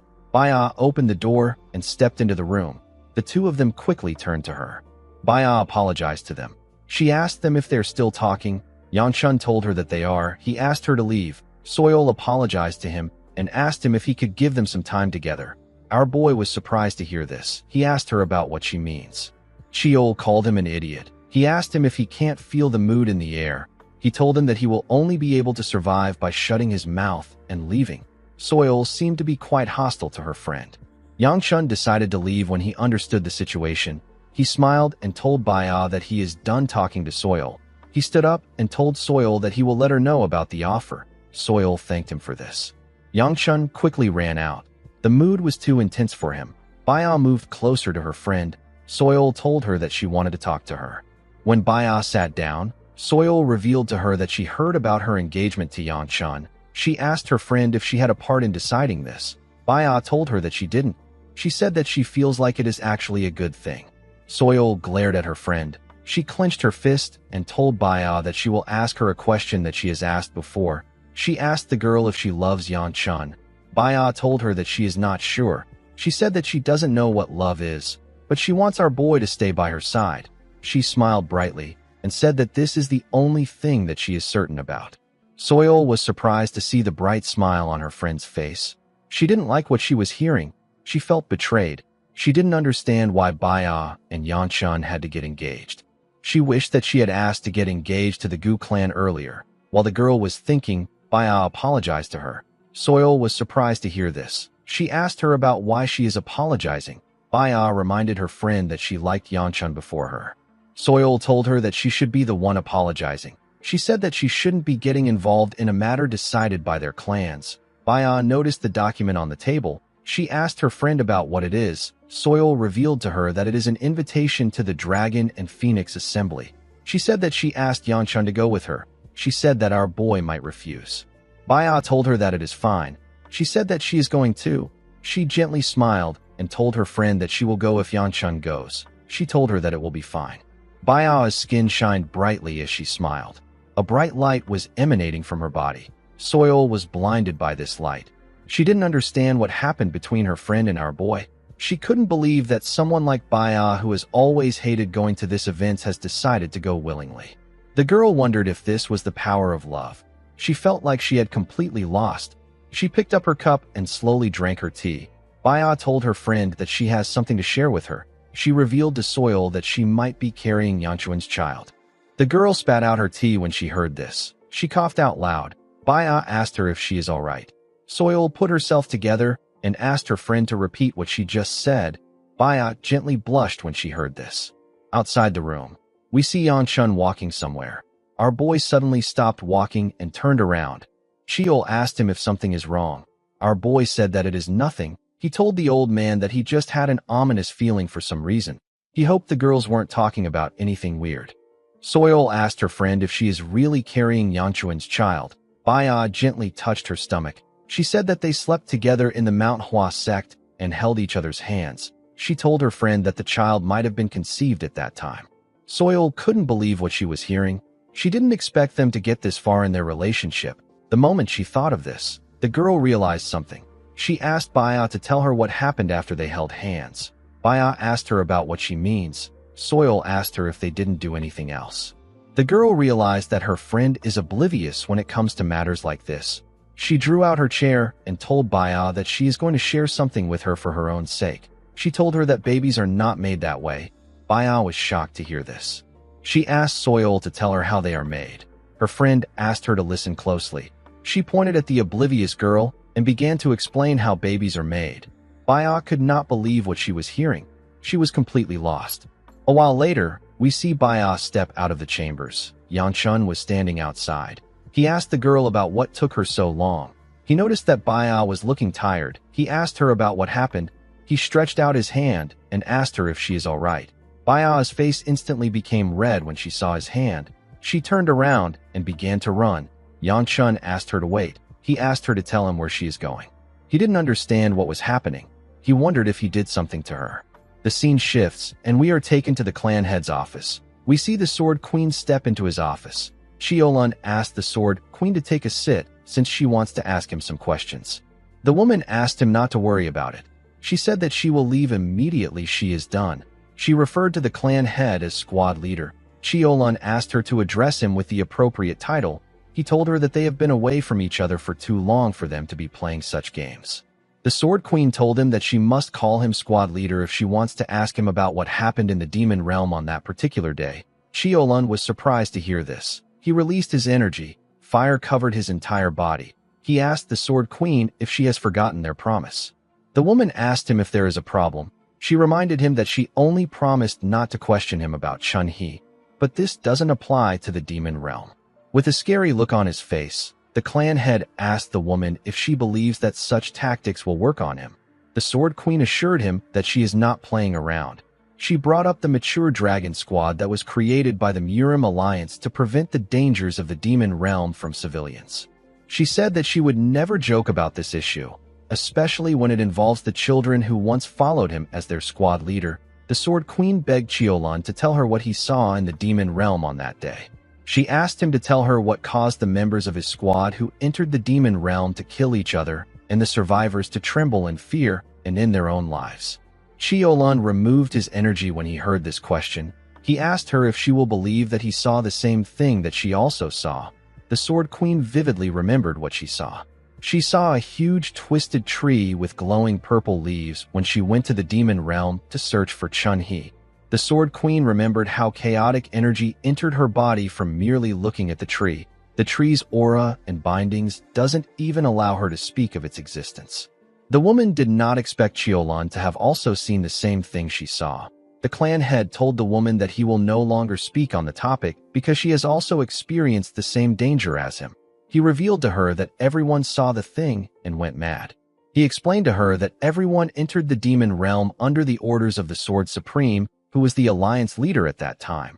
The Sword Queen was the only one who didn't go because she was sick at that time. Cheolun told the Sword Queen that they were simply following the Sword Supreme's orders. He reminded her that Hyagun claimed that the end of the demon realm would save the world. The Sword Queen grit her teeth when she heard this. She said that it was all a lie. She reminded Cheolun about what they heard from the Sword Supreme when he disbanded the mature dragon squad and stepped down as the alliance leader. Hyagun told them that he thought he would find a way to revive his daughter in the demon realm. The Sword Queen was shocked to hear this. Cheolun didn't seem surprised. The Sword Queen revealed to the clan head that she spoke to Hyagun again while they were traveling. The Sword Supreme knelt down and begged her. He told her that he did it all for his own personal interest. The Sword Queen couldn't believe that the great Sword Supreme knelt in front of her. She told Cholan that it was a sorry sight. She wanted Hyagun to be unapologetic so that she could direct her anger at him. The woman told the clan head that their squad members did not lose their lives for the greater good, but for the Sword Supreme's greed and lies. Cholan assured her that he is aware that Hyagun's actions cannot be understood or forgiven. The Sword Queen was surprised to hear this. She asked Cholan to tell her why. The man told her that he did it because it had to be done. He asked the Sword Queen to leave for today. He told her that he has no more answers for her. The woman did not expect to hear this. She let out a sigh and put herself together. She turned around and told Cholan that she will visit him again. After she left, the man thought back to the past. He remembered thinking that the Sword Supreme was not in the right state of mind. It was almost as if he was entranced by something. The thing seemed to be in control. The scene shifts, and we see the second elder and Seola looking at something. They were looking at Yang Chun. They watched him as he covered his body with his energy. Gu Ryan said that they have a dragon in their clan. He asked Yang Chun if he gained some enlightenment at the Manhwa. Seola told him that he is amazing. Our boy took away his energy. He was surprised to see the second elder. Seola moved close to him and gave him a towel. Our boy told the elder that it is too corny to call someone a dragon. Ryan asked him if people his age don't like things like this. The moment he said this, Yang Chun remembered something. He took out the bag that the sect leader gave him and told the elder that the Plum Blossom Sage said that it belongs to him. He asked him about what it is. The elder asked him to take a look inside. When Yang Chun opened the bag, he found a bracelet inside. The second elder said that it is nothing much. He asked him to keep it on him. Yang Chun said that he will give it to Seola if it is nothing much. Seola was very happy to be getting a present from our boy. Before our boy could give her the bracelet, the elder gave him a powerful punch on his head. He literally buried Yang Chun's head in the ground. He told our boy that he can't just give away a present in front of the person who gave it to him. Seola was shocked to see what the elder did. She moved close to our boy and told him that she doesn't want it anymore. When Yang Chun dragged his head out of the ground, the second elder remembered something. He told him that people from the Namgung clan are in their clan. Our boy was surprised to hear this. He couldn't believe that they arrived so quickly. The second elder revealed to him that they were waiting for his fiancée to arrive in a place not far from the clan. The elder could not believe that people from the Tang clan and the Namgung clan were both in their clan. Yang Chun quickly stood up and began to run. He couldn't believe that Baya was finally going home. He told himself that it is normal for her to go back home. He remembered her smile, how she stopped him from losing his mind, how she risked her life to stop him, and how she gently rested on his shoulder. Yang Chun wondered why he was feeling so anxious when Baya was returning home. He opened the door to her room. When he arrived at her doorstep, he saw something shocking. He saw a man in blue clothes slap the girl. Baya couldn't say anything. The man was glaring at her. Yang Chun lost his cool and released his energy out of anger. The scene shifts, and we are taken to the past. We see the older Yang Chun pouring liquor on a grave that had a sword sheath on it. He stared at the grave and decided to sit down in front of it. He remembered telling the older Baya that she reminds him of the moon. The woman turned to him when she heard this. Yang Chun said that it is nothing. He said that he made a mistake. Although he said this without thinking much, Baya began to stare into the moon from that day on. It seemed like she was trapped in her thought. Even before she drew her last breath, she asked Yang Chun if the moon was up. He always wondered about what the woman was thinking of when she stared into the moon. It always surprised him that she could lose herself in such a sentimental thing in the terrible life that they lived. He didn't understand why she saved him. She can no longer swing the sword she loves so much, and she can no longer stare at the moon. Yang Chun drank his liquor and said that death is the end. He remembered how Baya saved him. He stopped drinking and called the woman a stupid bitch. He was annoyed that he got to live. He raised his head up and told himself that there is no point in thinking about this anymore. He knew that he would never get the answer he wanted. The scene shifts, and we are taken back to the present. We see our boy lose his mind. He charged at the man in an instant. He covered his fist with his energy. The man released the same lightning energy that Baya uses. He covered his hand with his energy and blocked Yang Chun's fist. Our boy was shocked to see this. The man asked him to tell him why he is interfering in the affairs of his household. Yang Chun was surprised to hear this. He realized that this man is the head of the Namgung clan. His name is Namgung Jin. He is also known as the Azure Sky Sword King. Yang Chun quickly put his fist away and introduced himself to the man. He introduced himself to Jin as the one who is set to marry his daughter. He asked him if he can explain the situation. The Azure Sky Sword King glared at Yang Chun. He told him that he is the one who should be demanding for an explanation. He asked our boy if he believes that he took the right action against him when he is trying to reprimand his child as her father. Yang Chun said that he cannot just stand by and let his fiancée get slapped in the face. He told Jin that he simply saw him as someone who harmed their guest. Jin was annoyed to hear this. He called our boy an insolent brat. He released a large amount of chi. Baya wanted to calm her father, but she got pushed back by his energy. Jin told Yang Chun that he lacks humility even though he has talent. He told him that he is just like his father. Yang Chun nervously smiled when he heard this. He told the clan head that his own son is quite arrogant even though he lacks talent. He remembered how he crushed the boy's balls. He asked Jin if he should now call the boy his second daughter. Jin was shocked to hear this. He grit his teeth out of anger and called Yang Chun a brat. Before he could do anything, Chiolun placed his hand on his son's shoulder. He said that his son has caused some trouble. Jin and Yang Chun were surprised to see the Gu clan head. Chiolun told the Namgung clan head that our boy is still young. He said that he will scold him later. He asked him to overlook it. He asked Yang Chun to apologize. Our boy quickly bowed his head and apologized to Jin. The clan head and Yang Chun turned around together. Chiolun apologized for the commotion. He said that he and his son will be leaving. Jin told the man that this isn't an issue that a simple apology can resolve. The moment he said this, Chiolun gently turned and glared at him. Jin became scared. He couldn't speak again. Chiolun left the room with Yang Chun and told Jin that he will see him tomorrow. Jin was quite angry. Baya couldn't say anything to him. He told his daughter that her punishment ends there. He asked her to get her injury treated by their servant. Baya sadly accepted his order. While he and his father were walking, Yang Chun began to panic. He couldn't believe that he wasn't able to hold himself back. Chiolun referred to his son as third child. Our boy didn't answer immediately. He was still scared. Chiolun called out to him again. Our boy quickly put himself together and answered him. He knew that the clan head was going to tear him apart. He wondered if he was going to kill him. The man told him that he did well. Yang Chun was shocked to hear this. He asked his father about what he means. Chiolun told him that he did a good job. He said that it is not immoral to protect someone he cares about. Yang Chun couldn't believe what he was hearing. He wondered if something was wrong with his father.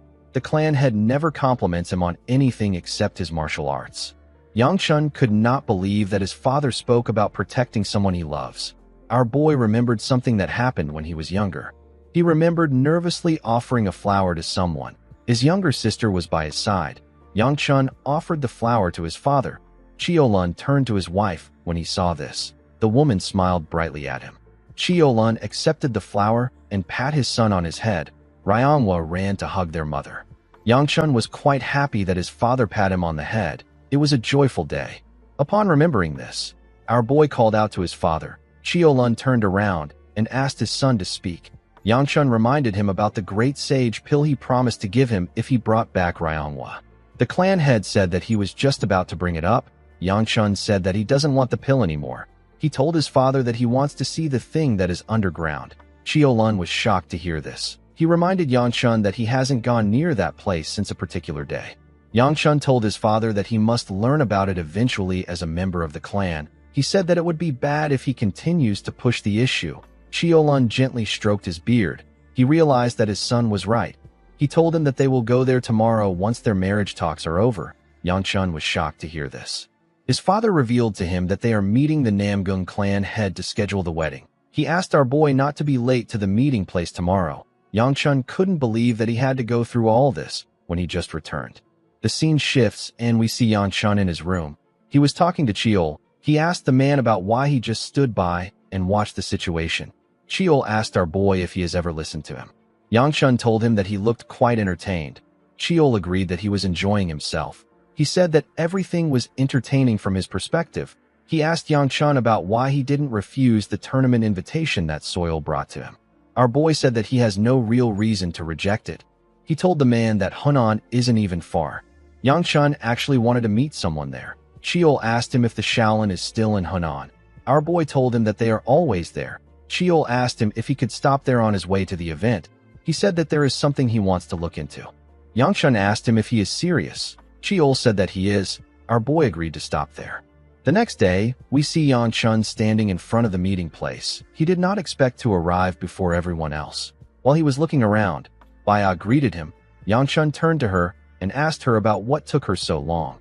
He told her that they need to be punctual in times like this. The moment he said this, he stopped talking. He was surprised to see how beautiful Baya was. The beautiful girl had packed her hair up in a lovely way and applied makeup to her face. Yangchun couldn't believe his eyes. Later in the day, we see the two families sitting together with snacks on their tables. Cheolun asked Jin if he slept well. He told him that an incident like that can keep him up. Yangchun did not know why his father was bringing the incident up. The Namgung clan head thanked Cheolun for his concern. He asked him not to worry about it since it is none of his business. Cheolun said that he has to worry. He told Jin that the emotional unrest is related to him. Jin was annoyed to hear this. He tightened his grip around his cup out of anger. He told Cheolun that he is still the same as before. Cheolun told him that he has to always stay the same. Yangchun was shocked to hear this. He didn't understand why his father was taunting the Namgung clan head. Cheolun said that it is time for them to talk about the scheduling of the marriage. Our boy did not like this unfriendly atmosphere. He was surprised to see that the marriage scheduling was going well. Although the two men were ready to fight each other at any moment, they were still the type of people who knew how to separate personal matters from important ones. Yangchun and Baya simply sat there. Our boy noticed that the girl was eating.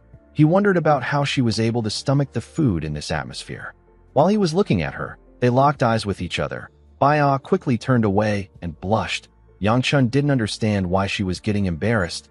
He thought that things were going well between them.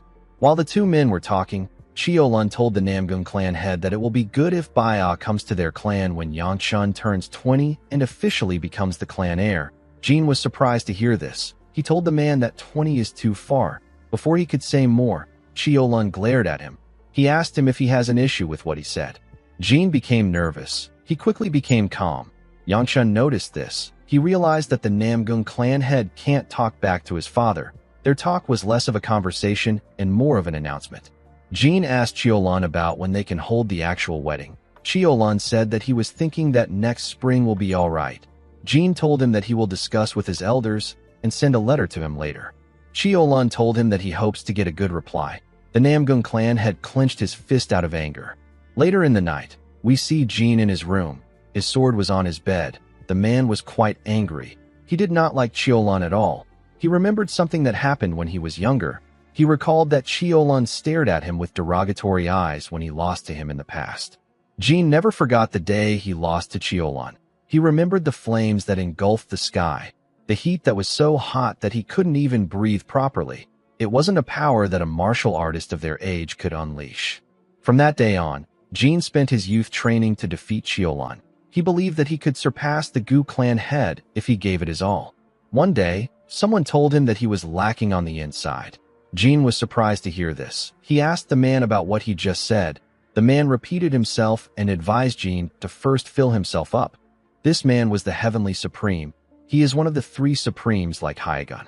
The Heavenly Supreme wasn't asking Jin to gather more chi. The man didn't understand what he was talking about. He still doesn't know what it meant. It has been decades since he has been trying to answer this question. In that time, Jin has been unable to escape Cheolun's shadow. Jin was annoyed by the fact that Yangchun attacked him. He believed that our boy was looking down on him the same way his father does. He turned to the sword on the bed. He picked it up and smiled. He said that it is all right for him to educate Yangchun if Cheolun is unable to do it by himself. The scene shifts and we see Seola training with her older self in the woods. Her older self advised her to move with the sounds the sword sends to her. Seola closed her eyes and swung her sword. She made a clean strike in the air. Her strike blew away the things around her. She cleared the grass in front of her with the strike. Her older self asked her to stop for today. Seola told her that it is hard. The woman appeared to her and commended her on her efforts. She told our girl that she is getting noticeably better. Seola was happy to hear this. She asked her if she's serious. The woman told her that she is. She said that she is much better than before. The moment she said this, she sensed something. She quickly raised her head up Seola also sensed it too. They sensed an eerie dark energy in Baya's guest chambers. The older Seola asked her younger self to head there immediately. Our girl told her that they will know she is a servant of the Gu clan if she goes there like this. The woman smiled at her and asked her not to worry. She said that she has her ways. The scene shifts and we see Jin walking to Yanchuan's chambers. Someone asked him to stop. When the man raised his head up, he saw a girl wearing a hat that had a veil and a huge plain robe. Of course, this person is Seola. Jin asked our girl for her identity. He quickly recognized Seola as the servant that follows Yanchun around. He asked her about why she is wearing the stupid clothes. Seola asked her older self about how the man was able to easily recognize her. The woman didn't say anything. Jin asked her if she has any business with him. He asked her about who sent her. Seola didn't know what to say. Jin gently released his energy and asked her to get out of the way if she doesn't have any business with him. He told her that he has no time to deal with servants like her. Seola became nervous. She put herself together and told the man that he can't do it. Jin was surprised to hear this. Seola explained to him that she can feel the huge, scary intent he has. She asked him about where he is going. She asked him if he is going to take out his anger on her young master. The clan head was shocked to hear this. He decided to release his energy. His lightning energy pushed everything around him back. Seola asked her older self about what she should do. The woman asked her to quickly draw her sword. Jin asked our girl if Yanchun was the one who told her.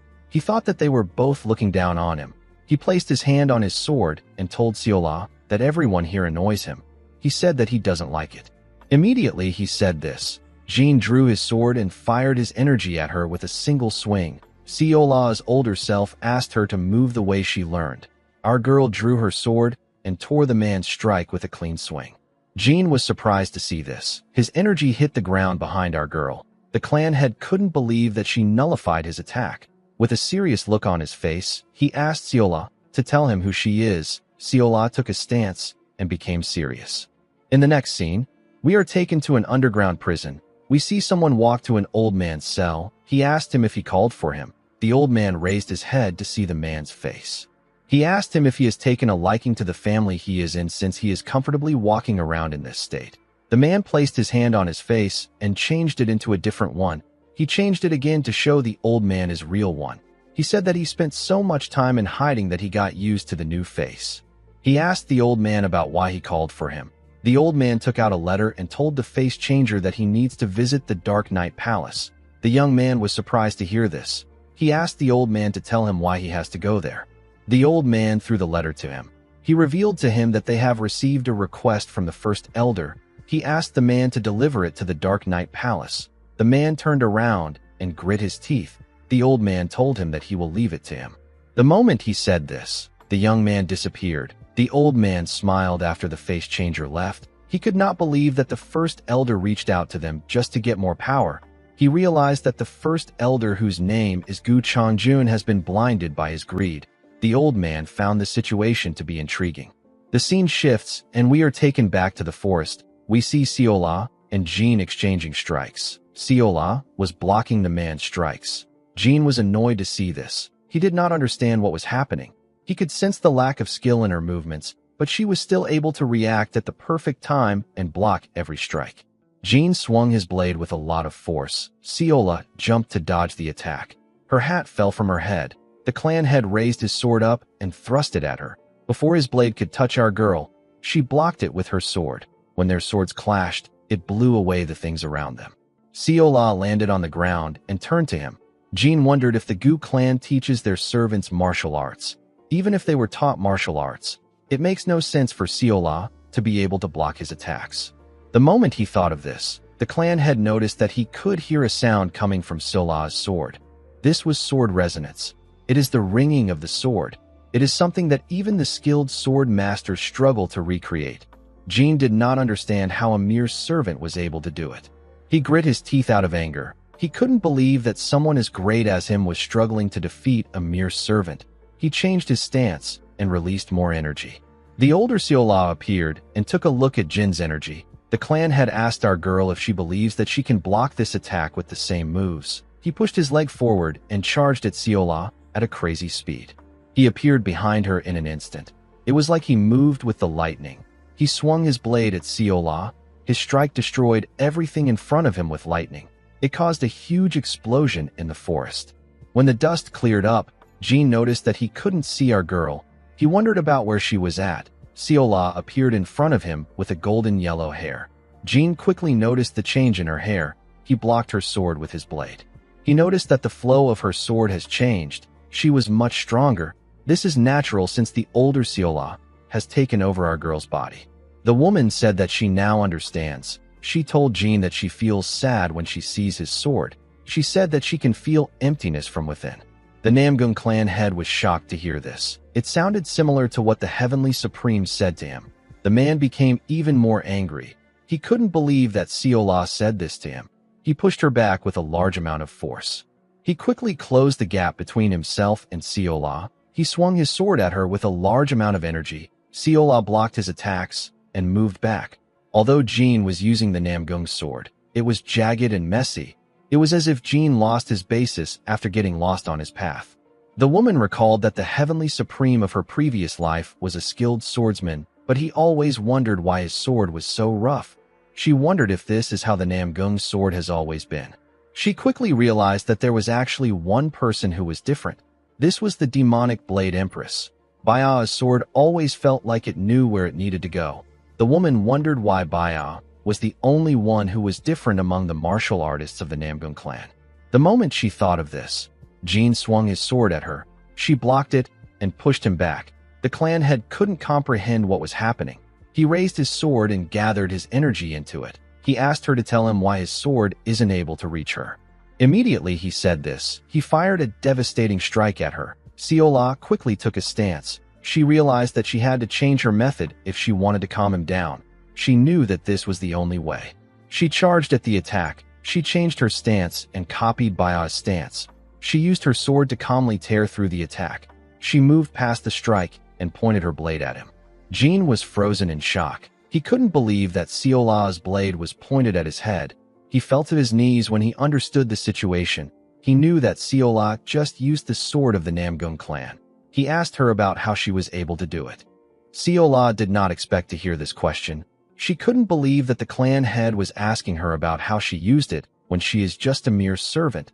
She realized that Jin's curiosity as a martial artist is much greater than his ill intent. The clan head asked the woman about how she was able to learn his clan's sword. He begged her to teach him too. He said that he needs to advance to a higher level. The woman did not expect him to be so desperate. She asked Jin to get up. She told him that she is simply a servant of the Gu clan. She said that she learned this path by watching someone else. She told the man that she can't really explain it to him. Jin was surprised to hear that she watched someone perform his clan's martial art. He asked her about where she saw such a thing. The woman smiled when she heard this. She asked him if he will believe her if she said that it is related to her young master. Jin was surprised to hear this. He asked Seola to stop spouting nonsense. He asked her to tell him how Yanshun could be involved in this. The woman turned around and told him that Yanshun once told her that he had the opportunity to witness the lost sword of the Namgung up close. She told Jin that he is allowed to believe if he wants to. She smiled and asked him not to tell others about what happened today. She told him that he will need to resolve his rage if he wants to get her young master's teaching. After saying this, she jumped out of the area with a large amount of force. She left the clan head conflicted about what to do. While the woman was running, the younger Seola called out to her. The woman told her that she will give her body back now. Our girl asked her if it is alright for them to leave things like that. She said that Jin might try to attack Yanshun again. The woman said that they don't need to worry about that anymore. She smiled when she realized that she ended up dumping everything on our boy. She felt bad for him. The next day, we see Yanshun wake up on his bed. He noticed that his arm felt numb. When he turned to the side, he saw Baya sleeping next to him. Her head was on his arm. Our boy quickly raised his head up. He didn't understand why the girl came there when her father is around. The moment he thought of this, he saw a note by his side. He didn't know how it got there. He picked it up and opened it. It was a letter from Seola. Our girl wrote that she taught the Namgung clan head a lesson. She asked Yanshun not to worry anymore. Yanshun didn't understand what was written in the letter. He wondered about who left it there. Immediately he thought of this. Someone asked him if he is inside. Our boy realized that this was Jin's voice. He didn't understand why the man was there. He quickly asked him to wait. He moved to the door and opened it. He asked Jin about why he is there so early in the day. The clan head told him that he wants to ask him for something. The moment he said this, Baya got up from the bed and asked Yanchun about who is at the door. Our boy quickly became scared. Jin instantly released his energy. Yanchun didn't know why she woke up at the worst time. Jin glared at our boy with a face filled with anger. He quickly calmed himself and told Yanchun that he would like to speak to him privately. He asked him if he can come with him. Our boy was surprised to hear that the man wanted to talk to him. Jin took him to the training ground after he got dressed. Yanchun didn't know why he brought him there. He noticed that the man was holding a sword. He quickly gathered his energy in his hand. He told himself that his suspicions were correct. Jin drew his sword and swung it in the opposite direction with a swift movement. He turned to Yanchun and asked him about how it was. Our boy did not understand what he meant. Jin asked him to tell him what his sword is lacking. Yanchun didn't know what to say. He didn't know why Jin was suddenly speaking politely. He told the clan head that he doesn't know what he means. Jin asked him not to lie to him. He told Yanchun that he heard that he knows the proper way to use the Namgung sword. Our boy didn't know who said this to him. He wondered if this issue is related to the note from earlier. Jin moved close to him and begged him to show him the sword of his clan. He promised to give Yanchun anything he wants. Our boy became nervous. He asked the man to tell him what has gotten into him. He didn't understand how the man suddenly changed overnight. Cheol appeared and smiled. He called Jin a pitiful man. Yanchun was surprised to hear this. Cheol said that Jin is probably considered to be very skilled in his clan since he is the head of the clan. However, the swordsmanship he just demonstrated was off. Cheol explained to Yanchun that he observed all the swordsmanship of the Namgung clan martial artists in his memory. While the martial artists were well trained, their techniques were all different from the Namgung sword that Cheol is familiar with. It is not the proper Namgung sword. It focuses too much on being flashy. Cheol told our boy that only Baya was able to figure out the proper path later in her life. He said that the current sword of the Namgung clan has lost its way. Cheol said that someone named Myong is stupid. He told Yanchun that Myong always spoke about how he would pass on his sword to future generations. He said that he did not think that his sword would be forgotten. Yanchun instantly knew the man whose name is Myong. Cheol was talking about one of the heroes who saved the world from the terror of the blood demon. He was referring to the heavenly lightning sword whose name is Namgung Myong. Our boy asked Cheol about what he should do. He told the man that he doesn't really know how to wield a sword. Cheol told him that he really sucks at using a sword. He said that this is not actually a bad situation. He told Yanchun that he feels bad seeing Jin so troubled about his martial arts because he is also a swordsman. He said that he has a way of helping him. Immediately he said this, he went into Yanchun's body. He grabbed Jin's sword and told him that the Namgung clan sword is originally like a wave. Because it uses lightning energy, it focuses on lightning-like movements. However, what is truly important is to ensure that it maintains a flow like that of the wave, a wave that never stops. The moment he said this, he drew the sword. He moved past Jin and took a stance. He swung the sword in a clean and smooth way. He told Jin that his sword should be precise even if it is slow. It should be done properly even if it isn't flashy. Jin was captivated by the technique. He quickly understood what Cheol was saying. He told him that it now makes sense. He thanked him and took the sword from him. He told him that this will really help him. Yanchun nervously told the man that he is happy to hear this. Jin jumped and ran forward. He said that he must engrave what he just saw into his body. Our boy said that the way he runs makes him remember a certain person. Cheol was relieved to see that the clan had gained something. Yanchun asked him about how he was able to perform the Namgung sword. The old man said that he merely mimicked what he saw before. He asked our boy if he knows the person that told Jin that he knew how to use a sword. Yanchun said that he has no clue. He smiled and said that it worked out for the best since the Namgung clan head will no longer be mad at him. He said that there is somewhere he needs to be right now. In the next scene, we see Yanchun arrive somewhere. His father was already there. Cheolun told his son that he is late. Our boy told him that he had something to take care of. He apologized to him for being late. Cheolun told him that it is fine. He asked him if the chief steward has explained things to him. The moment he said this, the door leading to an underground space got opened. The clan head told his son that they need to descend. Yanchun nervously looked down the stairs. While they were walking down the stairs, Cheolun stopped moving. He told his son that they have now come to the underground space, just like he asked. Yanchun seemed shocked to see what was there. Cheolun wondered about where he should begin his story. In the next scene, we see some demons with glowing red eyes yell that someone has come. The monsters were behind bars. They were all excited to see who it was. One of the monsters told another monster known as Dakibi that there is a small human accompanying the man. The Dakibi asked Yangchun to let it outside. It screamed that it was going to kill everyone. Cheol became nervous. He asked Yangchun about what was happening. Our boy reminded his father that he told him that this is the reason that the Gu clan exists. It is the karma of the patriarch which Yangchun would eventually inherit. Yangchun asked his father to explain what he meant. Cheolun walked past the cells and revealed to his son that these monsters are beings from the other world. He explained to him that they came from the demonic realm. The gates to the demonic realm are shut in order to stop these beings from crossing over. The ones that manage to cross over are locked up in this underground prison. This is the duty and karma of the Gu clan. Cheolun asked his son if he knows why they must take on this karma. He revealed to Yangchun that the person who opened the gates of the demon realm was the founding patriarch of the Gu clan. His actions plunged Zhongyuan into great chaos. The Gu clan is still being punished for its founder's actions. Cheol couldn't believe what he was hearing. He never knew that the Gu clan was the cause of all the monsters that had appeared in Zhongyuan. He asked Yangchun to tell him how he is so calm after hearing this. Our boy revealed to him that he already found out about this in his past life. Cheol was shocked to hear this. Yangchun asked him if he didn't see it in his memory. The old man reminded him that there are a lot of hidden parts in his memory. He asked Yangchun to tell him why he is here if he already knows this. Our boy clenched his fist and called out to the clan head.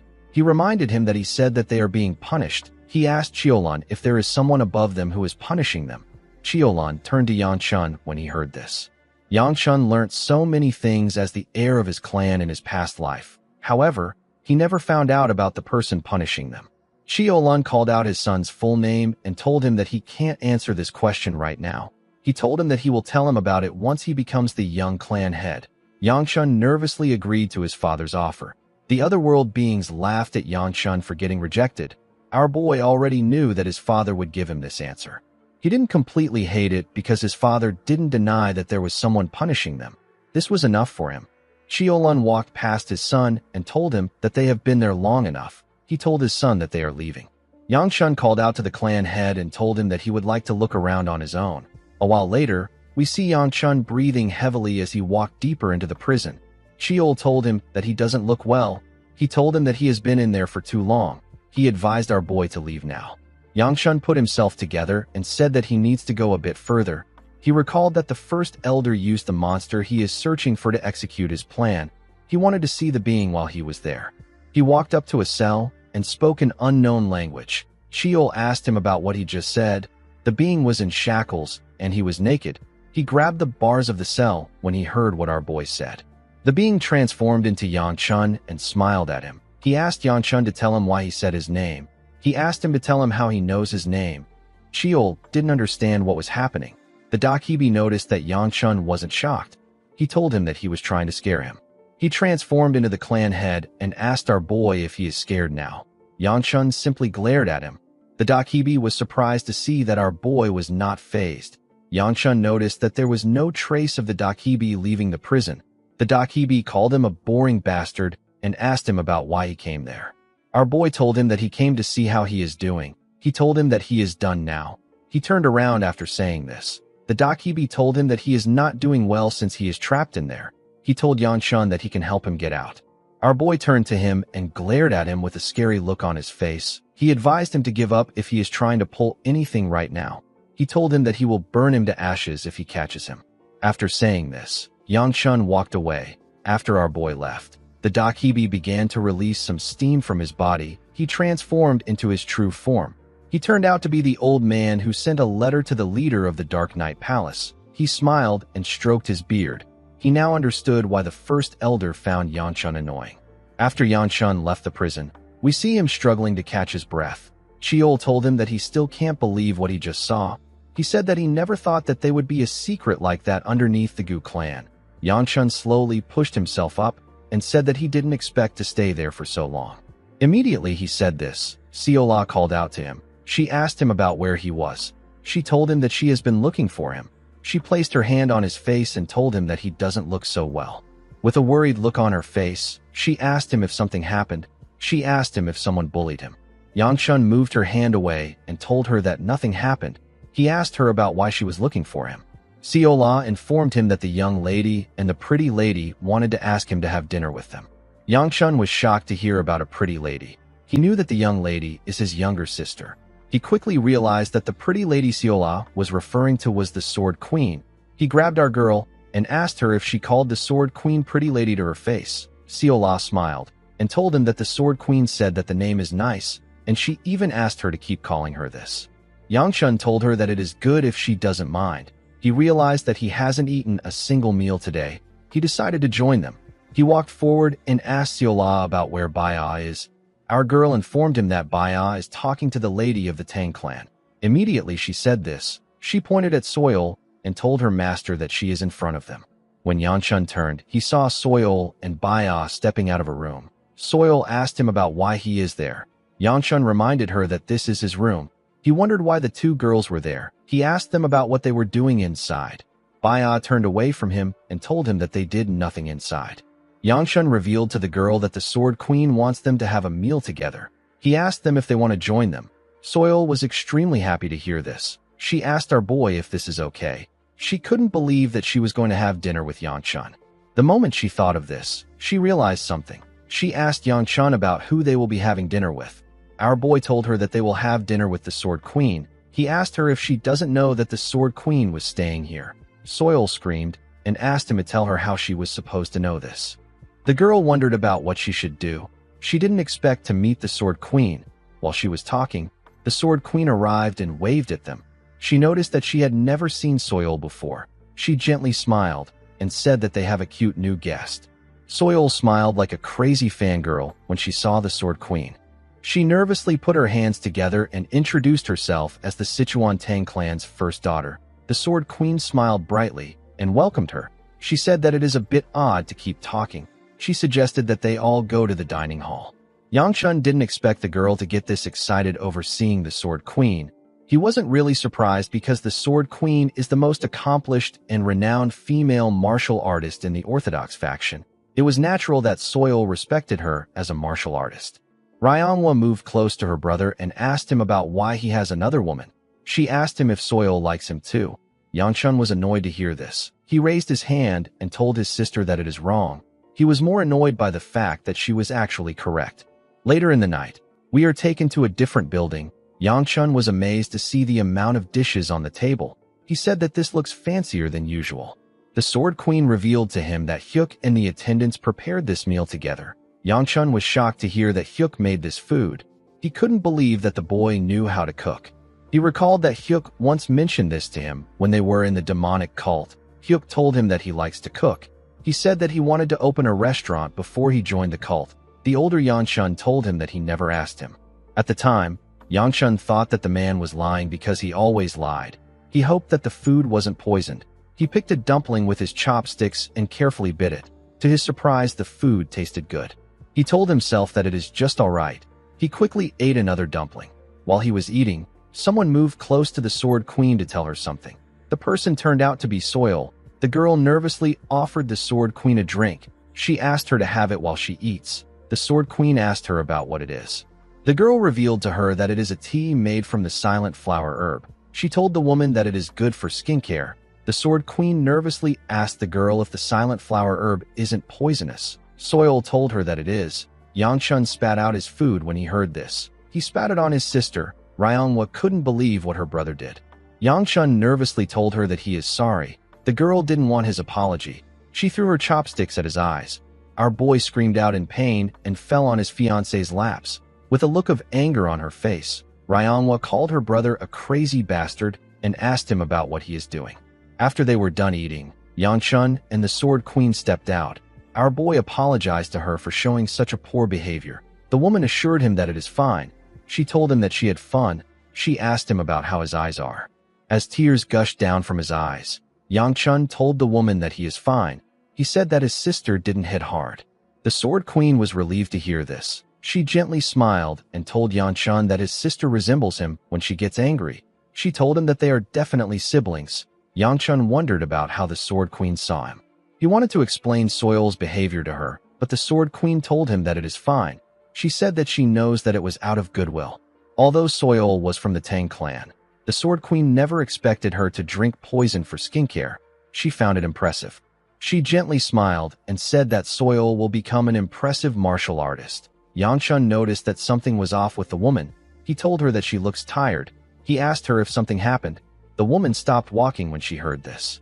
She forcefully smiled and asked our boy if he noticed. She thanked him for worrying about her. She placed her hand on his shoulder and told him that it is nothing much.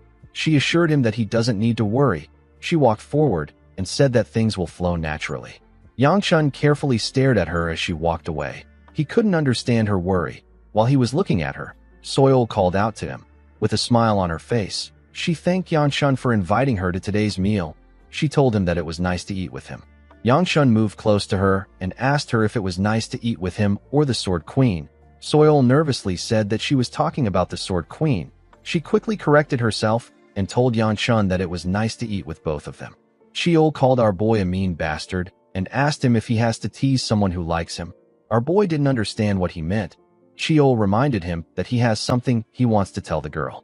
Yangchun quickly remembered what he wanted to say. He told Soil that he has decided to attend the Dragon and Phoenix assembly that she mentioned. He asked her to go with him. Soil was extremely happy to hear this. She grabbed Yangchun's hands and thanked him. She told him that she looks forward to the journey. She quickly let go of his hands and told him that she didn't realize that she was holding him. She apologized to him. Our boy assured her that it is fine. He told her that they will leave soon. He asked her to rest comfortably until that time. Soil thanked him for this. Yangchun left after telling her the news. Soil watched him walk away. She looked at her hand and gently smiled. She was quite happy to touch our boy. The scene shifts and we see Seola and Baya walking in a garden. The garden was filled with white flowers. Seola was happy to see so many flowers. Baya moved close to the flowers and said that they are white smiling flowers. Our girl asked her if she knows the flowers. Baya gently smiled and said that she does. She said that her mother used to like them. The scene shifts and we are taken to the past. We see a younger Baya standing in front of her mother. The woman put the white smiling flower in her daughter's hair and asked her to be happy even if she is not around. While Baya was thinking about the past, someone said that he heard they went on a walk. The girls quickly turned to the person. The person turned out to be Yangchun.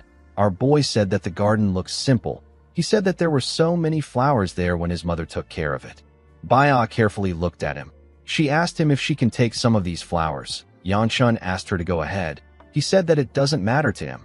Baya picked up a flower and put one in Seola's head. She told our girl that her mother used to always do this. Seola took out a flower and put it in Baya's hair. She told the girl that she also needs to wear it.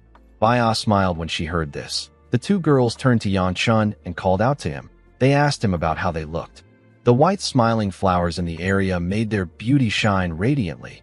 Yangchun didn't know what to say. Chiol appeared and tapped him on his head. He told our boy that seeing a flower wearing flower will make the night shine brightly. He asked Yangchun to say this to them. Our boy was annoyed to hear this. He asked him to stop pushing thoughts into his head. Due to the look on his face, Seola assumed that they looked terrible. Yangchun assured her that they don't look terrible. In the next scene, we see someone training. The person turned out to be the Namgung clan head. The man was training in the field with his shirt off. His muscles and veins popped out as he wielded his sword. While he was swinging his sword, someone told him that he heard he came to Shangxi. The person asked him if he obtained any enlightenment. Jean turned around when he heard the person's voice. The person greeted the clan head with a smile on his face. The person turned out to be Gu Changjun, the first elder of the Gu clan. He is also known as the Exchange Zero Burning Sword. In the next scene, we see the second elder informing Yangchun that the first elder had a meeting with the Namgung clan head. Yangchun and Seola turned to him when they heard this. Our boy told Ryan that he knows. The elder was surprised to hear this. He told Yangchun that this isn't something that he can take lightly. He said that no one knows what the old man who is desperate to become clan head might do. The moment he said this, he understood what Yangchun said. He asked our boy if he really knew. Our boy smiled and told him that he has kind of become close to the Namgung clan head. A few hours ago, Yangchun went to meet the Namgung clan head. He saw Jean swinging his sword in the field. He told him that he was wondering about where he was. He didn't think that the man would still be swinging his sword. Jean cleaned his sweat and said that he feels himself getting a better sense of his sword each time he swings it. He said that it is as if he is learning how to wield a sword for the first time. He asked Yanshun to tell him how his sword looks compared to what it was in the morning. Cheol asked Yanshun to tell the man that he has grasped something even though it is faint. Our boy said this to the man. Jean told him that he was able to receive his teachings thanks to her help. He assured Yanshun that he will repay this debt. Our boy didn't know who Jean was referring to. He nervously laughed. The clan head decided to reveal to our boy that the first elder came to see him earlier. Yanshun was surprised to hear this. He did not think that the old man would finally make his move. He asked the clan head if he can tell him about what they discussed. Jean thought about it for a second and told Yanshun that he will be honest with him because he received his teachings. He revealed to our boy that the conversation was nothing more than a simple greeting. He said that Changjun asked him if he is interested in joining his cause and if he has the same desires as him. The elder suggested that they meet at a later time to discuss the specifics. Jean raised his sword and told Yanshun that he can obviously see that he and his father are not very close. He said that he would have accepted the first elder's offer if he had come earlier. However, the man is only interested in honing his sword further. He said that he doesn't wish to trouble himself with anything else. He asked Yanshun not to worry. He assured him that he will reject the elder's offer. Our boy smiled and told him that he would prefer if he accepted the offer. Jean was shocked to hear this. Yanshun reminded him that he said he would pay him back. He told him that he wants them to settle the debt this way. He asked the clan head to pretend to go along with the first elder and tell him what he is plotting. He told Jean that he will give him more sword lessons if he helps him. He asked him if he likes the offer. Jean couldn't believe what he was hearing. He asked Yanshun if he is serious. The scene shifts, and we are taken back to the present. Yanshun was relieved to see that the clan head was only interested in his sword right now. He was happy to see that he was able to turn a disaster into an opportunity. He told the second elder that he doesn't need to worry about the first elder for a while. Ryan told him that he is even more worried after hearing this. He asked our boy if he will soon be leaving since he is participating in the Dragon and Phoenix Assembly. Yanshun told him that he is correct. He said that an invitation should have come for him. He asked the elder if he has heard anything. The elder put his hand into his clothes. He told Yanshun that he wanted to give it to him as a present. He took out a cookie and gave it to Seola. Our girl began to drool. She told the man that she thinks she likes him. The elder took out a paper and gave it to Yanshun. Our boy thanked him. Immediately he did this. He saw something shocking on the letter. With a smile on his face, the elder told Yanshun that he got this 2 years ago, and he has been waiting for the chance to use it. He said that he is quite touched. Yanshun told the man that this isn't an invitation letter. The elder explained to him that the character written on the paper is the character for defeat. He told our boy that it is a recommendation letter from the Aura Supreme. The Aura Supreme is one of the 3 great Supremes. He survived numerous defeats and persevered. He ended up eliminating a large number of unorthodox sects with his fist alone. Yanshun wondered why the Aura Supreme would take interest in someone like him. He asked the second elder about where he got it. The old man told him that it is from the Aura Supreme. Our boy asked him about why it is from the Aura Supreme. Most recommendations are written by clans. The second elder pressed Yanshun's head and asked him to shut up. He told him that he should just accept anything an adult gives him. He turned around and asked Yanshun to tear his opponents to shreds. Our boy wondered about how the elder was this connected. He didn't like this situation at all. Worrying about the first elder was already enough for him. He knew that things would be bad if people at the assembly found out about this. Seola moved close to him and told him that he looks tired. Yanshun told her that he is actually very tired. He said that he is going for a walk. He turned to Seola and asked her if she wants to join him. Our girl was very happy to hear his offer. She quickly accepted it. They walked in the town. Seola ran freely in the town. It had been a while since she last came there. Yanshun advised her to slow down. He did not expect her to be so excited.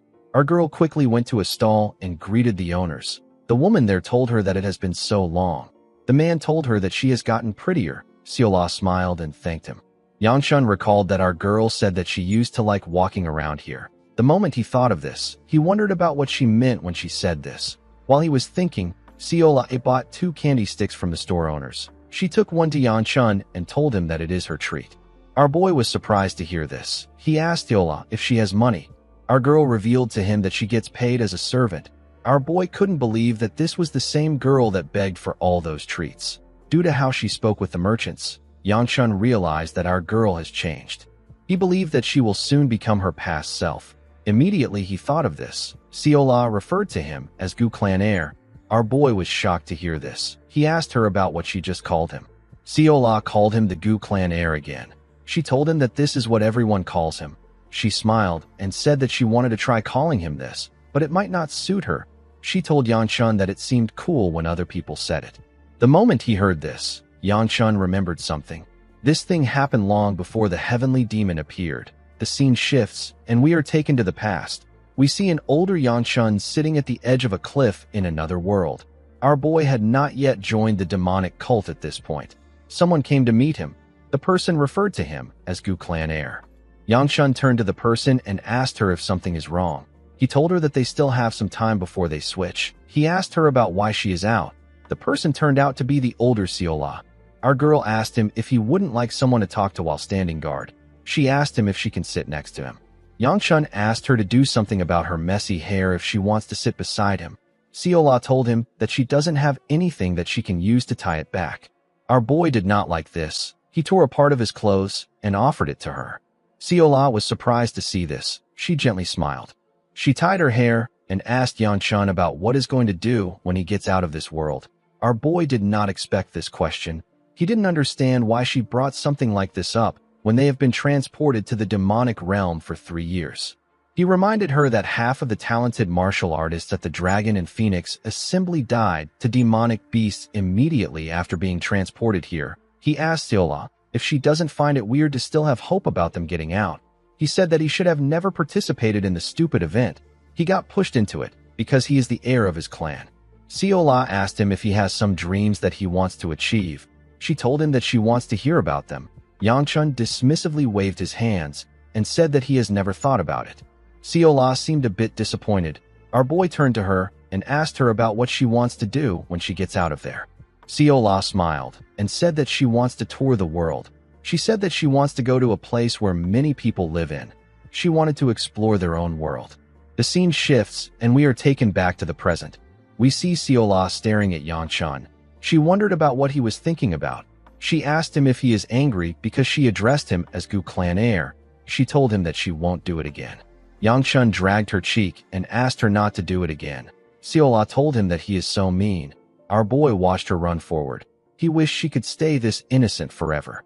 7 weeks passed, and it was finally time to head to Hunan. The second elder left to the battlefront because there was a problem with the 5th Sword Squad. Since Wibby is the squad leader of this group, something must be really wrong for her to call the elder. Before leaving, the second elder gave Yangchun some pocket money and asked him to spend it wisely. Our boy was surprised to get some money from the elder. The elder informed him that his sisters will be participating in the Unified Dragon Assembly this winter. He asked Yangchun not to worry about it. Our boy asked the man if he is really talking about his second sister and his younger sister. The second elder told him that he is. Yangchun's second sister was actually also in the clan. However, our boy wasn't able to meet her because she was in solitary training. He realized that Yanxio decided to participate in the Unified Dragon Assembly after hearing that he will be at the Dragon and Phoenix Assembly. In the end, Yangchun will be leaving the clan with Soil, Muyun, Siola, and Baya. Baya was able to get permission from her father to go to the event. The Sword Queen and the Divine Physician decided to stay in the clan for some time. Hyuk was also there, but Yangchun had still not verified if he was dangerous or not. The thing that bothered him the most was the fact that he had to stay in this carriage for some time again. The carriage was starting to feel like his home. In the next scene, we see Siola sneeze. She and the rest of the group were camping outside. Everyone except Yangchun wore a coat. The area was filled with snow. The winter came shortly after they began their journey. While shaking, Siola asked her lord if he is not cold. Yangchun said that the atmosphere is nice and breezy. Siola told him that it must be because he can shoot fire from his hand. She asked him if she can sit closer to him. Our boy asked her to go ahead.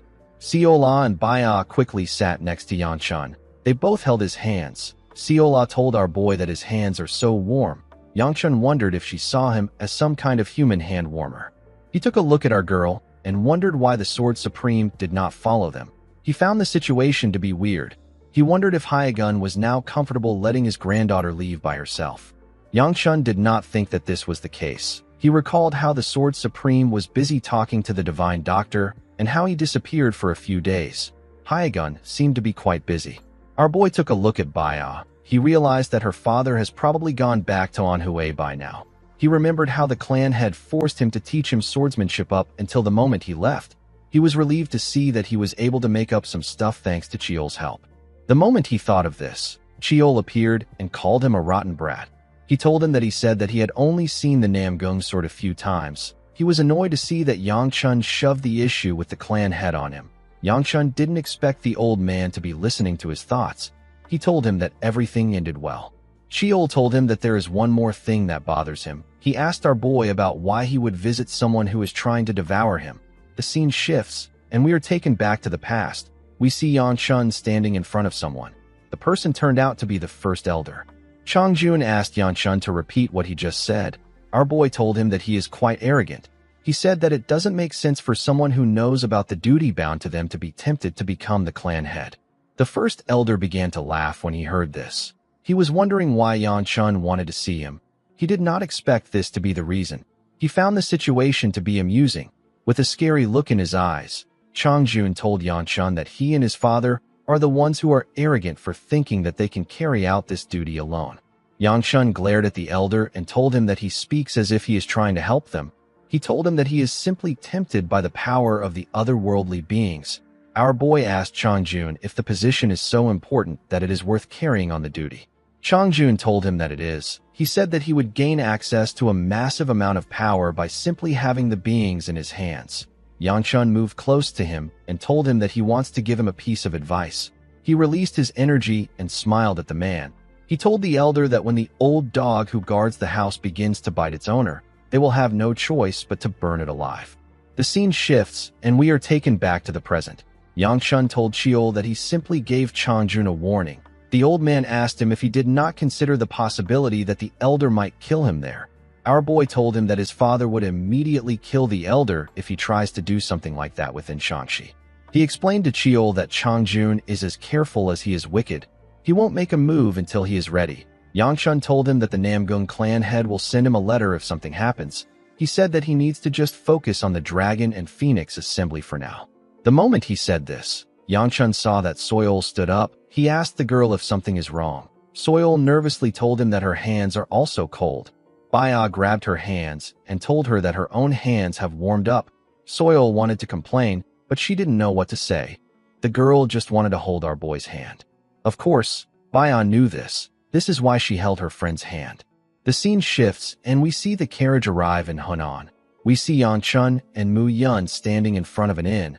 Mu Yun told his master that he can stay in the quarters prepared by the Alliance and head up to the event center in 4 days' time. Yangchun went into his room and threw his money on the bed.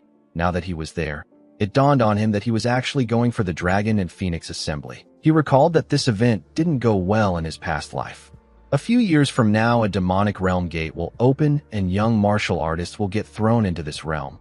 This event was known as the Demon Realm Transfer Incident. Our boy was trapped in the Demon Realm for a few years. He was somehow able to escape by himself. However, when he woke up, he found out that he went back to the very day he got transferred. Those who died inside the Demon Realm were revived with their memories erased. Yangchun was the only one who remembered what happened inside the demonic realm.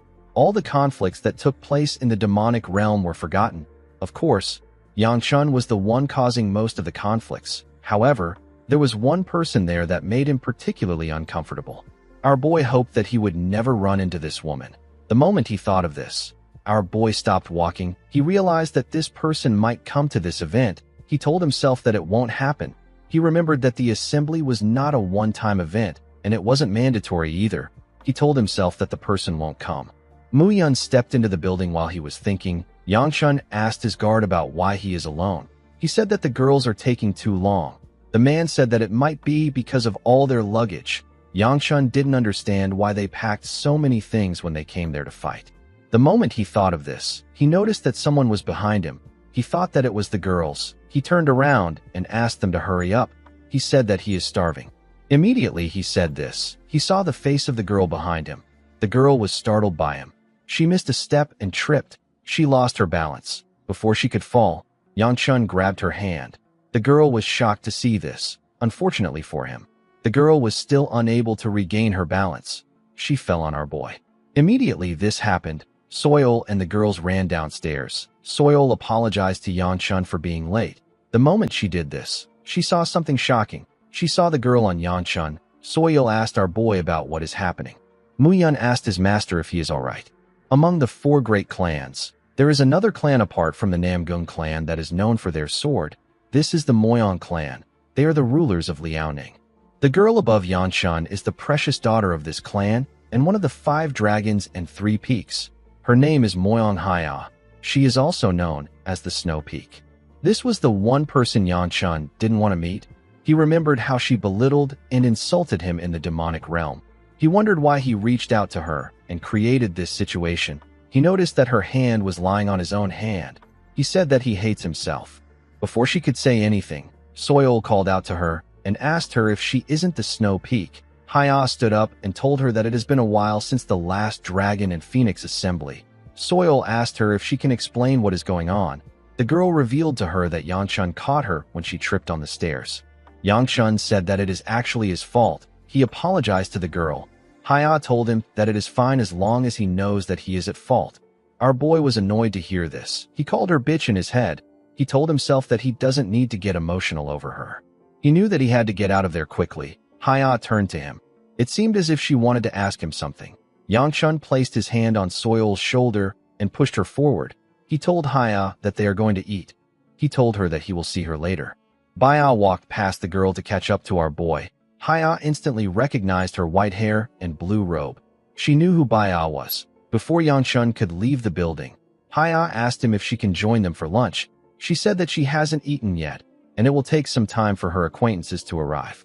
Yanchun nervously turned to her. He told her that she typically skips lunch. The girl asked him about how he knows this. Yanchun placed his hand on his mouth. He realized that he messed up. Haya smiled and told him that he is quite peculiar. She noticed that he was uncomfortable around her, and he knew about her habits even though they are just meeting for the first time. She moved close to him and asked him if they have met before. Yanchun really hated this situation. He wondered why this was happening to him. The scene shifts, and we are taken to the past. We are taken back to the time when the young martial artist got trapped in the demonic realm. We see the older Seola telling someone that it is ridiculous for them to expel a person. She said that they can't just throw someone out even if the situation is dire. She said that she will volunteer if someone has to leave.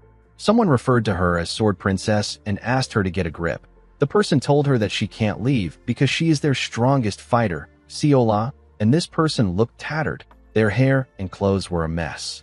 The woman asked our girl if she has forgotten that the only reason they have been able to survive for the past 3 years is because of her. She said that justice and kindness are great values, but they need to look at things rationally.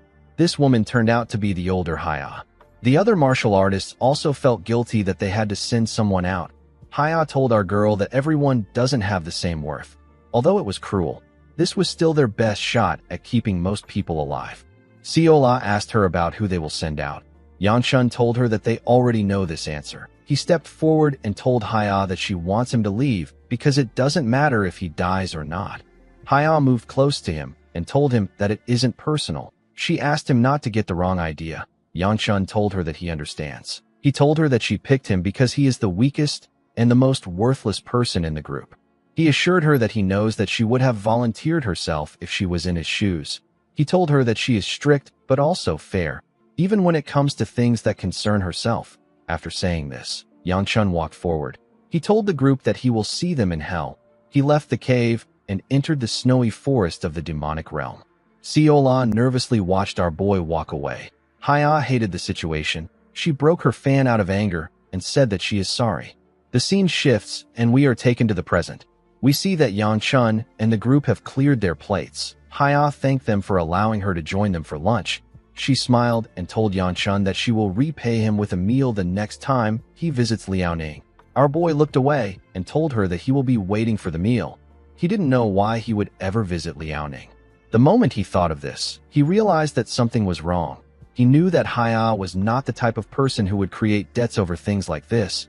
He wondered about what Haya would want from someone who she just met. The girl asked him if he is from the Shangshigu clan. She asked him if he can use fire well. Yang Chun was surprised to hear this. He told her that he can. The girl asked him if she will be able to witness it in this assembly. Immediately she said this. Someone called out to her. He told her that he has been wondering about where she was. Yang Chun was shocked to see the person. The person turned out to be Namgung Chunjun, who is Baia's creepy-ass brother. He didn't expect the boy to also be participating in the event. Chunjun was shocked to see his sister with Yang Chun. Our boy noticed that this bastard already activated his lightning aura. He wondered why he was so mad that he was with his sister. He grit his teeth out of anger. He promised himself that he would punish Chunjun during the duel exhibition. The moment he thought of this, the young clan head of the Peng clan appeared out of nowhere and told Yang Chun that he also came. Yang Chun was shocked to see him. Wu Jin referred to Yang Chun as his brother and told him that he didn't know that he would be so cold. He reminded him that he gave him his pass to come to their clan. He asked our boy about why he didn't come. Yang Chun grit his teeth out of anger when he heard this. Wu Jin told him that he is just joking.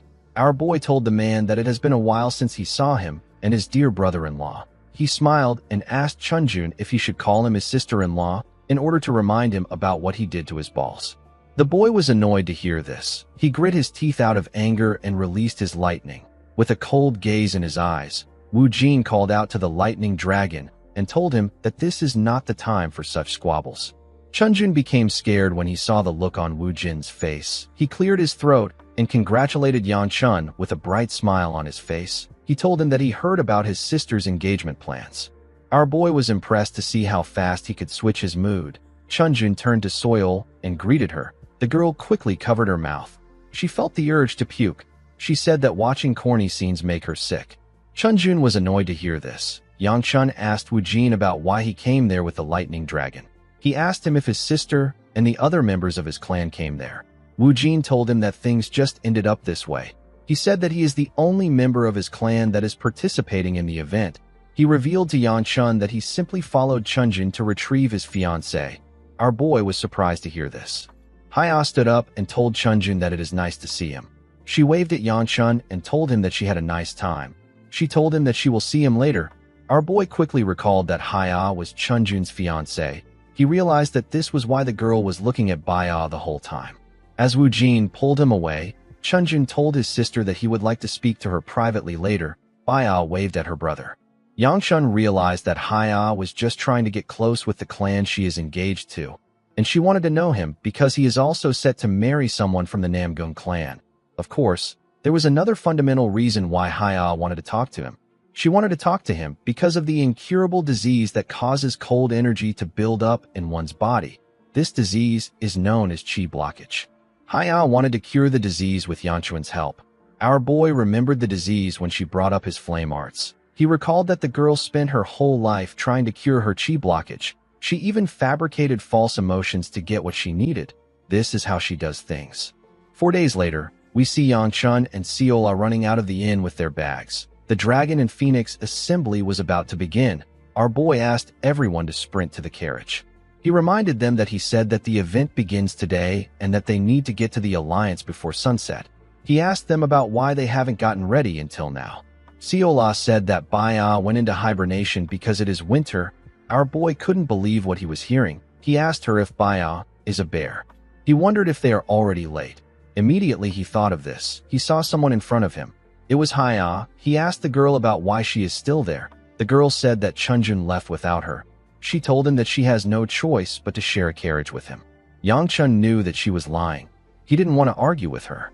A while later, we see a carriage transporting the group to the Alliance building. After they got off the carriage, Haya suggested that they should meet up after dressing themselves in their quarters. Yang Chun called out to her before she could leave. When the girl turned around, our boy told her that it is nothing. The girl found this odd. She felt like he wanted to tell her something. She walked forward and said that they shouldn't waste their time when they are in a hurry. Cheol appeared and called our boy a Casanova. He couldn't believe that Yang Chun went for another girl while he wasn't looking. He told our boy that he is quite peculiar. He didn't understand why he was paying so much attention to the girl when they are not on good terms. Our boy told him that it concerns her life. Cheol told him that he made the right choice by not saying anything. He told him that he would have made things worse if he said anything. The old man and Yang Chun watched the girl walk forward. Cheol told our boy that he doesn't need to tell her that she will not be able to cure her chi blockage with the Gu clan's flame arts or the Namgung clan's assistance. A while later, we see Mu Yun standing in front of his master's quarters. Yang Chun told his attendant that they don't have time. He asked her to forget the gold metalware. The woman told him that she didn't even bother to bring it because she knew that he wouldn't wear it. Yang Chun told her that he feels a little offended. Seola stood up and told her master that she will brush his hair. Our boy asked her to go ahead. While he was busy dressing up, someone walked up to Mu Yun. The guard was shocked to see who it was. Before the person stepped into the room, Yang Chun asked his attendant to tell him what she did to his hair. The woman told him that there is nothing wrong with his hair. Yang Chun told her that he is going to give her the same style if she is lying. The woman quickly told him that there is a problem with his hair. The moment she said this, Yang Chun's guest stepped into the room. The man with the brown beard told our boy that he has something to discuss with him. This man is the Murim Alliance leader. His name is Jang Chun. He is also known as the Joyous Sword. Yang Chun and his attendants were shocked to see the man. The Joyous Sword caught our boy at an awkward time. His hair looked really stupid. He referred to the man as Alliance leader. The woman and Seola quickly put his hair back in place. They left the room when they were done. Yang Chun bowed his head to greet the master of the Alliance. Jang Chun asked him not to be so formal. He told him that he is the one who intruded on his privacy. Yang Chun couldn't believe that the man came at the worst time. He felt like killing himself out of shame. He asked the Alliance leader about why he came there. Jang Chun told him that he came to see him because of the recommendation letter he submitted. He asked our boy if the Aura Supreme wrote it himself. Yang Chun already knew that this letter would cause an issue. This is why he doesn't want to accept things from the second elder.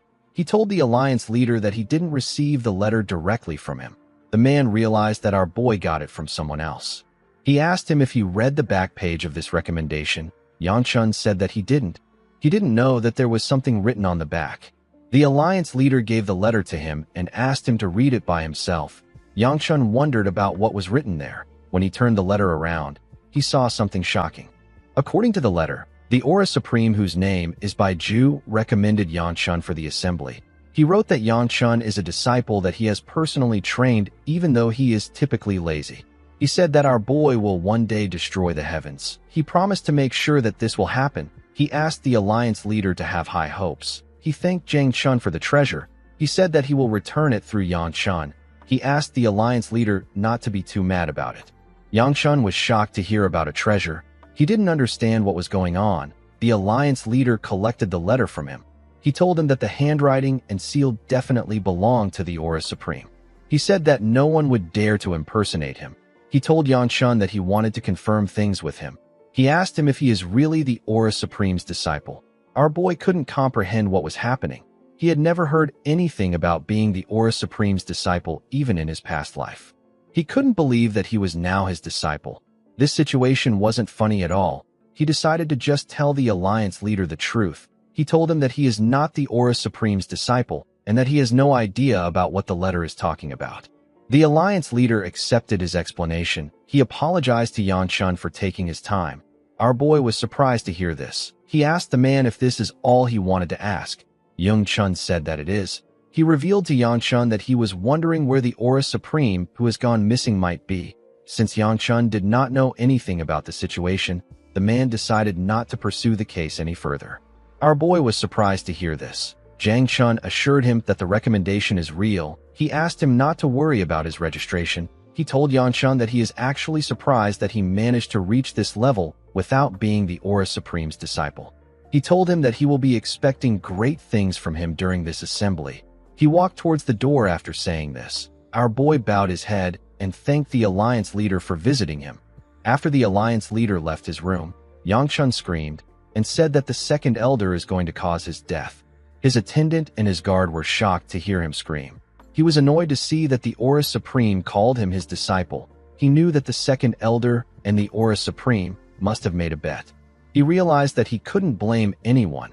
He told himself that it is his fault for submitting the letter even though he knew that something was off. Of course, he didn't expect to be called the Aura Supreme's disciple. He wondered if this was all the Alliance leader wanted to know. He realized that Jang Chun might have just been curious because one of the three Supremes who recently disappeared wrote a letter regarding his disciple. The only thing Yang Chun didn't like about the alliance leader is that he is the father of a certain person. Our boy actually knew where the Aura Supreme was, but he couldn't tell Yang Chun because it would make him seem like he is actually the Aura Supreme's disciple. Even with his information, it would still be hard for the alliance to recognize the Aura Supreme with the way he is now. The moment he thought of this, he recalled that the Aura Supreme said that he gave his disciple the treasure.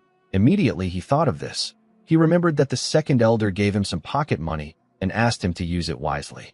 Yang Chun quickly put his hand inside his clothes and brought out the pouch. He poured the coins on the ground. To his surprise, there was a ring inside the pouch. Our boy was annoyed to see it. He called the second elder a crazy old man. The scene shifts, and we are taken to a banquet hall. We see several young martial artists seating together. They were all chatting as they ate. A huge martial artist wondered why the event hasn't begun. His friend asked him if he thinks something has happened. His friend asked him to take a look at the front row. He said that there are some pretty women in this assembly. When the man looked forward, he saw Soil. He said that the girl looks more matured than before. His friend told him that the lady next to her appears to be from the Namgun clan. The huge man was mesmerized by Baiao's beauty. He said that he has never heard of such a beauty in the Namgun clan. He asked his friend if Baiao is the lightning dragon's sister. He was surprised to see how beautiful she was even though she wasn't wearing much. He said that she might even be prettier than the Snow Peak. The moment he said this, Haya passed by his side. The girl looked amazing with her hair and makeup. She walked up to the front table and asked Soil if Yang Chun hasn't arrived. The girl said that he is a bit late.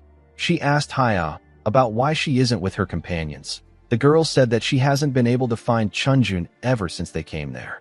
She said that she thought they might know where he is. Baya told her that her brother will be there soon. The huge man smiled and said that it is amazing to see three beauties in one place. He noticed that they had empty seats. He stood up and said that he will try to join them.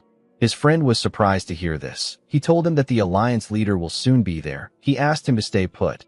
The huge man, whose name is Wangbo Chiaohui, said that only the brave can find true love. He told his friend that he will show him the way. He asked him to take a good look. He walked up to the ladies and told them that they have some empty seats there. He asked them if he can join their table. Haya instantly knew that the man was from the Wangbo clan thanks to his clothes. Although the Wangbo clan is a prestigious clan, it is not up to the level of the four great clans. Soil was annoyed to see Chiaohui. She believed that he was a creep. She said that there are always creeps at this sort of events. Baya quickly covered her nose. It was as if she could smell the man's intentions. Soil told Chiaohui that someone is sitting with them. The man asked her if all four seats are preoccupied. Soil told him that the seats are assigned to them. She asked him to sit elsewhere. The man asked the girl not to be so cold. He said that it is a good opportunity for them to get to know each other. He grabbed Hayao's hand and suggested that she join them too. The Snow Peak pushed his hand away and asked him not to touch her body without permission. Chiaohui became angry. He raised his hand and asked her if she thinks she can get away with anything because she is pretty.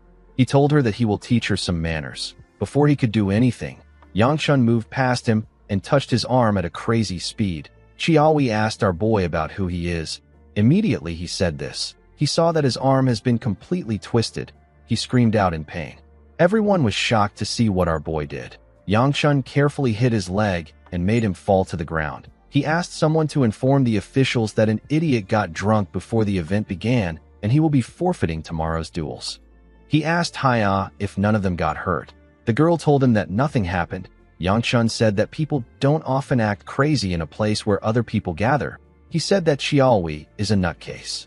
While he was talking, Siola and Mu Yun were demonstrating how Yang Chun twisted the man's hand. Mu Yun told our girl that her movements seem more stiff compared to the time he saw her training at the waterfall. Siola said that she has never been to a waterfall. While they were talking, someone clapped for our boy and told him that they almost showed the alliance leader a sorry sight. He told him that he handled the situation elegantly. Yang Chun lost his cool when he saw this particular bastard. The young man decided to introduce himself to the group. He told them that he is from the Taryung Jiang clan. He introduced himself as Jiang Xianyan. Everyone was surprised to hear the name of the boy. They immediately knew that he was the son of the alliance leader. Yang Chun remembered this guy as Siola's former fiancé. He was engaged to her in his past life. Yang Chun recalled that he had several encounters with Xianyan in his past life. One of those encounters took place in this event. our boy could never forget what Xianyin did. The demonic realm gate that appeared out of nowhere during the Dragon and Phoenix assembly was actually opened by someone. It was opened by Xianyin. While our boy was thinking about the past, Xianyin stretched out his hand to him and told him that it is nice to meet him. He said that they need to do their best at the assembly. Yangchun took a look at his hand. He couldn't believe what he was hearing. He smiled and apologized to Xianyin for introducing himself late. He told him that he is from the Shangshigu clan. He shook Xianyin's hand and told him that it is nice to meet him. Immediately he said this, Xianyin felt a large amount of pain in his hand. He grit his teeth out of anger. He didn't expect Yangchun to squeeze his hand. Our boy smiled when he saw the look on his face. He knew that this bastard was trying to gauge his level with the handshake. He wondered if Xianyin thought that he wouldn't notice the chi in his hand. Soil began to blush when she saw Yangchun squeezing Xianyin's hand. Yangchun was happy to see the look on the boy's face. He wondered if he should tighten his grip to increase his pain. Before he could do anything, Baya stood up and touched his hand. She asked him about why he is acting like this. Yangchun let go of the boy when he heard this. Xianyin shook his hand and told Yangchun that his greeting is feistier than he expected. He was actually shocked that our boy had this level of power. He wondered about how he got it. He was certain that the Gu clan isn't part of the shooting star. This means that Yangchun doesn't have something called the blessing. Since our boy had this much power, Xianyin realized that our boy was already at the martial pinnacle. Immediately he thought of this. Xianyin sensed something. He quickly turned around. He saw that Xiola was glaring at him. He didn't understand why a servant was staring at him with killing intent. Xianyin couldn't comprehend what was happening here. He didn't remember doing anything that would earn him such resentment yet. Before he could say anything, someone announced that the Murim Alliance leader is entering. He asked everyone to be quiet. Zhang Chun entered the hall and apologized to everyone for making them wait. He smiled and suggested that they begin the feast immediately since it is already late. While everyone was eating, some officials moved to the stage and apologized to everyone for disturbing them during the feast. One of them announced that he needs everyone's attention. He said that they will be deciding the brackets of the dueling tournament that will take place tomorrow. He asked the martial artists to come up according to their assigned order and take a ticket. When she stood up, Soil saw a girl smiling at Xianyin. The girl asked him if he has never been to a feast like this before. Xianyin laughed and said that he is quite intrigued. The girl asked him to come to the feast that her clan will hold soon. Soil was annoyed to see the girl trying to get close to Xianyin. She didn't understand why girls like corny men. She remembered that Yangchun was the one who took care of the situation earlier. She wondered why the girls weren't talking about him. The moment she thought of this, one of the martial artists told his comrade that Yangchun was the one who beat up Qiaolui. He said that he could tell that Yangchun is ferocious. He told his friend that he can see how our boy is related to the Sword Peak. His friend informed him that he heard the Aura Supreme's disciple is known as Gu Yangchun. He told him that someone unbelievably skilled will be participating in the event. Soil was happy to hear this. She was relieved to see that others finally see Yangchun's worth. The moment she thought of this, one of the officials called out to her. Soil nervously answered his call. The man informed her that she is holding up the process. He asked her to take her ticket. Soil quickly moved to the stage and grabbed her ticket. She told herself that she needs to pay better attention to her surroundings. She found it embarrassing that she always does dumb things whenever she is thinking of our boy. The official informed her that she belongs to Group 2. He told her that her opponent has been selected. He revealed to Soil that she is going to fight Xianyin. The girl was shocked to hear this.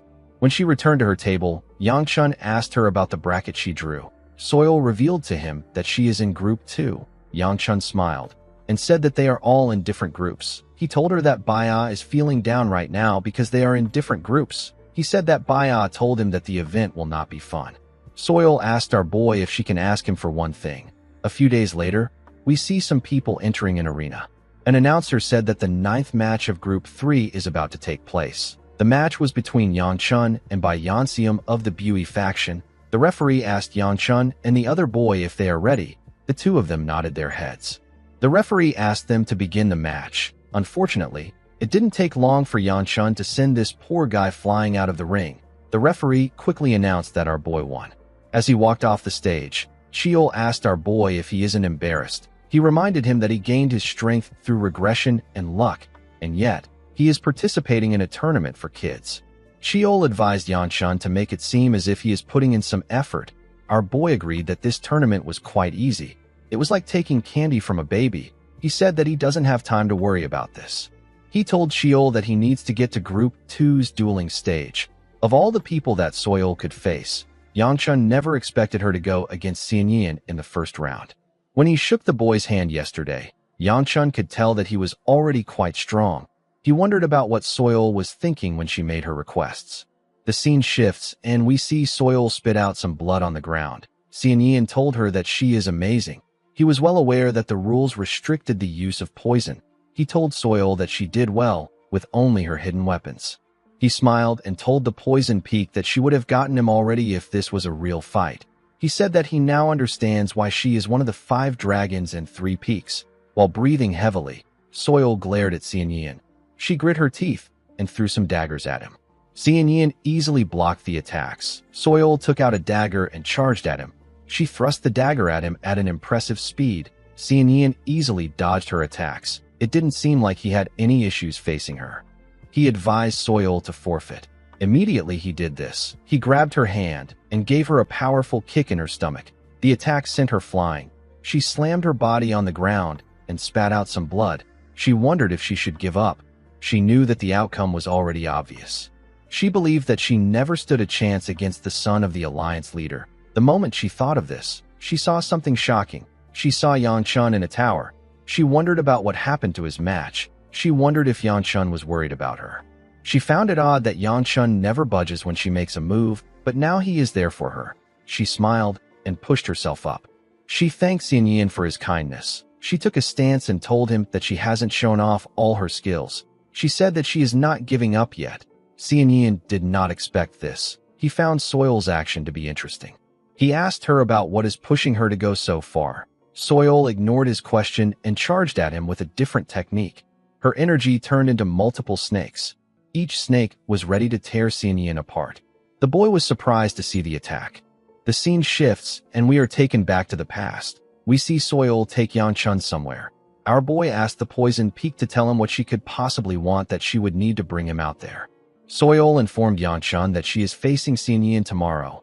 Our boy was surprised to hear this. Soil explained to him that she was going to make her request after getting through the preliminaries. She decided to tell him now since she didn't know how strong Xianyan was. Yanshan asked her about what she wants. Soil put herself together and asked our boy if he can speak to her casually if she defeats Xianyan and makes it far enough to face him. She asked him if he can speak to her the same way he talks to Siola and Baya. Yanshan was surprised to hear this. He smiled and told Soil that she could have asked him this anytime. The girl asked him not to do it. She told him that she would feel like she is lost. At first, Soil was just drawn to Yanshuan's handsome face. However, after observing him during the few months they spent together, Soil realized that Yanshuan's heart is nicer than his looks. She saw how he would heat the place up if someone seemed cold, how he would get some dumplings for her when she wasn't in the mood to eat full meals. Whenever Soil questioned him about it, Yanshan would tell her that it is just part of training. He would tell her that he just doesn't want to see someone starve.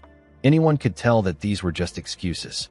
Soil knew that Yanshan treats everyone with the same kindness, but it was impossible for her not to fall in love with him. She wished to get closer to him. However, the girl wondered if she deserved to be by Yanshuan's side. This thought made her want to give up and be satisfied with her current level of friendship. She reminded herself that the Sword Peak and Sword Dragon are more talented than her. She has never dreamt of becoming the strongest. She was satisfied with just being the Poison Peak. The clan's matters are handled by her brother, who is set to succeed the clan. The girl was born with a body that could never allow her become the clan head, so she gave up. This is why this time, Soil wants to be different. She didn't want to do the same thing she always does. Even if it might be corny or childish, Soil wanted to use this chance to show Yanshan that she is not a soft weakling. She begged him to give her a chance. The scene shifts, and we are taken back to the present. We see someone open her eyes in a room. The person quickly raised her head up. The person turned out to be Soil. The girl was shocked to find herself in this place. She wondered about what happened to the duel. Immediately she thought of this. She looked around. She saw several martial artists lying on their beds. They were all getting treated. Soil quickly recalled that she lost the duel. She remembered that her poison Fong steel body didn't work at all. She told herself that the son of the alliance leader is really strong. She squeezed her bedsheet and began to cry. She wondered about why she was crying. Immediately she thought of this. Someone asked her if she just woke up. The person turned out to be Yang Chun. Soil was shocked to see him. She asked him about when he got there. Yang Chun asked her about why she is shocked. He informed her that Baya and the physician are coming to see her soon. He asked her to hold on. Soil cleaned her tears and said that she is embarrassed. She explained to our boy that she made the request because she thought she could win. Yang Chun referred to her as Soil and told her that it is okay. He told her that it was good to see that she fought well until the end. Soil reminded him that they made a promise. The moment she said this, she realized that Yang Chun called her name. She quickly called out to him. Yang Chun walked towards the door and told her that he needs to be on his way. Soil was surprised to hear this. She gently smiled and said that our boy is really bad at hiding things. On the second day of the preliminary rounds, Yang Chun easily took out his opponent with a powerful attack. Baya struck her opponent down with her sword. The people watching the fight were surprised to see several contestants that took out their opponents in a single strike. One of the men said that there has been a series of unbelievable events taking place since yesterday. His friend told him that they might have a new dragon or peak this year. He asked the man about who he thinks will win the event. The man said that the lad who defeated the poison peak caught his eyes. He told his friend that the boy is quite formidable since he was able to defeat Soil so easily. His friend smiled and told him that the boy is the son of the alliance leader. The man asked his chubby friend about who he thinks will win. The chubby man told him that he thinks it will be Yang Chun. He revealed to his friend that our boy is related to the Sword Peak and the Tiger Hero. He said that Yang Chun is also the disciple of the Aura Supreme. Immediately he said this. Wu Jin appeared out of nowhere and told him that he agrees with him. The man was shocked to see him. His friend told him that he recognizes Wu Jin from somewhere. He quickly recalled that Wu Jin is the former Divine Dragon. He said that he did not hear that the Peng clan was participating in the tournament. Wu Jin smiled and said that he has some business with the Alliance. A while later, we see Yang Chun and Baya run into each other as they came out of their arenas. Baya asked our boy if he won easily again. Yang Chun told her that she also did the same thing. He asked her if she even remembers who she fought. Baya told him that it is not fun to face this people. She told him that she wants to fight him. Yang Chun didn't understand why Baya was so fixated on fighting him. He asked her if she has seen Seola. He told her that he hasn't seen our girl all morning. Baya informed him that Seola is outside. Yang Chun was surprised to hear that she went out again. He recalled that she did this yesterday. He didn't like this at all. He decided to ask Manhwa to watch over our girl. The scene shifts, and we are taken to a cave in the snowy mountains. We see a man running out of the cave. The man was heavily injured. He left his comrades inside the cave. His comrades were getting torn apart by someone. They screamed for help, but the man didn't answer them. He seemed to be quite scared. This situation was a nightmare for him. He recalled that the Shangxi branch disappeared a few months ago due to Heiljik ignoring the will of the palace master and going off on his own. However, thanks to their strict security, this branch wasn't discovered by the leader of the Shaolin or the Joyous Sword. The man didn't understand how a little girl could find them and wreak this much havoc. The older Silla was the one who tore them apart. The man turned around when he sensed our girl's presence. He believed that all the members couldn't lose their lives here. He wanted to find a way to inform the main palace. He quickly ran forward. He planned to do whatever it takes to send a message. The moment he stepped out of the cave, Silla beheaded him with a single slash. The poor guy didn't even know when his head left his body. After taking out the man, the older Silla apologized to her younger self for borrowing her body and using her hands to do this. Our girl's spirit appeared behind her and told her that it is okay. She told her that she knows she is worried about Yang Chun. She said that she understands that she wants to lessen our boy's burden. Our girl told her older self that she understands her because she is her. In the next scene, we see Seola return to their quarters. Manhwa was waiting for her outside. She ran to meet our girl. Seola hugged her when she got close. Manhwa asked her about where she went. She told her that everyone was worried. Seola smiled brightly and told the woman that she got lost while exploring. Manhwa told her that she will be really mad if she does this again. She grabbed Seola's hand and asked her to follow her inside. She told her that Mu Yun was quite worried about her. As she walked towards the door, Seola hoped that she would be able to repay her debt to Yang Chun. On the third day of the tournament, the main fight began. we see Yang Chun step out of his room. He was stretching his arms. While he was stretching, he heard someone beg his sister to stop and go back with him. He told her that she is also causing trouble for the Gu clan. He reminded her that they have their own quarters. He asked her about why she keeps wanting to stay in Yang Chun's quarters. Baya asked her brother to let go of her. Chunjun reminded his sister that she and Yang Chun merely have a political marriage made by their clans. He asked her about why she cares so much about our boy. Baya pushed her brother's hand away. Chunjun was surprised to see this. Baya released her energy and asked her brother to watch his mouth. The lightning dragon was shocked to see how his sister was acting. Before he could say anything, Yang Chun referred to him as brother-in-law and asked him about what he is doing there. Chunjun laughed and told our boy that he will see him later. Before he could leave, Yang Chun informed him that he is set to fight him in the next match. With a smile on his face, our boy told Chunjun that they need to give the duel their all and have a good fight. The lightning dragon was annoyed to see the look on Yang Chun's face. He clenched his fist and told him that he will grant his wish. In the quarterfinals, Chunjun and Yang Chun were asked to come to the stage. Chunjun told our boy that there is something he couldn't say earlier because his sister was there. With a scary look on his face, he asked Yang Chun not to get cocky just because he made it to this point. He asked him if he really believes that the same miracle will happen again like last time. He reminded him that he said he wanted to go all out. He assured Yang Chun that he has no intention of going easy on him. He asked him not to regret it if he goes home crippled. Yang Chun smiled when he heard this. He told the lightning dragon that this is good. Immediately he said this. The referee asked them to start. Yang Chun released his energy and fired an attack at Chunjun. His energy took the shape of a wolf. The wolf appeared next to Chunjun and exploded. The explosion destroyed a large portion of the stage. Everyone was shocked to see the scale of Yang Chun's attack. They couldn't believe that he destroyed the stage. They wondered if he has been hiding his true power. Seola and Soil became excited when they saw Yang Chun's power. The stage was covered in dust and broken rocks. Chunjun tore everything around him apart with his sword. He was annoyed to see the attack Yang Chun used. He believed that he was using paltry tricks. Yang Chun appeared in front of him with his fist. He smiled and told Chunjun that he thought he would have already gotten scared and ran away. The lightning dragon was shocked to see Yang Chun's fist in front of his face. He was able to block the attack with his sword, but he got pushed back. He moved around Yang Chun at a crazy speed. He admitted that Yang Chun's strength was immense. He believed that our boy would struggle to track his speed. He was certain that he would win if he doesn't get hit. He charged at Yang Chun from his blind spot. He swung his sword at our boy's head. To his surprise, Yang Chun dodged his attack by bending his head. He clenched his fist and covered it with his energy. With a crazy smile on his face, Yang Chun called Chunjun an idiot and told him that his chest is unguarded. Immediately he said this. Yang Chun gave Chunjun a bone-shattering punch in his stomach. He released a large amount of energy on Chunjun. The lightning dragon couldn't comprehend what was happening. He didn't know how Yang Chun could possess this insane power. Our boy jumped and gave him a kick in the chin. Chunjun wondered if this is really the power of someone who is his age. While he was in the air, Yang Chun put his hands together and gave the lightning dragon a powerful blow in his chest.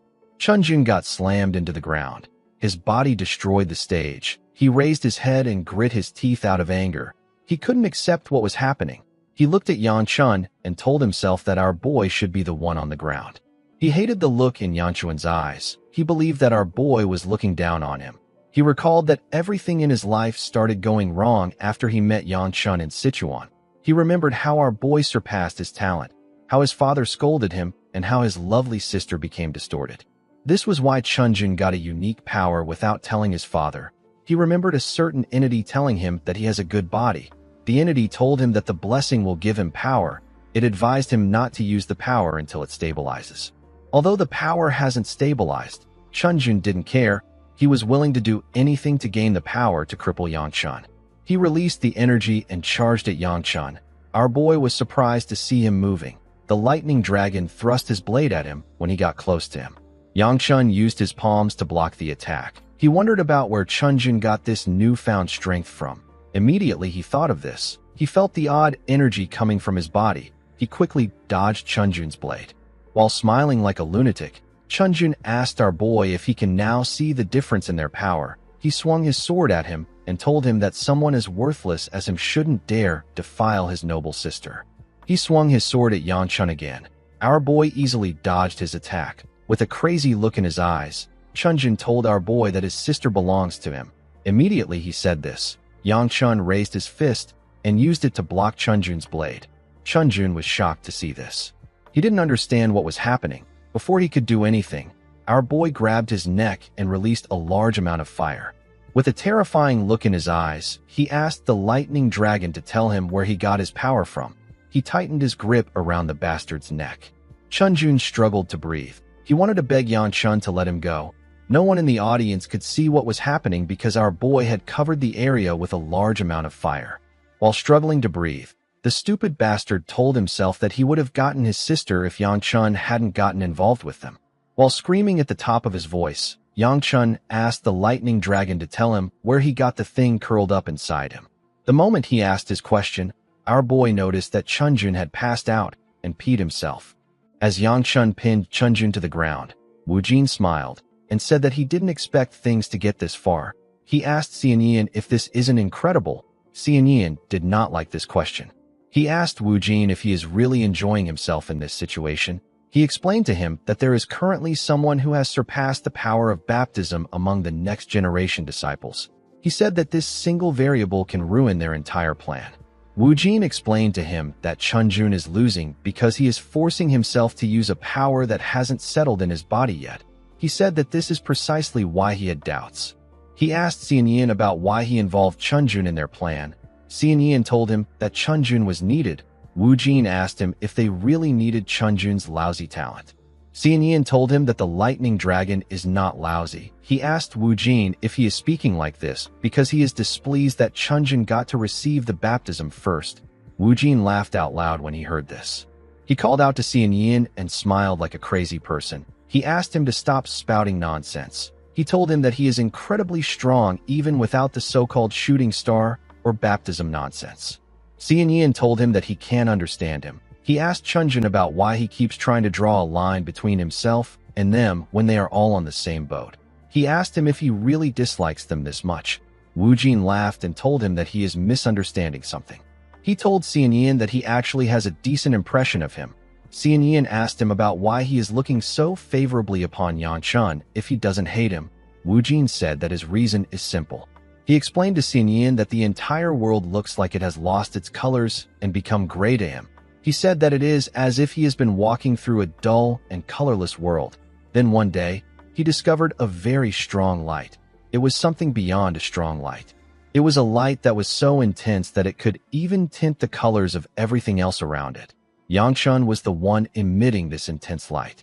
Wu Jin asked Xianyan if it is possible for him not to be drawn to it. He explained to him that he is also someone who gives off a light. He told him that this is why he said that he has a good impression of him. Before he could say anything else, a large explosion took place on the stage. The audience covered their noses when they felt the steam that was coming from the explosion. One of them said that there is a weird smell in the air. Wu Jin smiled brightly when he saw who was standing on the stage. He saw an unconscious Chunjun on the ground. Yang Chun was standing in front of him. Everyone began to cheer when they saw that Yang Chun won. They couldn't believe that he actually defeated the lightning dragon. Someone said that this is expected from the younger brother of the Sword Phoenix. Wu Jin was excited to see that our boy won. This is exactly what he wanted. He hoped that Yang Chun could keep shining like this so that one day he can dye him with his colors. While everyone was cheering for him, our boy took a look at his hand. He saw the mysterious energy that Chunjun used in his palm. The scene shifts, and we are taken to another location. We see Chunjun screaming that his energy is gone. He couldn't comprehend what was happening. He remembered the time when Yang Chun pinned him down. He wondered if our boy had something to do with the loss of his energy. Haya sat next to Chunjun while he was losing his mind. She could tell that he had completely lost his mind. She couldn't believe that this issue happened now after she went through so much trouble to seal their engagement. She realized that she will be losing more than the help she is getting from the Namgung clan. The Snow Peak actually only needed the help of the Heavenly Supreme. She let out a sigh and said that she is tired of this. She wondered about how long she has to continue worrying about her severed meridians. She hoped that her severed meridians could melt away like this season's snow. The moment she thought of this, she remembered the feeling she got when she touched Yang Chun's hand. She wished that she could get another chance to experience it. The scene shifts and we see Yanshun walking to his chambers with Muyun. His guard told him that his fight was amazing. He asked him about when he grew this strong. He told him that he is sincerely moved by his rapid growth. Yanshun asked him to stop his flattery. He told Muyun that he is the one who broke through the wall of a top-rate martial artist while he wasn't looking. Muyun smiled and said that this is expected for someone serving as a guard of the Gu clan. He asked his master if he can tell him how he finished the fight. He told him that he couldn't see anything because of the curtain of heat. Yanshun nervously said that he finished the fight with his flame wheel art. He didn't know how to say what really happened. He was actually using his flames to dry Chunjun's piss. He was relieved that he put up a barrier ahead of time to prevent information from leaking. When he arrived at the entrance of his room, Yanshun said that he needs to rest because he is so tired.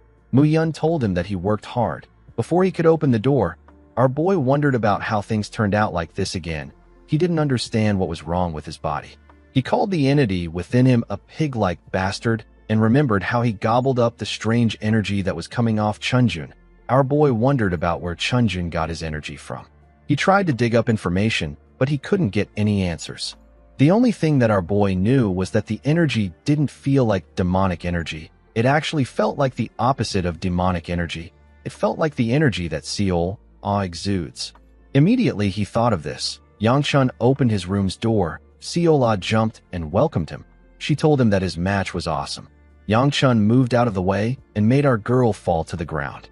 He told her that he noticed that she has been running around lately. He asked her if she even watched today's match. Seola explained to him that she heard that only important matches remain, so she watched his match with the older girls. She stood up and informed him that she learned how to style hair from Manhwa. She begged him to let her do his hair. Yanshun reluctantly told her that he doesn't have any special events today. Seola begged him again. She assured him that she is confident in her skill. Our boy didn't know what to say. He asked Muyun if Manhwa was really the one who taught her. The guard told him that she was. He informed his master that Seola has been practicing every night after the banquet. A while later, we see Soil and Baya enter our boy's room. Soil screamed and told our boy that he was amazing. She said that she was blown away with the wolf-shaped flame. The moment she said this, she saw something shocking. She and Baya saw Seola trying to style Yanchuan's hair. Our boy asked Seola to tell him why Baya and Soil are reacting like this. Seola became nervous. Yanshun hit her on her head and made her kneel outside. After putting his hair back together, Yanshun told Baya that he heard she made it to the final four. Baya told him that he is correct. Soil was amazed to hear that she will see Baya and Yanshun in the finals. Yanshun asked her not to get too excited. He told her that they don't know who they will be facing since they will draw lots again. Soil realized that he was right. She told him that the other two people in the finals are Xianyin and Haya. While they were talking, Baya observed them. She told Yanshun that he looks like he has become more comfortable talking to Soil. She asked him if something happened. Yanshun explained to Baya that Soil asked him to speak casually to her if they ran into each other at the tournament. Soil told Baya that our boy accepted her request even though she wasn't able to keep her part of the promise. Yanshun saw that Baya was pouting. He asked her if she also has something to ask for. Baya told him that she doesn't want to ask for anything anymore. She told him that he hasn't even granted the dueling request that she has been asking for all this time. Yanshun apologized to her. Baya told him that it is okay. She smiled and said that they will meet in the tournament. She told him that he won't be able to avoid her this time. Yanshun was surprised to hear this. Unfortunately for Baya, things didn't go as she planned. The next day, the table for the tournament was shown on a large board. Yanshun was expected to fight Haya, and Baya was going to fight Xianyin. Xianyin smiled when he saw the tournament placement. He realized that the stage made for him is not far anymore. When he remembered what happened to Soil, Yanshun wished that he was the one who met Xianyin first. Unfortunately, things ended up like this. Baya asked our boy about why he looked so down. Yanshun was startled when he heard her voice. He quickly turned to her and said that he isn't feeling down. Baya could tell that our boy wasn't thinking about his own match. She asked him if he is worried that she might lose. Our boy looked away and told her that this isn't it. Although Baya was more skilled than those who were participating in the event, Yanshun couldn't help but worry. He felt like Xianyin was hiding something. Baya grabbed his hand and told him that it is okay. She smiled and asked him not to worry about her. She asked him to just trust her and watch. In the next scene, We see our girl standing on a stage. She carefully took a deep breath. She noticed that it was still easy for her to breathe, even though the place was filled with people. She felt like this was because Yang Chun was watching her from somewhere. While she was thinking, someone told her that he didn't know that the lightning dragon had such a beautiful older sister. Baya quickly turned to the person. The person turned out to be Xianyan. The boy introduced himself to her and reminded her that they briefly met at the banquet. He told her that he looks forward to her guidance. Baya introduced herself to him. She found something strange about the boy. Although it wasn't on the same level as Yang Chun, Xianyan also barely had any stench. However, for some reason, Baya felt like she shouldn't get close to him. While she was looking at him, the referee announced that the match between Namgung Baya of the Namgung clan and Zhang Xianyan of the Taryong clan is about to begin. The two participants took their stance. The referee asked them to begin. Immediately he did this. Xianyan felt something shocking. He felt a huge amount of pressure. His feet felt so heavy that he could barely move them. Baya asked him if he is not going to attack. Xianyan grit his teeth and raised his head. Baya released a crazy amount of energy and told him that she will come to him. The moment she said this, Baya instantly closed the gap between them and appeared in front of him. She raised her sword and swung it at him. Xianyan was horrified to see her blade coming at him. He begged his leg to move. He was able to gather his energy and jump out of the way. Baya's attack destroyed the ground. Immediately he regained his balance. He charged at her. Baya easily blocked his attack with a single swing of her sword. Xianyan noticed that his entire body felt heavy. He couldn't believe that he was only able to do this even after using such a tremendous amount of internal energy. Baya swung her sword at him while he was in the air.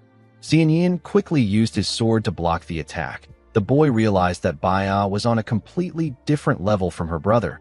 He could tell that this was the true Namgung swordsmanship.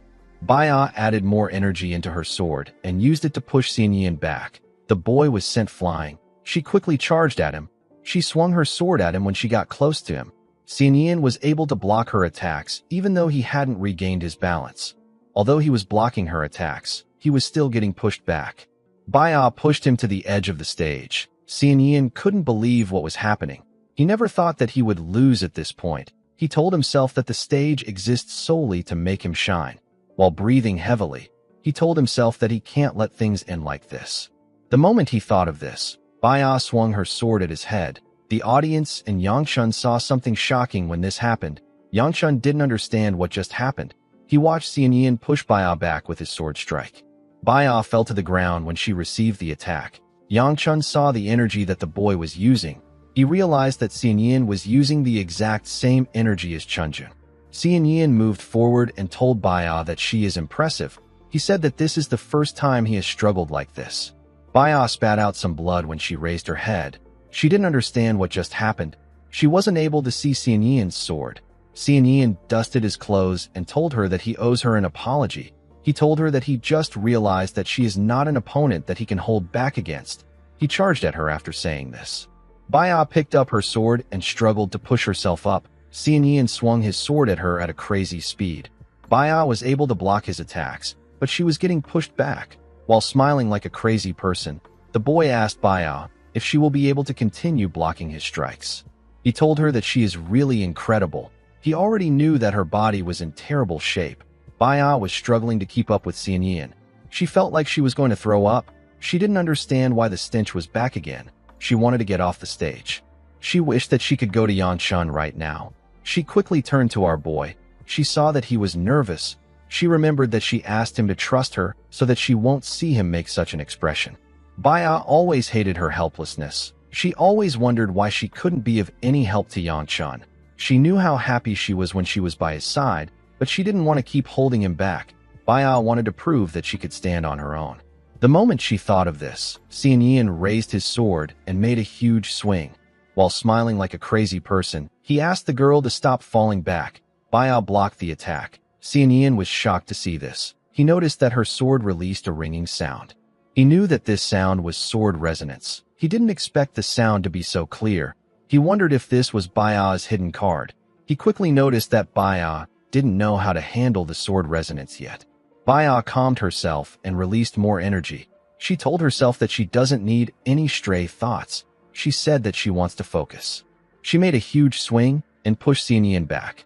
She fired different strikes at him with her single swing. Xianyan quickly jumped back to dodge the strikes. Baya took a stance and released more lightning energy. She told herself that she can do this. Someone called out to her and asked her not to rush. He told her that it doesn't matter if she is slow. He said that all that matters is the sense to see the path.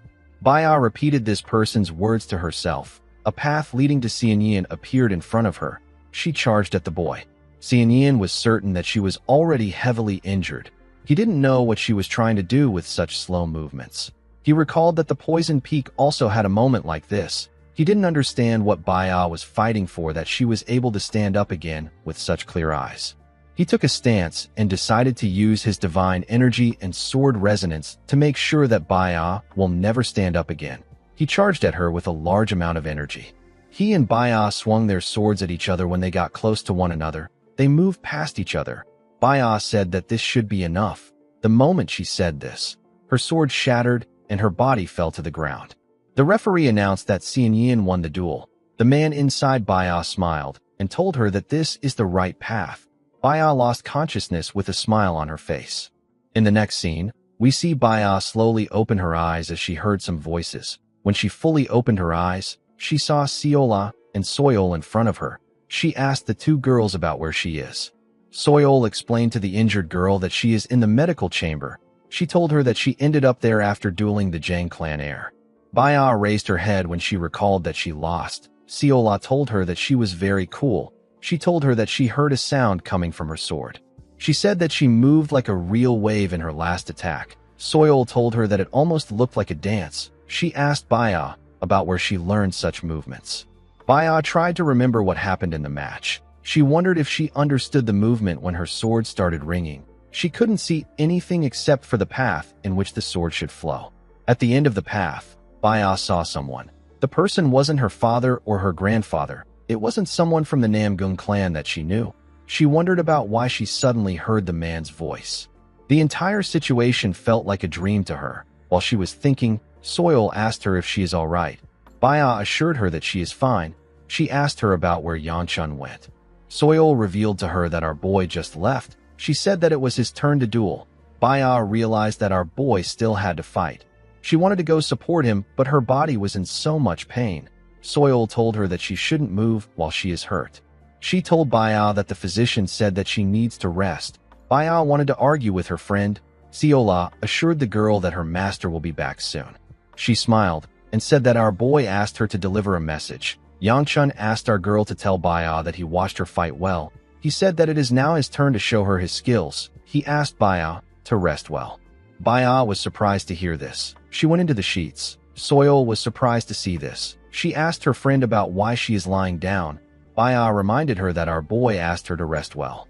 She said that she needs to rest. Soyol couldn't believe that her friend did not listen to her when she tried to stop her. The scene shifts and we see someone announce that a match between Yangchun and Haya is about to take place. Although it wasn't her intention, the Snow Peak still ended up facing Yangchun.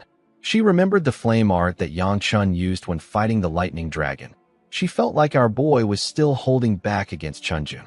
The Northern Ocean Ice Palace is the master of the northern seas and the ruler of the snow lands. Haya's dead mother is from this place.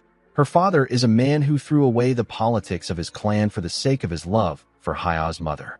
None of the parents expected their daughter to have chi blockage, which is known as the curse of the Ice Palace. While chi blockage is said to improve a person's martial arts when it comes to precision and sense, compared to the person standing in front of the girl's talent was subpar. Aside from this, the price a person pays for the talent is far too harsh. Haya was forced to join the event because of her father, but she believed that she could make use of this opportunity. She wanted to use this opportunity to see Yanchun's flame art up close. The moment she thought of this, the referee asked them to begin the fight. Yangchun quickly released his flames. Although our boy's heat was incredible up close, the coldness in Haya's sword was still unchanged. The ice within her body was still frozen solid. Haya wondered if she got the wrong feeling from Yangchun before. Immediately she thought of this. Our boy apologized to her. Haya asked him about why he did this. Yangchun focused his energy in his hand. He clenched his fist and released a tremendous amount of power. Haya was shocked to feel his energy. She noticed that the cold within her body disappeared. She didn't understand how this was possible. She soon became nervous. She realized that this match was unfair when she saw the amount of energy Yanchun gathered. Our boy took a stance and asked her not to worry. He assured her that she won't feel any pain. Immediately he said this. He swung his fist at her. A large explosion took place on the stage. The explosion could be seen by everyone in the area. While Yanchun was overpowering the snow peak, the alliance leader sat with his son in a room. When he called out to Xianyan, the boy nervously answered him. The alliance leader asked his son if he forgot their promise. The boy told him that he didn't. The man asked him about why he did it if he didn't forget. He asked him about why he used the divine energy. He reminded him that he warned him that the power comes at the risk of him losing himself. He told Xianyan that he allowed him to keep it because he promised not to use it until he turns 20. Xianyan grit his teeth out of anger. He didn't want to admit to his father that he felt fear, anxiety, and a sense of defeat when he fought Baya. Xianyan recalled that divine energy can only be sensed by those who have it. His father was only able to figure out that he used it because he knew about it beforehand. He wondered if his father didn't know exactly what was going on with him, or if he knows and is just choosing to ignore him. He smiled and told himself that it doesn't matter. He apologized to his father. He gently smiled and said that his patience was too weak. He said that he made a mistake. He assured Jiang Chun that he will continue to strive harder so that he doesn't sully his name. Xianyan told himself that his father will understand him once he becomes the star of his era. After his son left, Jiang Chun began to think about his actions. He never really paid a lot of attention to Xianyan because he did well by himself. However, Xianyan has been acting different lately. Jiang Chun couldn't understand his son's thoughts. He decided to visit his sect master. In the next scene, we see Yang Chun arrive at the entrance of the medical chamber. He went inside and said that he is back. Siola quickly asked Baya to wake up. She told her that our boy has come. Baya opened her eyes and raised her head up. Yang Chun asked her about how she feels. Baya said that the place feels stuffy. She said that she wants to leave. Yang Chun declined her request. He told her that he knows that she will run to the training grounds. Baya looked at our boy with very soft eyes. Yang Chun asked her if she believes that he will allow it because of her look. Baya found this strange. She said that Soil told her that it would work. Soil told her friend that she didn't teach it to her so that she could use it to train more. Yang Chun asked the poison peak about where she was. The girl revealed to him that she went to see Haya. She said that the snow peak has her own physician with her. Yang Chun knew that this was for the best. He asked Soil about how the girl is doing. Soil said that there is no real issue with the girl's body. She told Yang Chun that Haya has been completely spaced out ever since they fought. Yang Chun found this weird. He was certain that he controlled his strength. He believed that she would be fine as long as she doesn't have any injuries. He realized that Cheol would have been pissed if he saw the match, and he would have told him that he didn't put his effort into the duel. The moment he thought of this, Yang Chun realized that he hasn't seen Cheol for some time. Whenever our boy meets Xianyan, he feels a weird emotion like the time he met Hyeljik. However, the moment he saw Xianyan use the unique energy, Cheol disappeared again. Yang Chun could still feel his presence within him. He was certain that Cheol hasn't vanished yet. He wondered if the old man was subduing this power, the same way he subdued the demonic energy. He wondered about where this power came from. He wanted to get more information on it. While he was thinking, Soil called out to him. Yang Chun quickly snapped back to reality. The girl begged him to win tomorrow's finals. She told him that they will all be cheering him on. Yang Chun smiled when he heard this. He believed that his questions can wait till tomorrow. He pat Soil on her head and thanked her. The girl began to blush when she felt his hand. Our boy asked her to watch him while tomorrow. The next day, we see Yang Chun standing in front of Xianyan. The boy asked Yang Chun if he can tell him the reason why he antagonized him so much during the banquet. He asked him if he somehow offended him without knowing it. Yang Chun thought about what he said. He remembered the incident that took place in his past life. He told Xianyan that he is kind of right. He told him that he wouldn't understand even if he explains it to him. Xianyan told him that he wants to apologize even though he doesn't know what it is. Yang Chun asked him not to do this. He told him that he doesn't need some half-assed apology. While stretching his body, our boy told Xianyan that he has thought about him for quite a bit. He said that he wondered if the boy had a good reason to be misguided down the wrong path in life. He told Xianyan that he now understands him after watching him. He told the boy that his case is different. He always pretended to be nice, but he actually always wanted to be better than everyone else. And when things go wrong, he is willing to kill people to erase his mistakes. Yang Chun told Xianyan that he was rotten to the core from birth. With a smile on his face, he asked the boy if he felt really bad when his plan fell apart because of him. He advised him to quit his hypocrisy. He told Xianyan that he has also tried putting on a mask, but he was unable to keep up with it. Xianyan released a large amount of his divine energy and told Yang Chun that his martial prowess is truly impressive. With a look of anger on his face, he took a stance and told our boy that he is far from humble. Yang Chun smiled when he heard this. He released his flames and told Xianyan that he likes him more like this. The moment he said this, the referee announced that the final match between Gu Yanchun of the Shangxi Gu clan and Zhang Xianyan of the Taeyang clan is about to begin. Everyone focused their attention on the two boys. Our boy was ready to tear the bastard apart. The referee asked them to begin. The two boys charged at each other. They quickly attacked each other when they got close to one another. Yang Chun gathered his energy in his fist and thrust it at Xianyan. He released a large amount of fire on him. The attack sent the boy flying. Yang Chun instantly appeared behind him. He gave him a kick that pushed him up. Xianyan grit his teeth when he received the attack. He told our boy that he is getting on his nerves. He charged at him with a blade covered in divine energy. He attacked our boy directly with a large amount of divine energy. His attack destroyed the ground. The whole area was covered in dust. When the dust cleared up, we see Yang Chun holding Xianyan's hand. He completely dodged the boy's blade and held him down. He asked Xianyan if it is now his turn to attack since he is out of energy. The boy was shocked to hear this. He couldn't believe that Yang Chun felt his divine energy. He was certain that our boy hasn't gone through the ritual. Before he could gather his thoughts, Yang Chun spun him at a crazy speed and threw him away. He charged at Xianyan and kicked him several times before he could land on the ground. He kicked the boy like a ball. Xianyan slammed his back on the ground.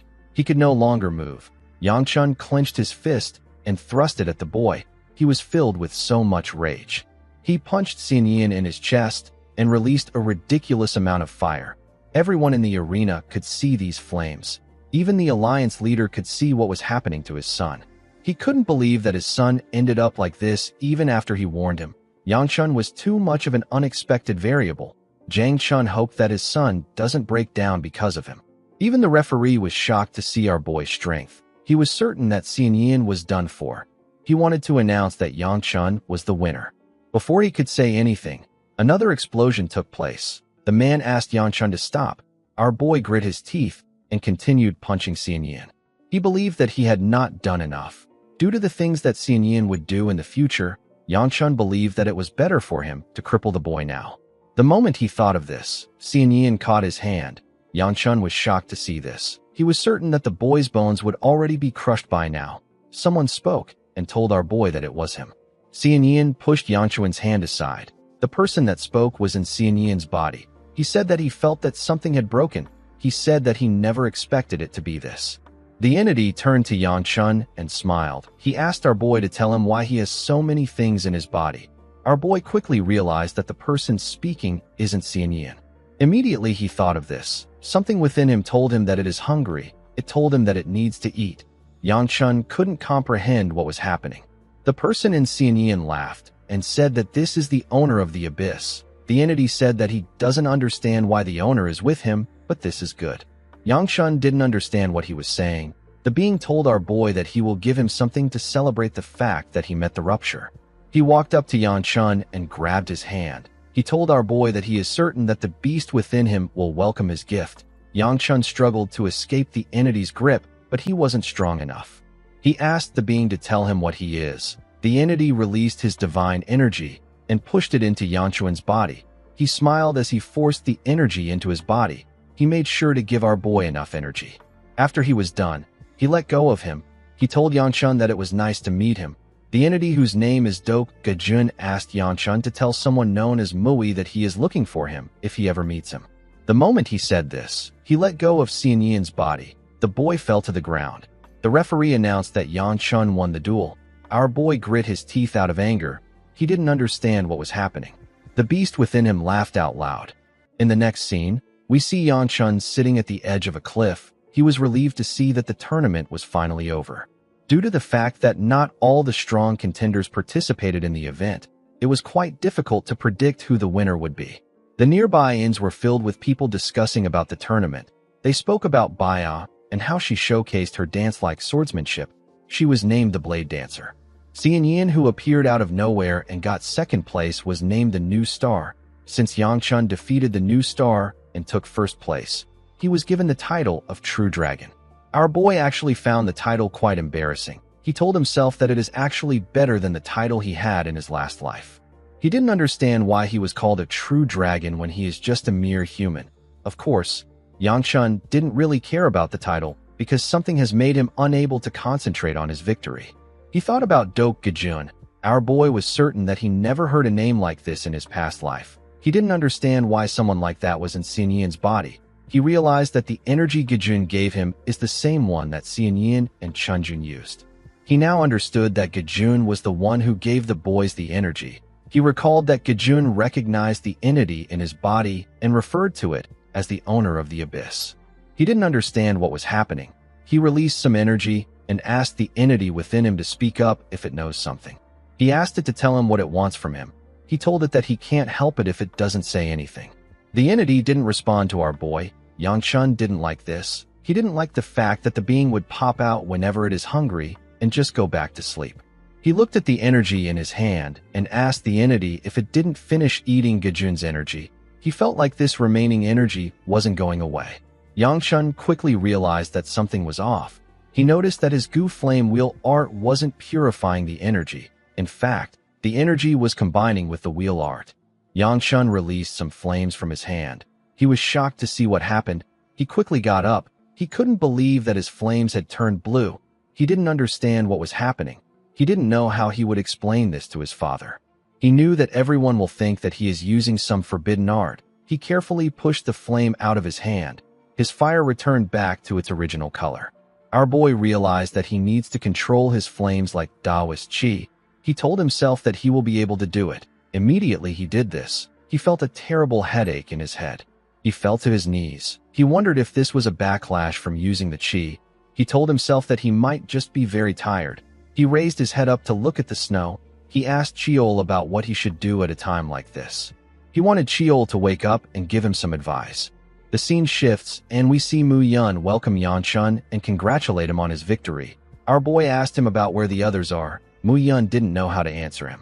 Yang Chun told him that he already knows that they are in his room. He said that Siola will pop out as soon as he opens his door. He opened his door with a confident smile on his face. To his surprise, nothing happened. Yang Chun wondered why the place was so quiet. The moment he said this, Siola jumped out of hiding and used her head to hit his stomach. She pushed Yang Chun to the ground. She asked him about why he came back so late. Mu Yun realized that our girl delayed her ambush. Yang Chun asked her if she watched the finals. Siola told him that she watched it with the other girls. She congratulated him on winning. Soyeol rushed out of the room and said that she wanted to be the first to congratulate Yang Chun. She quickly calmed herself and referred to our boy as True Dragon. She congratulated him on winning. Yang Chun asked her not to call him the True Dragon. He asked her about where Baya is. Soyeol informed him that Baya fell asleep while waiting for him. Yang Chun didn't understand why she was sleeping in his room instead of her own. He decided to ignore it since it wasn't her first time acting this way. He got up and said that he is going to rest because the closing ceremony is going to take place tomorrow. He turned to Siola and told her that they will be returning to the clan soon. He asked her to stay put. With a bright smile on her face, Siola asked her master not to worry about her. She assured him that she won't go anywhere. Later in the night, we see Yang Chun and Baya sleeping in the same room. Soyeol and Siola were also sleeping in their different rooms. While she was sleeping, we see our girl's hair slowly turning golden yellow. The older Siola opened her eyes in our girl's body. She apologized to Siola for taking over her body while she was sleeping. She said that there is one last thing she needs to do by herself. The scene shifts, and we are taken to a different building. We see two guards standing at the entrance of the building. Someone ran into the building without making a single sound. The guards didn't sense the person. The person turned out to be the older Siola. The woman seemed to be heading somewhere. When she arrived at a door, she calmed herself and created a sword of light with her energy. She carefully opened the door to see the person inside. To her surprise, The person asked her to come in. The woman pushed the door open. The person in the room turned to her and told her that he has been waiting for her. The woman went to Seon-yeon's room to take him out, but it seems that Dok Ga-jun has taken over the boy's body. The scene shifts, and we are taken back to the past. We see purple flames burning a forest. We see the older Seola and two men on the ground. One of them was heavily injured. Someone told his subordinate that he is in a pitiful state. He reminded him that he said that he could wipe out Seola's squad by himself. The person speaking was the older Yang-chan. Our boy was holding the clothes of his wounded subordinate. He asked the man known as the Sword Demon if he needs to incinerate him. The Sword Demon referred to Yang-chan as squad leader and apologized to him. Yang-chan told him that he is pathetic. He asked him to save his excuses for when they return. Immediately he said this. He raised his hand and released a small amount of fire. The fire instantly grew to a ridiculous size. A man standing in front of Seola said that this is the power of the Black Flame Demonic Emperor. Yang-chan fired a small amount of fire at him when he heard this. Seola quickly stepped forward and used her sword to cut the fire before it could touch the man. She asked the man if he is all right. The man referred to her as squad leader and told her that he is alive thanks to her. Yang-chan asked the man not to address him with the ridiculous title. He said that he despises this title. He told him that he will incinerate the entire region if he ever utters the name again. He told Seola that even she will be unable to withstand the attack in her exhausted state. Seola asked him about what he wants from them. The man behind her was surprised to see that she was talking to Yang-chan. Yang-chan smiled and asked her about why he would need something from her. Seola told him that he is actually conversing with them. She said that he could have killed them all if he truly had no intention of communicating with them. With a smile on his face, Yang-chan asked her if she believes that he will let her live even if she was right. He said that he never knew that the great small sword saint would think like this. He told Seola that she will always be a worthless human no matter how much she boasts of being the pride of the Orthodox sects. He reminded her that the idiotic insects of the Alliance rely on her, as if she is something great. He asked her if she really wishes to betray their trust just so that she can beg for her life. The man behind her told her that she must not kneel to a traitor of the Alliance. Seola said that she already threw her pride away a long time ago. She said that she cannot die here because she has a responsibility to accomplish her duty. She told Yang-chan that she won't be able to make things better if she dies there. She told him that she wants to beg for her life. She told him that she wants to live. Upon hearing this, Yang-chan took away his fire. The sword demon asked him not to do this. He told him that he can't let the insects leave alive. Yang-chan gave him a punch that knocked him out. He said that the heaven of their cult has not commented specifically about their lives. He told Seola that the heaven of their cult went to face the Sword Supreme.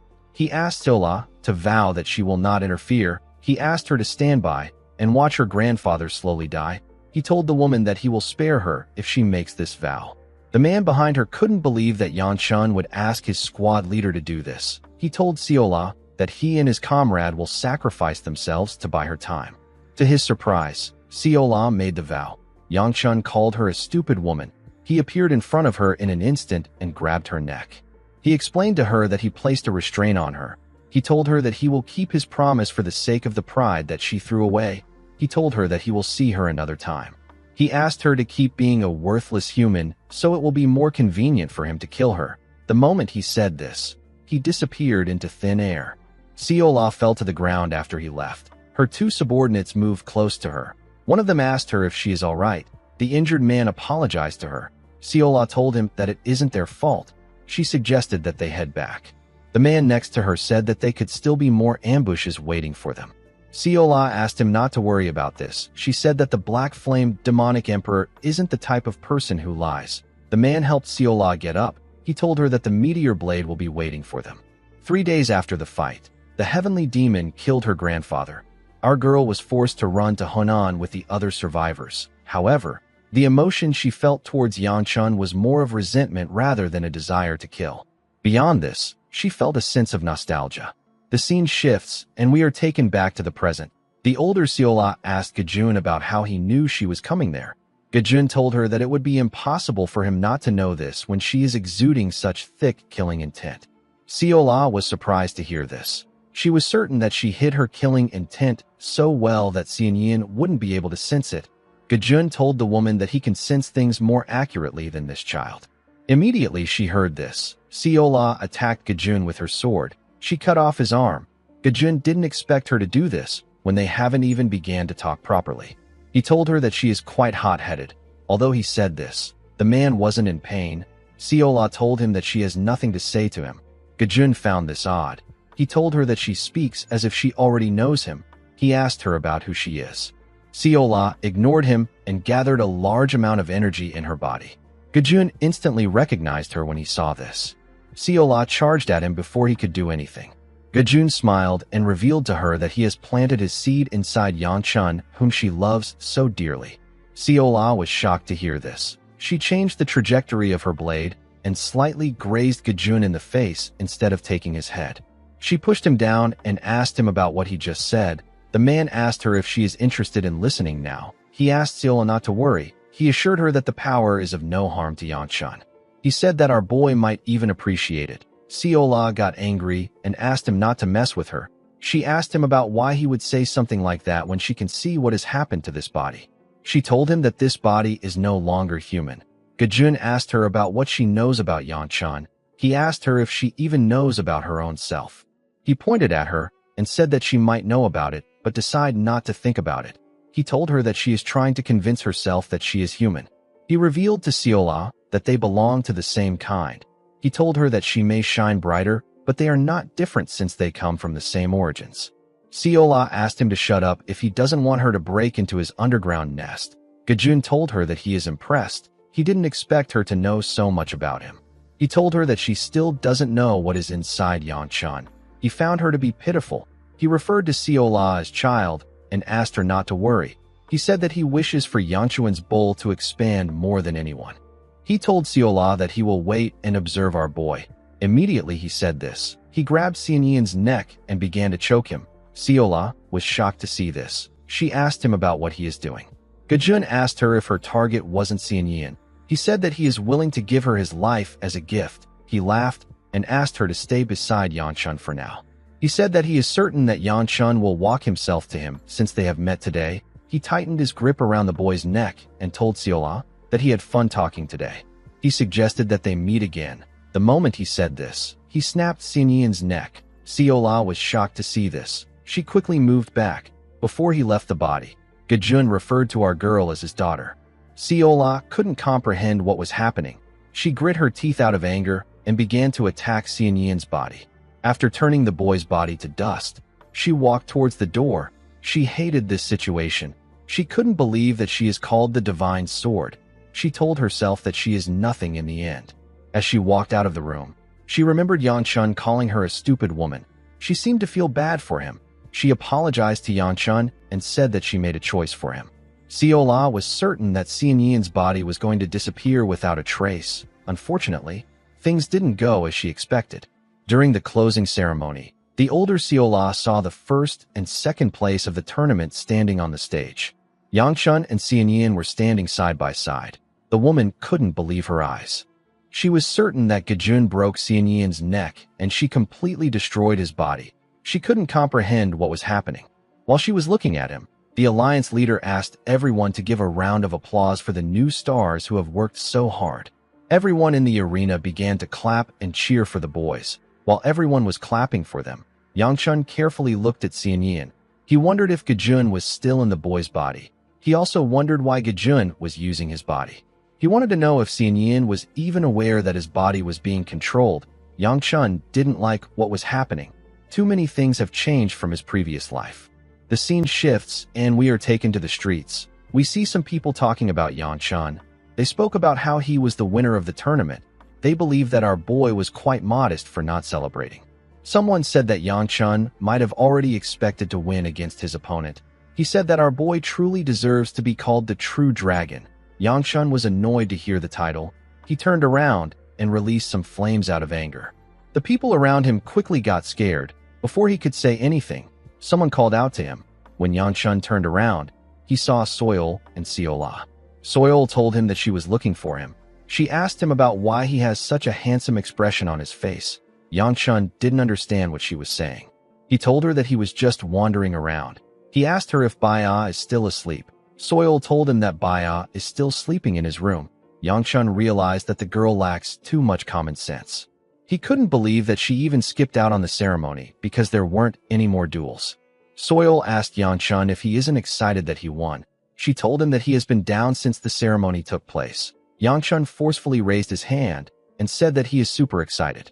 Soil could tell that he was pretending. While trying to fake his excitement, Yangchun noticed that Seola was quiet.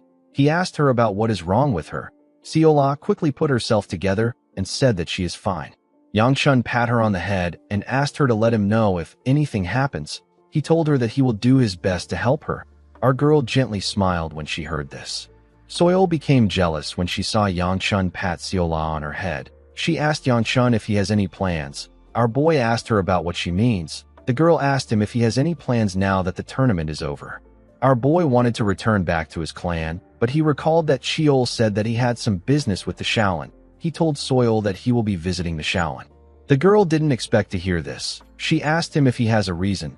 Yangchun told her that he is going there for sightseeing. Soil nervously asked him if she can visit the Shaolin with him. Unfortunately for her, Haya appeared out of nowhere and asked Yangchun the same thing at the same time. Yangchun wanted to accept Soil's request, but he quickly turned to the side when he heard Haya's voice. Soil was annoyed to see the girl. She couldn't believe that she interrupted her. With a smile on her face, the Snow Peak said that she was also planning to visit the Shaolin. 2 days later, we see Yangchun climbing the stairs of the Shaolin. He thought about how he didn't end up going with any of the girls because their argument got too heated. The moment he thought of this, the Snow Peak greeted him from above. Yangchun was shocked to see her. He asked her about why she is there. Haya asked him about what he means. She told him that she came alone since he declined her request. She laughed and said that she didn't expect to coincidentally run into him there. Yangchun knew that she did this on purpose. When they arrived at the top of the Shaolin, a young monk came out to greet them. He bowed his head and introduced himself as Hai Young. He told them that he will be responsible for showing them around. He told them that he is still lacking in many ways, but he will try his best. Yangchun told the monk that he mentioned that he would be the only one visiting in the letter he sent yesterday. The monk was surprised to hear this. He reminded Yangchun that he later sent another letter saying that Miss Moyong will accompany him as well. He asked our boy if there was some kind of mix-up. Haya told him that the letter is correct. Yangchun was shocked to hear what the monk said. He realized that this girl is scary. As they walked through the temple, the monk informed them that many people visit the Shaolin for sightseeing, but among all the attractions, there is one particular thing that people always want to see. With a smile on his face, the monk asked them to look ahead. Haya and Yangchun were surprised to see what was in front of them. They saw a wide and beautiful lake that had a very clear water. The monk told them that he wasn't talking about the lake. He said that he was talking about the koi in the water. Yangchun told the monk that he can only see one koi in this large lake. Hai Young revealed to him that this is the white, elegant, righteous fish. It is a treasure of the Shaolin. Haya asked him if the fish is really a treasure. The monk assured her that it is. He explained to her that the fish was placed there by the great incomplete deity. The Shaolin has been caring for it for several centuries. Yangchun realized that something that could live this long would be considered a demonic beast. He quickly realized that he is thinking about the wrong thing. He reminded himself that he is not just here to sightsee. He told himself that he needs to find out why Cheol wanted to come there. Immediately, he remembered this. The koi called out to Cheol. Yangchun was shocked to hear the old man's name. He asked the others if they heard something. He was certain he heard the old man's name. Before he could understand what was happening, the koi called out to Cheol again. A large amount of water rose out of the lake. The koi asked Cheol to answer him when he calls his name. The moment he said this, the water poured on Yangchun. Our boy got dragged to another place. He found himself in the water. Yangchun couldn't comprehend how a wave suddenly burst in. He realized that he will drown very soon. Immediately he thought of this. He noticed that he could breathe. Our boy couldn't understand what was happening. He wondered if he fell inside the lake. He believed that the other two would have also fallen in. He decided to find them and get out. He sensed something behind him when he got this thought. When he turned around, he saw the koi from before. The fish was now much bigger. Our boy couldn't believe his eyes. The koi called out to Cheol and told him that he has been ignoring him for a while. He asked Cheol if his dementia followed him through his reincarnation. Yangchun was shocked to see that the koi was talking. He asked him if he is talking to him. The koi asked our boy if there is anyone there aside from him. Yangchun wondered if the koi was confusing him for Cheol. He didn't understand what he meant by reincarnate. He told him that he is not Cheol. The koi asked him not to lie. He asked Yangchun about how he can deny the strong plum blossom scent. Our boy told him that it is a long story. He explained to him that the chi is not originally his own. The koi believed that Yangchun was still trying to lie to him. He faced Yangchun and told him that he leaves him with no choice. Our boy quickly put his arms together. He knew that he couldn't evade an attack in water. The koi said that when they were young, Cheol chased after the Moyang girl. Our boy was surprised to hear this. He didn't understand what the koi was talking about. The koi said that Cheol was all over the girl, and he even begged her to follow him. Before the koi could say anything else, Cheol appeared and asked him to shut his mouth. Yangchun was shocked to see Cheol. He noticed that the old man was very angry. He told him that he thought he was gone. Cheol told the koi that he was wondering about which stupid fish was talking. He said that the koi must be Cheol Yang. Yangchun was shocked to hear his name. He couldn't believe that the fish that is known as a treasure is one of the 5 martial artists who fought the bloody demon alongside Cheol. Cheol Yang asked Cheol about what is happening. Cheol asked him about what he means. He told the man that he was living as a treasure just like him. He said that this situation is actually good. He told Cheol Yang that he wasn't certain that he would actually meet him. He asked the man if he knows why they remain in this state long after their time. Cheol Yang was surprised to hear this. He asked Cheol if he doesn't remember. Cheol was annoyed to hear this question. He told him that he can't remember. He asked him if he looks like he is joking. He revealed to his comrade that he can't remember anything after the fight they had with the bloody demon. He said that he doesn't even know if he truly defeated the bloody demon. He couldn't remember why he was a treasure. He told his comrade that he found himself attached to Yangchun when he woke up. He asked Cheol Yang if the bloody demon, whose name is Dok Gajun, is truly dead. Yangchun was shocked to hear the name of the bloody demon. Cheol Yang told his comrade that he will share what he can. He revealed to Cheol that the bloody demon is still alive. He said that the bloody demon is awaiting his resurrection. Cheol didn't like what he was hearing. Cheol Yang explained to him that they destroyed the body of the bloody demon. Unfortunately, the bloody demon is a being that cannot be completely destroyed. All they could do was to throw his flesh into the demonic realm, seal his soul in the east, and scatter his 5 senses among the seas. However, the bloody demon is bound to revive himself eventually. This is why the group put all their hopes in Cheol and waited for him for many years. Cheol Yang said that their plan might have failed. Cheol asked him about how he knows that they have failed. He asked his comrade to explain what he means when he says that they placed all their hopes in him. He said that Yun Ilchin is the best person for them to place their hopes in. He asked Cheol Yang to tell him why they picked him instead of someone who has regressed twice. Yangchun was shocked to hear this. Cheol Yang told him that he can't say anything to him. He told Cheol that he can guarantee him that his selection was decided after a thorough discussion with all 5 comrades. He assured him that him and Ilchin were involved in the selection process. Cheol did not expect to hear this. Cheol Yang told him that they believed that he was their only hope. All this sudden information was giving Yangchun a headache. Our boy was certain that Cheol was also feeling the same way. Cheol put himself together and asked Cheol Yang if their other comrades are also in the same state as them. Cheol Yang found his question to be weird. He asked Cheol about why he is asking. Cheol told him that he intends to stop the bloody demon. He asked his comrade about why he is shocked at such an obvious answer. He said that he can always try again even if he let them down. He reminded his comrade that this is what they did to fight against the bloody demon until the end. Cheol Yang told his friend that he is correct. He told him that he is truly incredible. He explained to his friend that his personality is still the same even if he doesn't remember everything. He asked Cheol to look for someone called Myong. He told him that this is the best answer he can give him right now. As he spoke, bubbles formed in the water. Cheol Yang told Yangchun that he will leave the damned horse snout to him. The scene shifts and we see Yangchun open his eyes in the lake. He found himself sitting inside the water. When he looked up, he saw the monk and Haya looking at him. After coming out of the lake, Yangchun used his flames to dry his clothes. The monk asked him if he is all right. Yangchun said that he is fine. He apologized to him for taking so long. He suggested that they keep moving. The monk pointed in front of them and told them that he will show them more things on that side. As he walked behind Haya, Yangchun called out to Cheol and asked him if he is there. Cheol asked him if something is wrong. Our boy was relieved to see that he was actually awake. He told him that he was worried that everything that happened just now was a dream. Cheol told him that he has foolish worries. He asked him if he was hoping that it was a dream. He asked Yanchun if he knows how he was holding back the entity within him and stopping it from running wild. He said that he was barely able to come out after subduing it for a bit. He asked Yanchun about what he did to cause such a mess. Our boy nervously revealed everything that happened to Cheol. The old man did not expect Yanchun to encounter the bloody demon. He didn't think that our boy would have found evidence of the bloody demon's revival before him. Yanchun asked the old man if he can ask him a question. Cheol asked him to go ahead. Our boy asked him if it is true that he went after a girl from the Moyang clan and lost her to the heavenly lightning sword.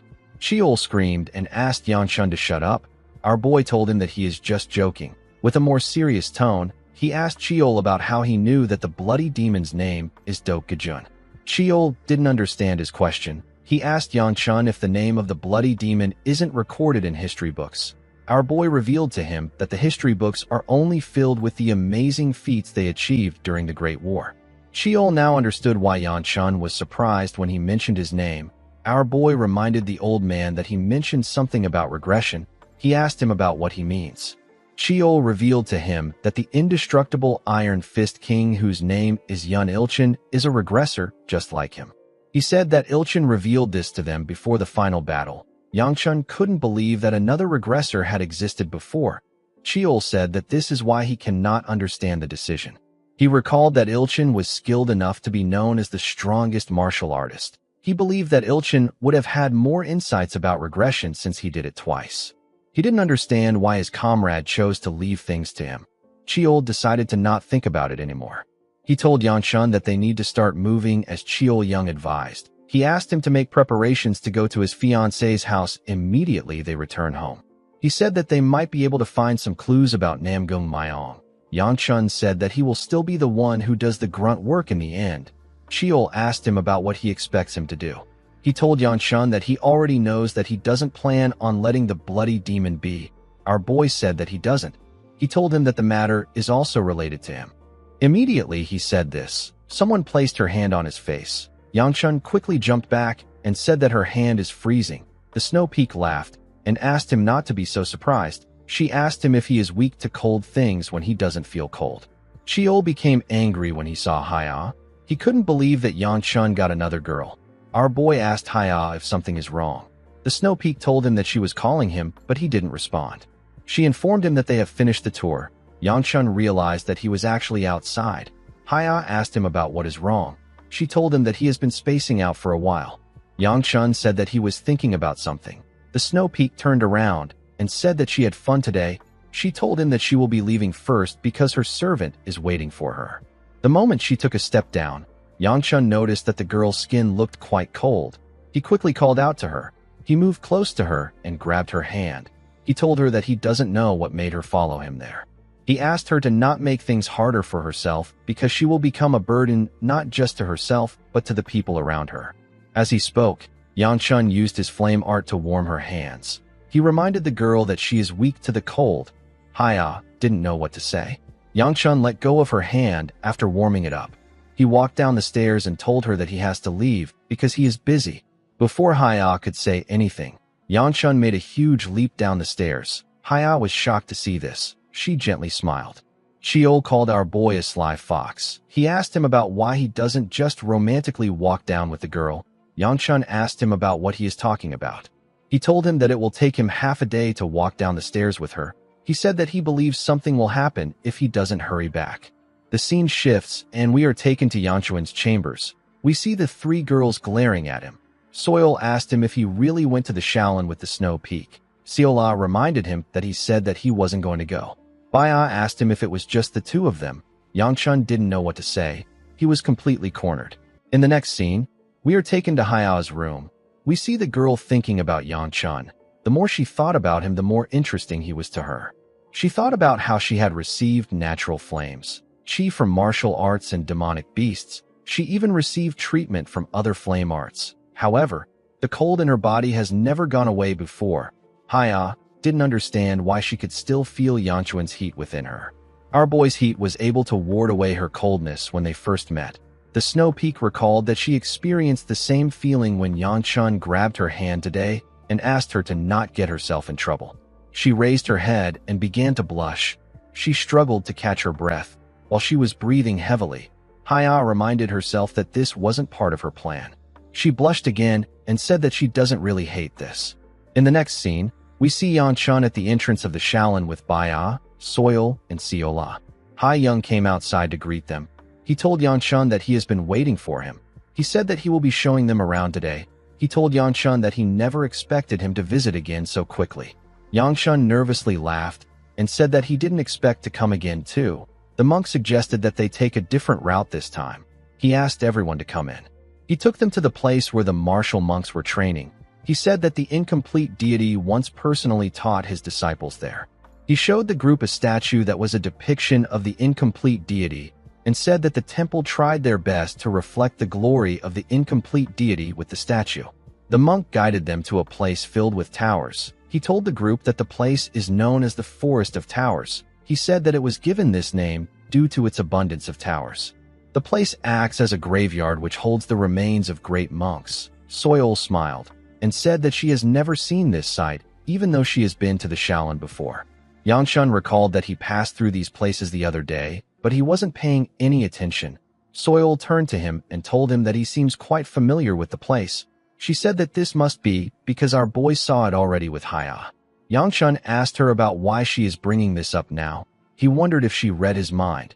With tears in her eyes, Siola asked her master if he hates coming there with them. Yangshan quickly told her that she is wrong. Baya reminded him that he came there without telling her. She told him that he broke their promise. Yangshan didn't know what to say. He apologized to her. The young monk laughed when he saw how they spoke to each other.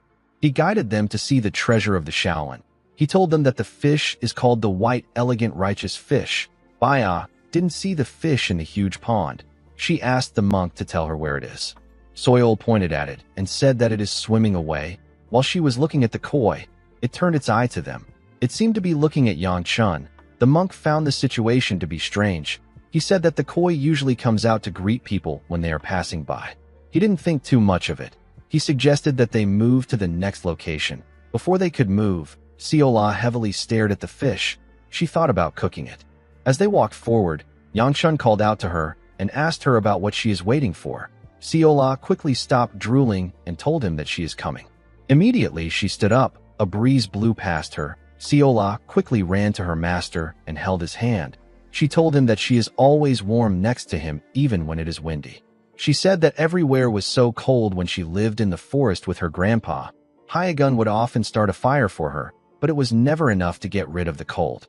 Due to this, Siola always hated winter. Our girl smiled at Yangshan and told him that she is not cold at all this year. She said that she wants next year to be like this. Yangshan carefully looked at her. He said that he wants this too. Later in the evening, we see the young monk bow his head to Yangshan and say that he will end the tour now. He told our boy that he hopes he enjoyed the sights. Siola turned to Baya and asked her if she had fun looking around. Baya smiled and said that it didn't take as long as she expected. She said that they still have some time to spare before they need to return to their quarters. She asked the group about what they should do. Yangshan said that he is kind of hungry. He asked them if they want to get something to eat. Soil realized that this was her chance to bring something up. She told our boy that she knows a good place nearby. Before she could say anything else, someone called out to them. Soil was annoyed to hear his voice. She turned to him with a face filled with anger and asked the man to tell her why this always happens when it is her turn. The moment she said this, she noticed that the man behind her was huge. This huge man with a scar on his face is the person right below the Shaolin leader. He is the second in command of the Shaolin. He is known as the Pristine Thousand Staff. With a scary look on his face, the man asked them if they can talk. Soil became scared. She quickly apologized to the man for her mistake. The man apologized for disturbing her. He turned to Yangshan and told him that he has something to discuss with him. Our boy did not expect to hear this. The man revealed to him that the leader of the Shaolin wishes to see him. Yangshan couldn't understand what was happening. He wondered about what the leader wanted. The Pristine Thousand Staff told Baya that the leader also wishes to see her. Baya had the same reaction as Yangshan. Siola asked them if they did something wrong. Yangshan told her that they are not going to get yelled at. The scene shifts and we see someone reading a letter. The man got the letter from Gu Chongjun. He found what the first elder wrote to be interesting. He knew that the old man was really desperate. He said that he has received quite a bit from the Gus, and he has a united mission with Chongjun. The man said that he will agree to this. The man told someone in front of him that he has to put in extra work. He asked him to go back and tell Chongjun that he agrees to his terms. The person he was talking to was the shapeshifter who visited the monster in the Gu clan's underground prison. The shapeshifter looked at the man's throne and told him that it must be nice to be so high up. He said that powerful people always have someone to deliver their words while they sit on their thrones. As his body slowly faded away, the messenger asked the man to remember that he will kill him and the old man in the underground prison once he gains freedom. An old man next to him grabbed his sword when he heard what the messenger said. Before he could do anything, the shapeshifter vanished into thin air. The old man called him a damn rat. The palace master of the Dark Knight Palace asked the vice palace master to calm down. He reminded him that the messenger always gets things done even though he speaks like this. He said that they need to make their moves as well. He revealed to him that their target is the eldest daughter of the Gu clan and the end goal is the son of the Gu clan. The palace master stood up and looked at his subordinates. He raised his hand and asked them to leave behind a few troops. He told them that they will be heading to the battlefront where the 5th Sword Unit is. Their goal is to capture the eldest daughter of the Gu clan alive. He reminded them that this is an exchange, but it is also part of their greater plan to prepare to see their heaven. The palace master told his subordinates that failure will not be tolerated. The men raised their voices and told him that they will follow his words. In the next scene, we see the pristine Thousand Staff announce to the sect leader that he has brought Yanchun and Baya. The sect leader asked them to come in. He welcomed them into his room and apologized to them for calling them so suddenly. His room was filled with numerous Buddhist statues. Baya and Yanchun put their hands together and bowed their heads to the man. Yanchun told him that he is honored that he called for them. The sect leader laughed when he heard this. He told our boy that he is quite polite. He asked him to sit down comfortably. Yanchun raised his head to see the man who currently has the greatest influence over the martial world. This old man is the current sect leader of the Shaolin. His name is Qin Yang. He is also known as the Heavenly Eye. Qin Yang recalled that they were the newly risen stars. He served them tea and congratulated them on their performance in the tournament. He said that he heard that they both received good marks in the tournament. He referred to them as the Sword Dancer and the True Dragon.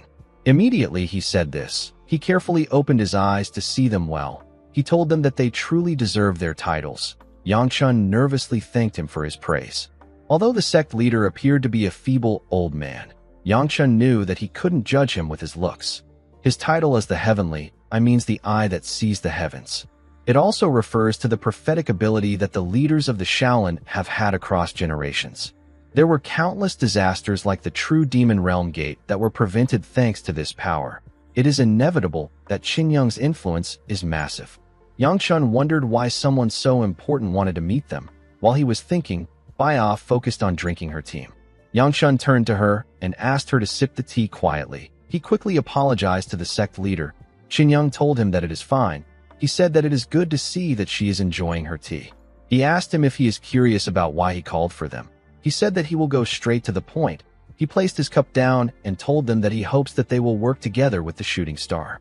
Baya and Yangchun were surprised to hear this. The sect leader asked them if they have ever heard of the group. Yangchun said that he has. He told Qin Yang that he doesn't understand what he means. He said that he doesn't want to be rude, but he needs to ask him about what he means by them working with the shooting star. The pristine Thousand Staff told him that this will be difficult to answer. He said that the details of the shooting star are top secret. Yangchun nervously turned to the man.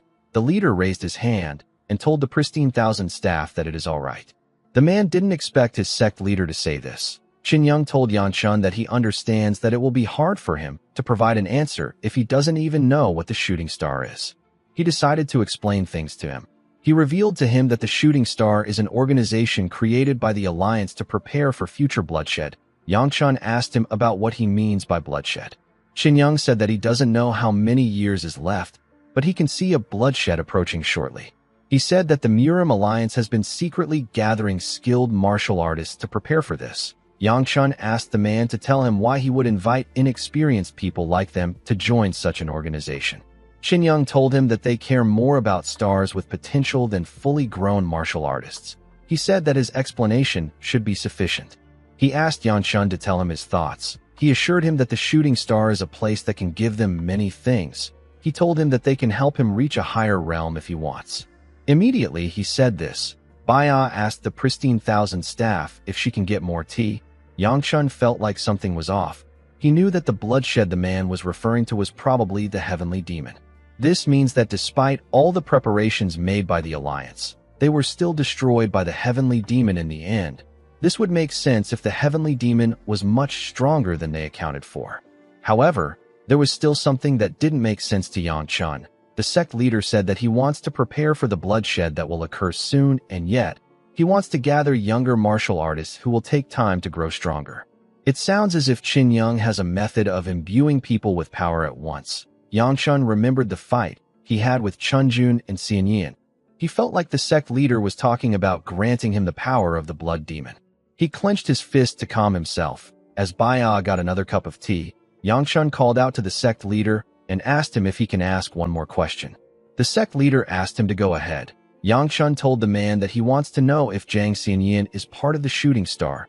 Qin Yang smiled when he heard this. He told our boy that he will find out if he joins the organization. The scene shifts and we see Baya and Yangchun come out of the temple. The sun was already setting. Yangchun said that the others will be waiting for them. Baya grabbed his arm when she heard this. She told him that they can walk like this since it is only the two of them. Yangchun smiled and accepted her offer. Chiol glared at him from within when he saw this. As they walked down the stairs, Baya asked our boy about what he is going to do. Yangchun asked her about what she means. Baya asked him about what he will do about what the sect leader said. Yangchun told her that he told Qin Yang that he will think about it. He reminded her that she also said the same thing. Baya wondered if she really did this. Yangchun asked her if she was even listening to what Qin Yang was saying. Baya thought about it and said that the tea was good. Yangchun let out a sigh. He realized that he was the only one overthinking things. However, thanks to the conversation, he was able to make a very important assumption. There is an organization made to prepare for bloodshed. The organization gathers talented young martial artists. It is affiliated to Xianyan and they have the chi of the blood demon. Based on everything he knew, Yangchun deduced that the blood demon is connected to the alliance. Inside the temple, we see the Pristine Thousand staff move close to the sect leader. Qin Yang said that the children are interesting. He asked his second-in-command if he saw Yangchun's reaction. The Pristine Thousand staff offered him some tea and told him that he doesn't know what he is talking about. The Heavenly Eye said that Yangchun was very calm when he mentioned the future bloodshed. It was as if our boy knew that it would happen. The Pristine Thousand staff was surprised to hear this. The Heavenly Eye said that Yangchun was only surprised when he explained the shooting star to him. He said that he can only guess the intentions the eye has when it shows him the future. But this time it is different.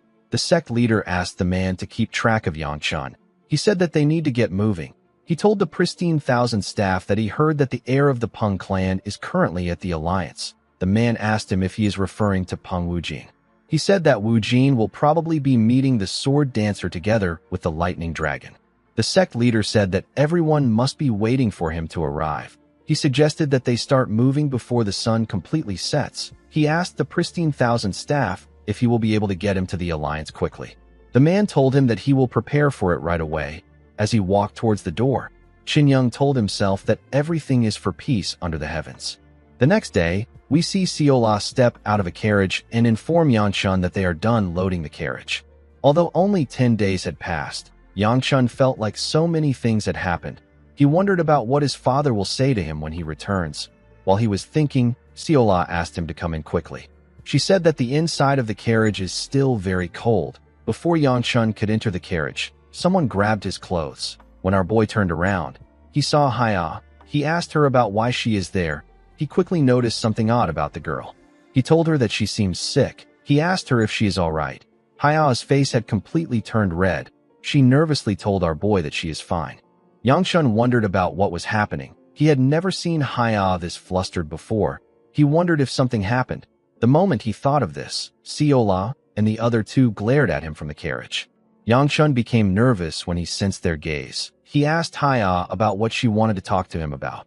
The girl put herself together and told our boy that she came to bid him farewell since she heard that he was already leaving. She told Yanshun that she brought a farewell gift for him. Our boy didn't expect this. Haya took out something from her clothes and offered it to Yanshun. She asked him to take a ring. Yanshun asked her about what it is. The girl revealed to him that it is an insignia of her clan that is given to guests. She explained to Yanshun that he can receive benefits from the Jade Heaven Merchant Union that they operate with the ring. Our boy felt like he needed to give the girl something in return. He called out to Manhwa. Haya became flustered again. She asked him not to worry about it. She put the ring in his hand and said that it is nothing important. She asked him to accept it without feeling uncomfortable. She turned around and told Yanshun that she will see him again. Our boy didn't know what to say. Before leaving the place, the Snow Peak carefully turned to him and smiled. Yanshun believed that the ring was the standard clan-to-clan gift. He believed that Haya was too tense for something this mundane. Immediately he thought of this. Someone stretched their hands to him from behind and wrapped their arms around his neck. The person turned out to be Baya. The girl asked Yanshun to get on if he is done. Yanshun became nervous when he heard this. He told her that he was going to get in the carriage. As Baya dragged him in, Yanshun told her that he can get on by himself. After everyone had settled down, Seola put her head outside the window and said that they are all set to go back home. This Dragon and Phoenix assembly came as a shock to many people.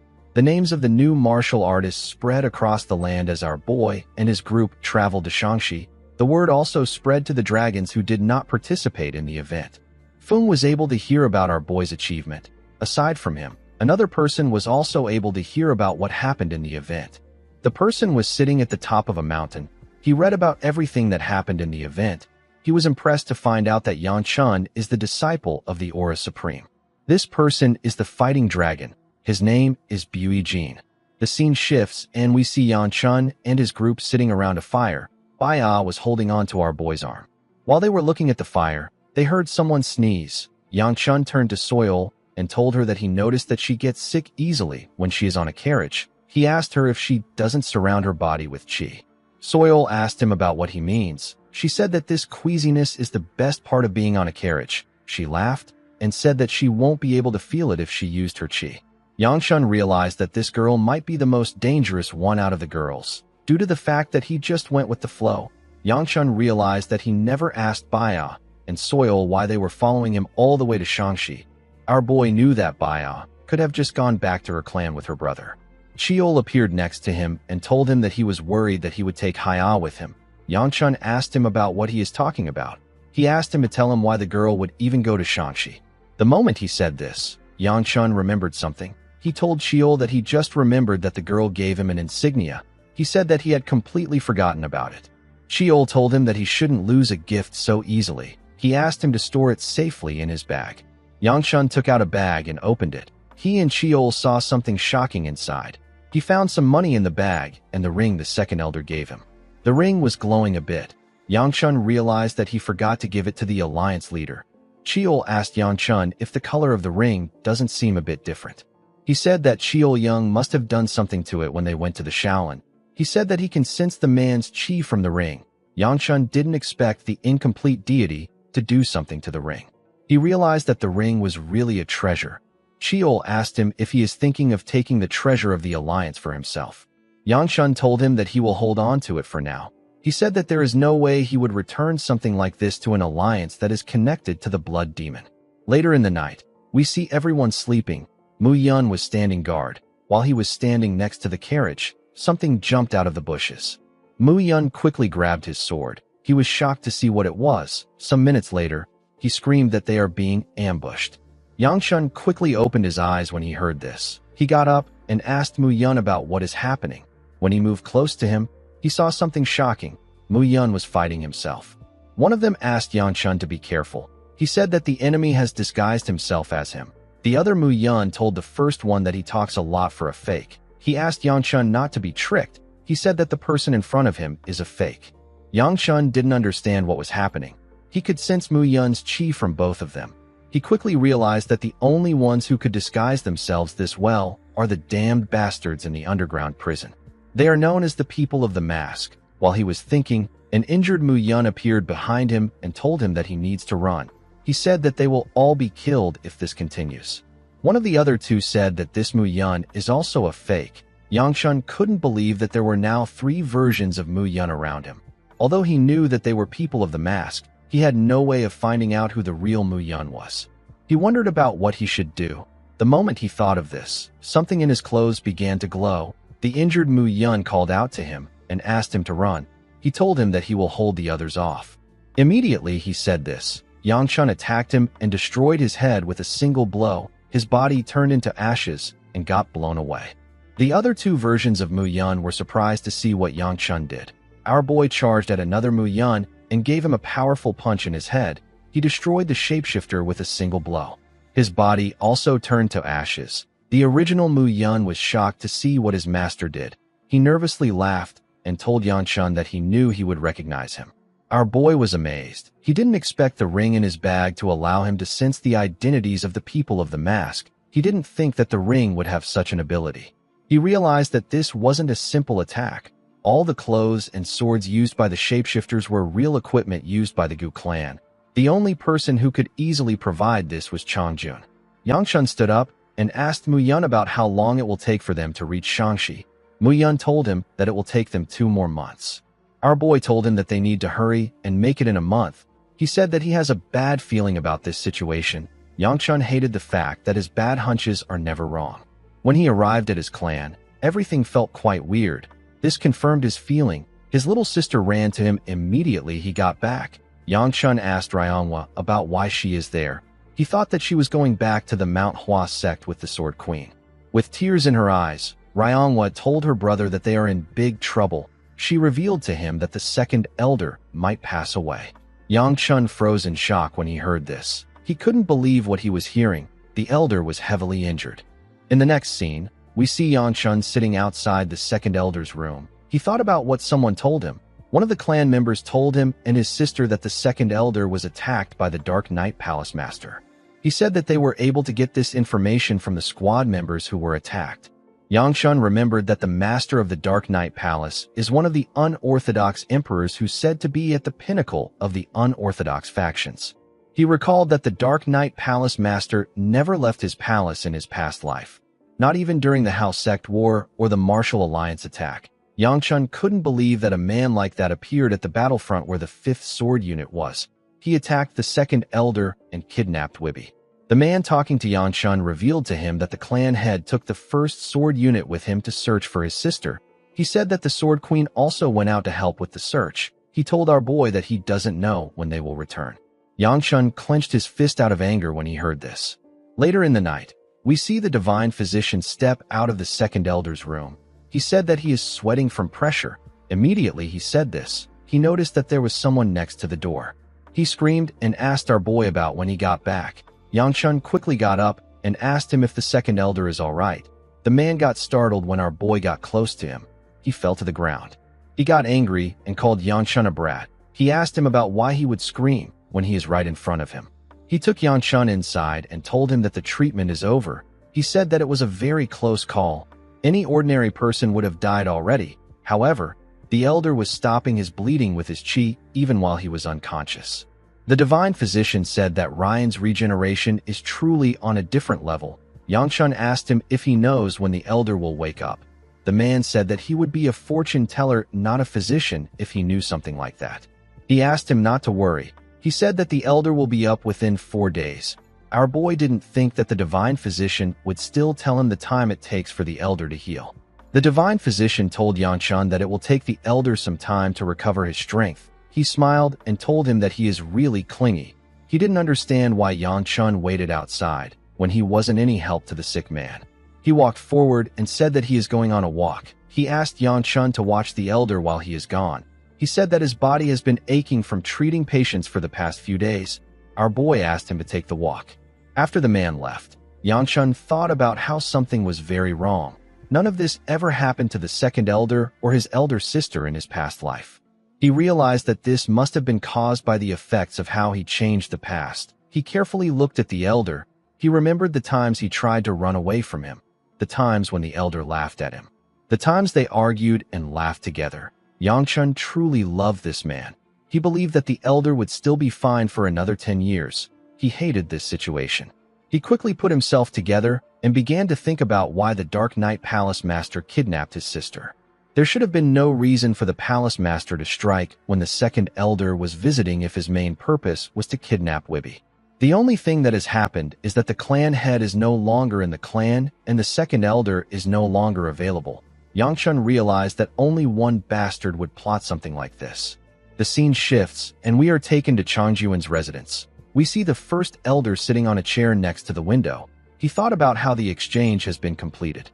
The Dark Knight Palace has finally obtained the flame it wants. The elder was certain that it would be difficult for the clan head to locate Wibby no matter how wide he spreads his search.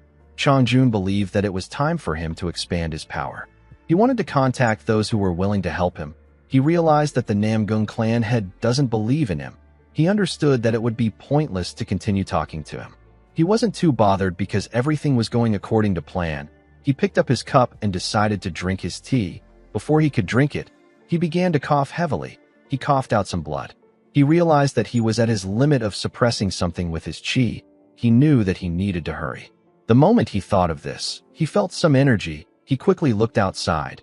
He saw a large amount of fire outside. His cup fell out of his hand. The elder wondered about who destroyed his gate and barged in. He noticed that the person's fire was rising. He wondered if the person was the clan head. He was certain that Chiolan left with the first sword unit. He wondered if his involvement in the case has been discovered. He quickly went downstairs and called out to the clan head. He asked him about what he is doing. He asked him if he intends on destroying his own clan's property. The person asked him if he looks like the clan head to him. The man was shocked to see who it was. He couldn't believe that it was Yang Chun. Our boy turned to him and told him that it has been a while. He told him that this is some compensation for his gift. He asked the man if he likes it. The first elder couldn't believe that he confused Yang Chun's fire for the clan head's own. Yang Chun reminded the elder that he told him something the last time they met. He asked him if he remembers it. With a terrifying look on his face, he reminded the man that he said that he would have no choice but to burn the old guard dog if it tries to bite its owner.